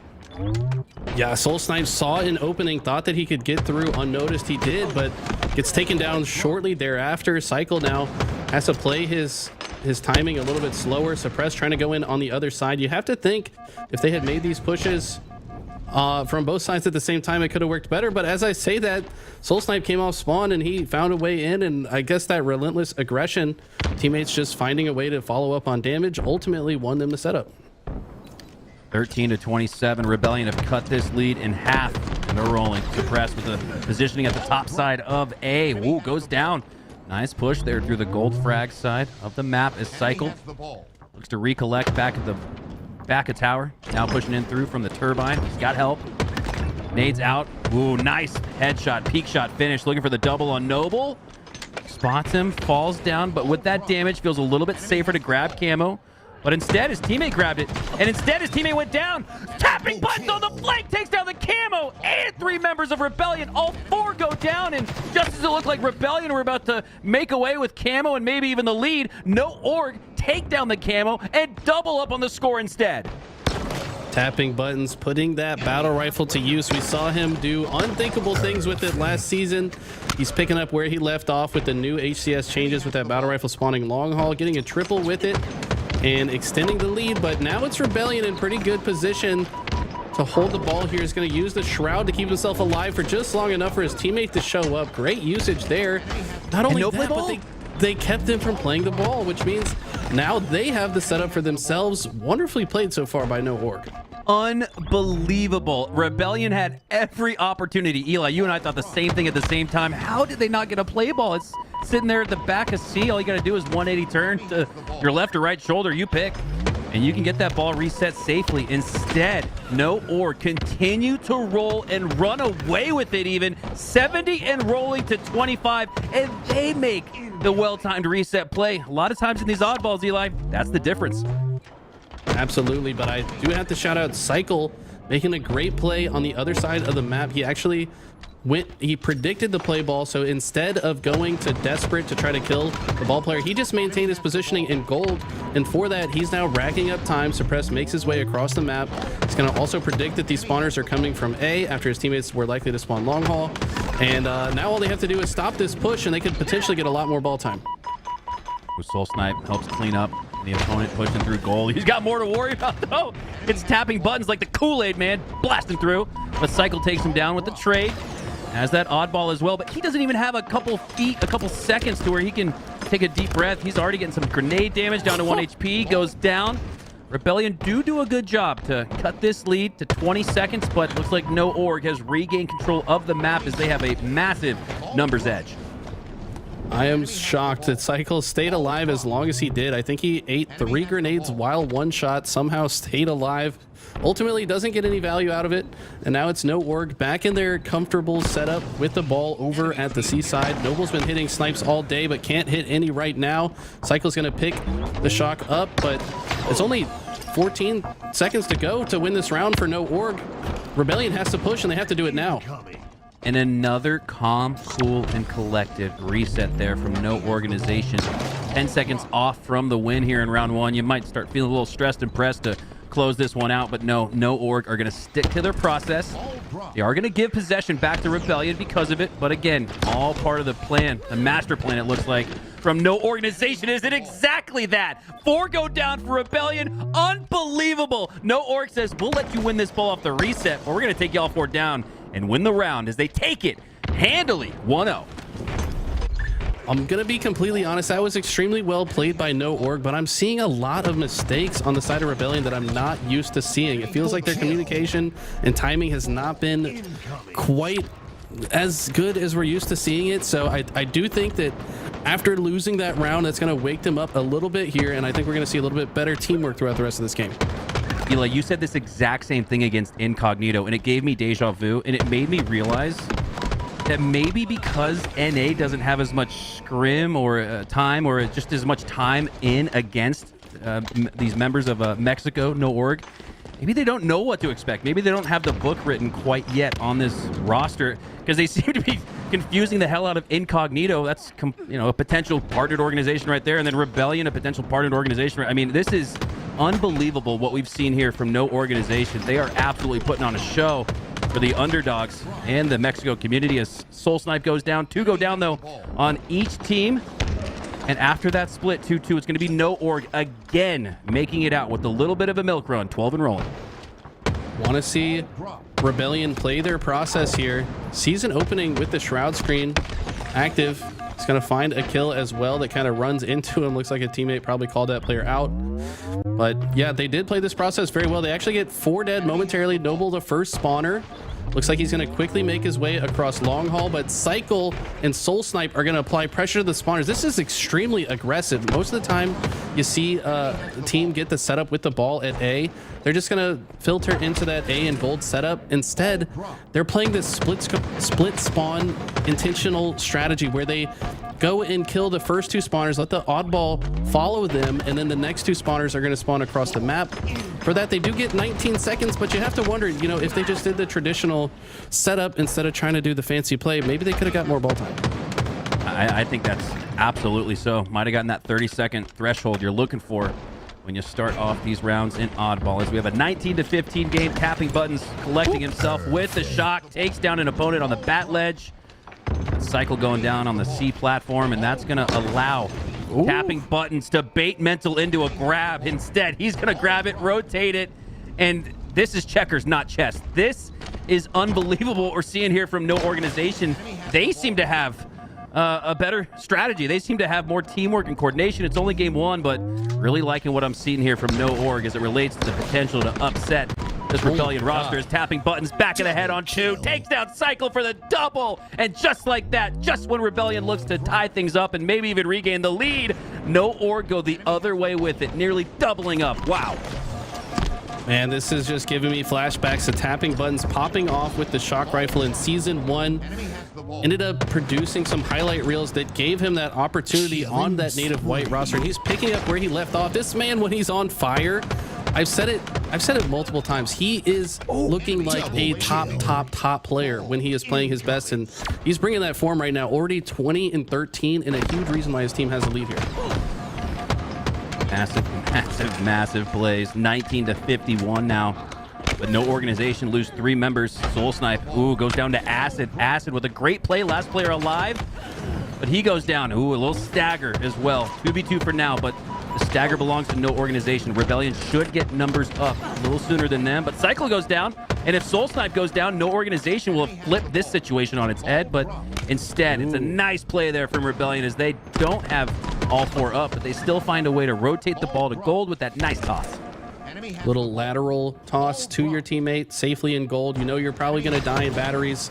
Might as well chuck it up to your teammate that's safely in gold. Now they're planning to rotate it to C. This seems to be how the meta has shifted on this game type. I mean, you could do the A and gold setup, but you got to win a lot of individual fights to earn all that space. It's a little bit easier to just win space in one direction towards C, get the ball there, and then ultimately when things go south, you can just chuck it off the map.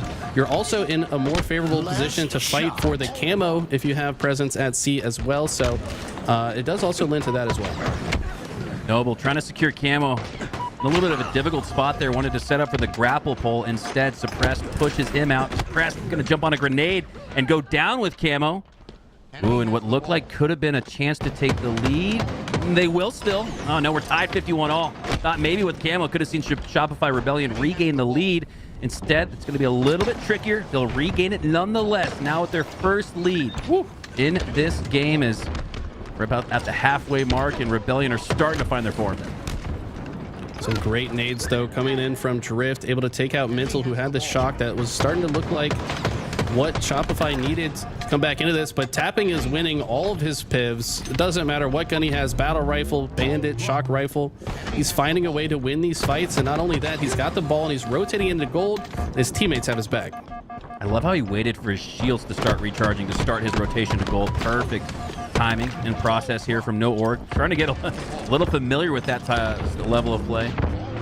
Not sure if they have a coach in their ears, but it almost feels like it. We know Rebellion has Best Man probably in their Discord. Not 100% confirmed or sure about that, but I always love to point out the coaches because I think they make a massive difference. This game has little difference in it. 68-67 as Rebellion again regains the lead, however slightly. But we're getting into the end game. These next few battles for Oddball could very well determine round 2.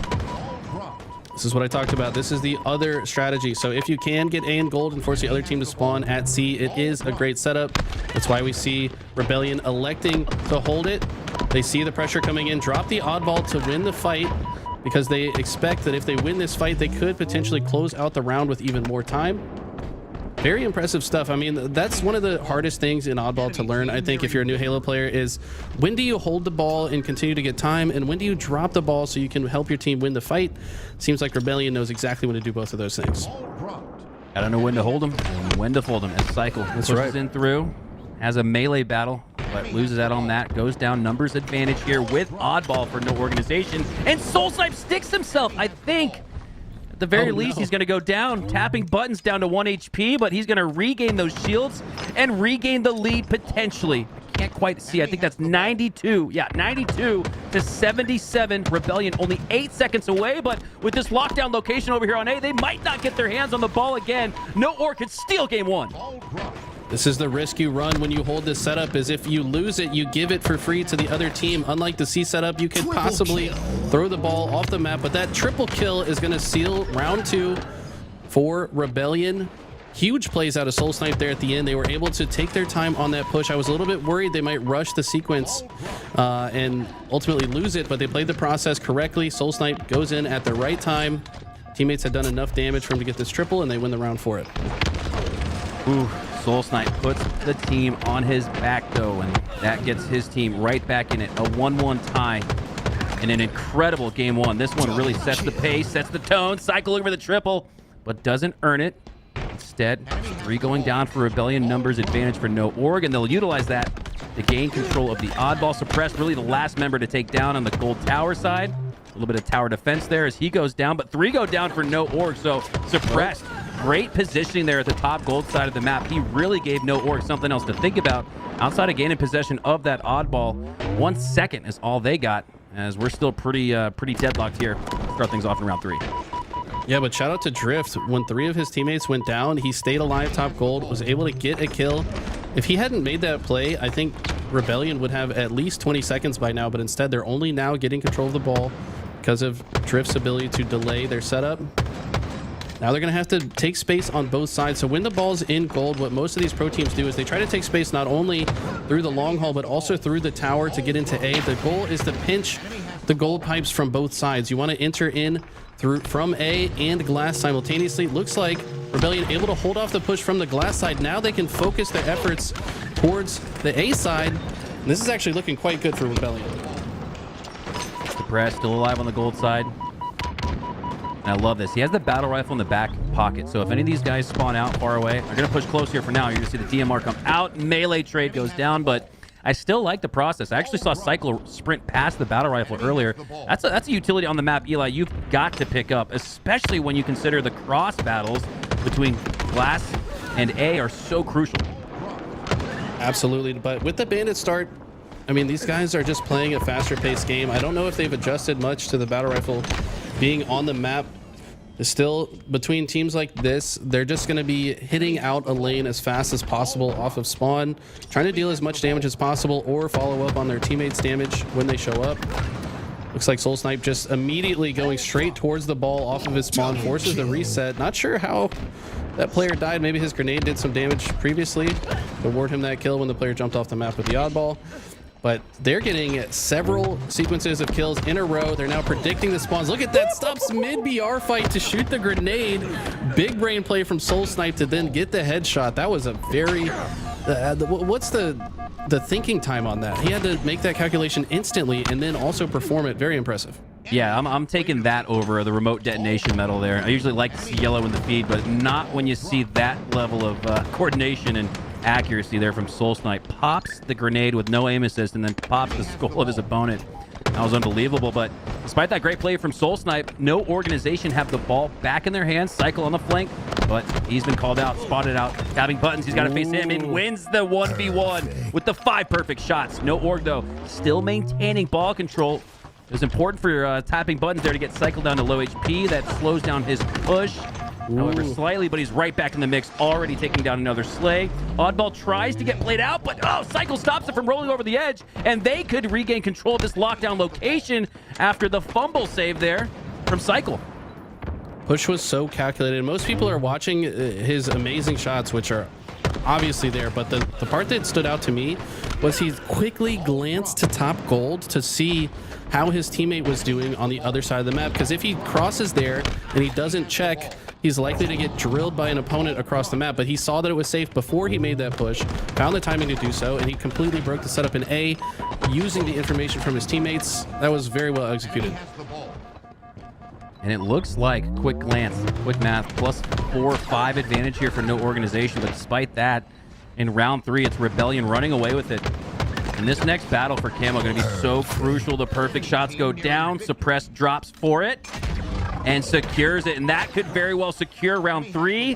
If not for Suppress going down to the grenade, he does. Tapping buttons. Finds a perfect slay. But Cycle finds the perfect shots. And Rebellion looking to close the door on any chance of a comeback. Need only 5 seconds. And I don't know if anybody from no organization is going to be close enough, as that will do it. Round 1. Round 3 go to Rebellion. And so too does game 1 as they take the lead in this series. Cycle has impressed me more and more as we've seen him on these stages. He just put up 37 kills in that game, man. He was absolutely frying. I was talking about how tapping buttons did not lose a 1v1 in that first round, but guess what? Cycle didn't lose a 1v1 in rounds 2 or 3, and that's why they're able to come back. Like I said, didn't feel like the teamwork was really there in the first round. I have to imagine that first round woke them up a little bit. They started tightening it up, decided to hit their timings a little bit more precisely. That's how they're able to come back and win that game. I think the benefit that Shopify had there in that oddball is the fact that, like I said, I got a little theory that because Shopify doesn't have as much time in against the likes of Acid Drift, Tapping Buttons, and Noble, maybe this is sort of like a feeling out process where it's like, man, we don't really know what they're going to do off the start, but you start to learn that after 3 full rounds of oddball like we saw. So that benefit of the doubt now goes a little bit in favor of Shopify Rebellion as they regain their footing after no organization wins that round 1. Round 1, and now Rebellion look prime. Take another game in this series and continue. I think for them, they feel like they should sweep this. It may not be that easy. I think you're right. I mean, I think once they find that timing and teamwork that they know they have and they start hitting their shots, these guys are going to be extremely confident to beat just about anybody. I mean, I agree. A lot of people have been calling Tony faded for saying that this Shopify squad could be the next top 4 team. It's hard to put them above FaZe, SSG, or Optic. We've yet to see those teams in full force through the next season, but this team is looking extremely promising early on and could be in that conversation for top 4. Has the battle for top 4 ever been this thick, Eli? You got Quadrant, you got Sentinels, you got Shopify, and I'm gonna throw No Org in the mix as well based on how they're competing here today. How highly contested do you see this season being? And we all know, as veterans of Halo, year 3, always the best year of Halo. The storylines have matured, the rivalries have gotten deeper and maybe more animosity there. This is going to be an exciting year for Halo. I can't I can't pick a team who's going to crack into that top 4, but what do you think about the competition as it relates to the top 4? Are there a couple teams in the mix, or is it fair game?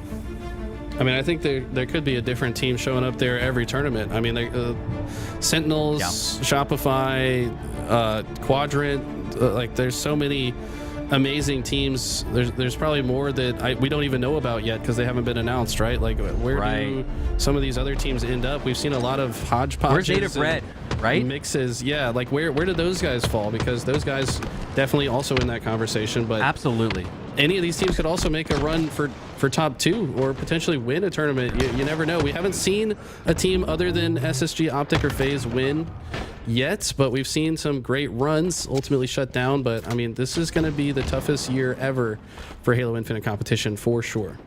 Yeah, it's anybody's game. Things were so close. We joked at the World Championship and said this isn't a millisecond. These are nanoseconds that are separating the two teams that are usually competing against each other. Now you have this new format, new starting weapon, new meta with the changes going into Season 3. You really got to almost relearn the game. So there are no guarantees that the Big 3 or even Big 4 sticks, as it's anyone's game. Here in this game, a 7-3 start for Rebellion as they have the 1 team wipe lead. Looking good here off the back of a nice regain in that game 1. This Mental guy, man, with the sniper rifles.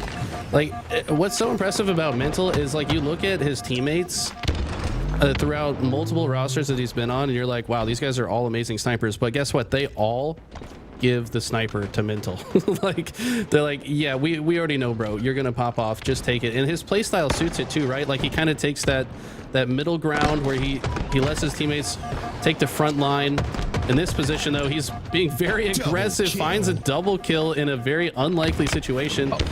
He tried to do the double jump off of the pillar right there. That's why that looked kind of strange. His intention, I think, was to use the double jump of the pillar to jump to top center. Just barely scuffed his movement there and does get taken down, but not before hitting some impressive kills. 13, now 14-7. Shopify build on their lead, now doubling up just about on no organization. And it's a little bit of a surprise after how highly contested game 1 was. Game 2, a little bit of a runaway sequence here as Mental looks to add to that snowball going down the hill. He goes down, though. That's going to be the first real numbers edge that it feels like no org has had in this game. Suppressed with the flank, takes down an important member with the help of Soul Snipe at the top of A ledge. That's high ground neutralized there for no org. And they go 3 down. Now 4. Blender potential here as Cycle has the camo and a double up lead. This is not looking good for no org. Now, see, the snipe side of the map is good in the objective game types in a lot of situations, but it's also the hardest spot to get out of if you spawn there in Slayer, especially when a team like Rebellion is keeping you pinned from both sides. You see the push coming in through the benches side from posters, just completely shutting them down. No org only able to get 1 kill out of that situation while all 4 go down. And now Rebellion's gonna cycle them once again on the other side. You see how they're just constantly hitting both the left and the right of the spawn point. They're giving no org no options to go anywhere. Every option they choose, they're gonna run into at least 2 members of Rebellion. Rebellion's doing it at the right time as well to try to guarantee this next shock rifle, and now it's in Soul Snipe's hands. Mental at 12-1-3. Almost single-handedly would have a lead, or at least a close deficit on no organization. But fortunately for him, and unfortunately for no org, he's got 3 more teammates, and they're all pretty cracked at that, as this has opened up to a 30-19 lead now. Noble goes down on the trucks. Suppress continuing to control that important side of the map. The A ledge gets a couple grenades from his left side, goes down because of it. But despite him going down, this lead continues to build here for Shopify, 33-22. A couple of them go down, though. Soul Snipe's going to try to stop his opponents from getting into this flower side. This is such an important side of the map to gain for yourself if you're going to get out of the A spawns, but Soul Snipe repulses his opponent back into the sticky grenade, gets 1 while his teammates are buying space on the opposite side. I mean, these guys are just so calculated with these. It's just a duo push on both the left and the right of where they know their opponents are.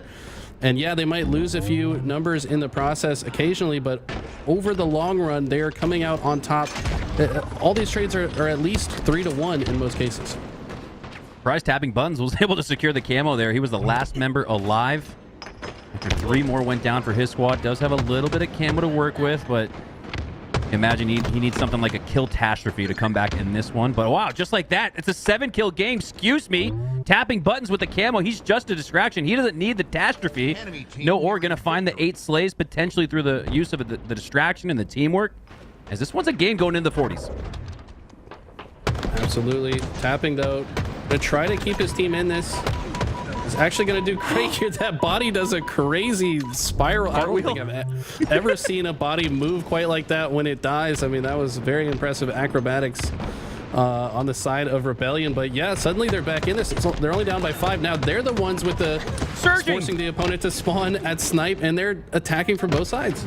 They're only down 3, down 2. They've made this a 1-possession game going into the 40s. This is unbelievable. I'm about to stand up out of my seat with the comeback we're seeing here from No Org. We started to write them off, but might be wanting to write them a contract if you're an organization looking for some representation, because these boys are it. Down 2, Noble at the top of snipe, getting a couple shots across the map on the glass window on mental. Not enough to take him down as 2 trade out in the feed. 42-40. Noble looking to continue to push up. Crucial camo up and shock in the next 10 seconds. This is going to be a battle for those 2 important power weapons and power-ups on the map, and they could very well determine this game. Shopify clinging now to that 3-kill lead. Very impressively, the way Rebellion played out of that. Mental has lived in that window position for so long, finally taken down, but he was part of the reason that Rebellion were able to escape on the other side of the spawn trap.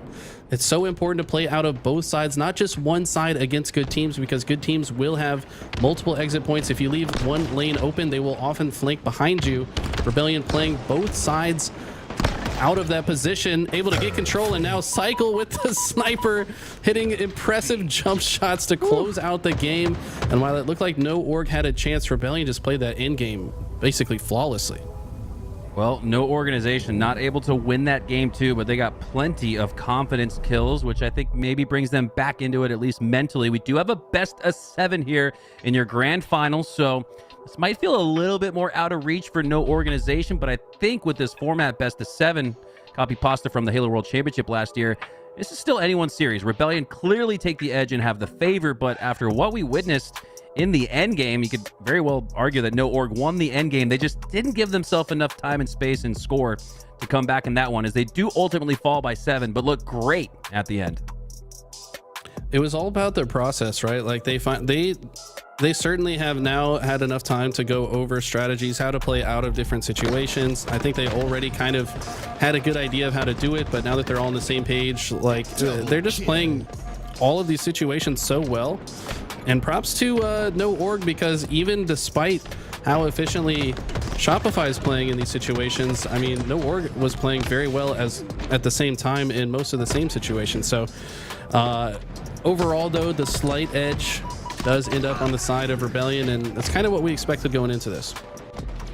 Can No Org be the first team to... That's a wild spawn there. Yeah, spawned inside of his dead body almost. But the important to note, and Eli, you can expand on this, the spawn system in Halo Infinite takes everything into consideration up until, well, the nanosecond that player spawns in. So you can very well spawn in on a grenade sometimes based on the information being consumed all the way through to that spawn taking place. If you want to add some thoughts on that. Yeah, exactly. So the game scans the map for all the available spawn points just before you spawn. So this kill, an observer might have some slight desync, but this player actually dies probably a frame before the player spawned. Yep. Yeah, so you see the shot come out. So he died the frame before Suppress spawned, and that's why Suppress was able to spawn there. If that player was still alive for one more frame, Suppress probably spawns across the map in the blue side, I would guess, if there's no enemies there either. Yeah, that was about as good of an example as I can imagine when I try to communicate to players I work with. You got to take everything into consideration up until the absolute second, the frame that you're on screen. And that was a great example of it there, as we get the replay and the slow motion from our incredible LVT Halo production team. As we've had an incredible tournament here throughout January, man. Wow, the Phase 6K to start things off, and then LVT Halo taking the mantle and carrying it on with 3 straight weeks of 2v2 and 4v4 action. Eli, we're not done just yet. We're coming right back next week. Right. Yeah. I'm going on a trip for 5 days, and the day after I come back, I'm hopping back on the cast with you. So this is going to be a very busy week of Halo action for myself personally. And man, I just love working these tournaments with LVT. These, like, if I wasn't on the desk casting it for you guys, like, I would be in the chat watching it and just BSing with you guys like the rest of you. So I would be here regardless. It's really cool to be able to talk about it, just nerd out over Halo with one of my best friends here, Mikowski. And I just can't wait, man. This is just the appetizer, man. Like, imagine once we get to land, we've now finally got the roadmap. We're gonna go to Arlington again, and I just can't wait to see these teams on land. Can't wait to see what the results are of this crucial game 3. Rebellion with a chance to go up 3-0, or No Org can make it a 1-game series, as this thing could swing. Soul Snipe with half an overshield left to work with. That is going to be crucial towards breaking into the base and looking like an early flag out. Not even 30 seconds off the clock. Soul Snipe got the overshield. Teammates got the kills. He sees the opening to grab the flag. He's going to take it. That's that window of opportunity we talked about. Now, they got to be careful here, though.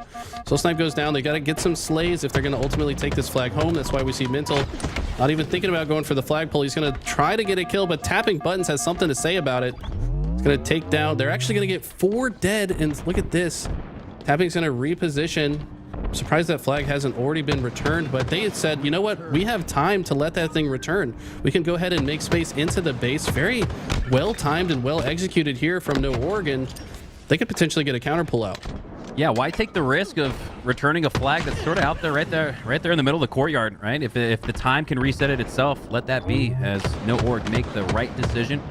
Risk reward there in the decision making rewards them with a reset. We're back to a 0-0 game. Both teams vying for the mid-map control. It's Cycle pushing through the mid-map on the low ground. He's got Suppressed on the tabletop helping him out, but he goes down shortly after for assisting as Suppressed pushes into the back of the base. Another flag goes out here for Rebellion. No Org go 3 down, and if Rebellion can make this one a little bit cleaner, should have a 1-0 lead. Look at Suppressed, purposefully staying in the base. He wants to force those spawners onto one side of the map. That side is often going to be the what we call P side. We know it's not pink, but we use the call out in reference to Midship, one of our favorite maps of all time. This map has a similar layout, so we just kind of stole the call outs. But yeah, they force the side onto that P side and kill the spawners. That's how they're able to get this flag all the way home and safe.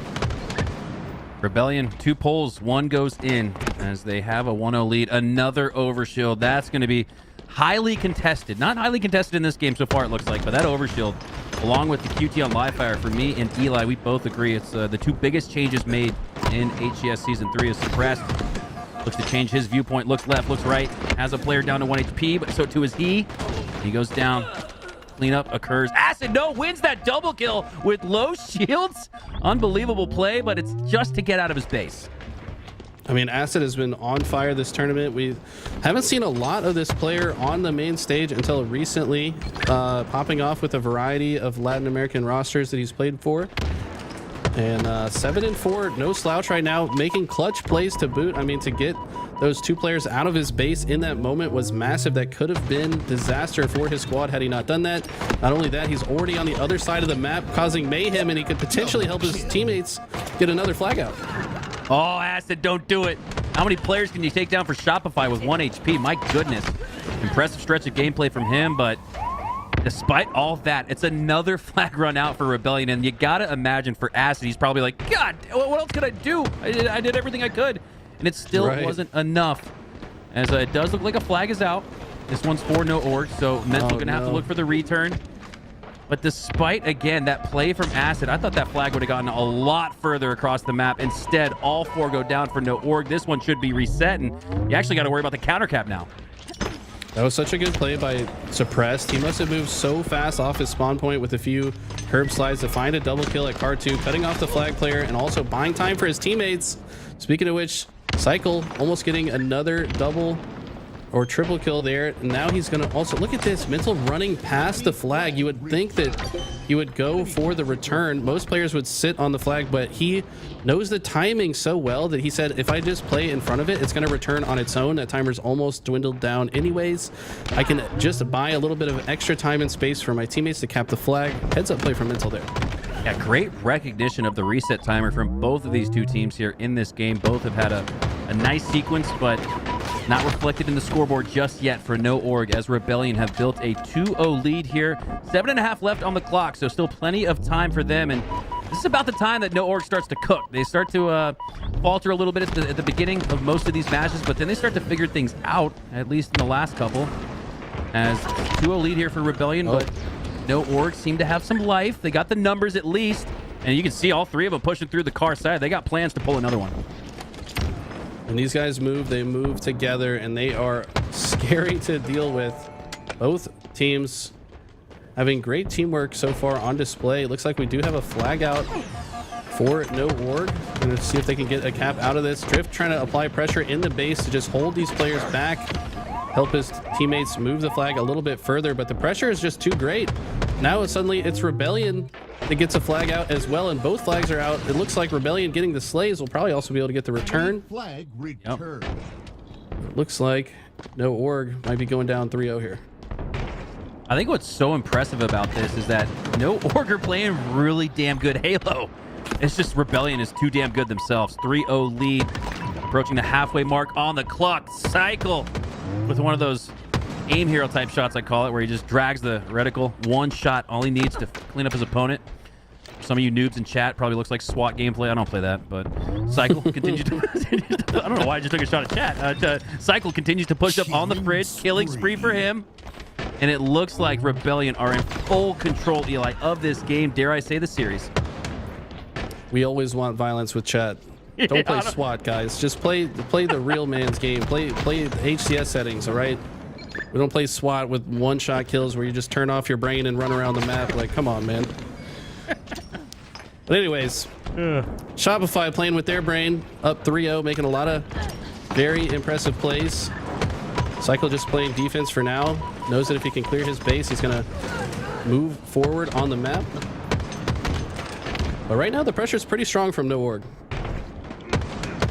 Pressure strong, right, Eli? It's been great. The presence on the map has been great, but this really speaks to the levels in Halo. And for Rebellion, I think this really points to their upside as you called it a top 4, maybe even a top 2 type of team where you could absolutely see a path to the grand finals as we kick off HCS Season 3 in just under 2 months. Really close. The land season starting up as Mental starts up with a kill on Drift, takes him down. Soul Snipe trades out on the other side. 3v3 for now as Mental looks to stay alive here in the No Org base. Flag pretty close there, but it might not be enough. 2v2. Yeah.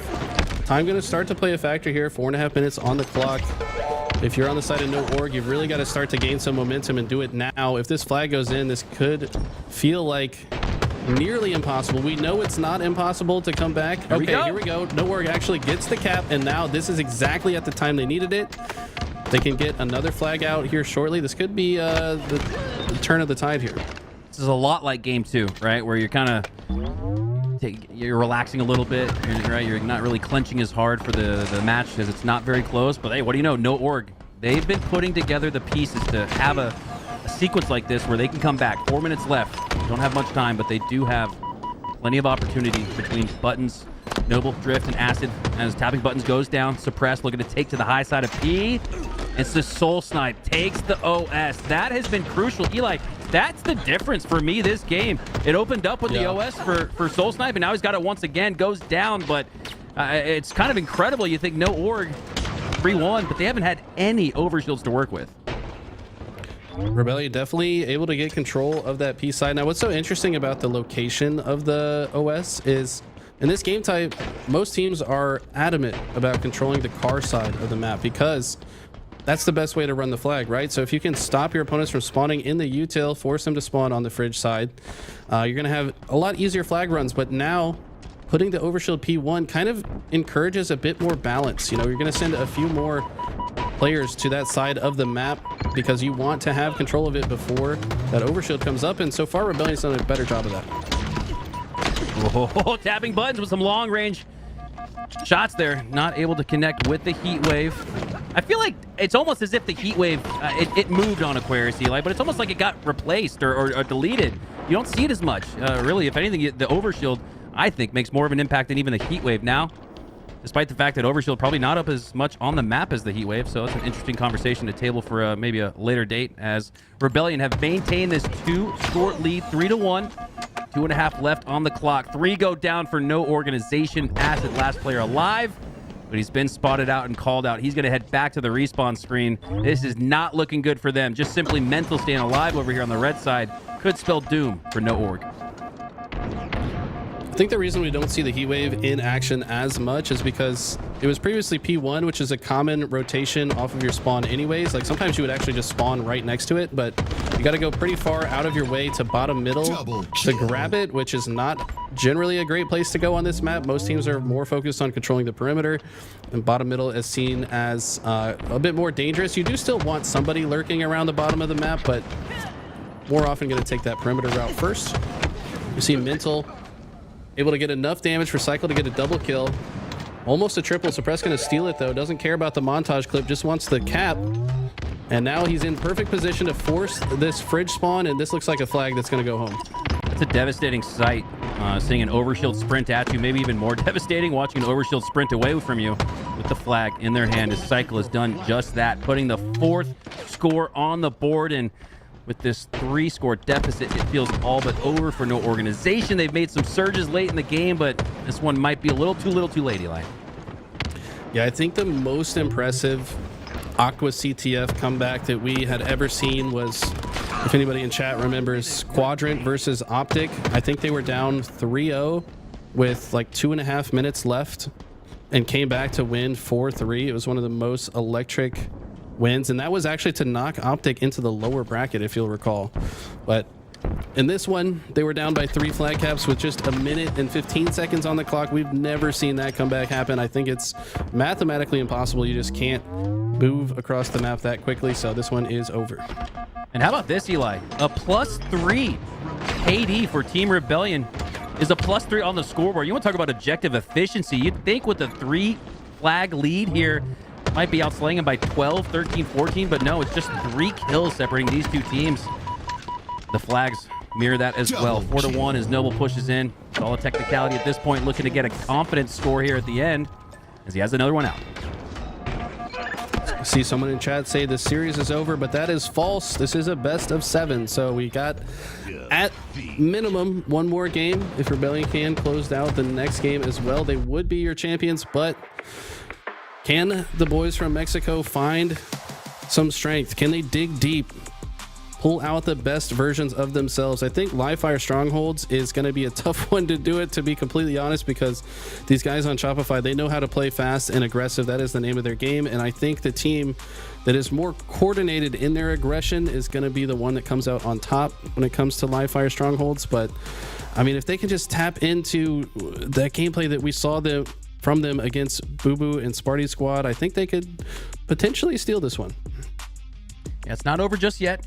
Hold on to your buttons, as we famously said at HCS Charlotte last year when tapping buttons and Native White came back against Sentinels to secure that top 6 at the time finish. They were down like 8 kills on Streets. Street Slayer no longer a game type, but I will still hold on to that memory from tapping buttons and the rest of those Native White boys as they put together a hell of a run. But here we go. Backs against the wall. An 0-3 deficit. You're really going to have to pull yourself up off your bootstraps if you're no organization. But this is a scrappy bunch. This is suited for them. I'm not counting them out just yet. And we've got some new toys to play with. I think the Quantum Translocator is super interesting on this game type in particular, because you could place the portal at B, cap B, go fight for C or A, win that fight, then portal back and protect B, and then portal back to C and protect it. Like, you can do so much on the map simultaneously when you have the Quantum Translocator, and B is already kind of the most important zone to control in this game type, right? Because the 2 best setups are either A, B, or B, C. So B being the pivot point. It's also on the opposite side of the map when camo's coming up. So if you have it already during the camo fight, you're going to be racking up time during that. So I think the QT is going to make B even more important, and we're going to see some really cool plays with it. Yeah, C might have the high ground, but B is that fulcrum, that elbow's edge that you really want to make sure you control, as we see Rebellion take control of A and B and this match here early on. A 50-0 start, but not before no organization stop the scoring on B. And with 2 going down for each side, they could regain control of it. They do. BC go to no org, but with 4 going down, Rebellion, they're going to take that right back. Those shots from Soul Snipe were so impressive. Like, first of all, he hit the shot with extreme accuracy close to the box. That player was barely exposed when he killed the first player. Then he essentially 5 shots the next player while not shooting his opponent. He had to shoot to the, or sorry, his teammate had to shoot to the left and right of his teammate. Did no damage to his teammate. Somehow gets both kills while 1 shot the whole time, mind you. I mean, this guy is on fire right now. B and C still in favor of Rebellion, as they've really used that B to anchor a lead here in continuous scoring as they cross into the 60-second mark. What did you see there? Mental has been doing some odd things. I feel like he already thinks he won the game. I think he's bored. I saw him spinning in circles. I saw him spinning in circles when he kept C earlier, and now he's like just zooming on repeat for no reason. Now he's jumping off the map. Is this man bored? Like, what is this guy doing? 343 can't nerf me. I'm gonna jump off the map, says Mental, as he goes down of his own volition.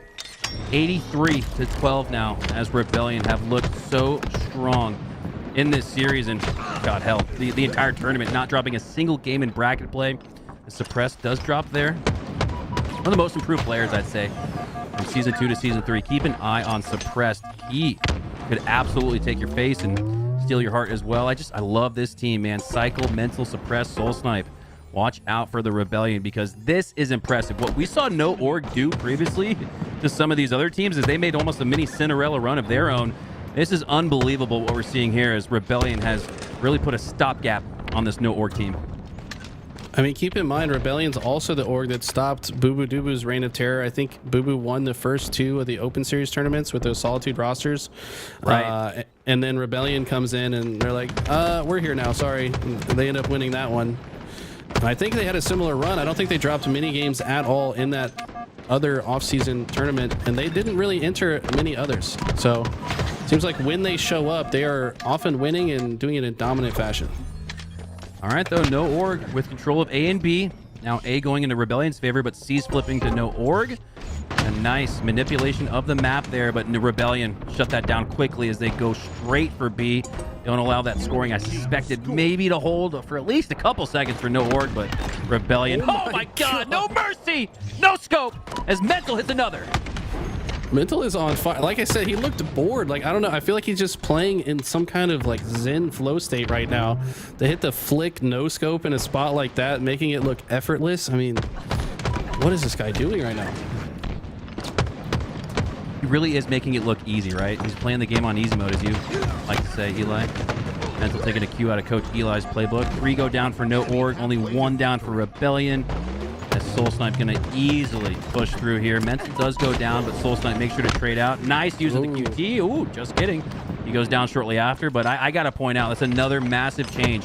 I love. It was so disappointing to see the QT pop up last year, Eli, because it wasn't an equipment piece. It was a power-up, and Cycle powers up with a double, potential triple of his own, but the QT for me was probably the biggest disappointment out of the entire sandbox in Halo Infinite. Now, with the Switch, you take it off those symmetrical maps where you have a little bit more predictability onto these asymmetrical maps like Livefire, and QT is stolen the show. So it was also only on flag maps previously. Like, obviously it was in Aqua Slayer, but in Aqua Slayer the thrust was just better than it in every way, so most pros would not even go for it if they already had a thrust. But now, yeah, on Livefire, where we've got the time-based modes and you can actually control multiple parts of the map simultaneously for King of the Hill and Strongholds, I think it's a very fun addition to Livefire. Absolutely. Totally agree. The Cycle goes down. Soul Snipe goes down. A little numbers edge now for No Org. And they're turning this into a trip cap. 164, it looks like on my screen, to 60. Okay. So it's a 100-point lead in Strongholds. That might sound like a lot, but it's not. Drift at the back of Mud looks to stay alive, but Cycle takes him down. Cycle with that Slay is going to continue pushing on. Gets his opponent down to 1 HP. Soul Snipe, you can hear the comms almost vicariously in the chat looking for that 1 HP opponent, but he gets the reshield reposition, does ultimately trade out. I think that's a good trade there, as no org have control of B and C, and they're going to keep scoring. I would like to say that I really like the way Rebellion tried to play that situation. So while they're getting trip capped, they all spawned at B. Now, they didn't immediately try to cap B. The first two spawners instead ran as a duo up the nest to try to get control of tower, and understood that their last teammate that spawned at B could be the one to cap it. So that's just a way to be a little bit more efficient in your map control. If the first guy that spawns just sits still at B, then you're not making any progress on the map, on the rest of the map, and then the second and third spawners have to run past that player to get map presence. So I like to see Rebellion try to make that play, but No Org did a great job to play defense against it, and they're able to hold the trip cap for a little bit longer. This has been the tale of the tape, Eli, right? Rebellion get a big lead, lull the chat to sleep. They think it's over. And so do we. And in some cases even, I'm going to just go out and admit it. Expose myself a little bit. I have that feeling too. I feel that same gut feeling that you guys do, chat. But no organization, you got to give them credit. They always come right back. And they're only down 30 seconds right now. So despite the fact that they were down by a couple minutes, now just a couple seconds. But it's suppressed. Regaining control of B and giving Rebellion fans a little bit more comfortability. Wow, love to see that. You see what Suppress just did? So he sees his team winning the fight at A. Just trust that they're going to handle their business. He saw Mental win the 1v1 against Tapping, and he's like, all right, bro, you got it. So he just turns and runs to the other side of the map. He goes top tower, and he's like, I'm just going to protect this one because you guys are going to steal A. I'm going to force the spawns to be more difficult for our opponents to play out of. And now he's just styling, flying through the sky with their repulse. I don't know about that one, but he's holding these players at nest, and it's making it very difficult for No Org to get any map presence. Yeah, Suppressed really testing the death box, skybox there, as I thought he got really high. Ultimately goes down. What goes up must come down, so I guess it makes sense. As Mental pushes in now with the camo to work with, gets spotted out, but takes down. Tapping buttons with the help of Soul Snipe. 1 HP, couple grenades trying to chase out that intel and damage. But Mental does a good job to avoid any of it. Maintains a last bit of camo. Thought he had a frag there. Threw the spike into the floor instead. Oh my god, hits the perfect shots. Turning left. He did not have the shield advantage. But he did have the shots. Man, how good is this kid, man? What is he doing? He's just dismantling them. And every situation that it looks like No Org has the ability to play out, Mental is just out pivoting them every single time. I mean, this guy, his teammates are doing the same thing. They're just winning 1v1 fights. They're doing more damage. That's why they've been so dominant throughout this tournament. Is their firepower is absolutely insane, and that's why people like myself, Mikowski, Tony's, a lot of people that watch a lot of Halo, they look at this roster and they're like, okay, this team might be one to look out for next season.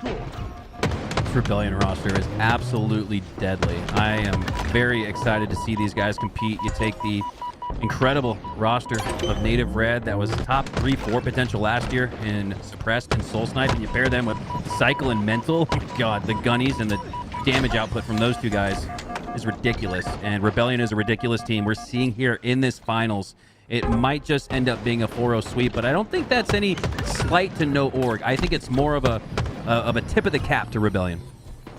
I think you're exactly right. They got to close this game out, though. They can't get too lazy. They need 20 more points, but I've seen enough 249 heartbreaking losses on Stronghold to know that this game is not over yet.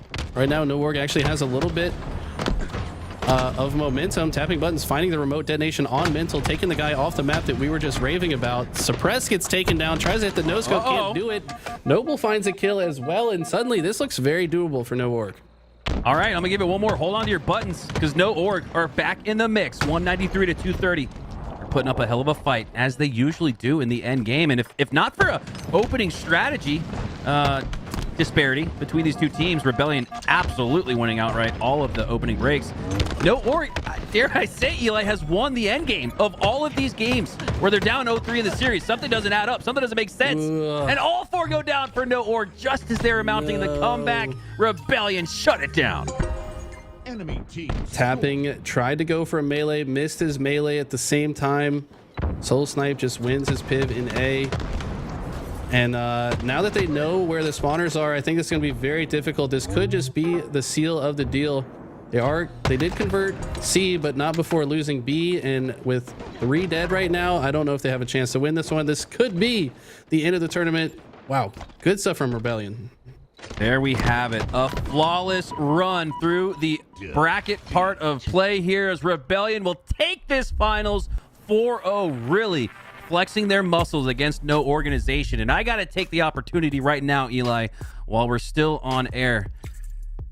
Optic, SSG, FaZe, I want to see you guys next week. If Shopify are to have any competition in the finals, I think it's going to come from one of those big 3, big 4 teams. You guys have one opportunity left before you start playing for the real deal. Those HCS points will start up at the HCS Open Series. You'll have your major qualifier in a couple of weeks as well, but don't sleep on the opportunity next week to compete in the last series of these LVT 2v2 and 4v4 tournaments, because the competition is heating up, and this is absolutely the best form of preparation going into those Open Series in the major qualifier. I mean, I couldn't agree more. Like, these guys, a lot of these teams, I mean, we've been stuck in roster mania for so long that a lot of these guys haven't even been practicing. I mean, I tuned into Formal stream and asked him, like, yo, you gonna play in some of these off-season things? Like, I'd like to see on one of these. He's just like, only if I get bored. Like, he just doesn't care. Like, he just straight up did not care. But it's about time that some of these guys show up. It's good practice regardless. But yeah, hoping to see some bigger teams next week. This was an awesome week though. Glad to be a part of this and cast it again with you, Mikowski. We got even more of these to do next weekend, and I couldn't be happier with it. All right, that'll do it for us. Mikowski and Eli once again on the mic with you guys. Eli, I'll see you tomorrow for the Armed Forces Esports Championship. Eli, you and I are going to be casting and coaching 7 out of the next 9 days. So we are going to be well prepared for HES Season 3 and can't wait for Week 3 of this LVT 2v2 and 4v4 series. As we say goodnight to you guys, send it back to the desk. What can I say, Tools? I called it. You did. I think you were like spot on. I think it all came down to game 1, right? It did. Very, very tough loss for No Org right there, right? Up 1-0 in the oddball, able just seconds away from winning that second game. I mean, that second round to win game 1. I think that would have completely changed the series. Instead, kind of a lackluster round 3. They lose a lot of that momentum, and I think Shopify Rebellion just never looks back. Absolutely, man. Shopify, they're a well-oiled machine at this point, and they should be, because they've been competing together since I think the off season in December, right, Tools? Yeah, they've been playing with each other for a while now. Ever since Tapping Buttons knew that he wasn't going to be on that native roster anymore, he transitioned back. He's been playing with these guys, and honestly, they just keep getting better week in, week out. Beating Bubu, Dubu, Spartan, Neptune, and Kuhlect is a huge accomplishment for this roster. Obviously, it is a pickup team, right? So you got to keep it with a grain of salt. But I do think that this No Org does have legs, right? Not only beating that team, but they also beat the former Navi squad, now looking for a new organization over in Europe. But Europe's second best team in the winners quarterfinals as well. Yeah, and you got to think, right? I mean, just looking at the bracket, you can see that they won 2 game 5s. I'm not sure how the human body works, but there could probably only be so much adrenaline that's just excreted. I don't know what else to say, but it's like pretty impressive performance. Just like you said, No Org, every reason to hold up your head. Hey, they're also in the money as well. They'll be getting $50 USD per person. Shopify walking away with $200 per person. And yeah, Shopify Rebellion 4-0, clean sweep. And only dropping 1 map the entire tournament in this 11-hour tournament. Yeah, almost perfect day. Only dropped 1 map in, I believe, round number 4 or 5. So these guys were just primed today. Did a really great job. I expect to see them again next week. The one thing I love about this team, right, is if there's a competition, they're going to play. They want as many of those reps as possible. Great organization behind them. Get yourself dripped out in some Shopify Rebellion gear so you can go and cheer for them every single event. Would love to see a team like this potentially in the partnership program at some point. Yeah, yo, Shopify, if you're in the chat or if you're watching, I know you guys tweeted us out. I can send you my address. I think I look good in green, you know what I'm saying? we look damn good in green, ain't that right? Listen, I know today was kind of upsetting for a couple teams that didn't make the cut into top 8. Listen, the best I can say is that what we're trying to do here is provide more opportunities for everybody involved in Halo that's playing in these tournaments to get better and the Swiss format is definitely providing that for them. I think there were a lot more happy players today than there were upset players. It's just the way that it kind of crumbles sometimes. But we're going to go back to the drawing board. We think that we've got some great ideas on how to correct this. It'll be our third swing, right? So I'm not going to say the first 2 tries were a swing and a miss. I think that we've actually, if this is an at bat, right? I think we were fouling a lot of them, right? But we're not struck out yet. Not at all. By all means. I actually think we're gonna hit a home run next week. Let's go. I found out some great information. I think we got something really special cooked up for next week. All right. Well, I appreciate all the competitors that competed. Obviously, this can't happen without you guys. I appreciate all the viewers that are here watching with us as well. This also cannot happen without all of you. I appreciate all the moderators in the chat right now for LVT Halo. We added some new ones today. And then, of course, there's some of the OGs. They're all here as well. Shout out to the tournament admins, Dragonite, Mr. T and Crumpets, and Thug Nasty. The boys held it down. And, I don't think enough can be said for what they've put up with.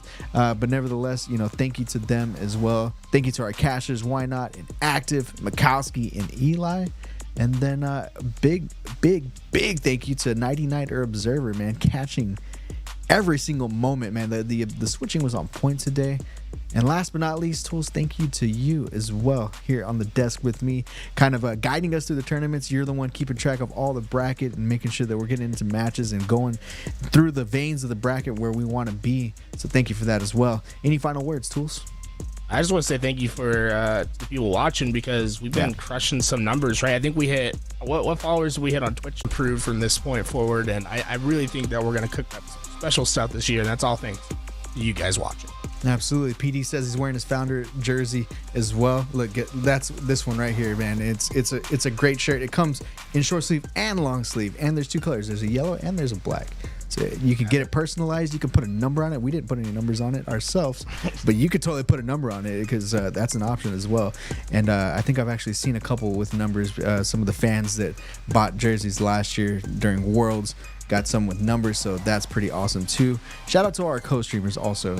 Forgot to mention you guys, but obviously every drop in the bucket counts as far as viewership for Halo. I think that, obviously we were peaking like at 4,000, but the Halo directory itself up 7 to like 8-9K, which is absolutely amazing. I think that this has been nothing but a huge plus, and so thank you to everybody involved, and thank you to HCS, of course, for providing us with the opportunity to use drops for our co-streamers and ourselves.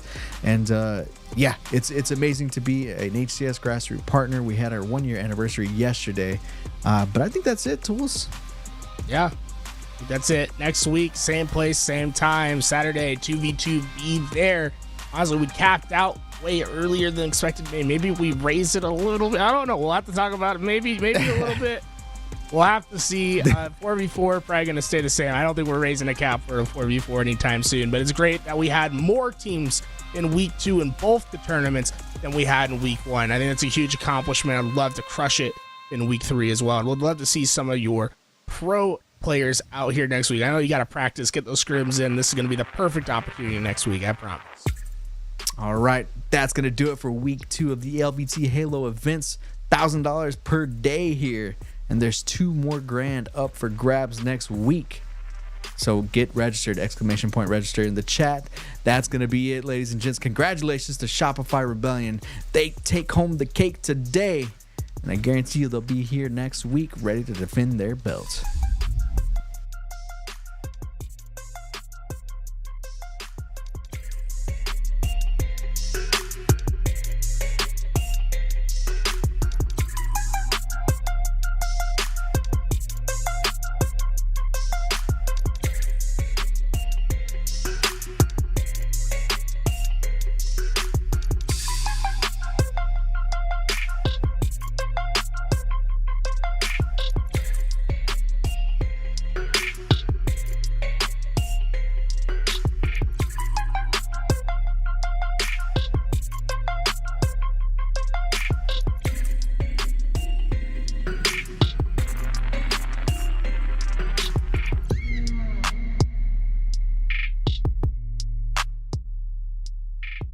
Yo, chat, we're going to raid PD, show the man some love. Tools, you got something to say? No, I was just gonna say it's awesome. Go give PD some love. This guy's actually a really good entertainer. I think he has some legs as a streamer. If you're interested in community tournaments, he does a lot of them, and he's using that money to fund a team to go to events. So really awesome stuff. Awesome initiative that he's got over there. I like watching his stream, so you'll like it too. All right, ladies and gents, show PD some love as we're throwing the raid. He's got drops over there as well. They are separate drops. If you didn't get yours here, lo siento, you ain't getting them. So that's gonna be it, guys. Adios.